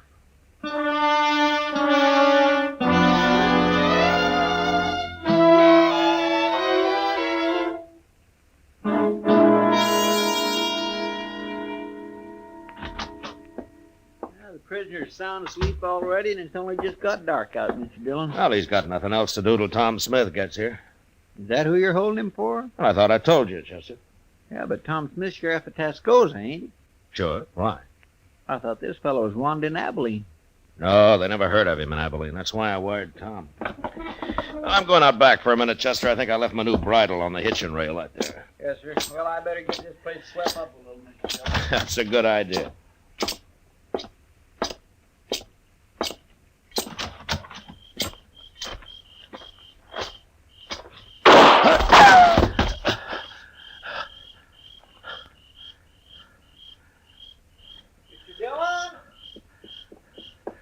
Stay there, Chester. Stay there. Mr. Dillon, you've been shot. Well, I was trying to play possum, Chester. I wanted to get him to come up where I could see him. Oh. But he's gone now. You scared him away. You're on down the alley there. Oh, he'll be lost in the crowd, but now... Oh, I'm sorry. Well, it doesn't matter, Chester. What? He probably thinks I'm dead. So I'll just go on playing possum. How do you mean? Come on, let's go up to Doc's office. I'll tell you there.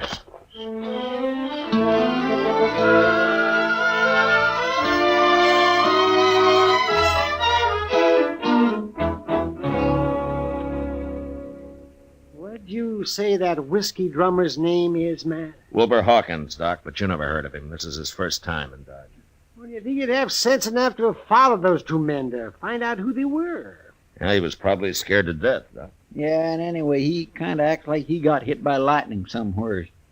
Even when he's standing still, he gives you the feeling that he's sort of walking sideways like a crab, if you know what I mean. No, I don't, but I'd sure think twice before asking you to explain, Chester. Well, what is it you have in mind to do now, Matt? Nothing, Doc. Nothing? No, Chester's going to do the work for a while. I'm just going to sit up here in your office and wait. Wait? Well, wait for what? Well, when Chester spreads the word around that I'm dead, whoever wants me that way is going to make his play. He'll come right out into the open and do whatever he's got planned. And then I'm going to give him a little surprise. Oh, Mr. Dillon, that's a wonderful idea. Now, why didn't I think of that? You better get going, Chester. I'm kind of anxious to meet this man. Him and his gunman. Yes, sir. But only one thing. Ain't the boys likely to run a little wild when they hear you're not around to keep the lid on things? Yeah, they might. But we'll have to take the chance. Okay, sir. I'll get started.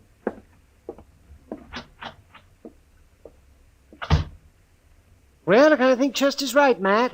There's a lot of men in Dodge who are just waiting for an excuse like this. If it gets too bad, I'll just have to come to life again. Oh, yes. Tell me something, Doc. What are you going to do to entertain me while I'm waiting up here, huh? Say, I never thought about that. Oh, I suppose I got to feed you, too. You'd be a mighty poor host if you didn't. Well, how long do you figure on staying here, anyway? I don't know, Doc, but I don't think it'll be very long. Now, you want to play a little cribbage, or would you rather fix supper first? Well, you're the first dead man I ever saw with an appetite. Well, I'll go get the cribbage board, but I'm making no promises about supper.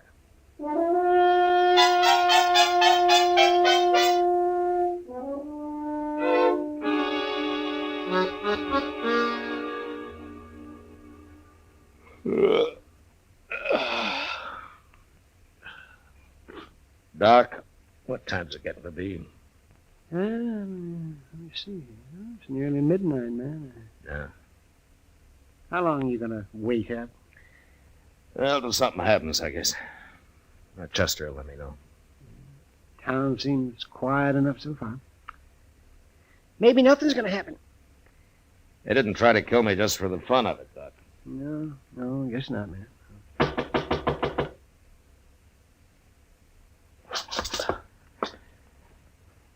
answer, Doc. After I get to the back room. Maybe it's a patient. I'll be holding a gun on him anyway. I'm coming. Kitty, what are you doing here this time of night? I might tell you if you ask me in, Doc. Well, of course. Come in. Where's the corpse, Doc? What's that? The body. I expected to find him all laid out. Oh, you mean Matt? You, don't seem too upset about the corpse, Kitty. Oh, all that talk didn't fool me. Just didn't make sense, Chester running around telling everybody you've been killed. No, why not? I know Chester too well. If you were dead, he wouldn't be acting like that. No, I guess he wouldn't. Where is he, anyway? I haven't seen him for a couple of hours, but most everybody else believes it, Matt. How they do, huh? Mm-hmm. Good. I don't know what you're up to, but I figure someone's been trying to kill you. Is that right? Yeah? Ambush, Kitty. That's not the way he's telling it, Matt. Not the way who's telling it. I never saw him before, but there's a man standing at the bar of the Texas Trail bragging about outdrawing you. You mean he's admitting he killed me? I kind of thought you'd like to know. That's him, Matt. This is what you've been waiting for. Is there anybody with him, Kitty? No. He's alone as far as I know. Anyway, you better come to life again, Matt. There's going to be trouble if you don't. There hasn't been any trouble yet, has there? No, but they're working themselves up to it. Yeah. Well, maybe I better not wait any longer. But I'd like to take that gunman's employer along with me, though. You can find out who it is, Matt. Beat it out of him. You better come with me, Kitty, so you can point this man out. Yeah. And you take cover in case he wants to fight. Any man who's coward enough to shoot you in the dark isn't going to face you now, Matt. Yeah, maybe not, Doc, but you never know.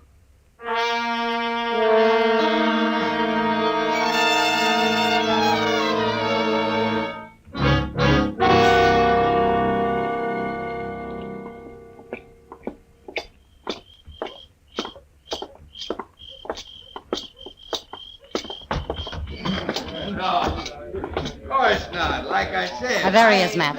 Tall fellow in a black hat. He's kind of drunk. Okay, Kitty. I was just waiting. You wait outside while I see how he's going to behave. Okay, Matt. Good luck. Thanks.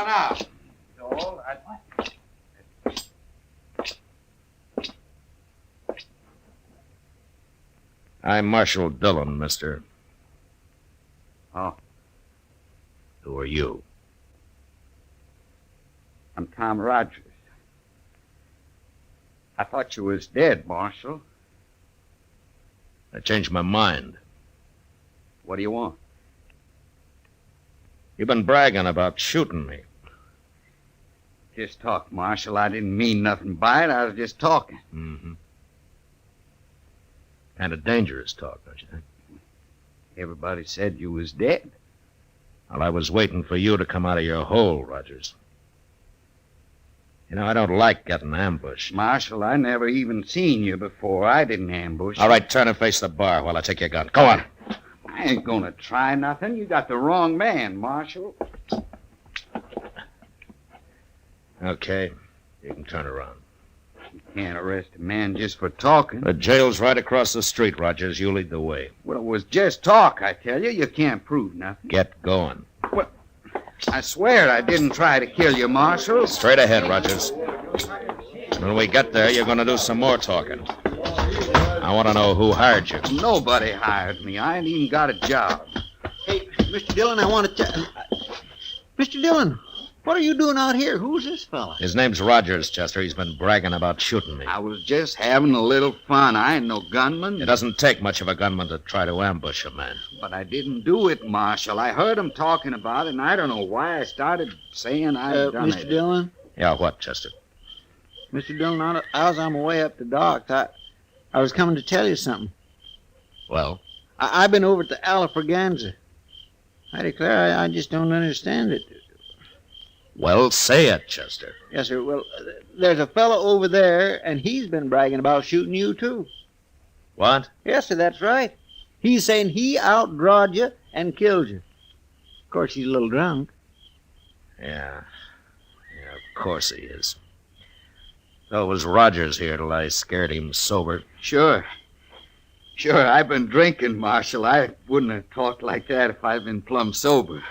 Here's your gun, Rogers. You turning me loose? It's like you say, Rogers. You're just a big talker. What about the fellow over at the Alfraganza? I don't even want to see him, Chester. He'll shut up fast enough when he hears I'm still around. And you go on back to the bar, Rogers, unless the men laugh you out of town. Yes, sir. I'm sure sorry I done it, Marshal. All right, get going. Sure, I'm going. I don't know what's the matter with me, Chester, not figuring this. I might have known there'd be at least a couple of drunks wanting the reputation for having killed me. Yes, sir. Doggone it. Now we're right back where we started from. Yeah. Hey, maybe that whiskey drummer was lying, too. No, you're forgetting I got shot at, Chester. And there's a man somewhere in Dodge still waiting to kill me.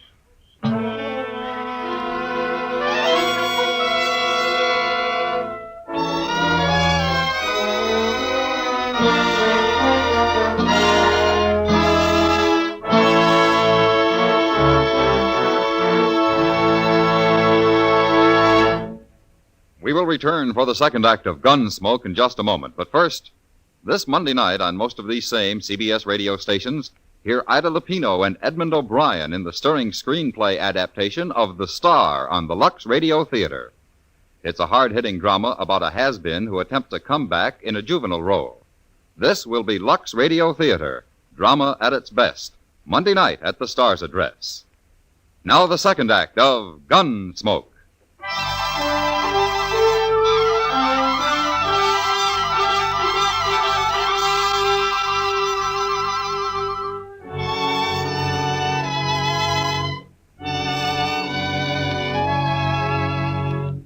It wears a man down, living from day to day, waiting for a bullet in the back, and not knowing who to expect it from or when. Makes you feel kind of helpless. And before long, in spite of everything you try to do to stop it, you get kind of spooky. And you start shying at the most ordinary noise, especially if it comes from behind you. No way to stay alive, because this is the one time you need to be as calm and clear as you've ever been in your life. Well, I had a week of it, and nothing happened. Until Chester came into the office one day with a telegram from Sheriff Tom Smith at Tascosa. I thought I'd better get right over here at this, Mr. Dillon. Might be important. Now, you told me it was from Tom Smith, Chester. Yes, sir. It is. Well, if you know that, how come you don't know what the message is? Oh, well, I didn't read it too close, Mr. Dillon. Here. Thanks. He's coming for his prisoner. He'll be here on the stage. Day after tomorrow, the way I figure it. Now, anything else? What? Well, is that all it says here? Yes, sir, that's all. Well, there's just one thing you missed, Chester. What's that? The date it was sent. It got delayed somewhere along the line. Tom's due in today. He is? Yeah, what time is it? About noon, I guess. Well, that stage ought to be here right now. Come on, let's go see. All right, sir.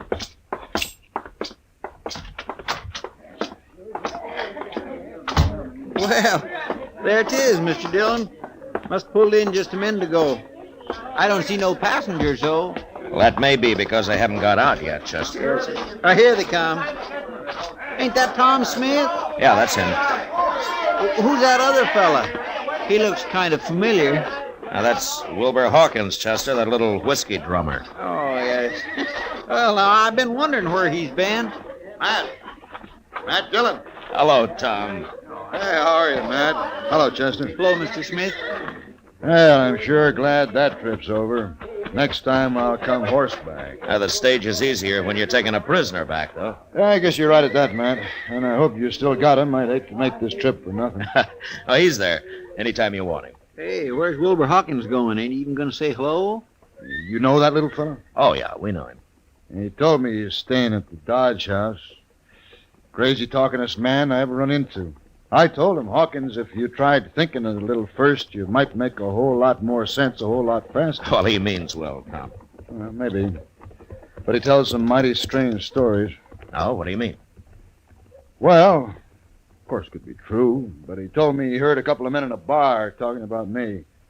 He didn't know who they meant till I introduced myself on the stage, and he recognized my name. Well, what are you looking like that for, man? No. Go ahead, Tom. What did Hawkins hear? Well, he said this one fellow was going to give the other fellow $300 to shoot me. Ain't that the darndest thing? Yeah, that sure is. I don't know, Matt. There's a lot of men who'd like to kill me, but I don't believe they'd be standing around talking about it that way. I kind of think he made it all up. No, he didn't make it up, Tom. Not quite. Huh? You know something about this? You mean someone is out to shoot me? Yeah. Who? I'll tell you about it on the way over to the Dodge House.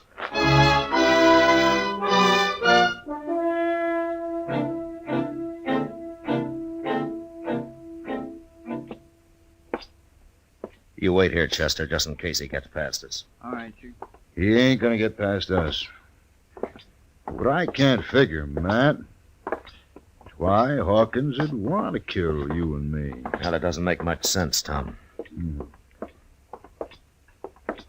Now, here it is.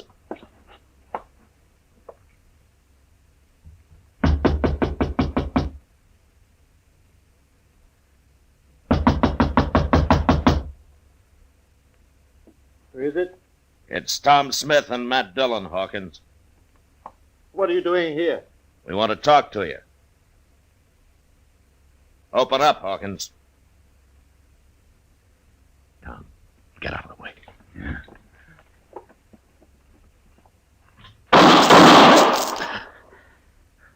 How'd you know he was going to shoot, Matt? Well, I just sensed it, I guess. Look, I can kick that door open with 1 foot. Then you cover me. All right, you ready? I'm ready.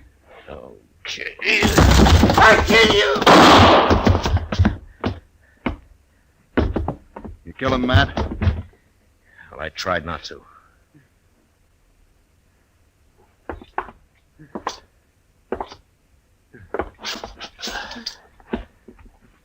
Hawkins. You hit me. Now, I'm going to die. I had to shoot Hawkins. But why did you want to kill us? Smith and me. A lot of people want to. I hear them saying. Nobody said nothing. You made all that up, Hawkins. You took a shot at me last week, didn't you, Hawkins? Didn't you? No, Dan. I can't kill anybody now. Why? Why did you want to, Hawkins? Tell me. I killed other men. Important men. I told them about it first. And then I killed them. But why, Hawkins? I don't know. I had to. I had to do it. Die.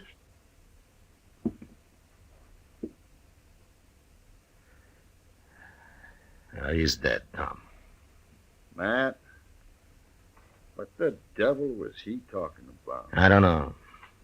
But it doesn't matter much. I don't understand it. I never saw him before yesterday. Now, Hawkins was a murderer, Tom. The kind that doesn't need any particular reason. Nobody will ever know why he did what he did. Yeah, he was crazy, if you like. Sure was crazy. You think he's done a lot of killing, Matt? Yeah, probably. That's the most dangerous kind of man there is, Tom.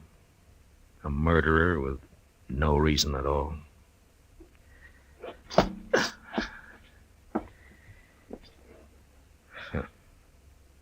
Innocent-looking little whiskey drummer.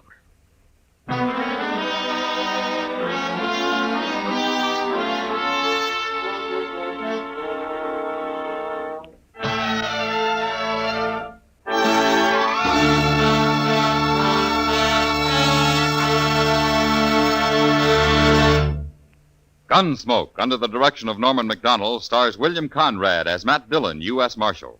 Tonight's story was specially written for Gunsmoke by John Meston, with music composed and conducted by Rex Corey. Featured in the cast were Edgar Barrier, John Daner, and Vic Perrin. Parley Bear is Chester, Howard McNear is Doc, and Georgia Ellis is Kitty. Join us again next week as Matt Dillon, U.S. Marshal, fights to bring law and order out of the wild violence of the West in Gunsmoke. You've heard fictional crime cases many times, but there's nothing like the real thing. We're talking about Night Watch. This Monday night, following the Bob Trout news, you'll be on the scene when a burglar is caught in the act. You'll hear him break a glass window in trying to get away.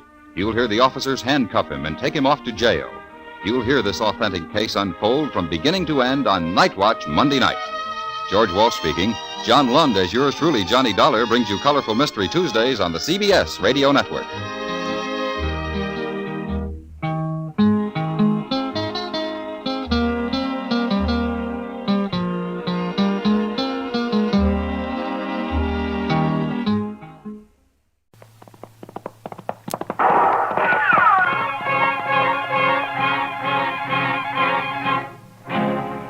Around Dodge City and in the territory on West, there's just one way to handle the killers and the spoilers, and that's with a U.S. Marshal and the smell of Gunsmoke.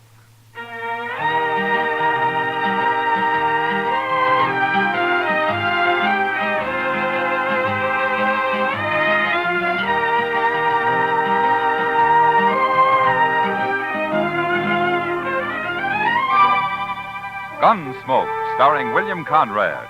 The story of the violence that moved west with young America. The story of a man who moved with it. Matt Dillon, United States Marshal.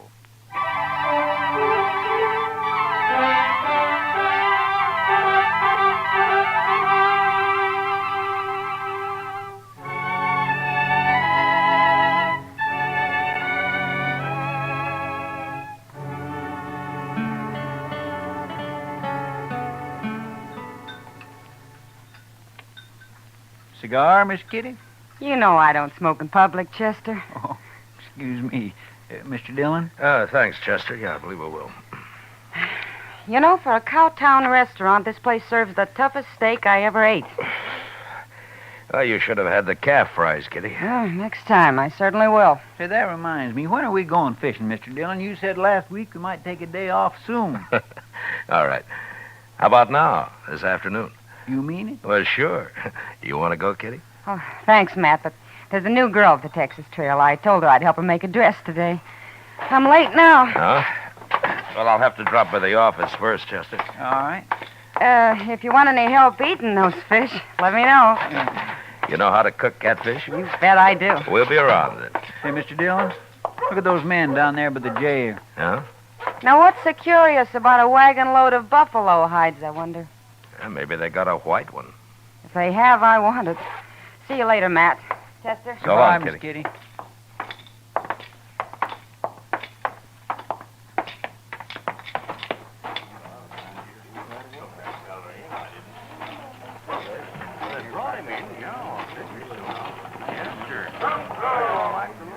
This your wagon, mister? No, Gatliff's. I skinned for him. Oh, what are you doing here? What's the crowd for? Just curious. The other Skinner got hurt, and we brought him into the dock. Oh? What happens? He hurt bad? Bad enough. Gatliff didn't see any sense in bringing him into town at all. Me and the cook, we made him, though. Oh? Here's Gatliff now. Chester, go up to Doc's. Maybe I can help, huh? All right, sir. How is he? Doc will take care of everything, Toby. Never mind that. How is he? Dead. Now, let's drive these hides on down the shed. I want to get them sold and pick up our supplies. Come on. Just a minute, Gatliff. Some other time, Marshal. I'm busy. So am I. But you come into my office anyway. I want to talk to you. Call this busy, bothering people? That's my office right over there. You and the cook go get them hides unloaded, Toby. I'll be right along. Yeah.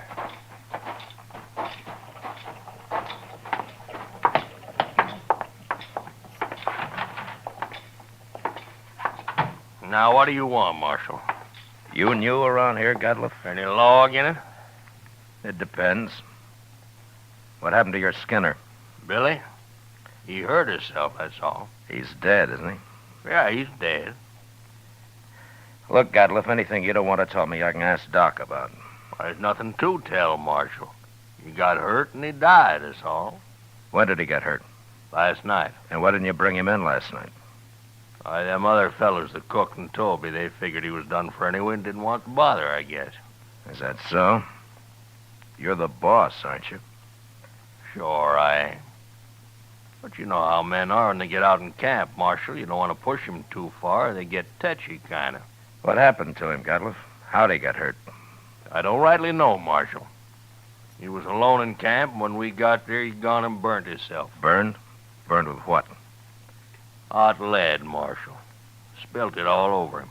Oh, you mean lead for bullets, huh? That's it. Cooking up lead in a fry pan. That was one of Billy's chores, to make my bullets. He always was a mite clumsy. He sure messed himself up this time. There must have been a lot of lead. 50, 60 pound, I reckon. Oh, there you are, Mr. Gatliff. Doc Adams is looking for you. What did he want? Well, sir, that man of yours, Doc's all through with him. He says you can bury him now. Oh, no. I ain't paying for no burial. He's just a skinner I hired. Don't even know his last name. You're his boss, aren't you? You brought him in. And that's all I'm going to do for him. I ain't paying you $1. Not $1. Nobody's asking you to pay me. But you can't just leave the man in Doc's office. Somebody's got to bury him. He's just a bum who worked for me. He's not my father. Well, all the stingy Hold it, mean Chester. things I... All right, Gatliff. We'll take care of him. You can go now. He's caused me trouble enough. I don't want to hear any more about him ever. Well, that's about the most unfeeling man I ever did come across. What about that Skinner, Chester? Tell me. Oh, I swear it was terrible, Mr. Dillon. He was burned all over his head and his face and across his chest. Doc said he don't know how that fellow lived as long as he did. Could he talk? Oh, Doc told me he couldn't say a word. Well, how do you suppose it happened? Why, hot lead. Had a whole pan full of it, from what I hear. Yeah. 50 or 60 pounds of it. That much? Well, I can believe it. I can't. What man's going to pick up 60 pounds of molten lead and spill it in his own face? That's the most stupid story I ever heard. Well, say now, I hadn't thought of that. Mr. Dillon, you're right. Of course, there's another way it could have happened. What's that? Somebody could have pushed his face down into it. Oh, my goodness. Who? I don't know. Gatliff, or maybe Toby. You know where Toby went? Well, no, I don't. But him and the cook probably went over to the Alfraganza to drink up their wages. All right. Go do something about burying that man, Chester, will you? I'll be back later. All right, sir. I'll tend to it.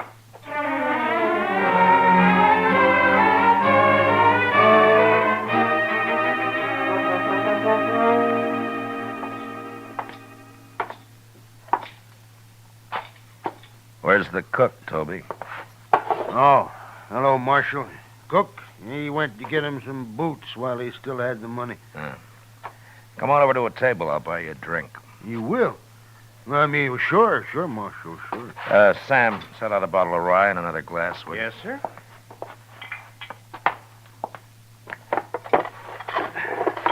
Come on. Yeah.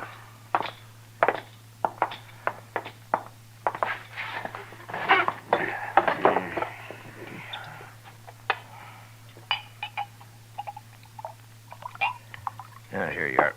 Thank you. Well, here's to your friend, Billy. He's no friend of mine, but he died a bad death. I'll drink to him.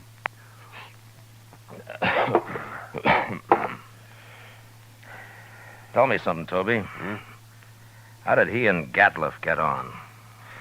You see Gatliff's eyes, Marshal? Yeah, I did. He's got powder specks shot into them. They look like turkey eggs. Yeah? You don't get on with a man like that. Yeah. Well, why do you work for him, then? Marshal, I get 25 cents a hide, and I can skin over 20 buffalo a day. But I've worked for hunters who couldn't kill enough to keep up with me. Gatliff's a good hunter. And that's the only reason at all I work for him. Now, if he's such a good hunter, how come I've never seen him in Dodge before? The man's greedy, Marshal. He's downright wicked about money.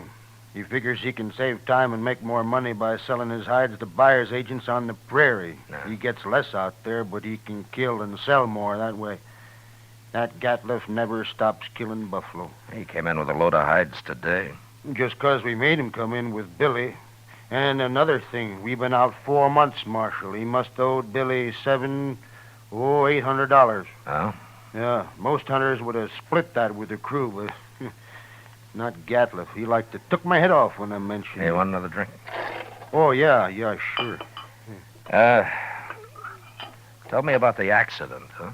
Well, Billy was melting lead in a fry pan, and the way I figured he must have tripped somehow, fallen smack into it, and when we rode in, we found him rolling around on the ground. That's all I know. When who rode in? Me and the cook. The cook skins on days Billy's making bullets. Now, where was Gatliff? Oh, he went in just ahead of us. How long ahead of you? Not long, maybe about 20 minutes. Then he found Billy first, is that it? Yeah, so he did. Yeah, I hadn't thought of that before, Marshal. So that's why you've been asking so many questions. Well, I wasn't sure, Toby, but I expect you're telling the truth. The cook backed up your story. Sure, I'm telling the truth. That's what happened, all right. Yeah, Gatliff killed him. He murdered him. Any idea why he would? Well, sure I do. There's only one thing Gatliff wants, and that's money. He killed Billy just so you wouldn't have to pay him his wages due. Yeah, maybe. Why don't you arrest him, Marshal? There's no real evidence, Toby, not at all. And it's bad for the law if I arrest a man and later he goes free. Unless he's innocent, of course. He ain't innocent. How come this didn't occur to you before, Toby? Well, I don't know, Marshal. I sure don't. You going back out on the prairie with him? I ain't afraid of him. I'll be sleeping with one eye open from now on. It'd be a pleasure to kill him after what he done. Self-defense, of course, Marshal. Yeah. But if you let on you're suspicious, he'll sure try to kill you. Not me. He can do his killing on somebody else. The cook, maybe? No, I ain't even gonna tell the cook. Yeah. You'll be leaving in the morning, I suppose. About dawn, I reckon, soon as Gatliff hires a new skinner. Now, the bottle's yours, Toby. Oh? And, good luck. Well, I sure do. Thank you, Marshal.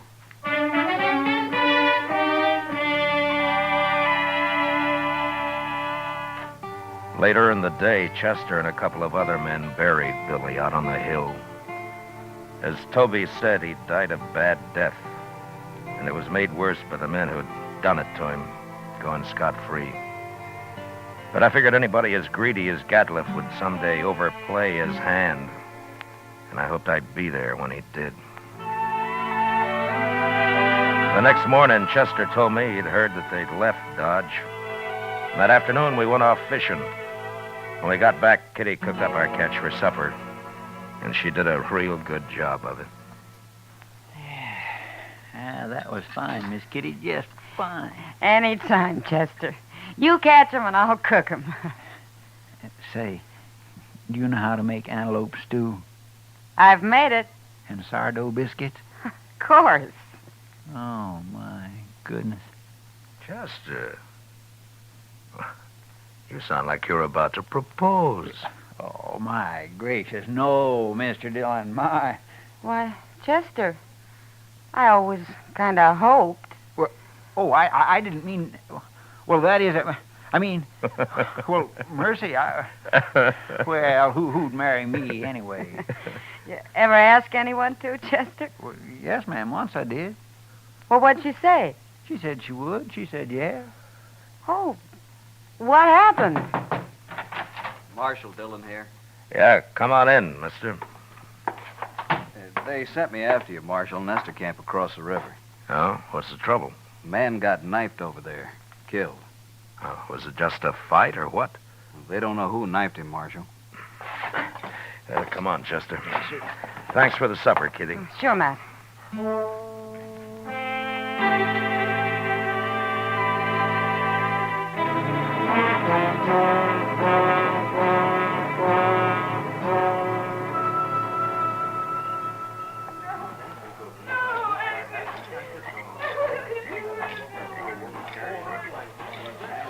He was knifed in the back, Mr. Dillon. Yeah, but nobody saw it happen. No, sir. Looks like somebody got clean away with murder. Well, hello there. Marshal Dillon? That's right.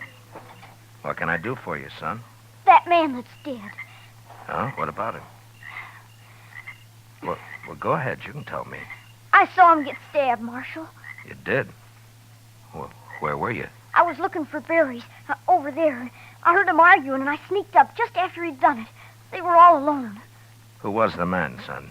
Did you know him? No, sir, but he was big and kind of dirty looking. He had a buckskin shirt. Anything else you remember? He had funny eyes, Marshal. They had spots in them.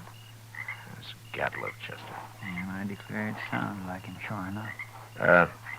Son, how come you didn't tell anybody about what you saw?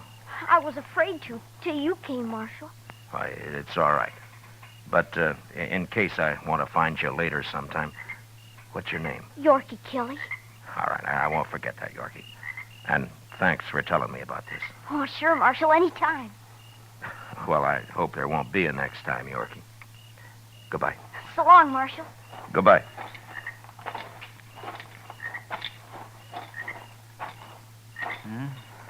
Guess it was Gatliff, all right. Yeah. Seems like a dangerous sort of man to be running loose. No, I got him now, Chester. As soon as I find him. I hope so, Mr. Dillon. I certainly do hope so.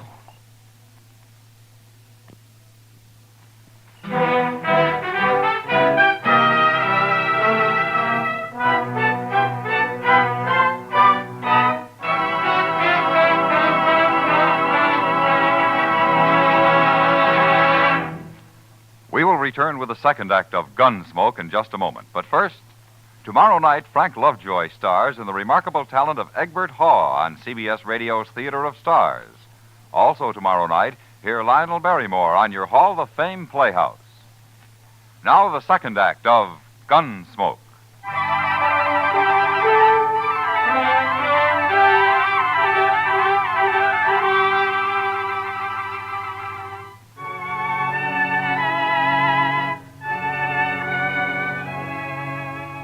Since Gatliff would figure nobody had seen him, it wasn't likely that he'd run. And anyway, there wasn't much sense in trying to track him down in the dark. So Chester and I didn't start out until the next morning. Ordinarily, a man would ride into the prairie and disappear. But with Gatliff, it was a little different. At least we knew he'd be somewhere around Buffalo. It was late afternoon before we reached good hunting grounds, and almost dark when we spotted the first hunter's camp. We just gonna ride right up to him, Mr. Dillon? Now, this isn't Gatliff. He had mules. This man's got horses. Yeah, that's right. Keep your eyes open just the same, Chester. Oh, yes, sir.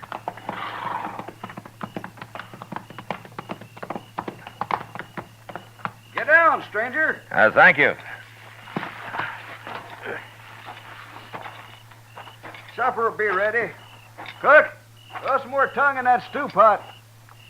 Don't like buffalo tongue. You'll go mighty hungry in this camp. Oh, thanks, mister. Hey, you're a lawman. Matt Dillon. I'm a U.S. Marshal. My name's Tom Mercer. How are you? This is Chester Proudfoot. How'd you do? Mr. Mercer? Come over by the wagon, sit down. Supper'll take a little longer now. Anyway, my skinners won't be in for a while yet.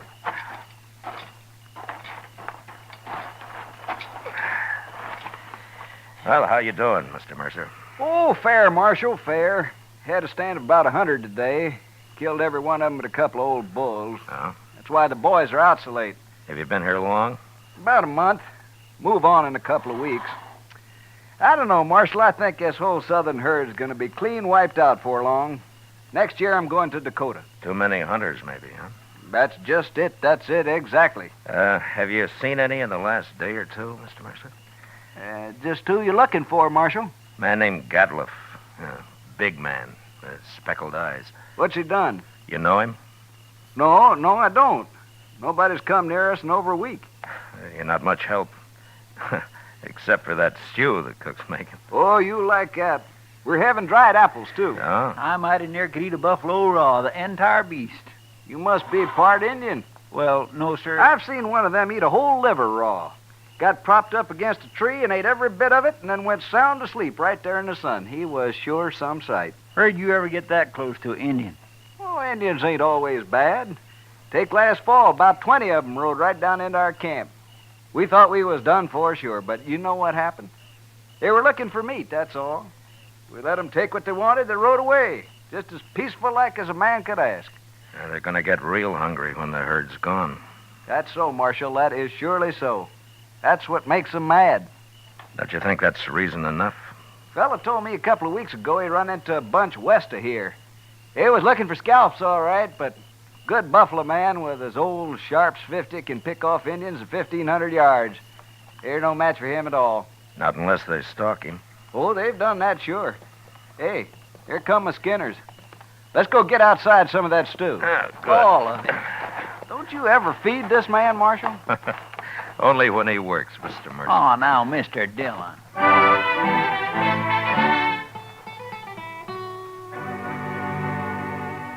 We spent the night in Tom Mercer's camp.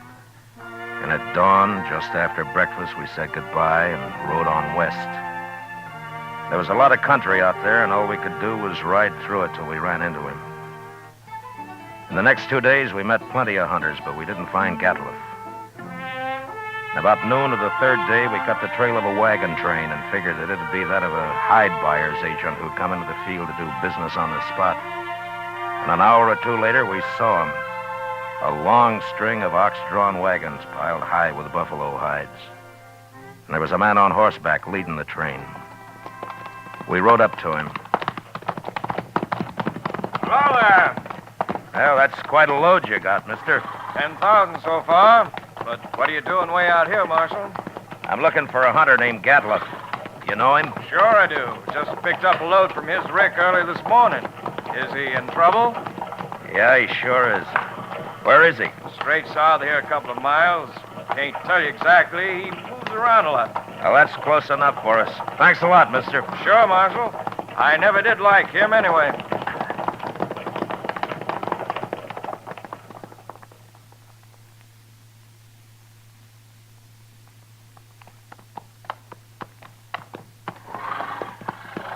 There's an empty rick over yonder. That must be it. Yeah, but he's moved his camp. Not far if it was just this morning. Chester, what's that out there? Where? Hey, that looks like a man. Come on. There.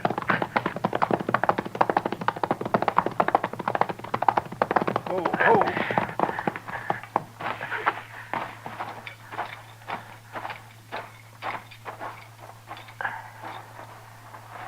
Well, Mr. Dillon, it's that Skinner of his.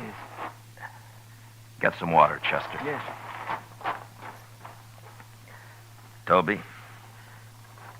Toby, can you hear me? He's been shot. Yes, sir. Here's the water. Yeah. Oh. Toby? It's Marshal Dillon. Give me a drink. Here you are.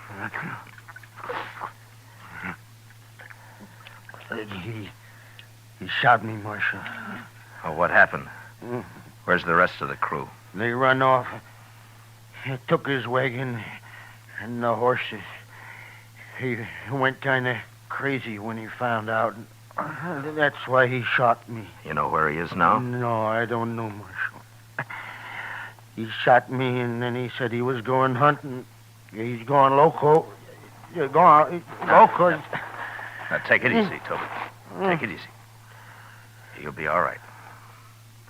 I could hear him shooting at Sharps a long time. And then he stopped. Well, where was he? Which way? Off. Behind me there. I could hear him. Chester, you stay with him. I'm going after Gatliff. All right, sir.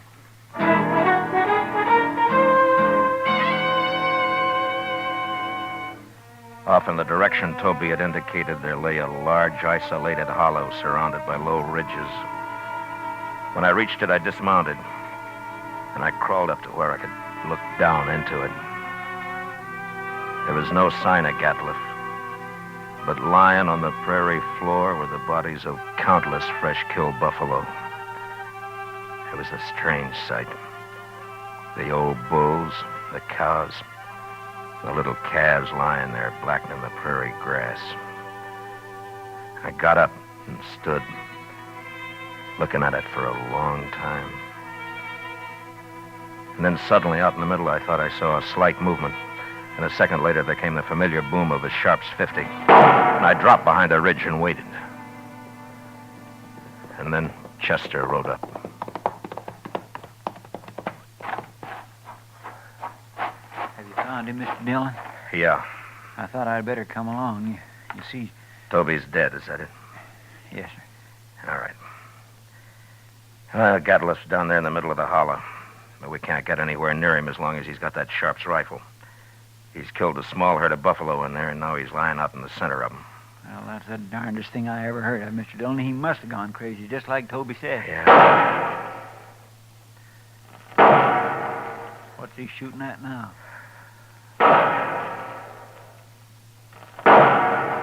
Mr. Dillon, the way he's spacing them shots. Yeah, that's the signal for help, Chester. Come on.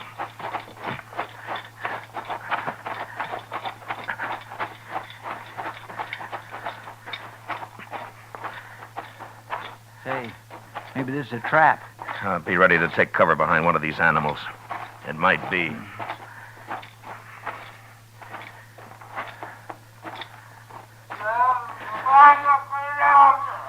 Sounds like he's been hurt. Yeah. Keep your head up.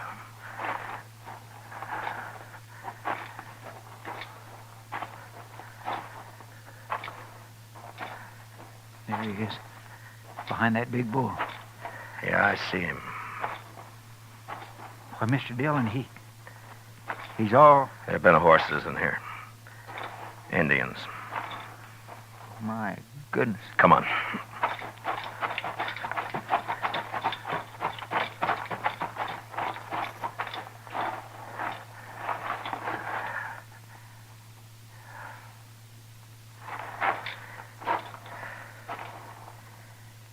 Well, that was his last effort, Chester. He's dead now. Mr. Dillon, that's awful. Yeah. Come on, let's get out of here.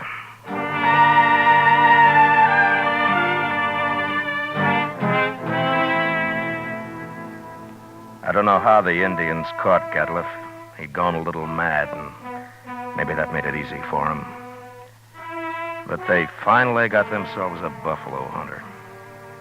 And into their unbelievably savage torture of him had gone all the hatred and desperation of a race being slowly starved and driven from their homeland.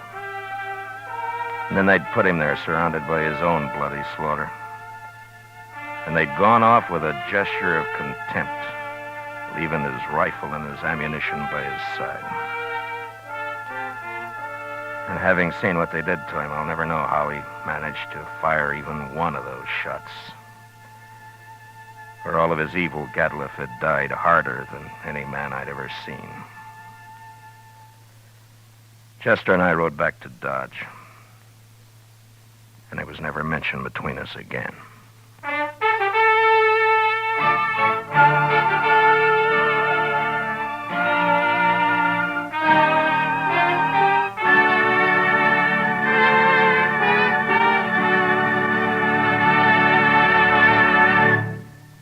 Gunsmoke, under the direction of Norman MacDonald, stars William Conrad as Matt Dillon, U.S. Marshal. Tonight's story was especially written for Gunsmoke by John Meston, with music composed and conducted by Rex Corey. Featured in the cast were Lawrence Dobkin, John Daner, Harry Bartell, Richard Beals, and William Euler. Parley Bear is Chester, and Georgia Ellis is Kitty. Gunsmoke is heard by our troops overseas through the facilities of the Armed Forces Radio Service. Join us again next week as Matt Dillon, U.S. Marshal, fights to bring law and order out of the wild violence of the West in Gunsmoke.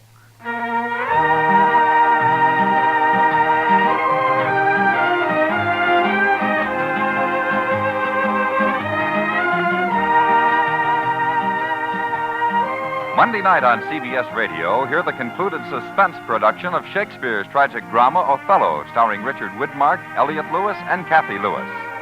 Also Monday night, don't miss the Lux Radio Theater's charming excursion into fantasy, The Bishop's Wife, starring Cary Grant and Phyllis Baxter. George Walsh speaking, and remember, there's fast, funny quizzing on The Bob Hawk Show, Monday evenings on the CBS Radio Network.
Around Dodge City and in the territory on West, there's just one way to handle the killers and the spoilers, and that's with a U.S. Marshal and the smell of Gunsmoke.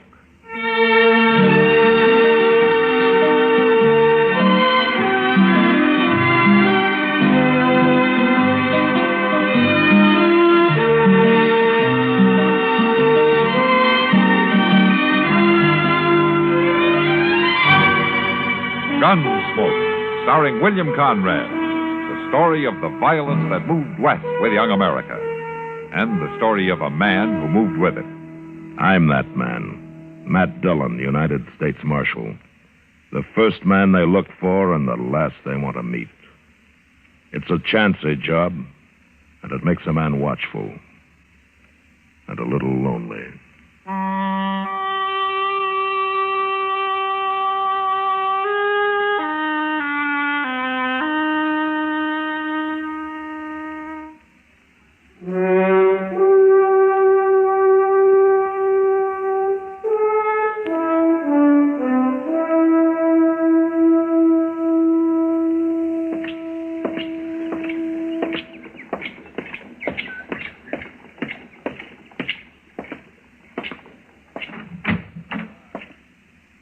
Hey, Doc. Hey, Doc, you up?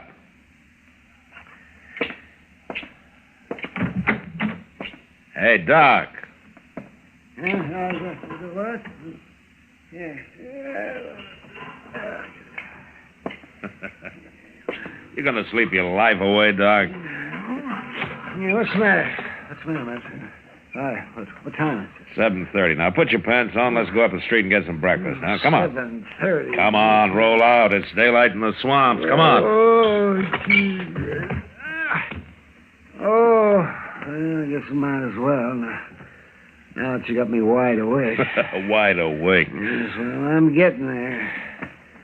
You sure don't see the sense in starting the day so all fired earlier. You're putting them on backwards, Doc. I am not putting them out. I'm just about to turn them around. Oh, sure you were. I've been putting my pants on for a long time without being told how by the village policeman. Yeah. Now, do you care which foot I put in which leg first? No, I think you can decide that for yourself. Yes. Say, where's Chester anyway? Why aren't you hounding him instead of me? Chester ran into an old friend of his last night. Huh? Who's that? I've forgotten his name, but Chester went out to visit him for a couple of days. Yeah, well, out where? Out Fort Dodge. Fort Dodge? Uh-huh. You mean he's in the Army? Yeah, he's got a pretty interesting job, too. Oh? He's a mess sergeant. Mess sergeant? Yeah. Oh, well, a couple of days of that, you'll have to go after Chester with a wagon. Well, he seemed pretty excited about the whole thing. Yeah, I can imagine. Well, the quartermaster's going to be excited, too, when he starts checking his groceries. Yeah. Oh, come on, Doc. You take more time than a woman. Come on. Well, I want to look my best. It isn't often somebody buys my breakfast. Buys it? Now, wait a minute, Doc. I'm ready. Let's go. Well, no wonder you're so rich. Oh, sure, I'm rich, all right, yeah, and IOUs.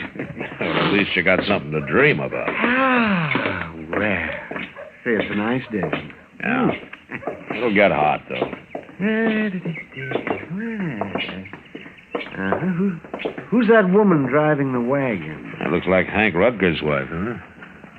Yeah, it is. Rutger, you mean? Was he that runny little sodbuster out by Cottonwood Springs? Yeah, that's the one. I wonder what she's doing in time this early in the morning. Marshal? Oh, well, she's beckoning to you. Well, let's go see what she wants. Morning, Miss Rucker. Morning, Marshal. Doc. Good morning, man. You're up early. Yeah. Been quite some time since I've seen you in town. Always work to do when you're homesteading. You break your heart and you break your back and you end up with nothing. Even worse than nothing. The years are gone finally and you can't get 'em back. How's Hank? Hank? Yes, ma'am. Your husband, Hank. 8 years slaving for him, working my fingers to the bone, and you end up with nothing. Miss Rucker, is there something wrong? Miss Rucker, I said, is there something wrong? I heard you. Hank's in the back of the wagon there, under that tarp. What? Here, Doc, I'll pull the canvas back. All right. Well, he's dead, Matt. Yeah. Shot in the back.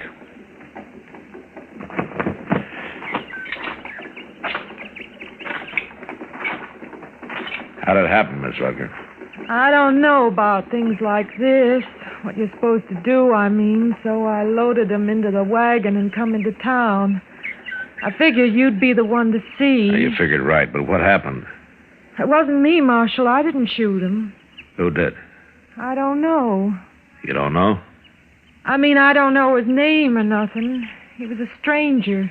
Stopped by the place yesterday evening just before sundown. Wanted to water his horse. Hank wasn't there. This fella kept looking at me and talking kind of funny. Then he saw Hank coming and he rode on. Maybe then he's the one that Late last night, Hank woke up, heard something outside. Thought it was an animal bothering the stock. Went out, and pretty soon there was a shot. How do you know it was the same man? Because they come by the house after. But I run him off. Oh. What does this fellow look like? I don't know. Like any other man, I reckon. Nothing special. Except for his shoulders. Oh, what do you mean? There's the biggest shoulders I ever seen on a man. Mighty powerful. Look, Miss Rutger, why don't you go across the street there to the Dodge house and take a room and get some rest, huh? You'll leave the wagon here, and Doc and I'll take care of things for you, huh? I'm all right, Marshal. You go on now. Feels strange being alone. Hank wasn't much, I guess. Didn't treat me good, but at least he was always there. A woman needs a man. All right, I'll go now. Thank you, Marshal, for taking care of things. I'll stop by later, Miss Rutger. All right, Marshal. Well, what do you think, Matt? I don't know, Doc. That woman's got something in mind she isn't telling us about.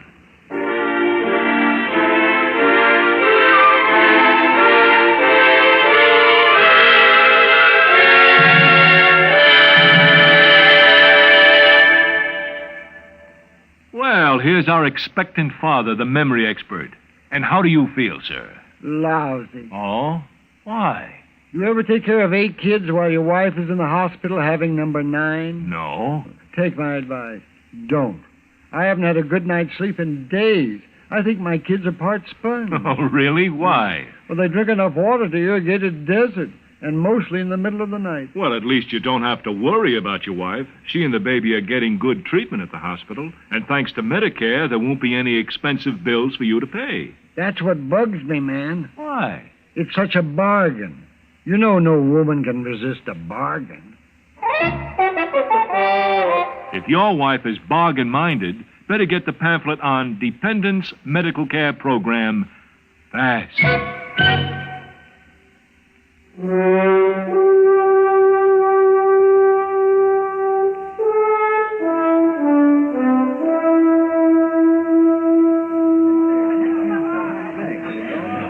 Like another beer, Doc? No, guess not, Kitty. People criticize me enough as it is. Doc. Oh, there's Matt. Huh? Over here, Matt. Oh, well, maybe I will have a beer after all, Kitty. On him. Hello, Kitty. How are you? Sit down, Matt. You look tired. Yeah, I am tired. If it gets any hotter, they can have this country. Any luck, Matt? No, Doc. I checked every rooming house in Dodge, every liver stable. I even talked to some of the homesteaders out south of town. And nobody's seen a stranger who matches Ms. Rutger's description, if you can call it a description. Did she remember anything new? No, not much. I talked to her late this afternoon. She thinks that he had reddish-brown hair, but she's not sure. Oh, just those shoulders, then. Yeah, that's all she's sure of. I guess she'd remember that, all right. Well, Matt, maybe you won't have to look any farther. Oh, what do you mean? That man over there at the end of the bar. What? We've been keeping an eye on him till you showed up. Oh. Who is he, Kitty? I don't know. Tonight's the first time he's been in here. Been staying to himself pretty much, just drinking and not talking. But he's got the shoulders all right. Yeah. I think I'll go have a word with him.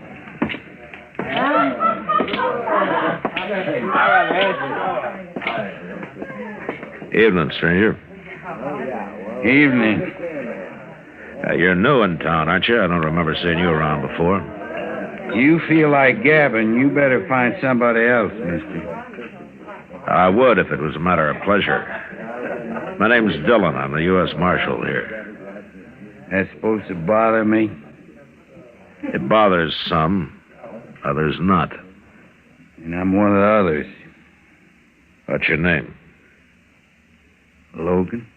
And is that all? Just Logan? Bull, they call me. Bull Logan. When did you hit town? Today? Just going through.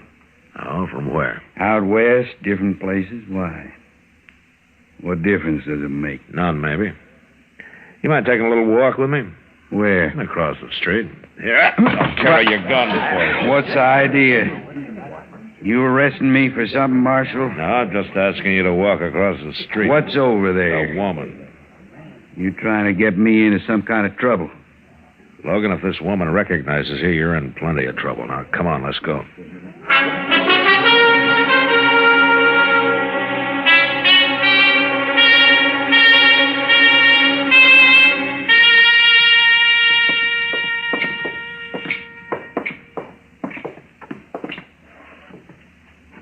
All right, you stand right there, Logan.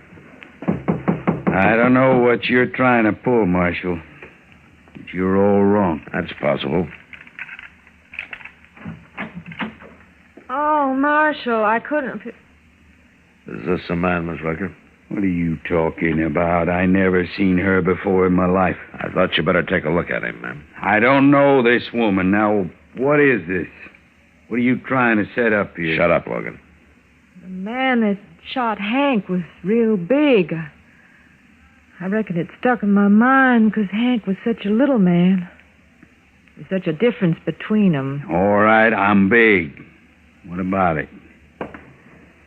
You claiming you seen me before? Stay where you are, Logan. He's not going to hurt you, Miss Rucker. Now, take a good look at him. Is this the man who stopped by your place yesterday afternoon, who came back later and shot your husband? Well? No, Marshal. It ain't him. It's his shoulders, that's all. But other than that, he don't look nothing like that fella.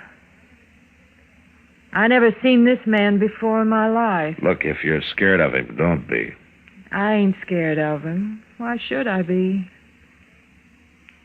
He ain't the same one. Well, you satisfied, Marshal? All right, Miss Rucker. Thanks anyway. I'm sorry to have bothered you. I'm going back out to the place in the morning, Marshal. There's things to do. And I think that fella's got clean out of the country by now. All right, ma'am. Do I get my gun back now?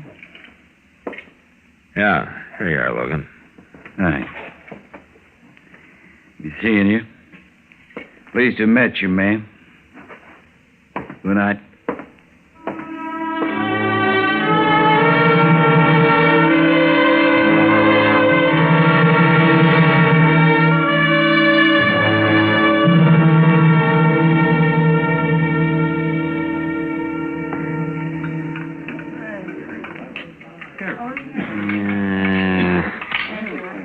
Food. I'll tell you something, Matt. The mark of any civilization is its food. Oh, is that right, Doc? Dang tootin' it's right. Now, you take France, for instance. Paris. Paris, France, you know. Their food is cooked just right. It's seasoned right and it's served right. And by golly, they're civilized. It goes together. Doc, you've been eating this same grub ever since you came to Dodge. Now, what's wrong with it all of a sudden? Well, look at the stuff. What's wrong? A plate full of greasy spuds and a few chunks of boiled leather. I tell you, man, it's enough to turn a man's stomach. It's no worse than usual. Now go on, finish your supper. I wouldn't touch another bite of that with a 10-foot pole. No, sir, I'm telling you, Mac, this town will never be civilized until it starts eating decent food. Well, the way I heard it, the mark of a civilization is how it treats its women folk. Oh, Howard. You think Dodge City rates any higher on that score? No, I guess not. No, they're fancy women they plague till they drink themselves to death. And their farm wives they work to death. Why, a woman hasn't got a chance out here. Yeah, so I've been told. By a woman, of course. She was right. Whether it's the food or the women folk, this town is no goddamn good. Marshal Dillon. Oh, hello, Jeb. Well, how are things at the telegraph office, Jeb? Fine, Doc. I brought this telegram right over, Marshal. Huh?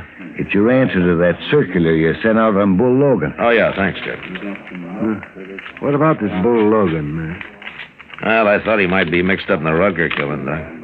Well, I thought you'd given up on that. No, I sent out a bulletin just on a hunch. Yeah. What is it? Wow. Huh? Look, he's wanted in California. 2 counts of assault and suspicion of murder. The victim was shot in the back. I should never have let him leave town. Well, he didn't go far, Marshal. Now, what do you mean, Jeb? I ran into Ed Perkins on the way over here. He seen Logan just this afternoon. Where? Out by Cottonwood Crossing. And he said Bull Logan's gone to work for Mrs. Rutger.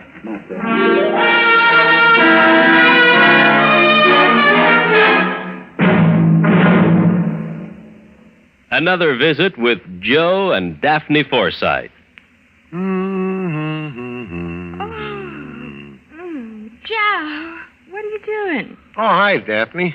Just eating a midnight snack. What is that mess? That mess is a liverwurst, salami, lettuce, and peanut butter delight. Nightmare is more like it. What woke you up? My stomach was growling. What woke you up? You. And I was dreaming such a pleasant dream. Oh? What? I dreamed all of our savings bonds had matured and we were cashing them in. That's kind of a dream I can appreciate. We were planning a trip around the world, and you bought me a fur coat, and I bought you that fishing tackle you want. Oh, it was gorgeous. Well, it doesn't have to be just a dream. Some of our savings bonds are ready to mature now. Joe, maybe we shouldn't cash them in. They can go on earning interest, you know, and it adds up fast. I know. That's why we started buying savings bonds, remember? With a bond a month on the payroll savings plan, our money is saved automatically. Stop waving that sandwich under my nose. You're making me hungry. Well, fix yourself a sandwich, ma'am. I got all the makings right over here. All right.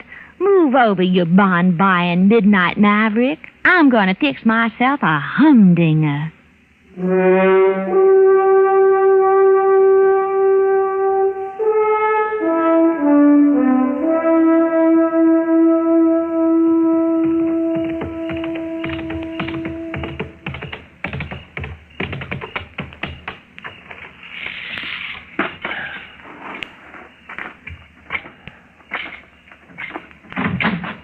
Who is it?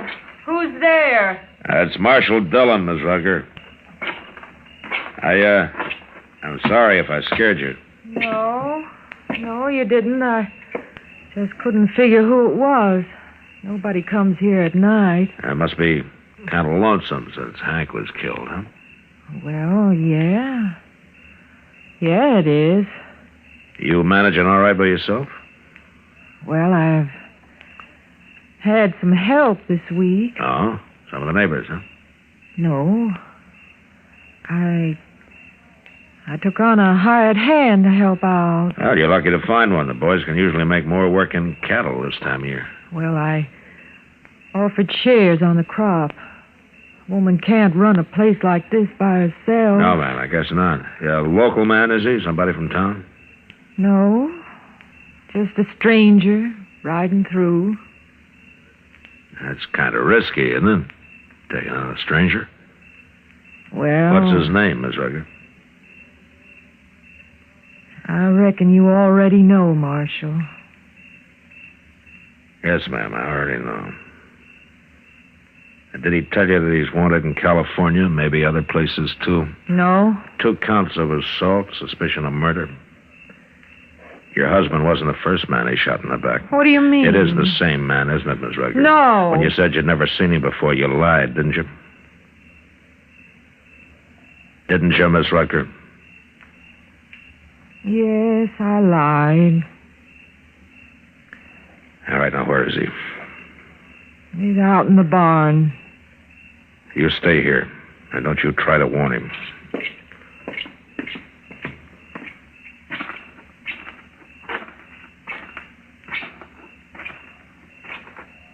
That you, Martha? I said, is it? Well, Marshal, you're a long ways from town. You're under arrest for murder, Logan. So she told you about me after all. Not yet, but she will. I just got word back from California. It seems you're wanted out there. Now, don't try it, Logan. You're not taking me now.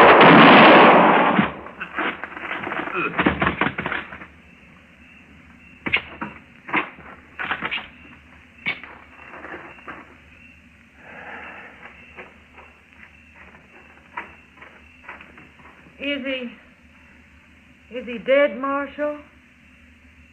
Yeah, he's dead. I don't know why I said it wasn't him. I reckon I must have been crazy or something. Just seems such a shame, though. A shame? What was done was done. There wasn't nothing going to bring Hank back. I was left by myself. Bull here was big and strong. Seemed such a waste. Him dead, too. I see. I got ground that needs plowing, Marshal. Seed to be planted. Life ain't easy for a woman alone. I don't know, man. Seems pretty easy the way you go at it. You go on back to the house now. I'll take care of things here.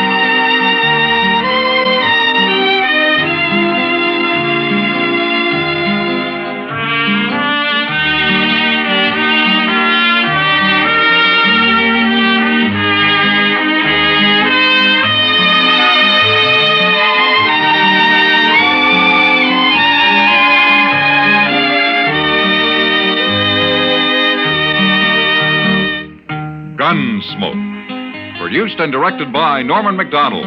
Stars William Conrad as Matt Dillon, U.S. Marshal. Featured in the cast were Parley Bear as Chester, Howard McNear as Doc, and Georgia Ellis as Kitty. George Walsh speaking. Join us again next week for another specially transcribed story on Gunsmoke. This is the United States Armed Forces Radio and Television Service.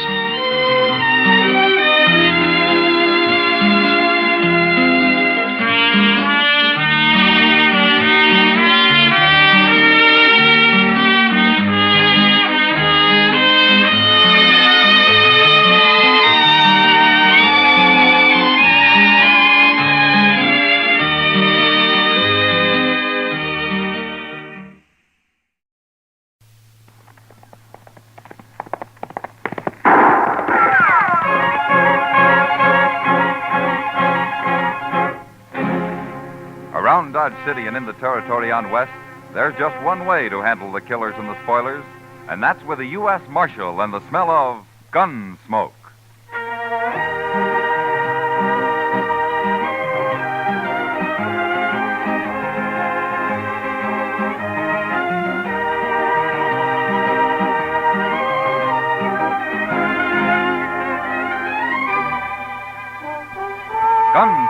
starring William Conrad. The story of the violence that moved west with young America. The story of a man who moved with it. Matt Dillon, United States Marshal.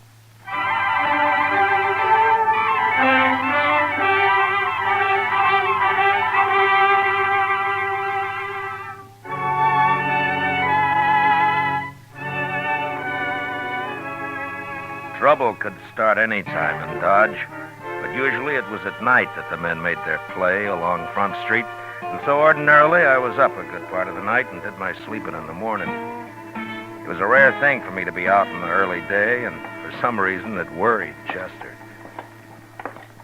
I just don't understand why you couldn't sleep, Mr. Dillon, unless you had the colic or something. I feel fine, Chester. Just got a few things to take care of at the bank, that's all. Yes, I know, but the bank's open all day. You know what they always say, Chester. It's the early bird that catches the worm. Yeah. My ma used to tell us that one about being healthy, wealthy, and wise.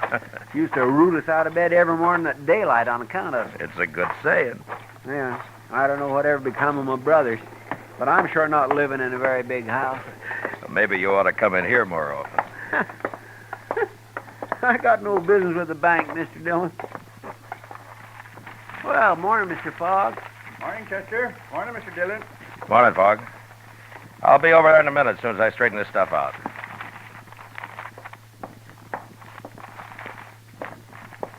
Good morning, Marshal. Good morning, Mr. Pap. You taking money out, Marshal, or putting it in? Neither, Mr. Pap. This is government business. Oh, I see. Who are those men, Marshal? What? I say, who are those men?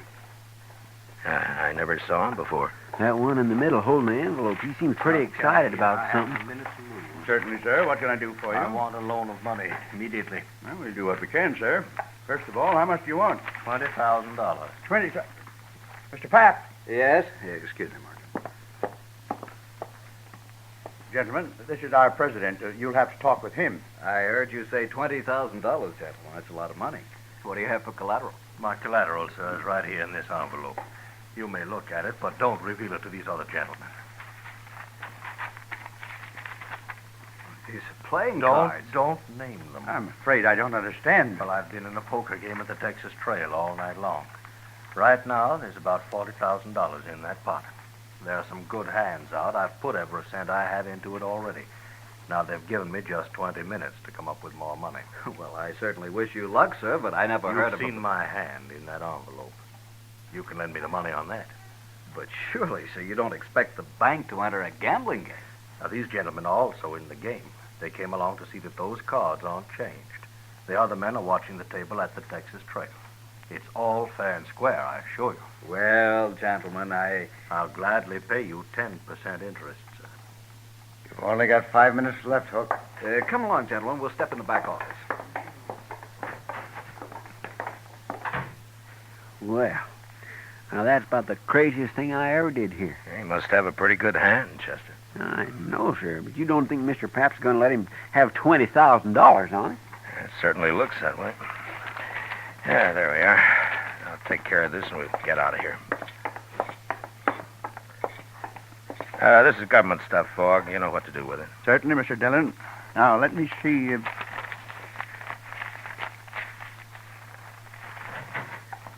Marshal, I want you to come with me. What? These gentlemen, there's a poker game, and I've got the money here. I think you'd better come along just to be safe. You mean you gave him his $20,000, Mr. Pat? Yes, of course. Now, come over here, Marshal, I'll tell you. All right. Marshal, that man Hook there has 4 aces and a 10 in his hand. It's a sure thing. Why, the bank stands to make $2,000 on this loan, and it won't take but a few minutes. Well, you run the bank, Mr. Pat, but are you sure you ought to take a gamble with other people's money this way? I can't lose. There's not a chance in a million. But I want you to protect this money till I get it back here. Well, all right. I'll see nobody takes it at the point of a gun if you think that'll help. Good. Now, you come along, then. Hook's only got a few minutes to get back in the game.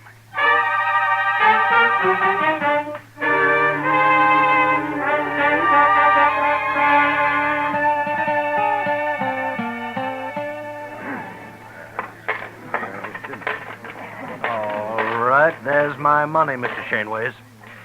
I'm calling you, sir. You must have a pretty good hand, Hook. All the trouble you've been to. You will see it. What have you got? 5 little hearts, all blue. I win, sir. 4 aces. But look at my hearts. They read 2, 3, 4, 5, and 6. Straight flush. Your aces lose, Hook. Aces. Aces, how could he have a straight flush? Got it dealt right out of the deck, Hook. Right out of the deck. Nice pot. Had enough? But he won. Mr. Pap, sir, I don't know what to say. $20,000. Just like that, $20,000 is not even my money. Now, Mr. Pap, don't you worry, sir. I only borrowed that money. You'll have it back. You have my word as a Confederate gentleman on that. Hook, please. Hook, I've got to have it back. It's not my money. I have to put it back in the bank. I'll be ruined if people find out You about only this. loaned the money, sir. I lost it. Now, I'll send for it today, sir. I'll wire my agents. They'll have it on the next Santa Fe that leaves St. Louis. No, Hook. No, I don't think that'll happen. My word as a gentleman, sir. But you must be patient. I shouldn't have done it. I had no right to do it.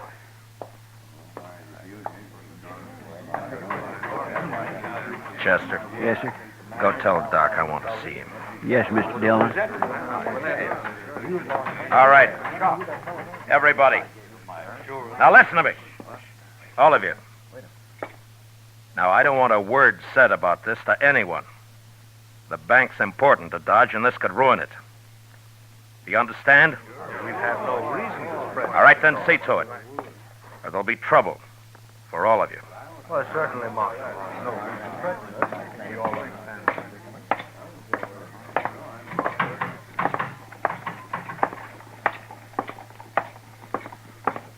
Mr. Pap, hold up a minute, will you? Mr. Pap? Marshal, I should have listened to you. I'm ruined now. Now, look, Mr. Pap. Maybe Hook's got money, I don't know, but if not, we'll figure something out. People will give you time. No. No, they won't. As soon as they hear about this, there won't be any bank. They won't trust it anymore. But they have to. It's the only bank there is. What'll Joanne think? My kids. I can't face it, Marshal. I just can't face it. Now, look, you just go back to the bank and tell the cashier to keep his mouth shut about this. You just got to give it time. Sure, Marshal. I'll go. I'll go.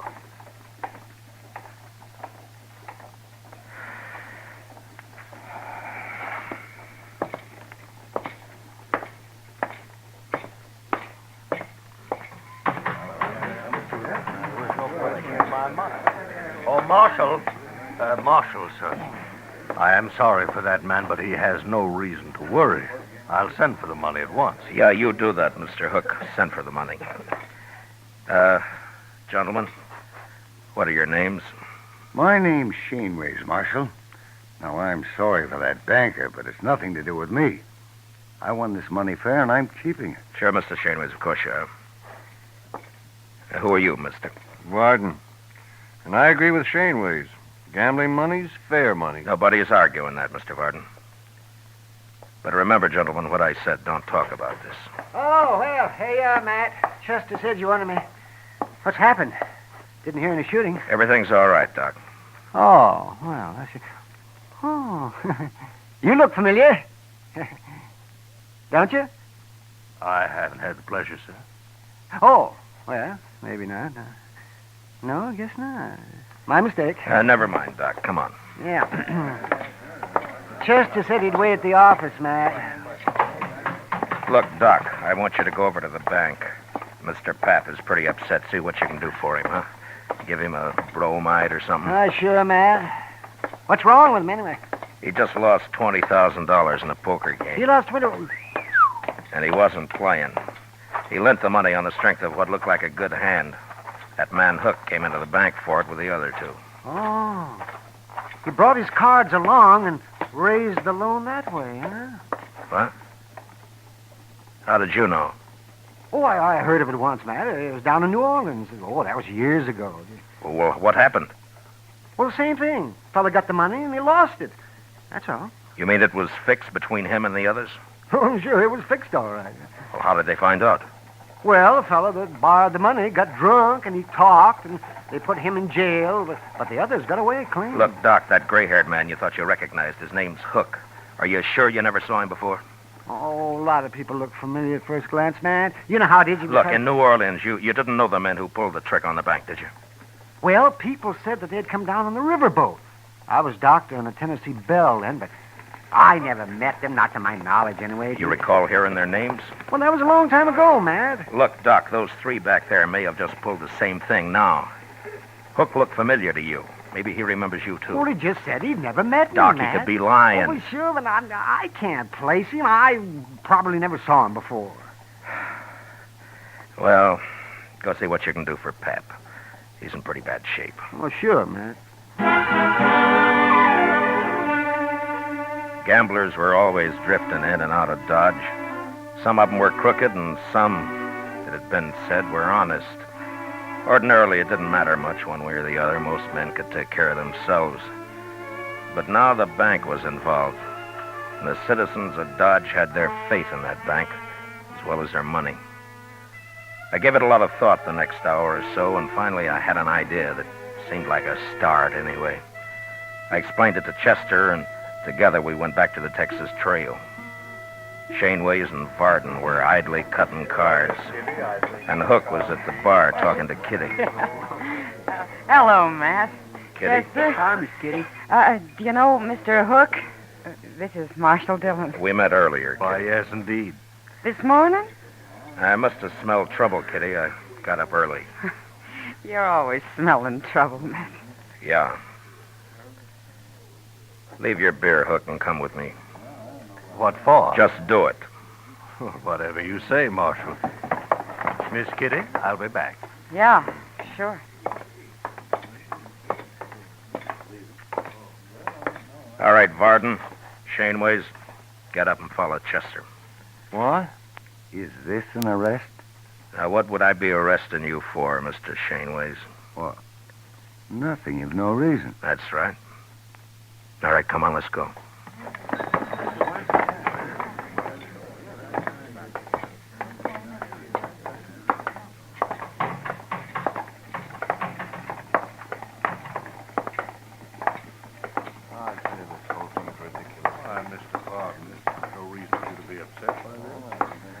Just follow her along, please.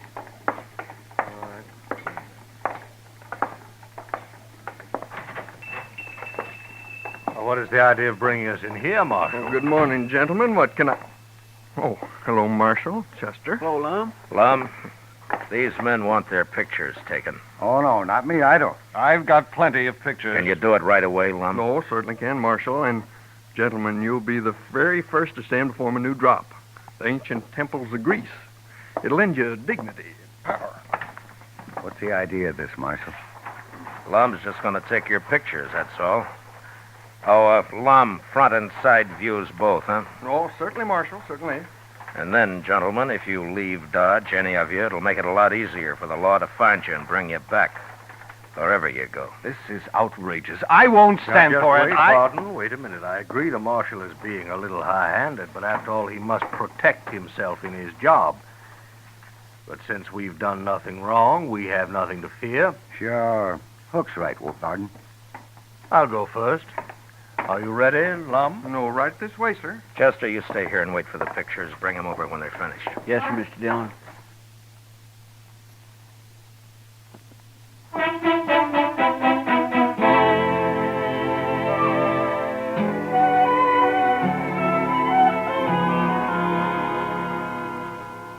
Well, I'm a pretty good photographer, Mr. Dillon. Yeah, these aren't bad. Lock them up in the safe, will you, Chester? All right. You think this'll keep them in Dodge, sir? No, not if they really get scared. They're guilty, all right, aren't they, Mr. Dillon? And I can't prove a thing, Chester, one way or the other. Matt. Oh, Matt. Bad news. What, Doc? Well, Mrs. Pap sent for me a little while ago. I just come from there. Oh? Matt, he killed himself. Suicide. Pap? About an hour ago. Why, that poor man. How's Mrs. Pap taking it? Not a tear so far, but I suppose she'll break down later. Neighbor woman's there with her. Yeah. Does she know why he did it, Doc? Well, it seems he told her all about it, and then he went out and he shot himself. There's no stopping it now. The story will be all over town in no time. Well, what are you going to do now, Matt? I don't know, Doc. I just don't know.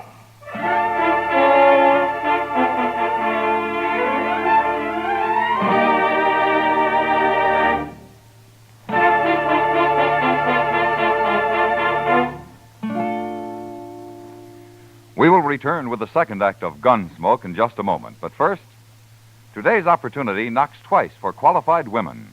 For the younger woman, the career of nursing offers opportunity unlimited. Ask how you can enroll as a student nurse at any hospital at the nurse's registry desk. And for the older woman, there are many thousands of openings in practical nursing. Graduate nurses or practical nurses will find expanding career opportunities for years to come. Act immediately. Serve humanity and provide for your own secure future. Now the second act of Gunsmoke.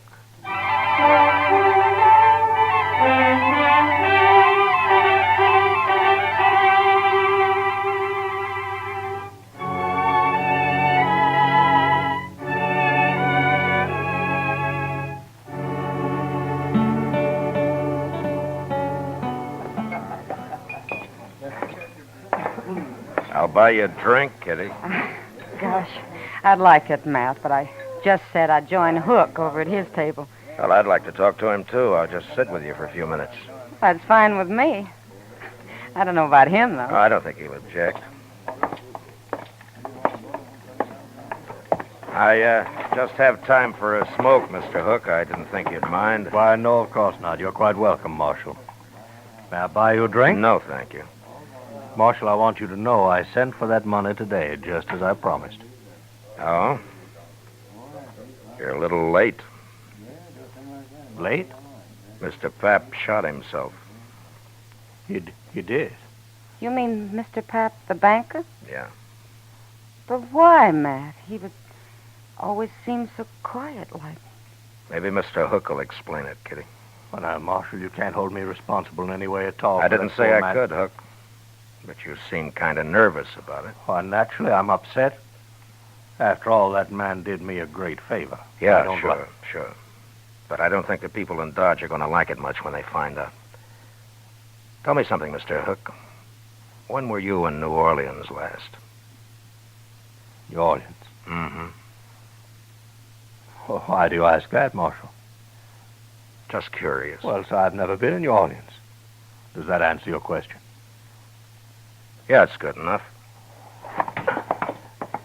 For now. Goodbye, Kitty. I'll drop by later. Sure, Matt. And, Mr. Hook, it still goes about not leaving town. I like it here, Marshal. Yeah. Yeah, you should.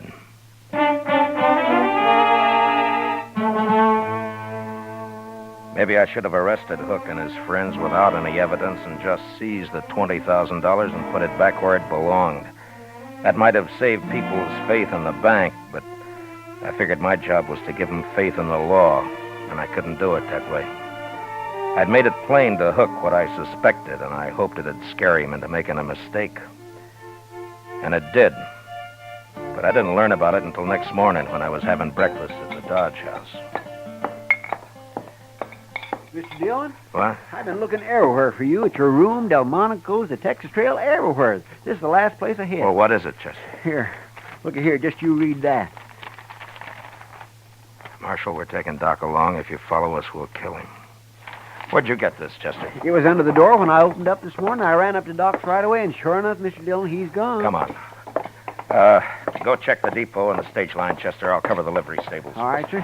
That'll take me longer, so you get our horses ready. I'll meet you at the office, huh? Yes, sir.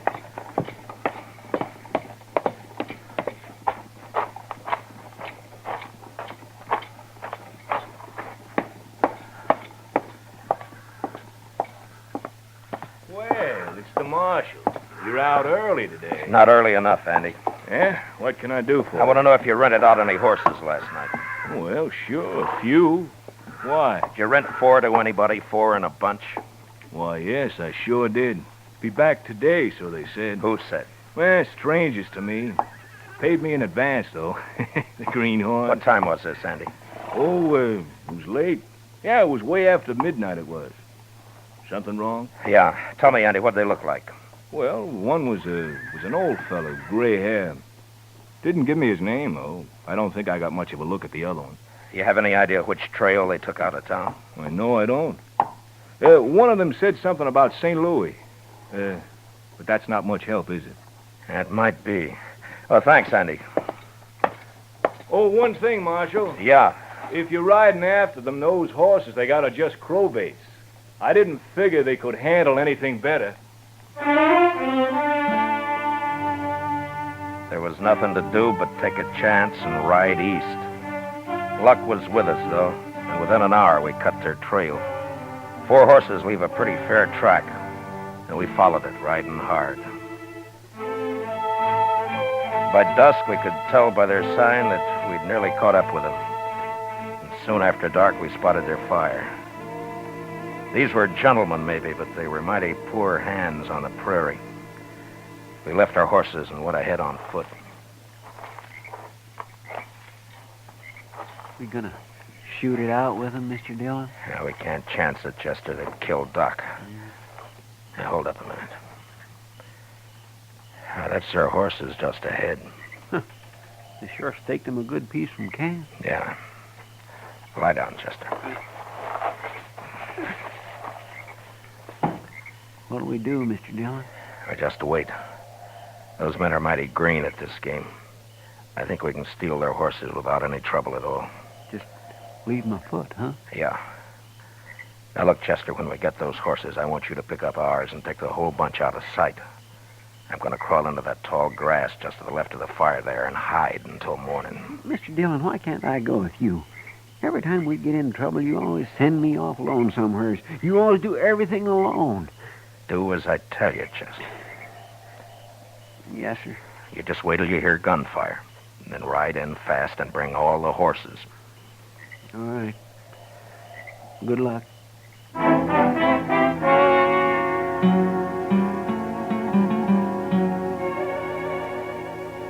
By dawn next morning, I was half burrowed into the ground and covered by blue-stem grass, not more than 30 feet from their camp. I could hear their talk all right, but I couldn't see them unless they were on their feet. Shaneways had already gone out after the horses. Pretty soon he was back. With their ropes, that's what every last one of them. What'll we do now? You and Shaneways go after them. I'll stay here and guard Doc. Now, hurry up. We've got to get moving. Come on, Wagner. We'll never find them. I ain't coming. I don't know why you don't. You can have this country, Doc. I don't know why you ever left that soft berth you had on the Tennessee Belle. Well, I didn't have to leave it. That's more than you can say about New Orleans. More talk like that, you'll get your throat slashed like a fat shoat, Doctor. Oh, spoken like a true gentleman, Hook. Or whatever your name is. Now, if you hadn't talked so much in the first place, you wouldn't be where you are now. Oh, you're a fool, Hook. I might have seen you somewhere, but I sure couldn't connect you with that New Orleans business. Anyway, you're giving yourself away now. Just how? Don't you know there wasn't a thing the law could do until you ran? Oh, you'll be caught now for sure, yeah. Oh, I doubt it. Why don't you untie my hands? I can't eat this way. You'll manage. I let Hook and Doc wrangle on till I figured the other 2 men had walked about a half a mile from camp. Then I waited till Hook had his back to me, and I stood up slowly and moved quietly forward. Doc saw me and almost spoiled the game, but he caught himself in time and then started another argument with Hook. I was about 15 feet away when Doc suddenly kicked the coffee pot off the fire and all over Hook's legs. And then I moved. Oh! Hit him again, Matt. He can stand it. No, that's enough. All right, get up, Hook. Oh, Marshal, easy now. Don't shoot. Get Doc untied and be quick about it. Yes, get me untied and be quick about it. There. Yes, yes. Oh, that feels better. Oh, Hook, If I weren't a professional man, I'd punch you right in the eye. Never mind, Doc. Here, put his gun in your belt. All right, I'm just mad enough. I'd like to have an excuse to use this. Matt, what are you doing? You'll see. Matt! Why, you'll have them back here in no time. I got a surprise for Hook, but he's not going to like it much. Huh? Oh, Where they got the money, Doc? He in that saddlebag, right over there, the yellow. All right, get it, will you, quick? Hurry up. Them two didn't get very far away. All right, Doc, if you got the money, get up on the horse. You too, Hook. Come on, quick now. Come on. Yonder they come. You see him, Mr. Dillon? Yeah, I see him. They're shooting at us. Well, I'll fix that. All right, hold it, Chester. They can't hit us from there. Come on, let's ride. You just gonna ride off and leave them, Matt? Oh, we got you, Doc, and we got Hook, and we got the money. Oh, but they'll die out here, Marshal. There's none of us know how to live out in this prairie. Well, maybe they'll learn. It's a good way. You're murdering those men. Oh, they'll be all right for a few days, Hook. You'll all meet in prison. All right, ease up. Oh. We've left. Well, what do you plan to do about this? They're full of fight right now, that's all. I don't want to have to kill them to take them. But in a few days, they'll be so hungry and scared we can walk right up to them. Nobody will get hurt that way, neither them or us. Mr. Dillon? Yeah, what is it, Chester? Mr. Dillon, later, in a couple of days, let me come back and bring them in. What? Just me this time, alone. Well, now, Chester, Please, Mr. Dillon. Okay, Chester. You can do it. Alone. Thank you, sir. All right, Hook. Ride a little faster there. We ain't got all day.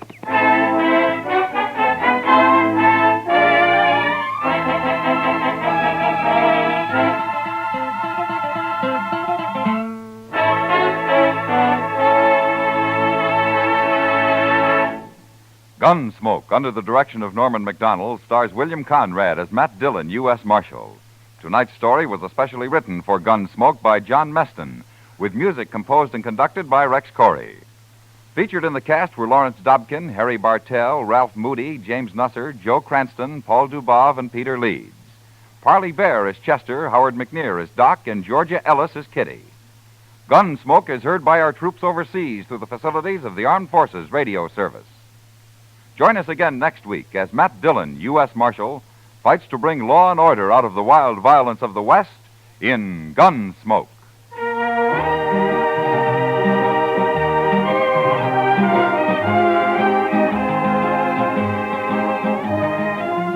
This Monday night on the Lux Radio Theater, June Allison recreates her original screen role and appears as the Girl in White. Don't miss the Lux Radio Theater this Monday night on most of these same CBS radio stations. George Walsh speaking. America now wakes up to 3 million clock radios and listens most to the CBS Radio Network.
Gunsmoke, brought to you by Chesterfield, America's most popular two-way cigarette.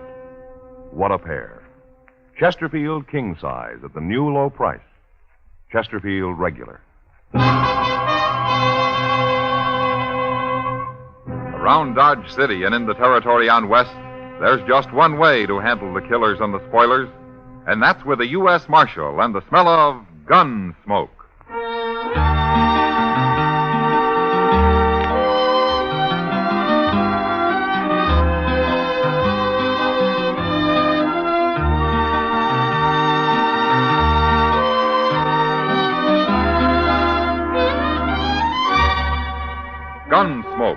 starring William Conrad, the transcribed story of the violence that moved west with young America, and the story of a man who moved with it. I'm that man, Matt Dillon, United States Marshal. The first man they look for and the last they want to meet. It's a chancy job, and it makes a man watchful and a little lonely.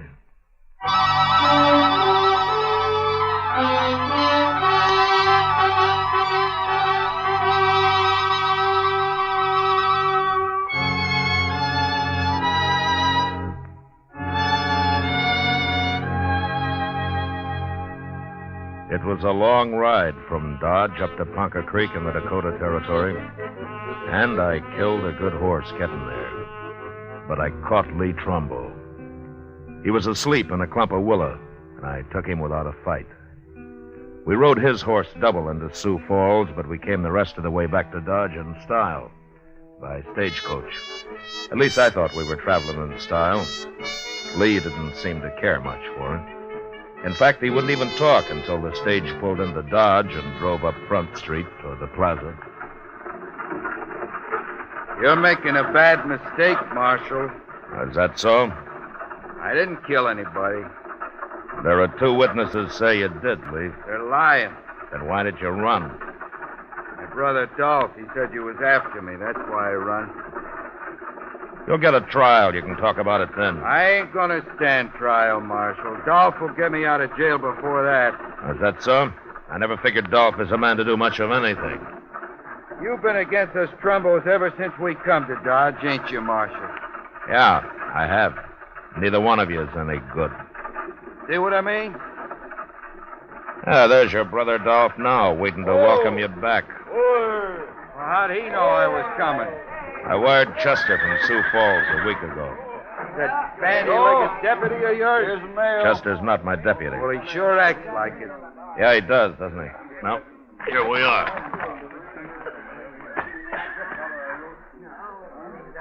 You got my brother in there, Marshal? Come on out, Lee. You're going to be sorry for this. Yeah, that's what Lee's been telling me. Come on, Lee, get on out of there. I'm coming, Marshal. I'm coming. Shoot him, Dolph. What? Hey! Look out! Look out, there's that one.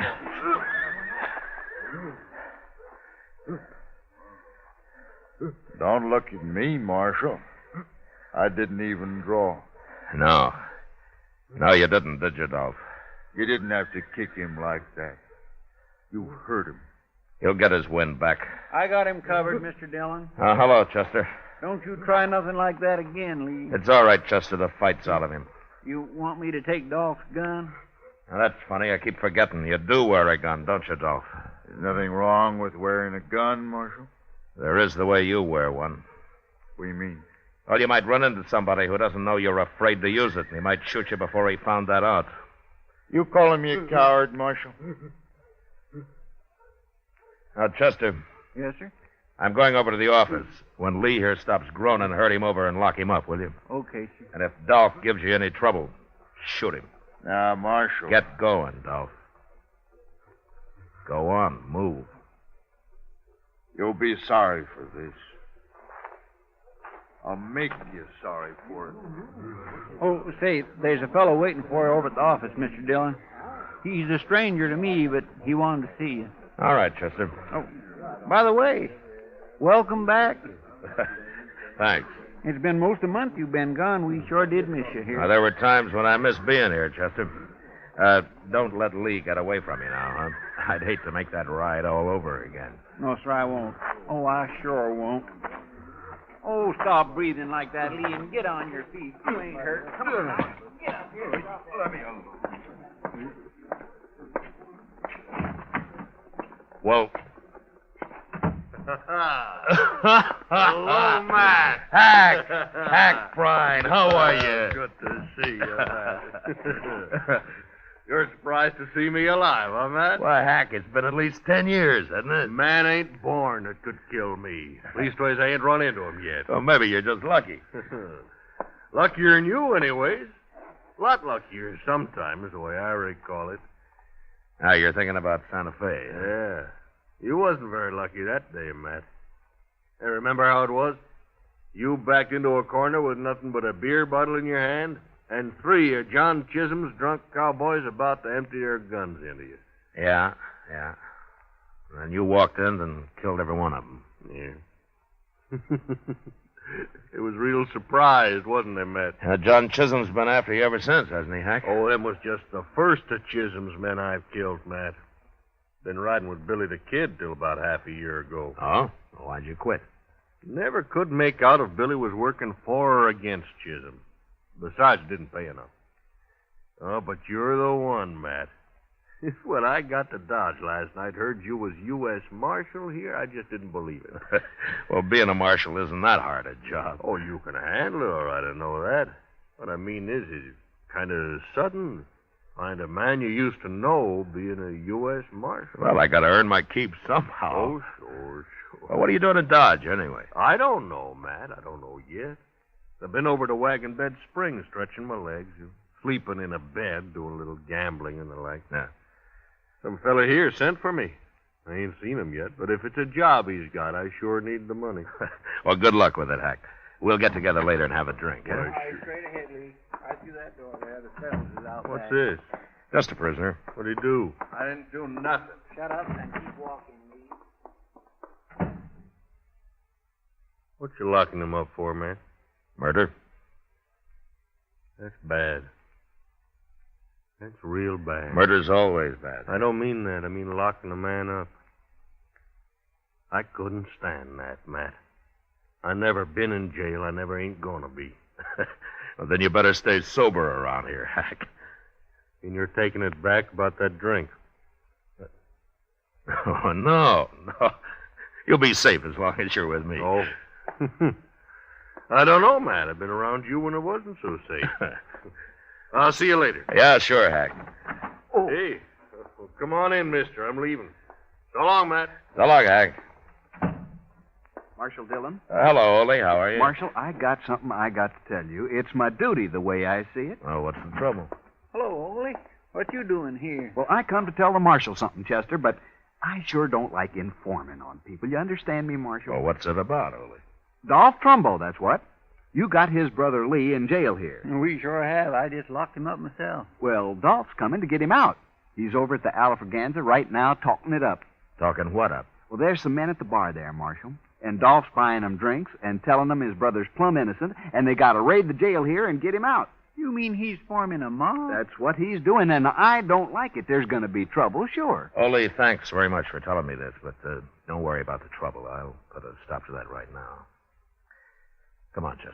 Yes, sir.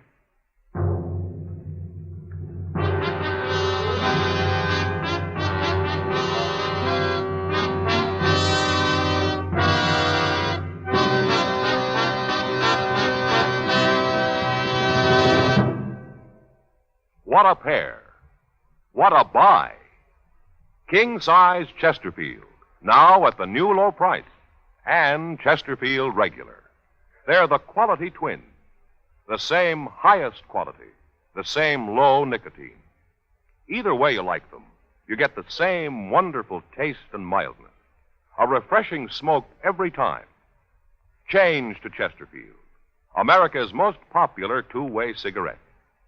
Yes, the Chesterfield you smoke today is the best cigarette ever made. What a pair. Chesterfield Regular, Chesterfield King Size.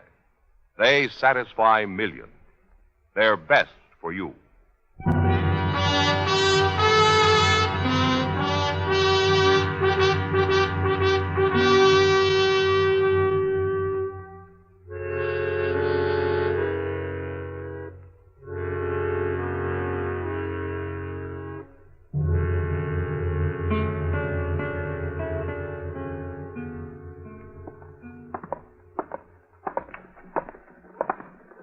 Wouldn't you know Dolph Trumbo do something stupid like this, Mr. Dillon?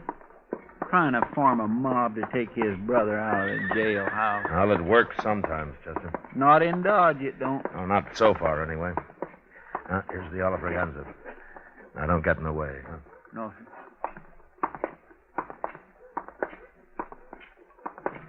You're right, Dolph.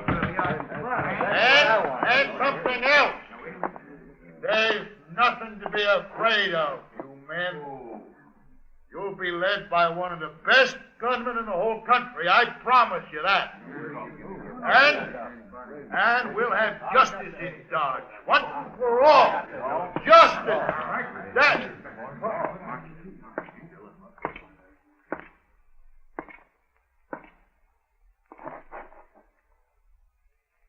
What do you want, Marshal? What are you doing here? Ole told you, I seen him sneak out. I just been talking, Marshal. No harm in talking, is there? Well, Lee's innocent anyway. He shouldn't be in jail. And I'm going to get him out, too. These men here are all with me. And we're going...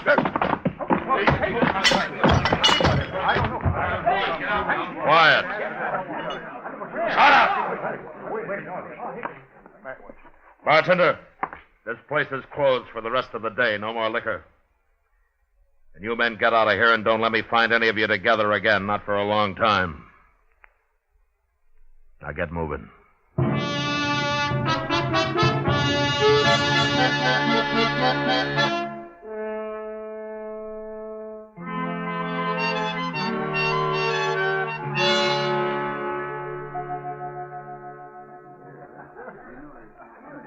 Oh, here, Chester. I'll pay for the beer.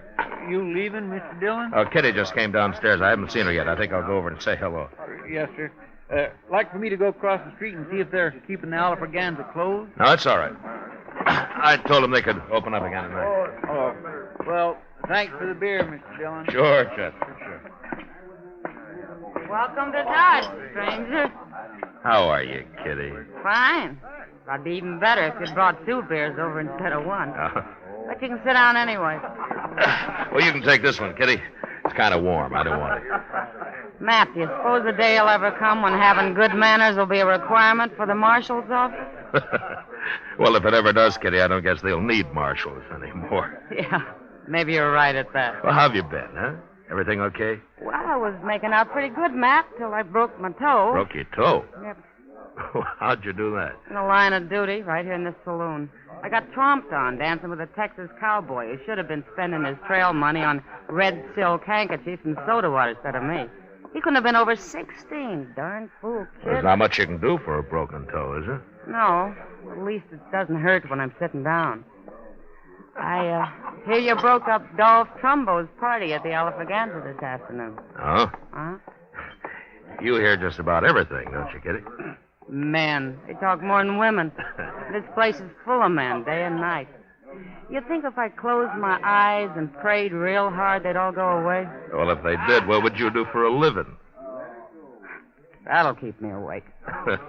Say, there's your friend Dolph now. Just came in. Huh? There's a stranger with him, Matt. Well, I'll be. What's the matter? Who is he? He's a gunman, Kitty. That's so? Yeah. I guess he's about the handiest man with a gun that ever hit Dodge. So Dolph's gone and hired him a gunman. Who is he, anyway? What's his name? He's a friend of mine, Kitty. A friend of yours? Yeah, a good friend. He saved my life once. But now I guess he's going to try to get it back. His name's Prine. Hack Prine.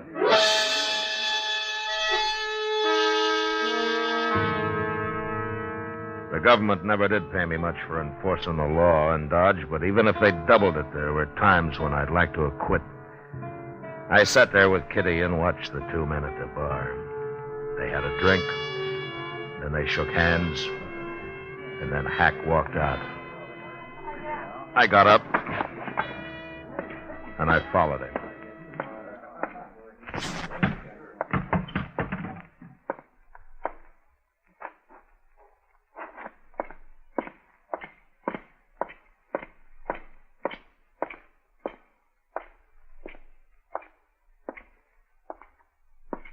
Following me, Matt? Yeah, Hack. What for? Where you staying? Dodge House. Huh? Got a room. I I'd like to talk to you. Street'll do. Okay. Dolph was trying to form a mob this afternoon, Hack. He wanted to raid his brother out of jail. I heard about it. When I went to break it up, I heard him saying they'd be led by one of the best gunmen in the country. Now, that wouldn't be Dolph himself. No. He's afraid of guns. He meant you, didn't he, Hack? I hadn't talked to him yet. He was just guessing I'd come in. And you have? Not with no mob. I told him that. I don't work with mobs. You should have known better than to say that. Well, how do you work, Hack? Alone, by myself. I'm a pretty good gunman, Matt. Yeah, I know. It saved my life once, sure, being a good gunman. Yeah. Matt, turn his brother loose. I get paid if you do. Look, Hack, Lee Trumbo murdered a man. He's going to stand trial for it. I don't get paid if he stands trial. But you get paid for shooting me? That's what Dolph said. That was his deal. Well? Oh, they tell me you're better with a gun you used to be, Matt. Hack, I don't want to fight you. Afraid, Matt? How'd you get to be marshal, anyways? It's a job. I took it. Well, I've been offered a job, too, and I took it. Yeah, but you had better jobs, Hack. Well, it's been bothering me some, Matt. I took an awful chance saving your life once. Now I got to take another to kill you. That don't make much sense, does it? Look, Hack, why don't you forget it, huh? Go on back to Wagon Bed Springs. I'll lend you some money to see you through. No, it ain't that easy, Matt. I back out on this, the word will get around. Nobody'll hire me for nothing no more. My reputation won't be worth crowbait. Did Billy the Kid pay you to kill men? Of course not.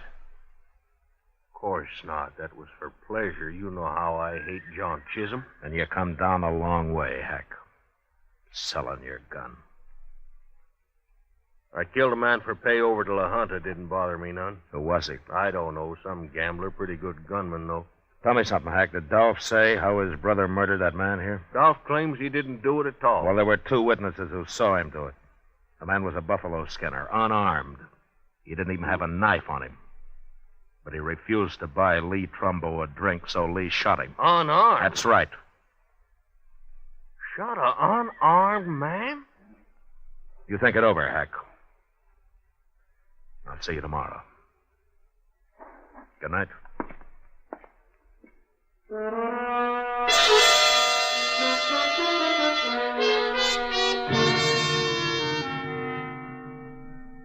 A man like Hack Prine had his own peculiar sense of honor. The idea of shooting me seemed to bother him less than the fact that Lee Trumbo had killed an unarmed man. Later that night, I heard he'd been seen having an argument with Dolph. So I figured I'd won. But another killing in Dodge, either me or Hack, had been avoided. Until early next morning, word came that a man had been shot at the Dodge house. I sent Chester on over while I went up and got Doc Adams. How do you know the man isn't already dead, Matt? I don't know, Doc. Well, it doesn't matter. I'll probably make more money off of him dead than alive. No? Well, I get paid for autopsies, don't I? Sure. Yeah, but just try to collect for the ones I keep alive. Just you try it. And I'm glad I don't have to, Doc, but I still notice you buy a new buggy every spring. Oh, yes, and wear it out before. Racing across the prairie, delivering babies, setting bones, digging out bullets, delivering babies. Well, exercise keeps a man young, Doc. Yeah, it's a good thing I don't depend on sympathy to keep me young. Now, here we are. Mr. Dillon? Mr. Dillon, Oh, hello, Doc. Where is he, Chester? in that room right there, number 12. And you know who it is? It's Ole. Ole? Yes, sir. And Hack Prine shot him. What? It's Hack's room, Mr. Dillon. He did it all right. Well, let's take a look. Where's Hack now, Chester? I don't know, sir. Nobody's seen him for the past hour. I kept everybody out of the room, Mr. Dillon. All right, now stand aside here, boys. Let the marshal and Doc through. Come on now, fellas, let them through. Let me through. Let me through here.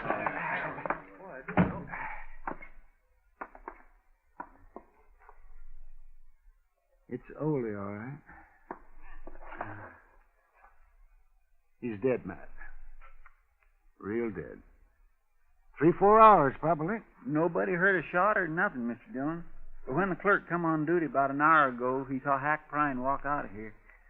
Why anybody would want to kill poor little Ole, I do not understand.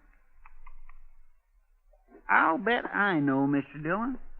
What, Chester? You didn't talk Hack out of trying to kill you after all. He went back to Dolph last night and told him he'd take the job.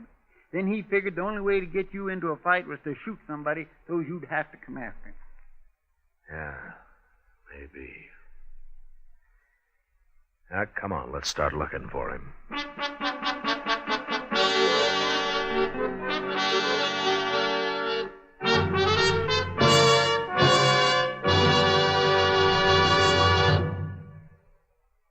We will return for the last act of Gunsmoke in just a moment. What a pair. Les Paul and Mary Ford, America's most popular recording duo. You ought to know. You buy millions of their records. Les and Mary say, Chesterfield's for me. I guess you could call us a real Chesterfield family. I've been enjoying them now for over 6 years. It's over 15 years for me. We believe it's the best cigarette ever made. Yes, they have just that refreshing taste and mildness that we like. What a pair. Chesterfield King Size, now at the new low price, and Chesterfield Regular, America's most popular two-way cigarette.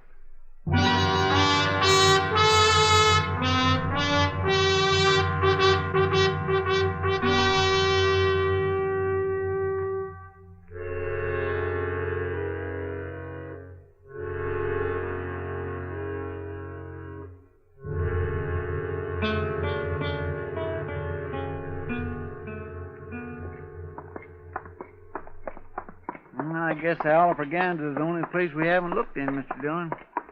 He's got to be there, unless maybe he's going to try to bushwhack you. Hack may be a paid killer, Chester, but he'll always face his man head on. Yes, sir. That come right from the Alfraganza. Yeah. Mr. Dillon, there's Hack. He's coming out. Yeah. All right, get off the street, Chester. Yes, sir.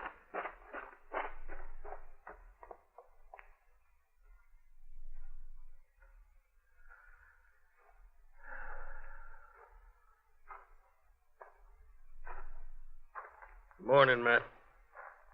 Hello, Hack. Just killed a man, that saloon there. Dolph Trumbo? I killed him. I give him a chance, but he wouldn't draw. I killed him anyways. That's too bad, Hack. Ain't no man gonna frame me. I never thought you killed Ole, but I wanted to hear you say so. How'd you know I didn't do it? Well, it wouldn't be your style to kill a defenseless little fellow like that, would it? Of course not. So while you were out gambling last night, Dolph killed him and dumped him in your room. I found him there, and then I went after Dolph. Ain't no man can do that to me. Hack, according to the law, you murdered Dolph. I'm going to have to arrest you. What? You're going to have to stand trial for it. Oh, no, Matt. No, sir, I ain't going to jail. Not me, Matt. Never. I'm a lawman, Hack. I got to arrest you. Matt, I told Dolph last night I wasn't going to take his job. I told him I was going to leave town. You're under arrest, Hack. All right. I guess you've got to do it. Let's go for it, Matt. No, Hack, no. Let's see what happens.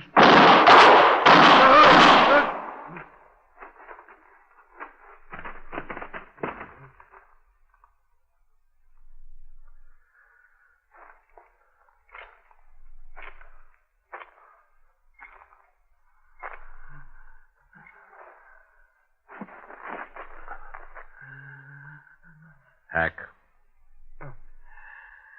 Hack. Oh, you're sure good, Matt. You're awful good. Yeah. Better this way, Matt, than getting paid to fight you. Sure. Sure it is. There weren't no reason to fight you. Not that way. I can't see you no more, Matt. It's like being underwater. I can't see nothing.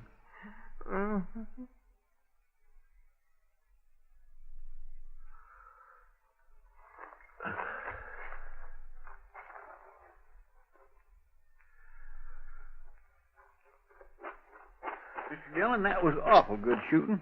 I never seen nothing as fast as that in my whole life. My, I'll bet he didn't know what hit him. The way he spun around there when you... Mr. Dillon? Mr. Dillon, what's the matter? Mr. Dillon? My...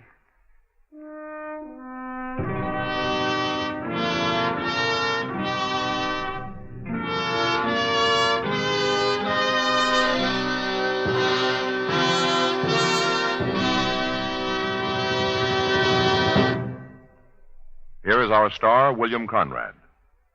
Right now, I'd like to step out of my character as Marshal Matt Dillon to join George Fenneman as a Chesterfield salesman. You know, about the greatest compliment I've ever heard about any product is what smokers say about Chesterfield. They satisfy. So whether you smoke a regular or king-size cigarette, Chesterfield is best. We hope you'll try them, and soon.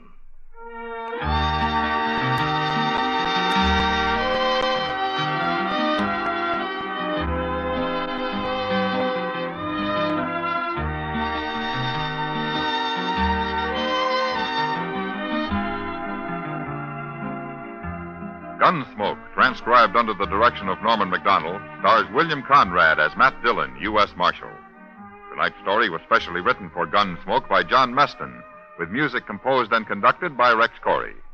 Featured in the cast were Lawrence Dobkin, Vic Perrin, John Daner, and Harry Bartell. Harley Bear is Chester, Howard McNear is Doc, and Georgia Ellis is Kitty. Join us again next week as Matt Dillon, U.S. Marshal, fights to bring law and order out of the wild violence of the West in Gunsmoke.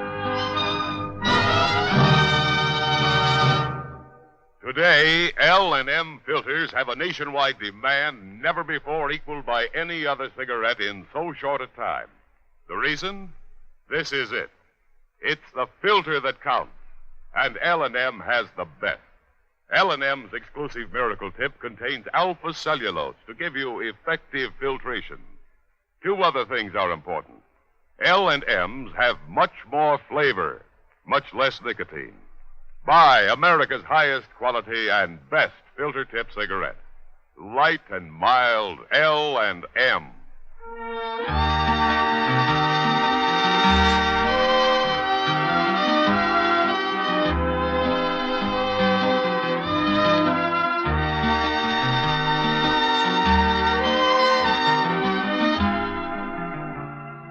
Sure to listen to Dragnet, the story of your police force in action, tomorrow night, Tuesday, on another network. Next week at this same time, Chesterfield will bring you another story of the Old West on Gunsmoke. This is the CBS Radio Network.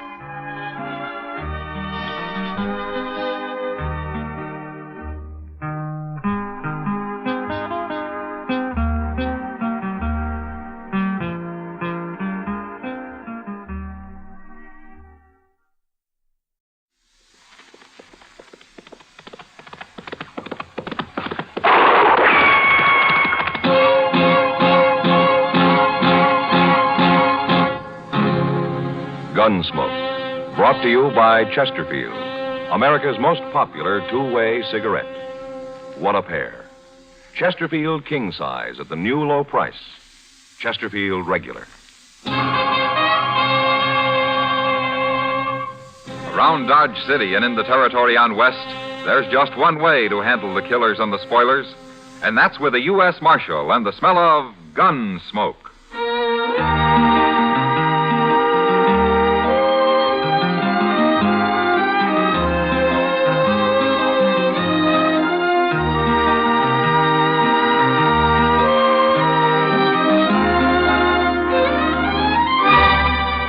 Gunsmoke, starring William Conrad, the transcribed story of the violence that moved west with young America, and the story of a man who moved with it. I'm that man, Matt Dillon, United States Marshal. The first man they look for and the last they want to meet. It's a chancy job, and it makes a man watchful and a little lonely.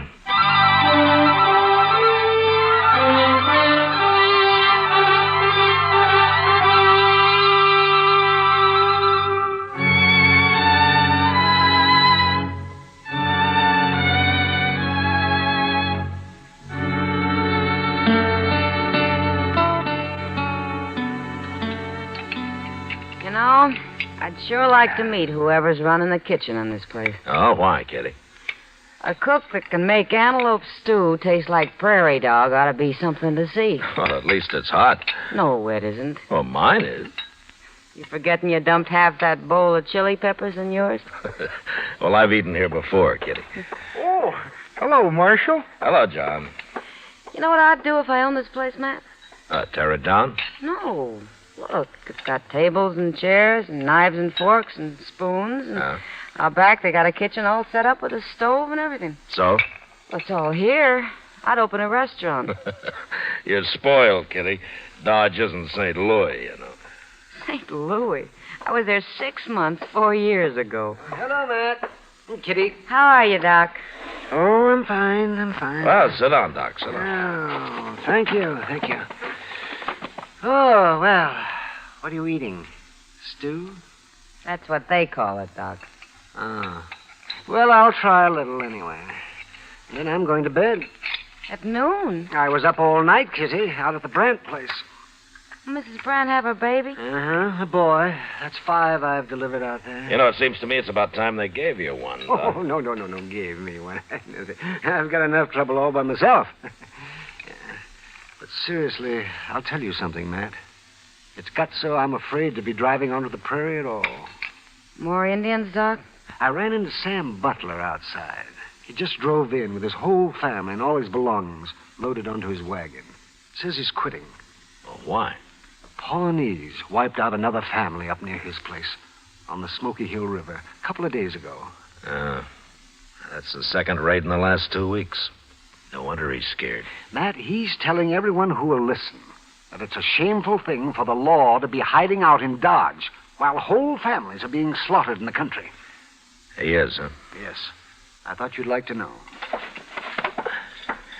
You sit with Kitty, Doc. I'm going to have a talk with Sam Butler.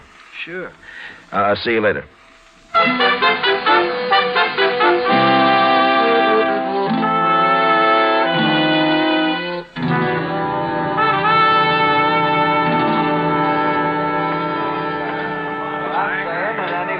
Stays out there and exposes his family to them murdering savages is plumb crazy.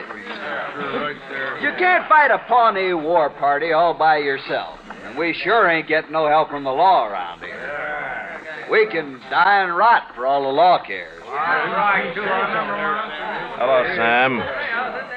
Well, where you been hiding, Marshal? I hear the Pawnees made another raid up near you. If you call shooting and scalping a man and his wife and their 2 boys a raid, well, those men never had a chance to fight, far as I see. Men? Well, boys, but they were coming on 14 or 15, old enough to handle a rifle. But they got caught outside and never even made the house. I seen them lying there with my own eyes, Marshal. And if you'd seen them, you'd be doing something about it instead of sitting around here and dying. I'm not hired to fight Indians, Sam. That's the Army's job. And you ought to be out helping the Army. Every lawman in the country ought to. The Army doesn't need help. But there's something strange about those Pawnees. What's strange about them? They killed white men before.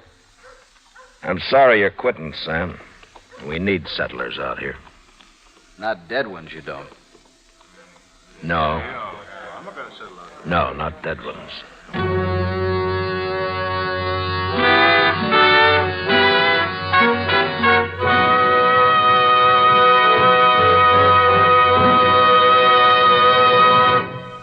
What a pair. What a buy. They're talking about king-size Chesterfield at the new low price. And Chesterfield Regular. They're the quality twins. Either way you like them, you get the same highest quality, the same low nicotine, the same wonderful taste and mildness, a refreshing smoke every time. Yes, the Chesterfield you smoke today is the best cigarette ever made, and it's America's most popular two-way cigarette. So buy a carton today. King-size Chesterfield at the new low price. Or Chesterfield Regular. What a pair they are. They satisfy millions. They're best for you.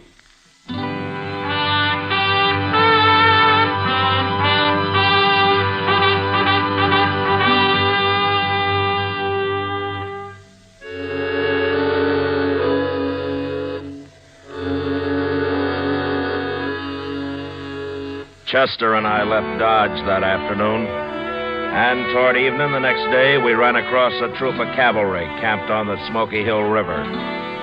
It was commanded by an officer who was new to this part of the country, a Captain Starr. He was anxious to make a success of his first expedition, but so far he hadn't even seen an Indian. I decided to stay with him for a while, and I'm glad I did. The next afternoon, while we were on the march, his scouts reported another settler's cabin burned. The family killed. At my request, Captain Starr filed his troop out in patrols while he and Chester and I rode forward to the scene of the slaughter.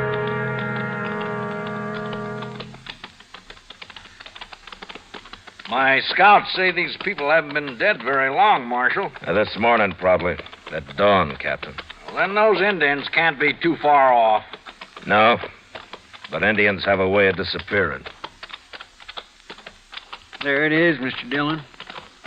Burned right into the ground. It's just like that last cabin. Their bodies scattered around out front. Well, let's get up there. Come on. Oh.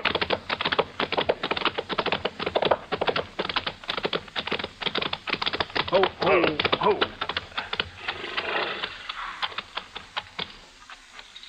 The whole family. Man and his wife and their boy. Look over there. Against the water barrel. Oh, my. It's a little girl. It's a little girl.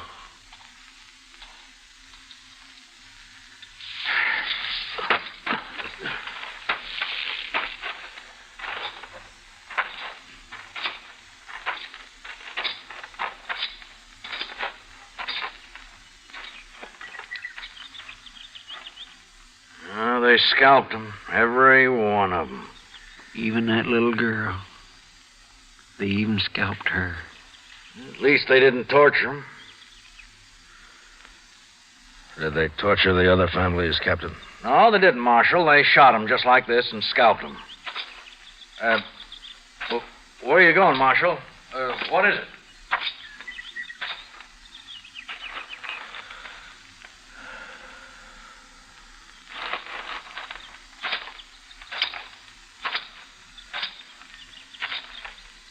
Captain Starr, last night you told me this is your first tour of duty in Indian country. That's right, Marshal. I'll take a good look around here, Captain. Well, I have. All right. All three of these settler families were killed in the open, outside their cabins. Does that mean anything to you? Those Pawnees are pretty tricky. I guess they really surprised them. Yeah, they sure did. There are not many arrows around. If these people had had a chance to put up a fight, there'd be a lot of arrows. They were shot, Marshal, with rifles. Pawnees don't usually waste ammunition, Captain. There's a reason for it here, though. Well, what reason? Look at the ground. There are no tracks. Every sign of tracks have been dragged out with a blanket. Say, You're right. I hadn't noticed that. Well, there's another thing you haven't noticed, or maybe you didn't know about. Oh, what's that? That boy there. How old would you say he was? Oh, about the same age as the boys at the last place. Maybe 12, 13. Oh, Captain, that's old enough to be a brave in a couple of years if he was a Pawnee. What do you mean, if he was a Pawnee? They usually keep a boy that age. They don't kill him. They take him and try to make a brave out of him. Oh, well, I didn't know that. I know what he's driving at, Captain. You don't think it was Pawnees that done this. Ain't that right, Mr. Dillon? Yeah, that's right. But the Pawnees are the only tribe around here we know of, Marshal. Captain, it's them tracks. Pawnees wouldn't hide their tracks. No, they wouldn't. What? A man wearing moccasins doesn't care about his tracks, Captain. He's got nothing to hide. I'm afraid I don't understand. It wasn't Pawnees that did this. It wasn't Indians at all. It was white men. Marshal Dillon, it's impossible for me to believe white men could have done this. Is it, Captain? No white man would shoot that little girl over there and then scalp her. Did you ever hear what Chivington did to the Cheyennes at Sand Creek? Kill and scalp them all, he said, big and little. Nits make lights. Congress has repudiated that whole affair, Marshal. Well, it still happened. And it was still white men that did it.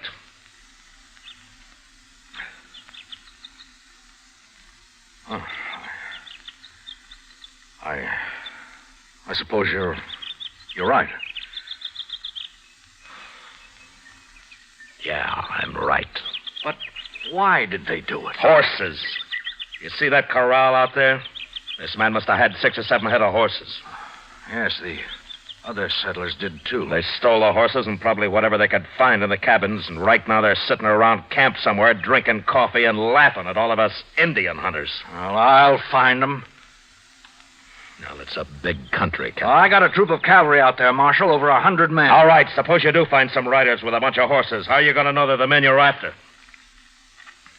Well, these horses are branded, aren't they? With what brands? I don't know, but they must be registered somewhere. Maybe. But while you're out finding out all that, some other family's going to be slaughtered. There isn't time, Captain. I didn't realize how new I am at this game, Marshal. Oh, what would you suggest? Well, there used to be a corral about 5 miles upriver from here. If it's still standing, we'll bait it with a couple of dozen head of good cavalry horses. And then they'll come to us. Good idea. And I'll have my troop deployed and ready to move in. No, that wouldn't work. You can't hide 100 men, Captain. You'll have to keep your cavalry clear away from there. But how? Chester and I'll be there. We'll wait for them.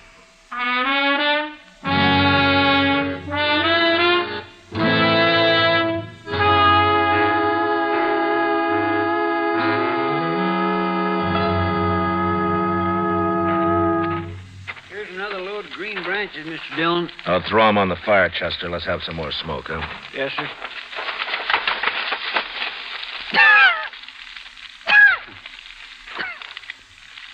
Well, stand back, Chester. Yes, sir. Well, they ought to see that if they're anywhere this side of the Rocky Mountains. They're sure to be scouting around, Mr. Dillon. They ain't stolen enough horses yet to leave the country. Besides, they're feeling mighty safe. They'll come. Mr. Dillon? Yeah. I've been thinking. Now, what's bothering you? Well, sir, there's only 2 of us. And I'm wondering how many there are of them. You want to go back and find the cavalry? I feel a whole lot safer. Well, go on, then. You didn't answer my question, Mr. Dillon. How many do you think we're waiting for? There's no way of telling, Chester. Well, if there's a whole passel of them, how in the world are we going to take them? I don't care how we take them. You're pretty mad, ain't you? Well, I can't get that little girl out of my mind. Yes, sir, I know. Now, look up. Here comes somebody. He's all alone. Just some cowboy, probably. Maybe. Yeah, sure it is. He's seen the smoke from our fire, and now he's wondering what that old corral's doing full of horses. And he might be scouting it for the others. Those men don't take many chances. Well, how are we going to find out? Well, maybe we won't till it's too late. Heat up some coffee for him, will you, Chester? Yes, sir. I think I'll have a cup of it, too, huh? All right, sir.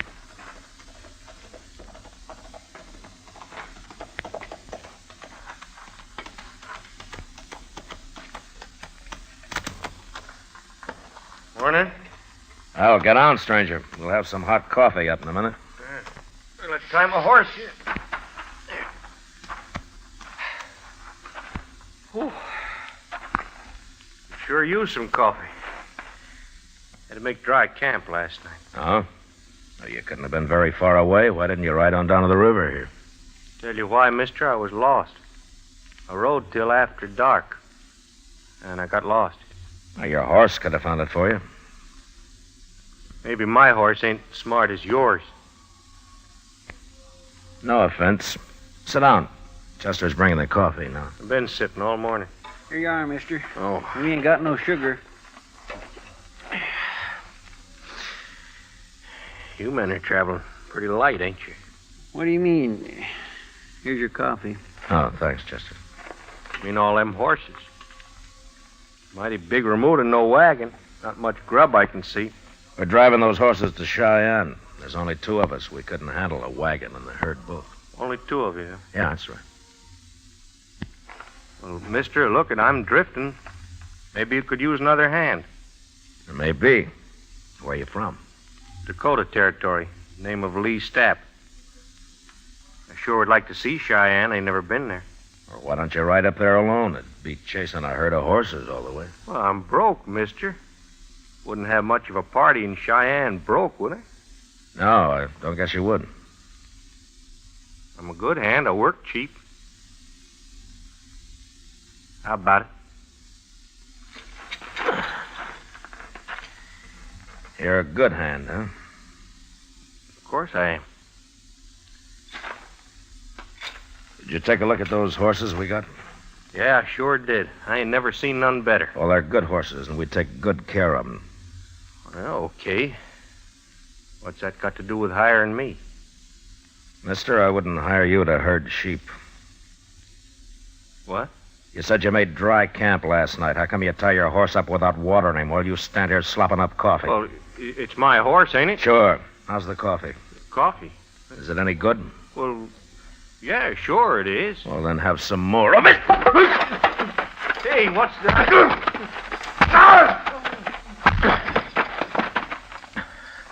Chester. Yes, sir? Here, catcher's gun. Got it. All right, now go get some rope. We'll tie him up while he's still out. Yeah, but Mr. Dillon, you sure he ain't just a cowboy like he said? I was pretty sure, Chester, but this made me real sure.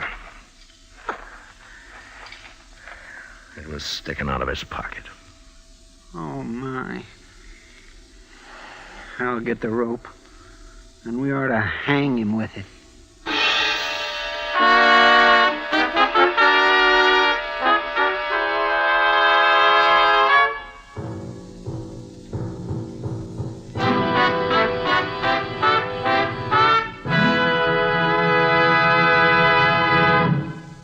We will return for the last act of Gunsmoke in just a moment. In regular or king size, you can get 'em either way. The best smoke ever made's the Chesterfield you buy today. Smokers coast to coast are changing, it's a cinch to do.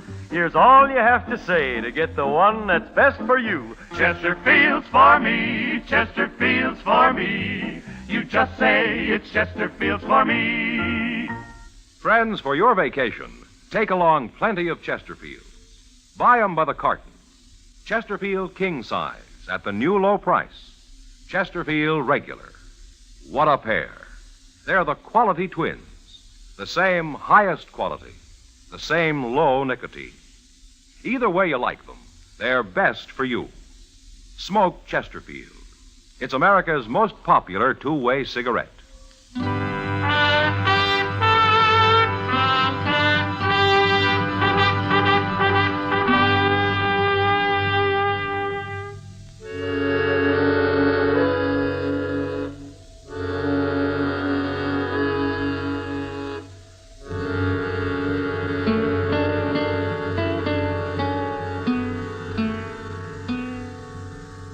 See anything yet, Chester? Yes, sir. There's some dust about a mile away, Mr. Dillon. Is it moving? Right this way. I'd guess maybe a half dozen riders. Now, your friends don't take many chances, do they, Step? They ain't friends of mine. Well, I'll tell them that when they get here. You better turn me loose, or else you ain't gonna tell nobody nothing. You mean they won't like it, you're being all tied up that way? You ain't got a chance, Marshal. By golly, he's about right, Mr. Dillon. How are we going to fight 6 men? You know, I've been thinking, Chester, we could use Stapp here as a hostage. No, Marshal, don't do that. I don't aim to, Stapp. They wouldn't care whether you die or not. Men like you don't have that kind of friends. But we can't stand up to 6 men, Mr. Dillon. We wouldn't have a chance. No, we wouldn't, Chester. I'm going to do something I never did before in my life. What? You'll see. But first, get a bandana and fix Stapp up so he can't talk. That won't do you no good. Shut up. And get on your feet. Here's a bandana. Here, I'll do it. All right, on your feet. Stand you. Now, turn around.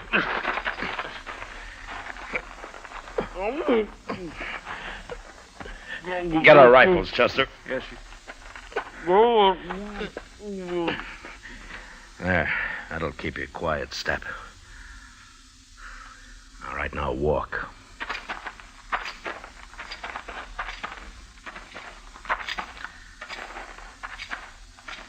Here's yours, Mr. Dillon. Oh, thanks.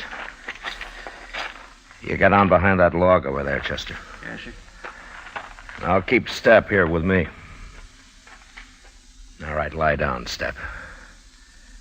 And if you make any noise, I'll split your skull. Now, go on. Lie down.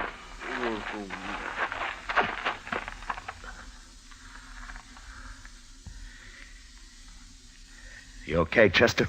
Yes, sir, fine. Keep the sun off your rifle. They're getting pretty close. Now, quiet. Mr. Dillon? What? What are we going to do now? Fight it out from here? Chester, I'd hate for either of us to get killed by men like them. When I start shooting, you start. Take whoever's on your side first and then work in. Yes, sir. Surprise them, huh? So they'll never know it. Shut up now. Here they come.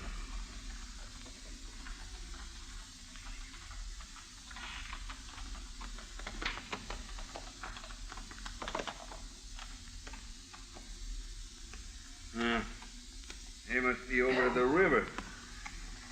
We'll get down and wait here for them. Maybe Stapp's done killed them already. We didn't hear no shooting, did we? I don't like this, Jake. Stapp should have been back a long time ago. Stapp knows what he's doing. Them sure fine horses, ain't they? Now, Chester!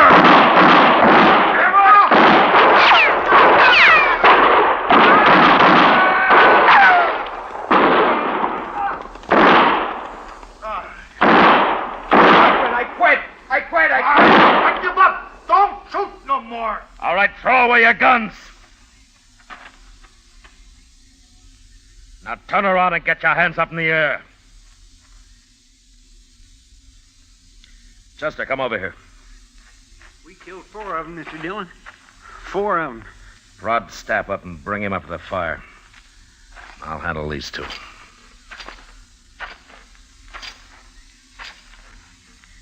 Well, you 2 stopped just in time. You can turn around now. Who are you? What'd you ambush us for? Well, you went and killed 4 men. I'm a U.S. Marshal, mister. You're lying. Am I? What kind of marshal would ambush a bunch of men like that? My kind. I untied his bandana, Mr. Dillon. No reason he shouldn't talk now. That was murder. That's what that was. That was plain murder. Sure was. Even if he is a marshal, he'll hang for this. He never give us a chance. You're right, mister. I didn't give you a chance. There were too many of you. Besides, I never knew any man that deserved a chance less than you. What are you talking about? We ain't done nothing. You haven't, huh? Well, I found this on your friend Stapp, mister. Here. Take a good look at it. Well, what's this? This ain't nothing, just a little yellow ribbon. I burned the rest of it.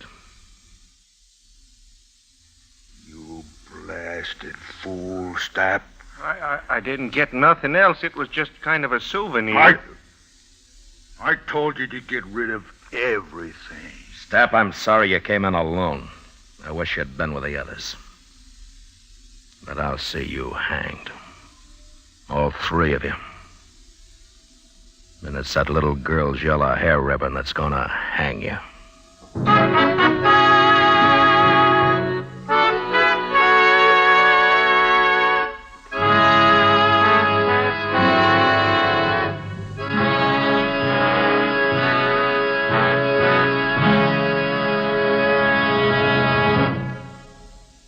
L&M goes king size.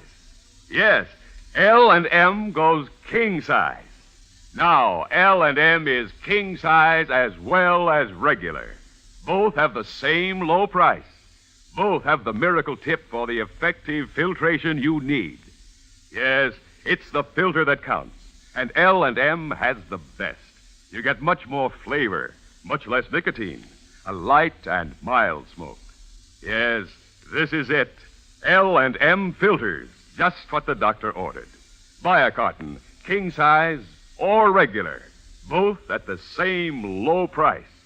L&M filters, America's highest quality and best filter tip cigarette.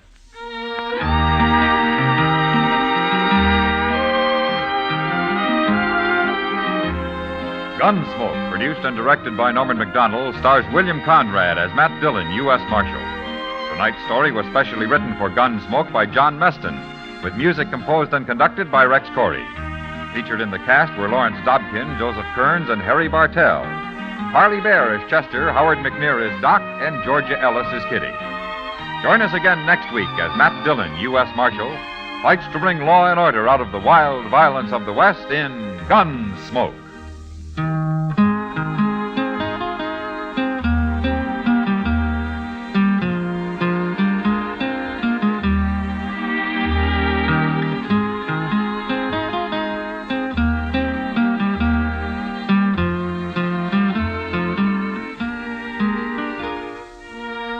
Although the physical danger of war is over for your friend in the service, his morale is threatened now more than ever.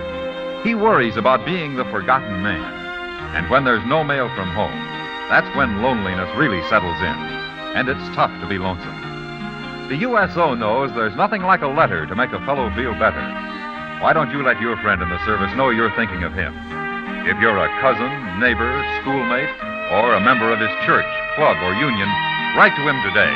Remember, it's tough to be left out at mail call.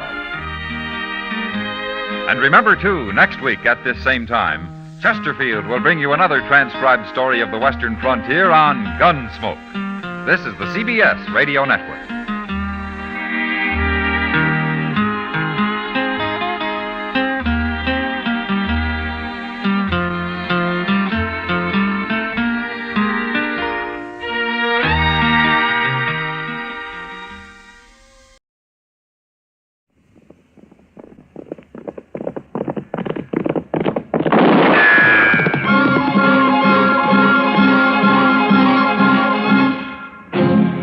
Around Dodge City and in the territory on West, there's just one way to handle the killers and the spoilers, and that's with a U.S. Marshal and the smell of Gunsmoke.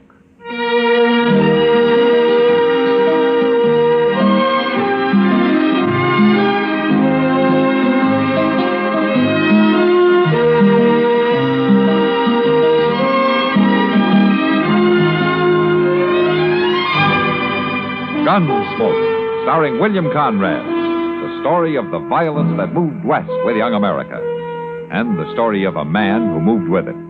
I'm that man, Matt Dillon, United States Marshal. The first man they look for and the last they want to meet.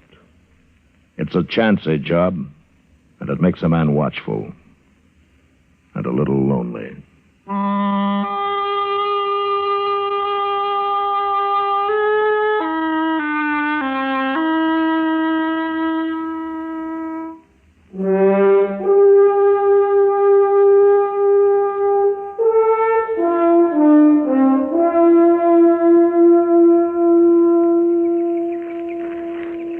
I got our horses saddled, Mr. Dillon. I swear I'm so hungry I could eat a whole hog. Yeah? Well, the hog you got this morning's cooking on that stick right there, Chester. Is it done? Well, that depends on how hungry you are. It's done. Thank you. That's hot, ain't it? It sure will be good to get back to Dodge tonight and sleep in the bed again, won't it? You know something, Chester? Civilization's made you soft. Well, maybe so. But I get mighty tired of using my back for a mattress and my belly for a covering. Obviously, you were born for greater things than rooting around on the prairie and living in the rain. It ain't been raining, Mr. Dillon. No, it hasn't, Chester, but it will. Sooner or later, it's bound to rain. Yes, sir. Wish we'd brought some more bacon. Say, Mr. Dillon, don't old man Granby live around here somewhere? Uh-huh. Well, maybe we could borrow a little from him. According to what I've always heard, old Granby wouldn't lend anybody anything. Yeah. You really think he is a rich miser, like they say? Oh, I don't know, Chester. You know, sometimes a man's entirely different from his reputation. I only met Granby once or twice. He seemed like a nice enough old fella. Just the same, I wouldn't want to live out here all alone with nothing but a few horses for company. Yeah, well, he's used to it. Yeah, but even if he does have a lot of money hid away somewhere, there's no place to spend it out here. Granby's pretty old for the pleasures Dodge has to offer, Chester. Oh, by jing, I hope I ain't never that old. You know, at the rate you're burning yourself out, you never will be, so don't worry about it. Mr. Dillon, I live mighty quiet for a young fella who's free and still full of blood and stuff. Sure. Oh, I do. Look over yonder. Huh? Over there, that string of dust laying right on the ground there. Ain't that funny? Yeah, I've been watching that. It's not on the ground, though. There's a dry wash that runs along there. I think somebody's driving the stock down it. Maybe it's old man Granby. Maybe. Well, we go over and say hello, huh? All right. Mr. Dillon? Yeah. If it is old man Granby, maybe we could just ask him about a little dab of bacon, reckon? Well, there's no harm in that. Oh.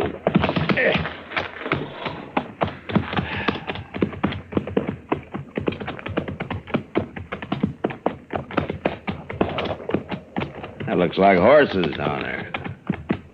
Yes, sir. I can see their heads now. But I don't see nobody driving them. They belong a minute. Now, let's wait here.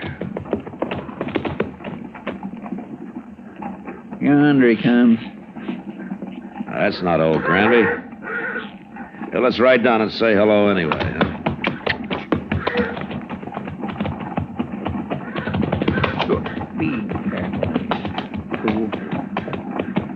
That's Granby's brand on those horses. You must have hired him a hand. Yeah, maybe. Hello. Hello. You working for Granby? I ain't working for nobody, mister. Oh? And where is he? Where's who? Granby. I don't know no Granby. Those are his horses you're driving. They are? Yeah. I ain't driving them. What do you mean? They got ahead of me in the wash there, that's all. I see. You a cowboy? Yeah, sure. I'm a cowboy. Somehow you don't look like one. You don't ride like one, either. You're asking the questions, mister. And no decent cowboy'd run another man's horses down a dry wash just because he didn't want to get up on the bank and ride around them. I told you, they got in front of me, is all. How come you're not carrying a gun? Does a man have to carry a gun? No. But I'll bet you're the only man within 1,000 miles of here who isn't carrying one. Well, maybe I got a better conscience than the rest of you. Maybe. But look, mister, you've run those horses about 5 miles off of old Granby's place. You want to give us a hand, we'll run them back. I'm in a hurry. It won't take long. The old man might be a couple of days finding them if we don't. You worry about him. I got to get into Dodge. We'll ride in with you afterwards. I ain't gonna do it. It'd look a lot better if you did. I'd like to, mister, but I can't. I'm leaving now. So long. Well, forevermore, Mr. Dillon, you just gonna let him go? Wait a minute, Chester. I'm gonna let him hear what lead sounds like. Don't shoot! Don't shoot me! All right, then ride back here.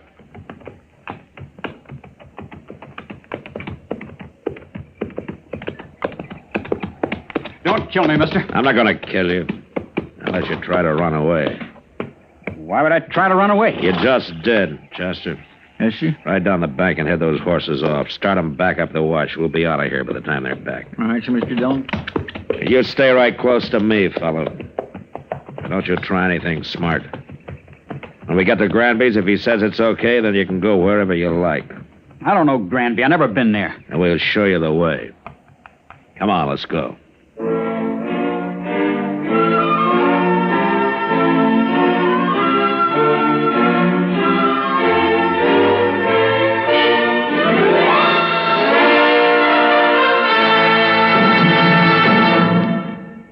Another visit with Joe and Daphne Forsythe.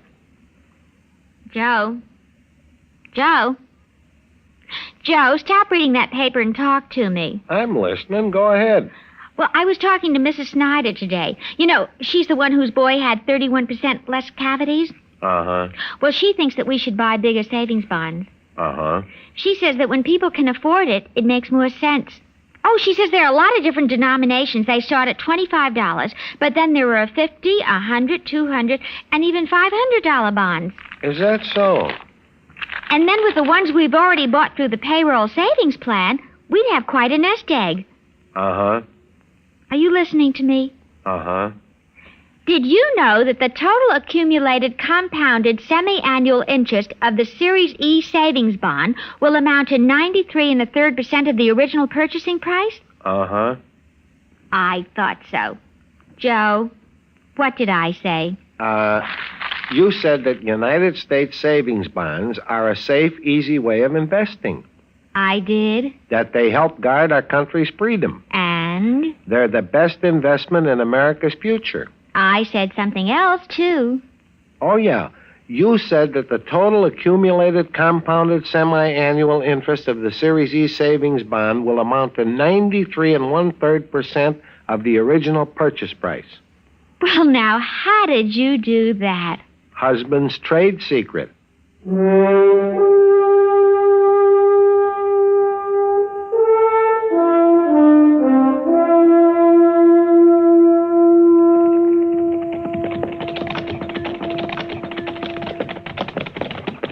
Old man Granby sure can find his horses all right now, Mr. Dillon. Yeah, but I want this cowboy here to meet him.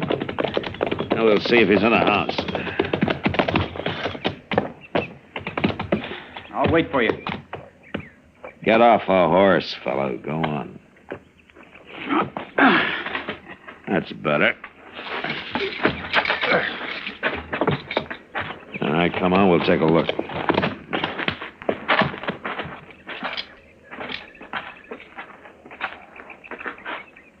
Well, what are you waiting for? Nothing. You go ahead, Chester. Looks like I'm going to have to herd this man in. Yes, sir.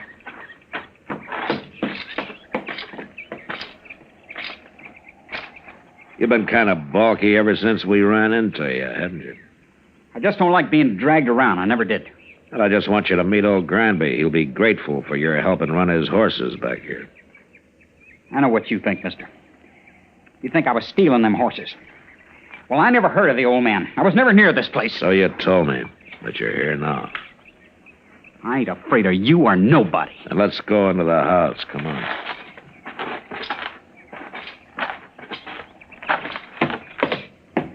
Mr. Dillon? Yeah, what is it, Chester? Old Granby, he's in there. Oh, what's wrong? Right in the room there, Mr. Dillon. He's just hanging there. What? Somebody went and hung him right in his own house. I don't want to see him no more. You go take a look at him. Pull your gun and hold it on this man, Chester. If he makes a move, shoot him. Yes, sir. Now, you just stand right there real quiet like. I ain't gonna do nothing. You sure ain't. Just because I happen to be in the country don't mean I killed nobody. Yeah. Mr. Dillon will decide about that. Who is this Mr. Dillon, anyway? He's a United States Marshal, that's who he is. A marshal? A marshal. Looks like you run into the wrong people, fella. Here, I'll hold your gun, Chester, and you search it. All right, here. Turn around. All right, take it easy. Now, the house is all torn up. You must have been looking for old Granby's money. I was never in that house. Ain't nothing on him. Not a thing. All right, Chester. Here's your gun. Here, catch it. Thank you. What's your name, fellow? Trimble. Joe Trimble. Where are you from? Up north. Up north where? All over. What are you doing down here? Making a change. Sure. And some cowboy you ran into told you about Granby being rich. So you came here and you kicked the old man around, and then you hung him, then you tried to find the money. That's a lie. This is the first time I was ever near the place. I'm sure you did it, Trimble, but I wish I had more evidence. The court of law just might not convict you the way things stand. You gonna let me go? No, I'm not gonna let you go. I'm arresting you, and you're gonna stand trial, and I'm gonna do my best to see you hung. I didn't do it, I tell you. And I'll go free, too. You'll see. Now, there's something mighty wrong about you, Trimble, and I can't figure it at all. But I'm sure gonna find out.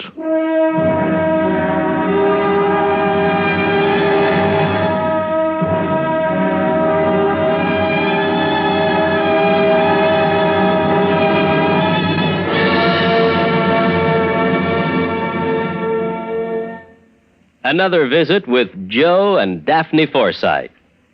Hey, honey, I'm home. Daphne. Drop dead. Uh-oh, what's the matter, honey? Don't you speak to me, you Don Juan. Don Juan? Daphne, I'm no Don Juan. No habla español. Very funny. Ha, ha, ha. Well, it was no prize winner, but... Neither are you Lothario. I've often wondered, what's a Lothario? I don't know, but that's what the wives on TV always call their husbands. I guess it applies. Do you want me to go out and come in again? As far as I'm concerned, you can go for a long walk, preferably on a short pier. Well. Oh, come on, Daphne. What's wrong? Your good friend Harry called, and he spilled the beans. Which beans? He said, quote, "Tell Joe he was right about those blondes. They're great," unquote. Blondes? That's what he said. Well? He didn't say blondes. He said bonds. Savings bonds. What? Sure. I buy 'em on the payroll savings plan. And I told Harry he ought to do it, too. Savings bonds have a guaranteed interest that pays back $4 for every 3, which is a pretty good investment. That's a pretty good story, too. It's true, so help me. That's why Harry's so happy. Savings bonds are great. Well, maybe you're right. You wouldn't really fool around with blondes, would you? You're too faithful and sweet and kind and... Fast talking.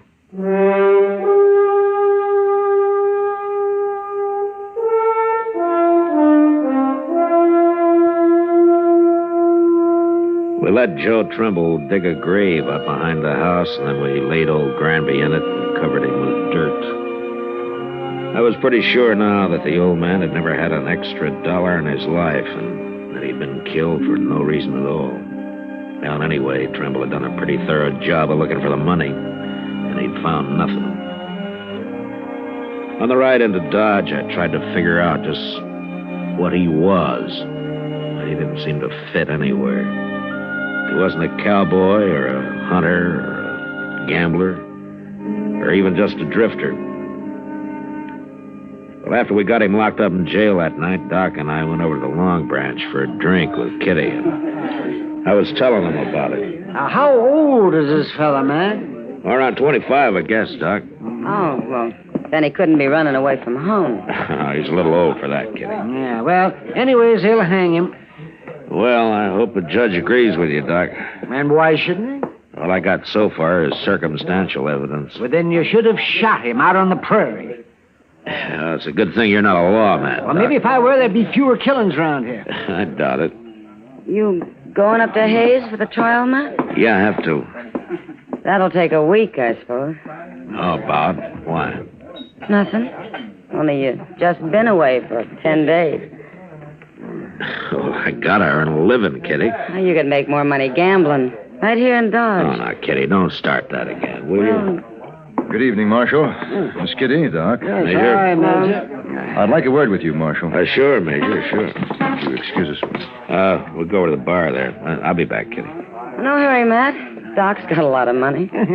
I'll buy you a drink anytime, Kitty. Well, that's the best offer today, Doc.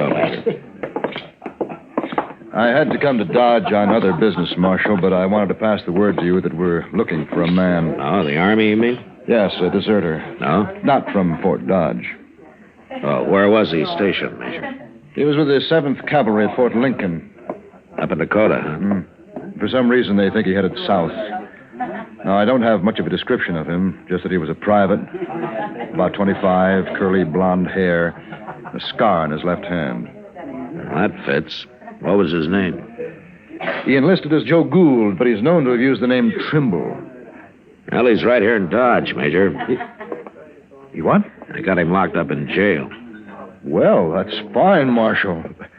But how did you know that? I think he murdered an old man who lives about a day's ride north of here, and I'm going to have him tried for it. That won't be necessary now, Marshal. I'll take over custody of him. Then he'd be tried at Fort Lincoln for desertion. I want him tried for murder, and I got to be there to present the evidence. Well, you could go up to Fort Lincoln. No, Dakota's out of my territory, Major. Besides, this is a civil crime. The Army wants that man, Marshal. I'm sorry, Major. He's going to be tried in Hayes first. He's still a soldier, even if he did desert. Well, if the judge lets him off, you can have him, but not otherwise. Major, he tortured and hung an innocent old man, and I'm going to do my best to see him punished for it. I'll have to take this up with my superiors. Well, you better hurry. I'm going to Hayes with him tomorrow. I hope you won't regret this, Marshal. I won't, Major. Not if Trimble is properly punished, I won't. I didn't wait till morning, but started out for Hayes with Joe Trimble that night. The trial lasted a week, and in spite of all the arguments I made, the judge finally decided that there wasn't enough real evidence to convict him. I even tried to make Trimble confess, but he was too smart for that, so there was nothing to do but bring him back and turn him over to the Army. I sent word to Fort Dodge, and the next morning the Major himself appeared to take him into custody. Well, Marshal, looks as though you didn't have much of a civil case after all. He killed old Granby. I know he did, but the law's the law, Major. Yes. And in the Army, orders are orders. But I'm sorry your judge didn't convict him after all. How's that, son? Chester. Yes, sir. Bring Trimble out, will you? Yes, sir. Well, I'll give the Army credit for one thing, Major. What's that? Trimble and I rode back some 80 miles yesterday, and when we got here, he wanted to sit up and play cards with Chester. Well, there may be some bad men in the cavalry, Marshal, but they're all tough. Here he is, Mr. Dillon. Alley's yours, Major. Private Trimble, sir.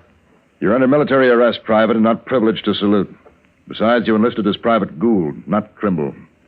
Yes, sir. Report to the guard outside. Yes, sir. Just a minute, Trimble.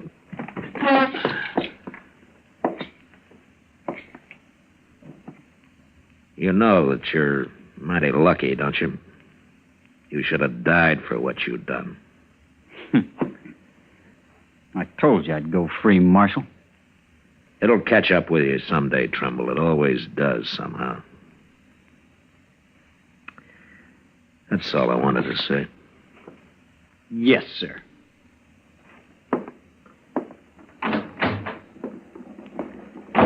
Well, thank you, Marshal. I'll be getting along. Major, you said you were sorry that the judge didn't convict him. Why have you changed your mind? Marshal, now he won't even be tried. Not for some months, anyway. Right.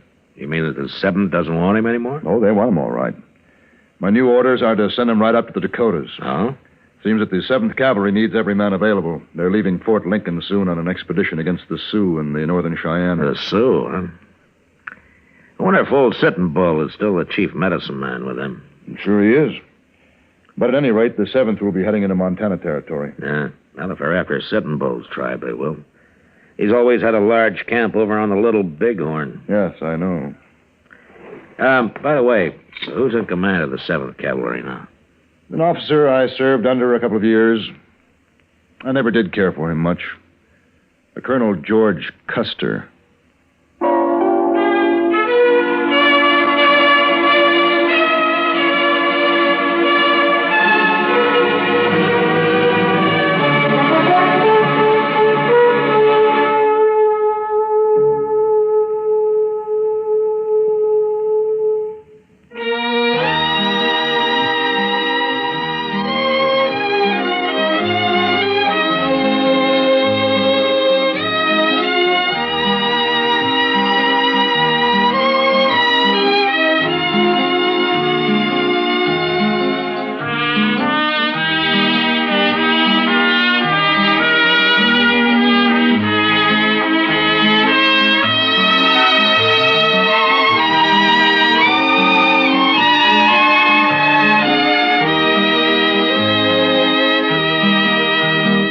Gunsmoke. Produced and directed by Norman MacDonald, stars William Conrad as Matt Dillon, U.S. Marshal. The music was composed and conducted by Rex Corey. Sound patterns were composed by Ray Kemper and Bill James. Featured in the cast were Parley Bear as Chester, Howard McNear as Doc, and Georgia Ellis as Kitty. George Walsh speaking. Join us again next week for another story of the western frontier of America in the 1870s on Gunsmoke. This is the United States Armed Forces Radio and Television Service.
Around Dodge City and in the territory on West, there's just one way to handle the killers and the spoilers, and that's with a U.S. Marshal and the smell of Gunsmoke.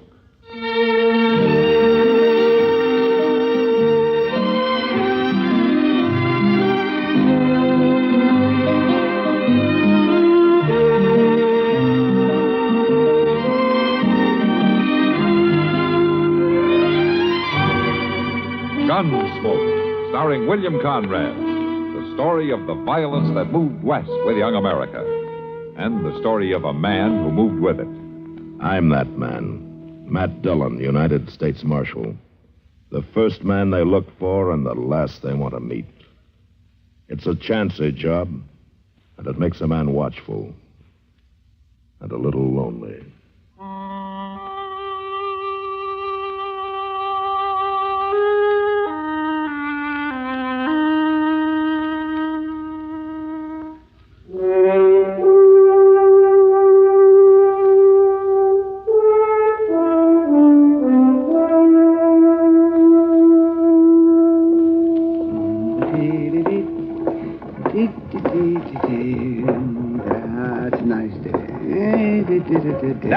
Oh, Doc. Huh? Oh, hello, McClooney. Can you spare a minute, Doc? Well, Oh, Nellie, now. Now, you stand right there. McClooney, if you've got another one of those ore samples you want me to test for you, I'll tell you right now I haven't... It wouldn't take you no time at all, Doc. And I got some real high-grade pennants this time. Oh, but then take it up the street to the assay office. Oh, no, I don't trust them. Not on wet assays. Oh, no, and besides, they'll charge you. Is that it? Well, you... McClooney, I'm running a doctor's office, not a metallurgical laboratory. Oh, shucks, you got the scales there and acid and everything. But I haven't got the time, and the answer is no. It's against the law for a doctor to refuse medical help when it's asked of him. Oh, hello there, Matt, Marshal. it's got nothing to do with medical help. McClooney here wants me to test another one of those sacks of pyrites he drags in out of the hills. It ain't pyrites. It's gold. I've run a half a dozen of them for you in the last 3 years, and every one of them was pyrites. Well, you might have used some bad acid or something. Oh, bad acid. Why don't you take the stuff over to the assay office? Because they'll charge him for it, that's why. And he figures I'll do it for nothing. Well, I'd pay him for it, Marshal, if I had any money. When did you ever have any money, you mangy old fool? Mamie. Marshal? Miss Doc? Buggs. Well, I So don't know. you finally come sneaking in out of the Rockies, did you? Why don't you go to Denver instead of coming clear back here all the time? No, Mamie, I like it here. Marshal, you know what this scrawny old goat done to me? Old McClooney here. It just slipped my mind at the time. So help me, it did. Last time he was in town, better than 6 months ago, I washed up all his dirty duds for him. Done him up nice and clean, and then, by golly, he took off for Colorado in the middle of the night and didn't pay me a cent. Well, I just forgot's all. But I got me a job now, loading hides over to railroad. I'll pay you at the end of the week. Honest, I will.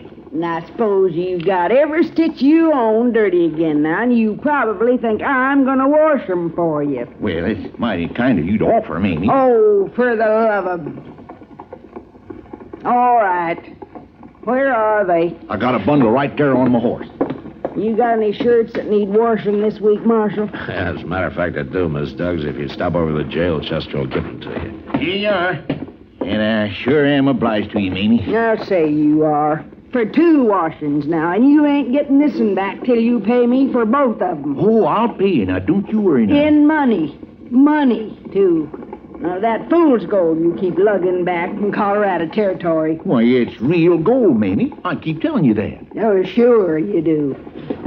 Well, I'll pick up your things, Marshal. Get 'em back to you tomorrow. Thanks, Miss Duggs. Oh, Doc, let me leave one of these sample sacks with you, just in case you find some time. I won't find time. Well, I'm much obliged to you, Doc. Then wait a minute. Come back here. So long, Marshal. Wait So a long, minute. McClooney. Come on, boy.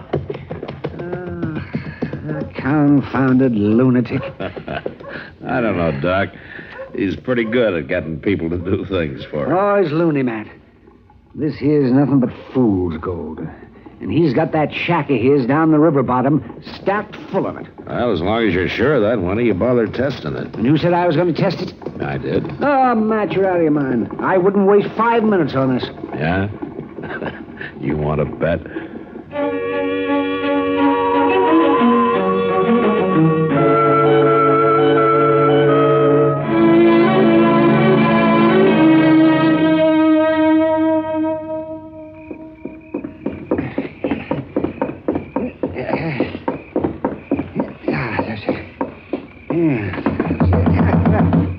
Matt, wake up. Matt? What is it? What's the matter? Is that you, Doc? Of course it's me. Open up, Matt. Oh, all right. All right. Don't knock that door down.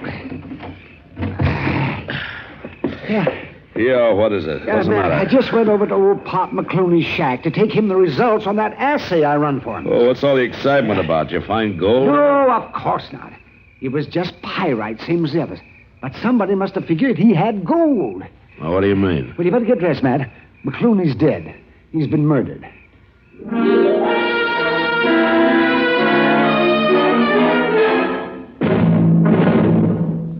Another visit with Joe and Daphne Forsythe. Joe, Yeah, Daphne. look at this story about savings bonds in the paper. Yeah? What about it? Do you think that's the best way to tell people about savings bonds? Why not?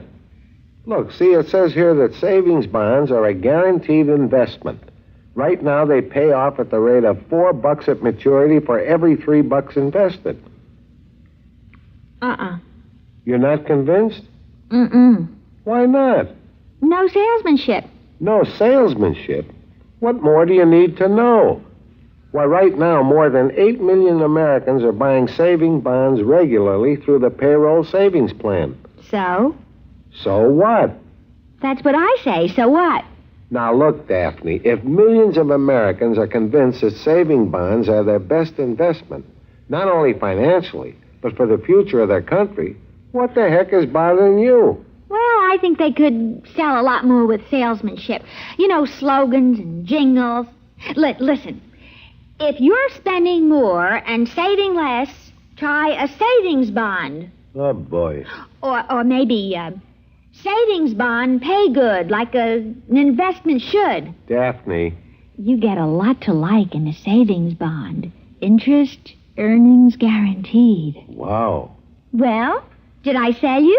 Yeah, but I forgot what it was you were selling. Savings bond. I'll take 100. Oh, Joe.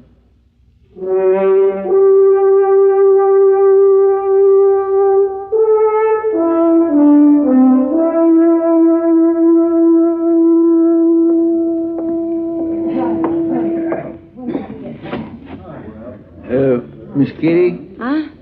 Oh, hello, Chester. Miss Kitty, you ain't saw Mr. Dillon, have you? Oh, no. I guess he's pretty busy trying to find who killed old Pop McClooney. Well, yes, he's doing that all right. We both been. But he is supposed to meet me here around about now. Oh, then he'll be showing up. Sit down and wait for him.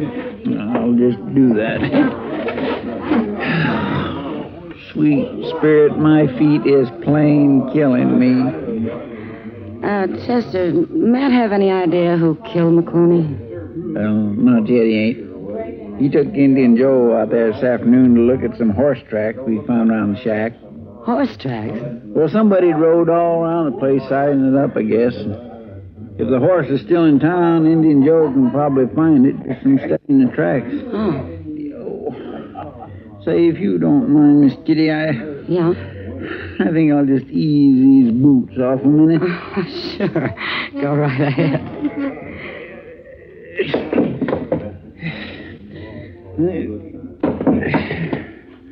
Oh, my, that feels good. You know, it's a shame, Chester. Old Pop was nice, even if he was a little crazy. Always thinking he'd found gold. Well, he must have convinced somebody he had. They took up a couple of floorboards and dug around underneath his shack. How was he killed, Chester? Somebody hit him over the head with a chunk of stove wood. Oh. Died right away, according to Doc. That's too bad. Poor old fella. All he had in that shack was a wood stove and a bunk and a table and his clothes stacked on a shelf in the corner. And, of course, some sacks of fool's gold piled up all over the place. Fool's gold. Maybe that's the only kind there is. Well, it kindly worked out that way for him, I guess. At least he died thinking he was rich, and that's more than most people can ever do. Look, there's Mr. Dillon now. Oh. He looks tired. Well, my stars, he ain't been to bed since Doc woke him up last night to tell him about it. Hello, Kitty. Chester. Sit down, Matt. Yeah, thanks. I think I will. Want a glass of beer? No, I don't think so. Any luck, Mr. Dillon? Oh, a little, maybe. It's hard to tell you. Matt, why would anyone do it? The whole town knew Pop was kind of queer. They knew he didn't have any gold hidden out. Yeah, but somebody from out of town might not have known it, Kitty. Oh, what do you mean? I mean, a stranger who didn't know Pop, who might have believed his stories. Yeah, but it'd have to be a stranger. Everybody who lives in Dodge knows about him. Like last night. All the boys were pretending to believe him, but they didn't, of course. They were just egging him on to keep him talking. Oh, was Pop in here last night? Oh, sure. He always came in here as soon as he hit town. Waiting for somebody to set up the drinks and talked about his big gold strike. Yeah. Kitty, Yeah? Was there anybody paying special attention to him last night? Oh, not that I remember. I didn't particularly notice. Was there a gambler in here last night? A new man in town who calls himself Jack King. Jack King? Uh-huh. Oh, yeah. He was here. And he was talking to Pop. I'd forgotten about it. Why him special, Mr. Dillon? Well, Indian Joe located that horse a while ago. It had one shoe that had worn thin and was partly broken. Belongs to the livery stable. They hired it out a couple of days ago to this Jack King. He brought it back this afternoon. You think he killed Pop? Well, he was out there last night. There's no doubt about that. The tracks prove it. What does he say about it? Well, I'll know better when I find him. I've been looking everywhere. Well, it's no wonder the government don't pay peace officers much when they spend all their time loafing around saloons. Now, here, Mr. Dillon just this minute got here, Doc. Chester, what in the world are you doing with your boots off? You living here now? No, I'm not living here now. I reckon a man's feet can hurt here as well as they can any other place, can't they? Doc wouldn't know, Chester. The only way he gets tired is from sitting. Oh, is that so? Well, how are you, kiddy? I'm fine, Doc. Say, Matt, here's a letter that came for Pop McClooney. Now, No? Just a Hightower at the depot. He didn't know what to do with it. Here, let me have it. I'll take care of it. I suppose you've got the killer under lock and key. Well, I will have as soon as I locate him, Doc. Oh, you mean you know who he is? Well, I'm betting on a fella named Jack King. That gambler? Uh-huh. Then you better get moving, Matt. Oh, why? Because I just saw him over at the depot, buying the ticket on the Santa Fe to St. Louis.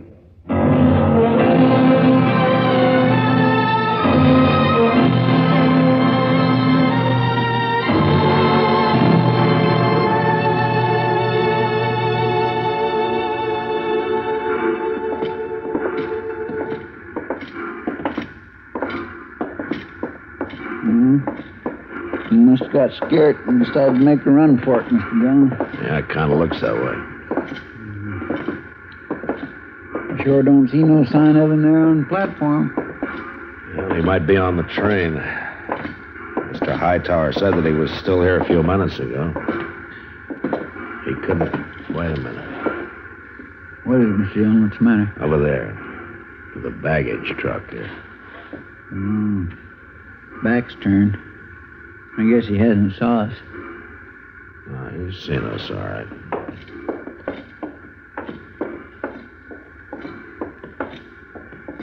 You leaving town, mister?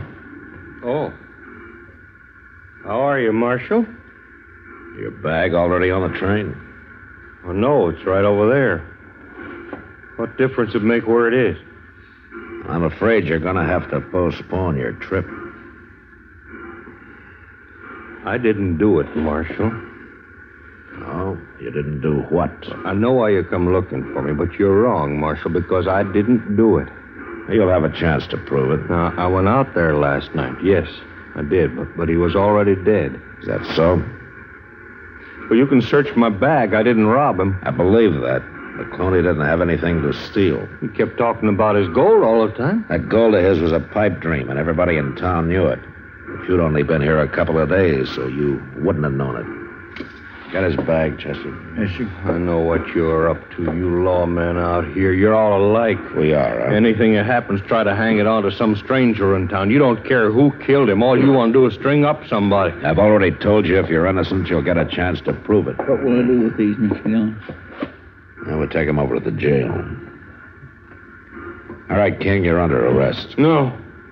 No, you're not taking me in. Oh, yes, I am. I'm not going to hang for somebody else's killing. Look out! You crazy fool! All right, Chester, pick up his gun.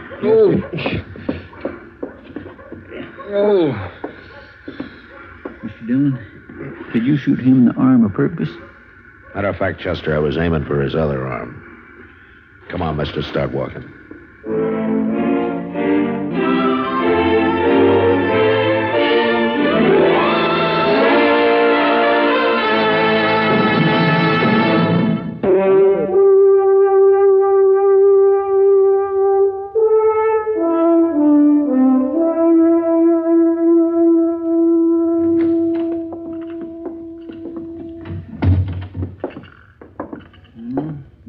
bite of breakfast, Mr. Dillon. Well, that's his privilege.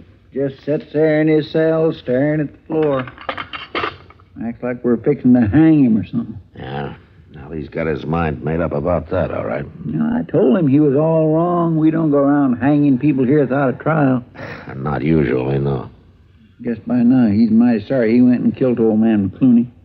Chester people aren't usually sorry for what they've done. They're just sorry that they got caught, that's all. Well, he'll be sorry enough after he's convicted. And I doubt he'll be convicted. What do you mean? We just haven't got much of a case against him when you come right down to it. By jing, I sure would hate to see him go free. Crazy or not, old Pop McClooney was a real nice old fellow. Yes, he was. Oh, did I show you this letter to McClooney? Letter? No. Came the day after he was killed. Doc picked it up at the depot last night. My dear Mr. McClooney, this is to... But Mr. Dillon... Yeah, there have been a dozen more like it over the last 2 years. I telegraphed Denver last night, and I got an answer this morning. Well, my gracious sakes, I just can't believe this. Yeah, come in. Come in, Marshal. Mr. Chester. Oh, come on in, Miss Duggs. Oh, thank you kindly. I brung your washing back. Oh, thanks. You can just leave it there on the table if you will. Yes, sir. That feller confessed yet, the one that killed old man McClooney? No, not yet. Well, hanging's too good for him. I was always joshing Pop, but I had a fondness for him. Yeah, I guess everybody in town liked him. Person just never knows. Why, who'd ever thought that afternoon I run into all of you there in the street would be the last time I'd ever see him alive? That was the day before he was killed. You, took some clothes of his to wash, as I recall, didn't you? He'd always come back out of Colorado with every stitch he owned needing washing. That's funny. You wouldn't expect him to live like that, a man as rich as he was. Rich? Him? A letter came for him yesterday from an assay office in Denver. It's a report on a sample of concentrates that Pop sent him. It shows 60% free gold. 60. And that's only the last of a dozen samples Pop sent in the last few years, all of them just as rich. He was smart, Miss Duggs. That act with the fool's gold was just a blind so that nobody'd try to rob him. But I guess he outsmarted himself in the end. And so did you, Miss Duggs. Me? What did you do with it? You might as well tell me. We're going to search your cabin and we'll find it. I don't know what you're talking about. I'd have probably guessed sooner if I'd known he was rich, but I was looking for a stranger in town. You just said you hadn't seen him since that afternoon on the street. But I saw his clean laundry stacked on a shelf in the corner of his shack. Well, I guess it's the sight of all that gold that done it. I walked in on him that night and caught him counting it. I've worked hard, Marshal, my whole life, and it just didn't seem fair. Dirty old codger like him having all that gold hid out. So you killed him and took it, huh? Forgetting to take that laundry back with me. That's where I made my mistake. You really believe that was your only mistake? Well, of course. If you hadn't have seen that laundry, you never would have guessed. That wasn't exactly what I meant. What else did I do wrong, Marshal?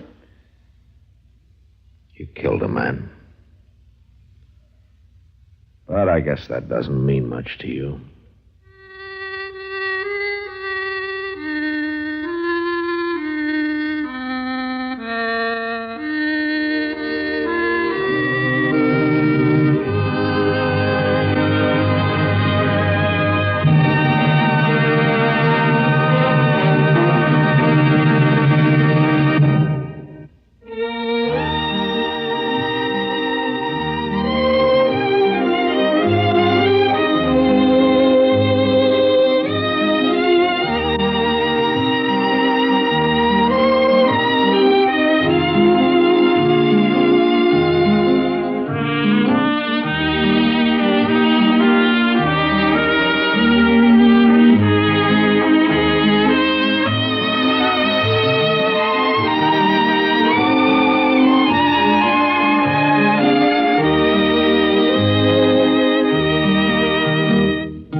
Gunsmoke. Produced and directed by Norman McDonald, stars William Conrad as Matt Dillon, U.S. Marshal.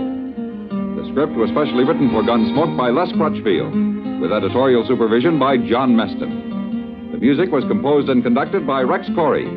Sound patterns were by Ray Kemper and Bill James. Featured in the cast were Parley Bear as Chester, Howard McNear as Doc, and Georgia Ellis as Kitty. George Walsh speaking. Join us again next week for another specially transcribed story on Gunsmoke. This is the United States Armed Forces Radio and Television Service.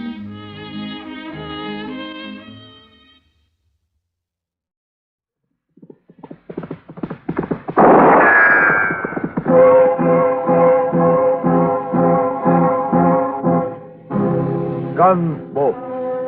Brought to you by L&M, the cigarette you want in the pack you want. Familiar standard pack and new crush-proof box. Live modern. Smoke modern. Change to L&M.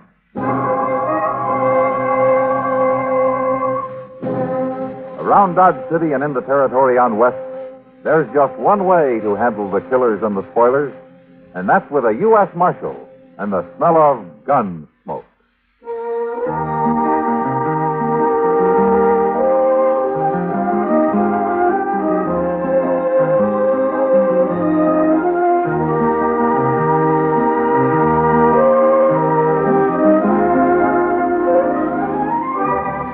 Gunsmoke, starring William Conrad.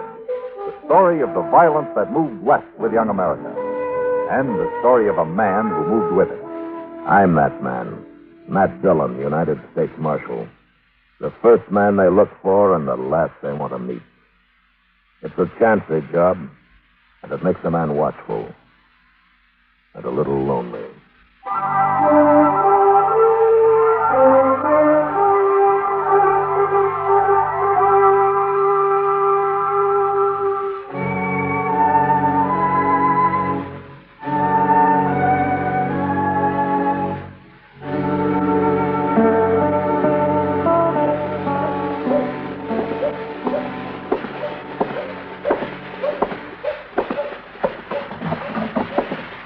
Morning, Miles. 17 minutes, Matthew.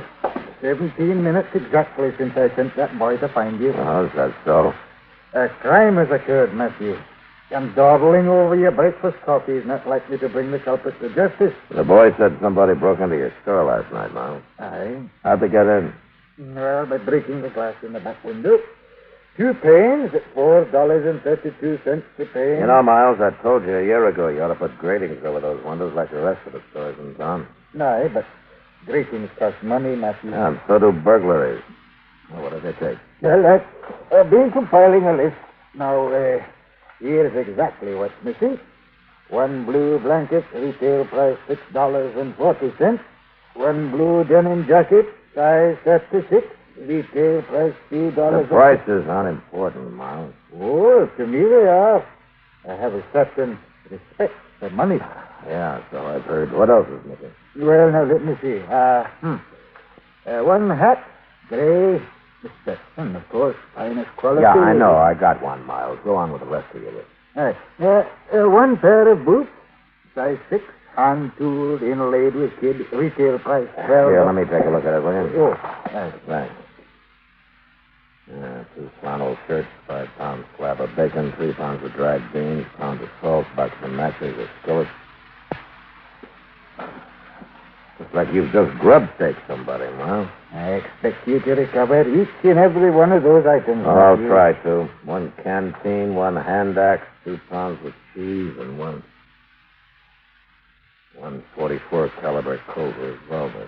Model 6A. Retails at $56.80. What about cartridges? You don't have them on the list. No, I'm out of cartridges. I'm expecting a case in today. Well, the gun won't be much use without them. Wonder if any place else was robbed last night. Good heavens. Oh, what's the matter? Here's something else has been taken, Matthew. There were 3 bottles right there on that shelf, and now there's only 2. Bottles of what? Yeah, perfume. Imported all the way from Paris, France. What would a man like that grubstake himself want to see a perfume for? Maybe it wasn't a man, Miles. Huh? The size of those boots and the jacket. It would take a pretty small man to wear clothes like that. Oh, you mean a girl? You know, what in the name of heaven would she be up to? I don't know. Mr. Jones? Yeah, what is it, sir? Wilbur Jones. Somebody come into his store, held him up a while ago. What? Did he recognize it? No, sir. He stuck a gun in his back, made him go into the storeroom, and locked the door on him. He said whoever it was had a real soft voice like a kid. Huh? Mr. Jones hadn't been to the bank yet, so at least there wasn't no cash stole. Oh, what was stolen? Nothing, except a box of 44 caliber cartridges.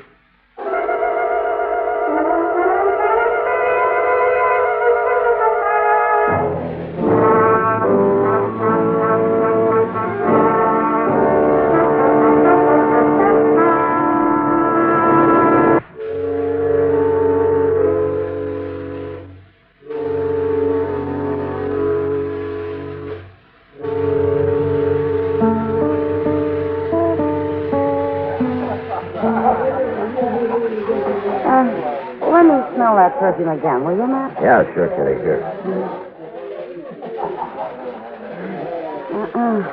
Not any scent I know. But I sure like to. You say Miles has got 2 more bottles of it? I got this sample from one of them. Well, there's nothing like this around Dodge. Shouldn't be too hard to track down. Yeah, provided the person who stole it opens the bottle. Well, I'll keep sniffing the breeze, Matt. That's what we've been doing all day, Miss Kitty. Sniffing and smelling around all over town, just like a couple of hound dogs. But we ain't caught a whiff of this stuff. Well, you wouldn't be likely to, Chester. Matt, maybe this girl, if it is a girl, has already left town. Oh, in a way, I kind of hope so. She might have wanted the gun just to protect herself. She wasn't protecting herself when she shoved it in Will Jonah's back this morning, Kitty. Oh, I know, but it was wasn't... empty then. It's not empty now. Well, by golly. I was just wondering who I'd let buy me a drink this evening. Yeah? Well, as far as I'm concerned, Doc, you're still wondering. What's the matter? Well, good evening, Kitty. Hello, Doc. Yes, good. Hello, Doctor. Oh, say, I understand somebody borrowed a few things off of old man McTagg last night. Yeah, they did, Doc. Oh, they did, huh? Crime rampant, and the local law inhabits a saloon. Here, Doc, smell this, will you? Huh? Oh, yeah. Hey, what do you do, Matt? Just put it on your hair or use it when you shave. You ever smell that scent anywhere before, Doc? Slightly familiar. No? What do you mean, slightly familiar? Well, I mean, I smelled the same thing earlier today somewhere. Today? Where, Doc? Where what? Where did you smell it today? I don't even remember. Say, Matt, what do you say we get up a Coke again? Doc, will you think? Where did you smell this perfume today? I don't know. Let me see now. I was all over town at one time or another. It wasn't at the livery stable, naturally. Or at the bank. Oh, forget it, man. I don't have the slightest idea. Oh. Wait a minute. Now I remember. Yeah? I was talking to Mr. Doby in the lobby of the Dodge House, and this kid came. The Dodge House, huh? That's right. He reeked of the stuff. Yes, that's where it was. He rented himself a room there. But why? I'll tell you later, Doc. Chester, come on.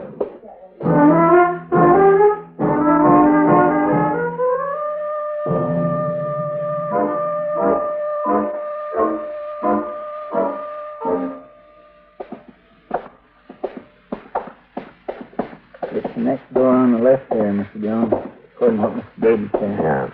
Be careful of that water picture. You reckon you'll put up a fight? Or she will, or whichever? I don't know, Chester. All right, go ahead and knock. Let's get clear before the door opens up.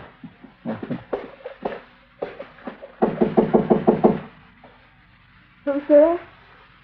I fetched you some drinking water.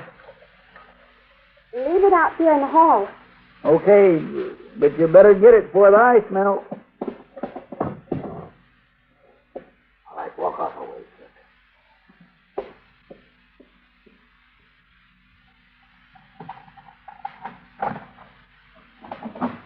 Get your hands up. You're under arrest. What? Chester, come here, take the gun. All right, get back in the room. No use getting the whole hotel stirred up. I ain't done nothing. You got no call to arrest me. Inside, I said. Golly, if you wasn't right, Mr. Dillon, it is a girl. And you mind your own business. Who are you anyway? What, he's a U.S. Marshal. That's who he is. A marshal? Where did you get that shirt you're wearing, miss? And the boots. What about this gun? Where you think I got it? I don't think I know now. What's your name? My name's Willie Deaver, and I'm from down around Osage Junction. Willie? What kind of a name's that for a female? Why, you shut your tater Willie. trap. How old are you? 16. It's any of your business. 16, huh? Why did you break into that store last night? Who says I did? The clothes you're wearing, that Stetson on the bed over there, the stuff all over this room, every bit of it was stolen. How'd you figure it was me, Marshal? That perfume you took. Doc Adams was down in the lobby when you rented your room here. He smelled it on you. Oh, I guess I didn't know that perfume was going to bring bad luck. Them other things I needed. But that there perfume I just wanted. Never had none before. Never even smelt none. Just heard about it. What are you doing, running away from home? I ain't running. I already run. You was to drag me with wild horses. I wouldn't go back there. Why not? You knowed my steppa. You wouldn't ask why not. Work a body to their death. That's all he knows. He's got a dry farm down here. He ain't never going to be worth nothing no matter what. He'll work day and night just like a man. I ain't never even owned a dress. Oh, I don't believe in going in for thrills. No, I see. It beats me, too. Last time he'd done it 2 days ago, I just lit out. Look, mister. You see that bruise on the side of my head? You see, oh, for land's sake, mister, that's just... All right, get your hands up, mister. You make a move, Marshal, and I'll blow this feller's backbone clean through his belly. I'm not moving. Just take it easy, sir. Well, right back up now, mister. Away from the door. Well, I didn't run away from home just to end up in no jail. Where are you going to end up, Willie? Never you mind about me, Marshal. Now you two just stay put.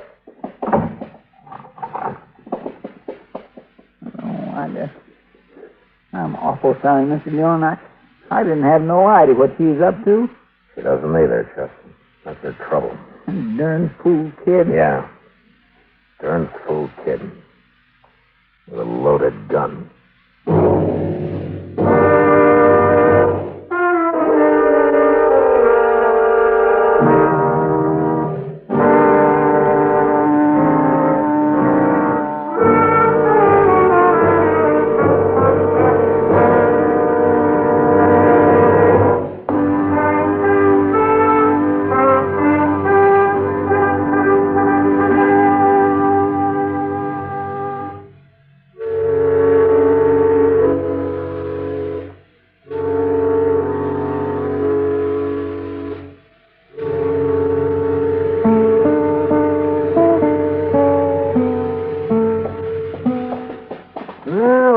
Now, Matthew, this shirt's not being worn. Won't have to discount it, at least. Now, the same goes for this skillet, Miles. And the blanket, canteen, hand axe. Ain't none of these beans been used neither, Miss McCarthy. No, just hold your horses, you two. I got to weigh this cheese. No, for I'm taking a way. A man can't calculate his profits without knowing his cost. Aha. I knew some of it was gone. I ate about 20 cents worth of that corner there. 22 cents to be exact. Well, at least you didn't have time to eat any of your bacon, Miles. Oh, there you are. Yeah, it's about the size of it. That's all we found in our room. Yeah, those are just the low-price items, Matthew. You still got away with a $12.50 pair of boots? He hasn't gotten away yet, Miles. We'll find it before the night's over. We know what she looks like now, at least. And we know her name. Willie Deaver. Aye. Homesteader's child, you say? Yeah. Dry farm down toward Osage. It's too much work, I guess. And too little of anything else. Mighty hard living, dry farming. Doesn't pay much of anything to speak of. No, not much. Matthew, look, if you catch her and you get back those boots and that gun and the other items, well, what I mean is this. She can keep that perfume if she wants it. Well, forevermore. I couldn't sell it anyway if she's used some of it. Yeah, sure, Miles. I understand. Poor child. A girl wandering around alone. Well, confound it. Don't just stand there staring at me. I'm not staring at you, Miles. I'm just listening to you, that's all. Oh, smirking like a cat in a birdcage. I told you that perfume isn't saleable now. You go on out and catch that young ruffian, you bring her to justice. Stealing from honest, God-fearing folk. Violating private All right, property. Miles, all right. And if you get that gun and those boots back and they're not hurt any, and the denim jacket, too, well, I'll give that child a dress right out of my stock. My land gracious. Well, it's not a matter of sentiment, no. It's just that it isn't fit for a young girl to go into court dressed like a man. It's no decent. Yeah, sure, Miles. I know what you mean. Just a proper respect for appearances. That's all it is, isn't it? Oh, confound the both of you. You're trying to accuse a man of charity when he hasn't an ounce of it in his entire nature. What the backward page off it sounded like? Yeah, come on, Chester. Let's find out.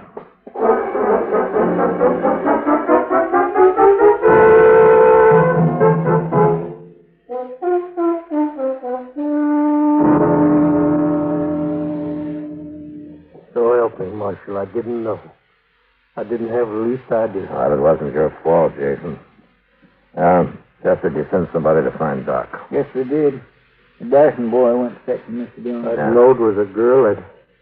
I just opened the safe and let her have the money. I wouldn't have shot no girl. Not if I'd known. He couldn't have been expected to know, Jason. Oh. That bandana over her face, dressed like she was. Pointing that gun just as rock steady as any man I ever seen. Yeah. And you know, I always keep my gun stuck right between the safe and the desk, just in case of something like this. So I made like I was going to open the safe, and you sure, Mark? Are you sure she's dead? Yeah, I'm afraid she is. Killing a girl. I never done nothing so bad in my whole life.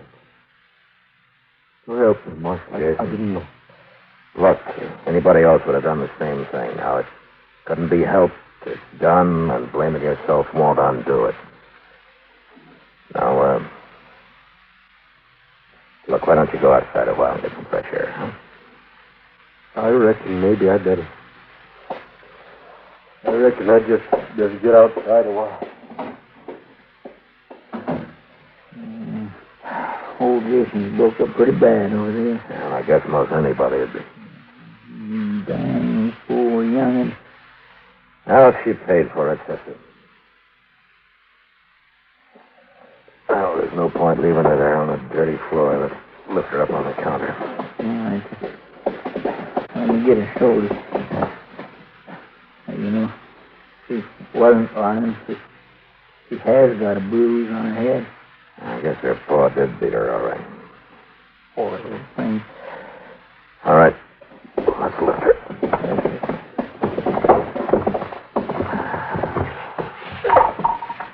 Well, what's that fella out of her jacket? Mr. Dillon?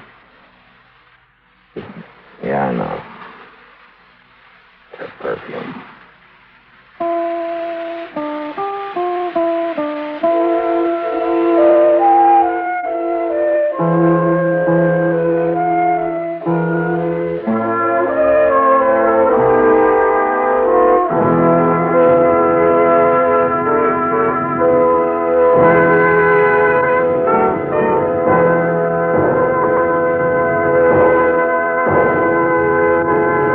You know, on the frontier, even the roughest of nester families had to scratch awful hard to tear a living out of the dry, parched earth. Yet next week, a lone ranch woman has to kill the one person who might have helped her. Gunsmoke, Produced and directed by Norman McDonald, stars William Conrad as Matt Dillon, U.S. Marshal. The story was specially written for Gunsmoke by Les Crutchfield, with editorial supervision by John Meston. The music was composed and conducted by Rex Corey. Sound patterns by Tom Hanley and Bill James. Featured in the cast were Ben Wright, Sammy Hill, and Lawrence Dobkin. Harley Bear is Chester, Howard McNear is Doc, and Georgia Ellis is Kitty. We are proud to announce that Rex Corey won the annual Downbeat Magazine Award for the best original scoring of a regularly scheduled radio series as musical director of CBS Radio's Gunsmoke.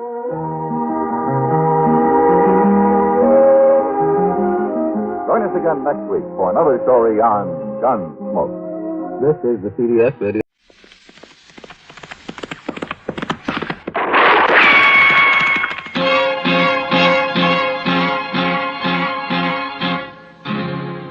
Gunsmoke, brought to you by Chesterfield, America's most popular two-way cigarette. What a pair. Chesterfield King Size at the new low price. Chesterfield Regular. Around Dodge City and in the territory on West, there's just one way to handle the killers and the spoilers, and that's with a U.S. Marshal and the smell of Gunsmoke.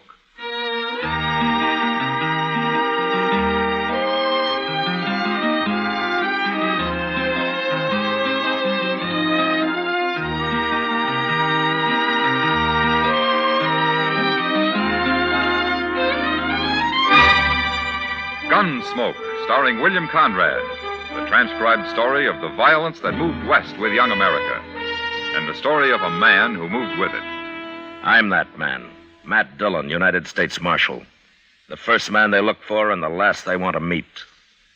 It's a chancy job, and it makes a man watchful and a little lonely.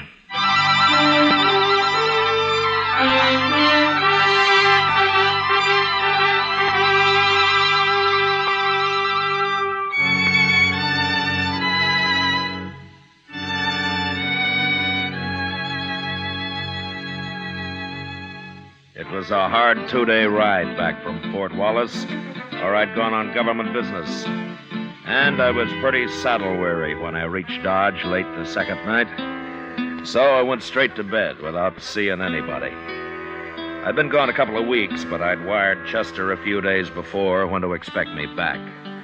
And he wasn't surprised when I walked into the office next morning.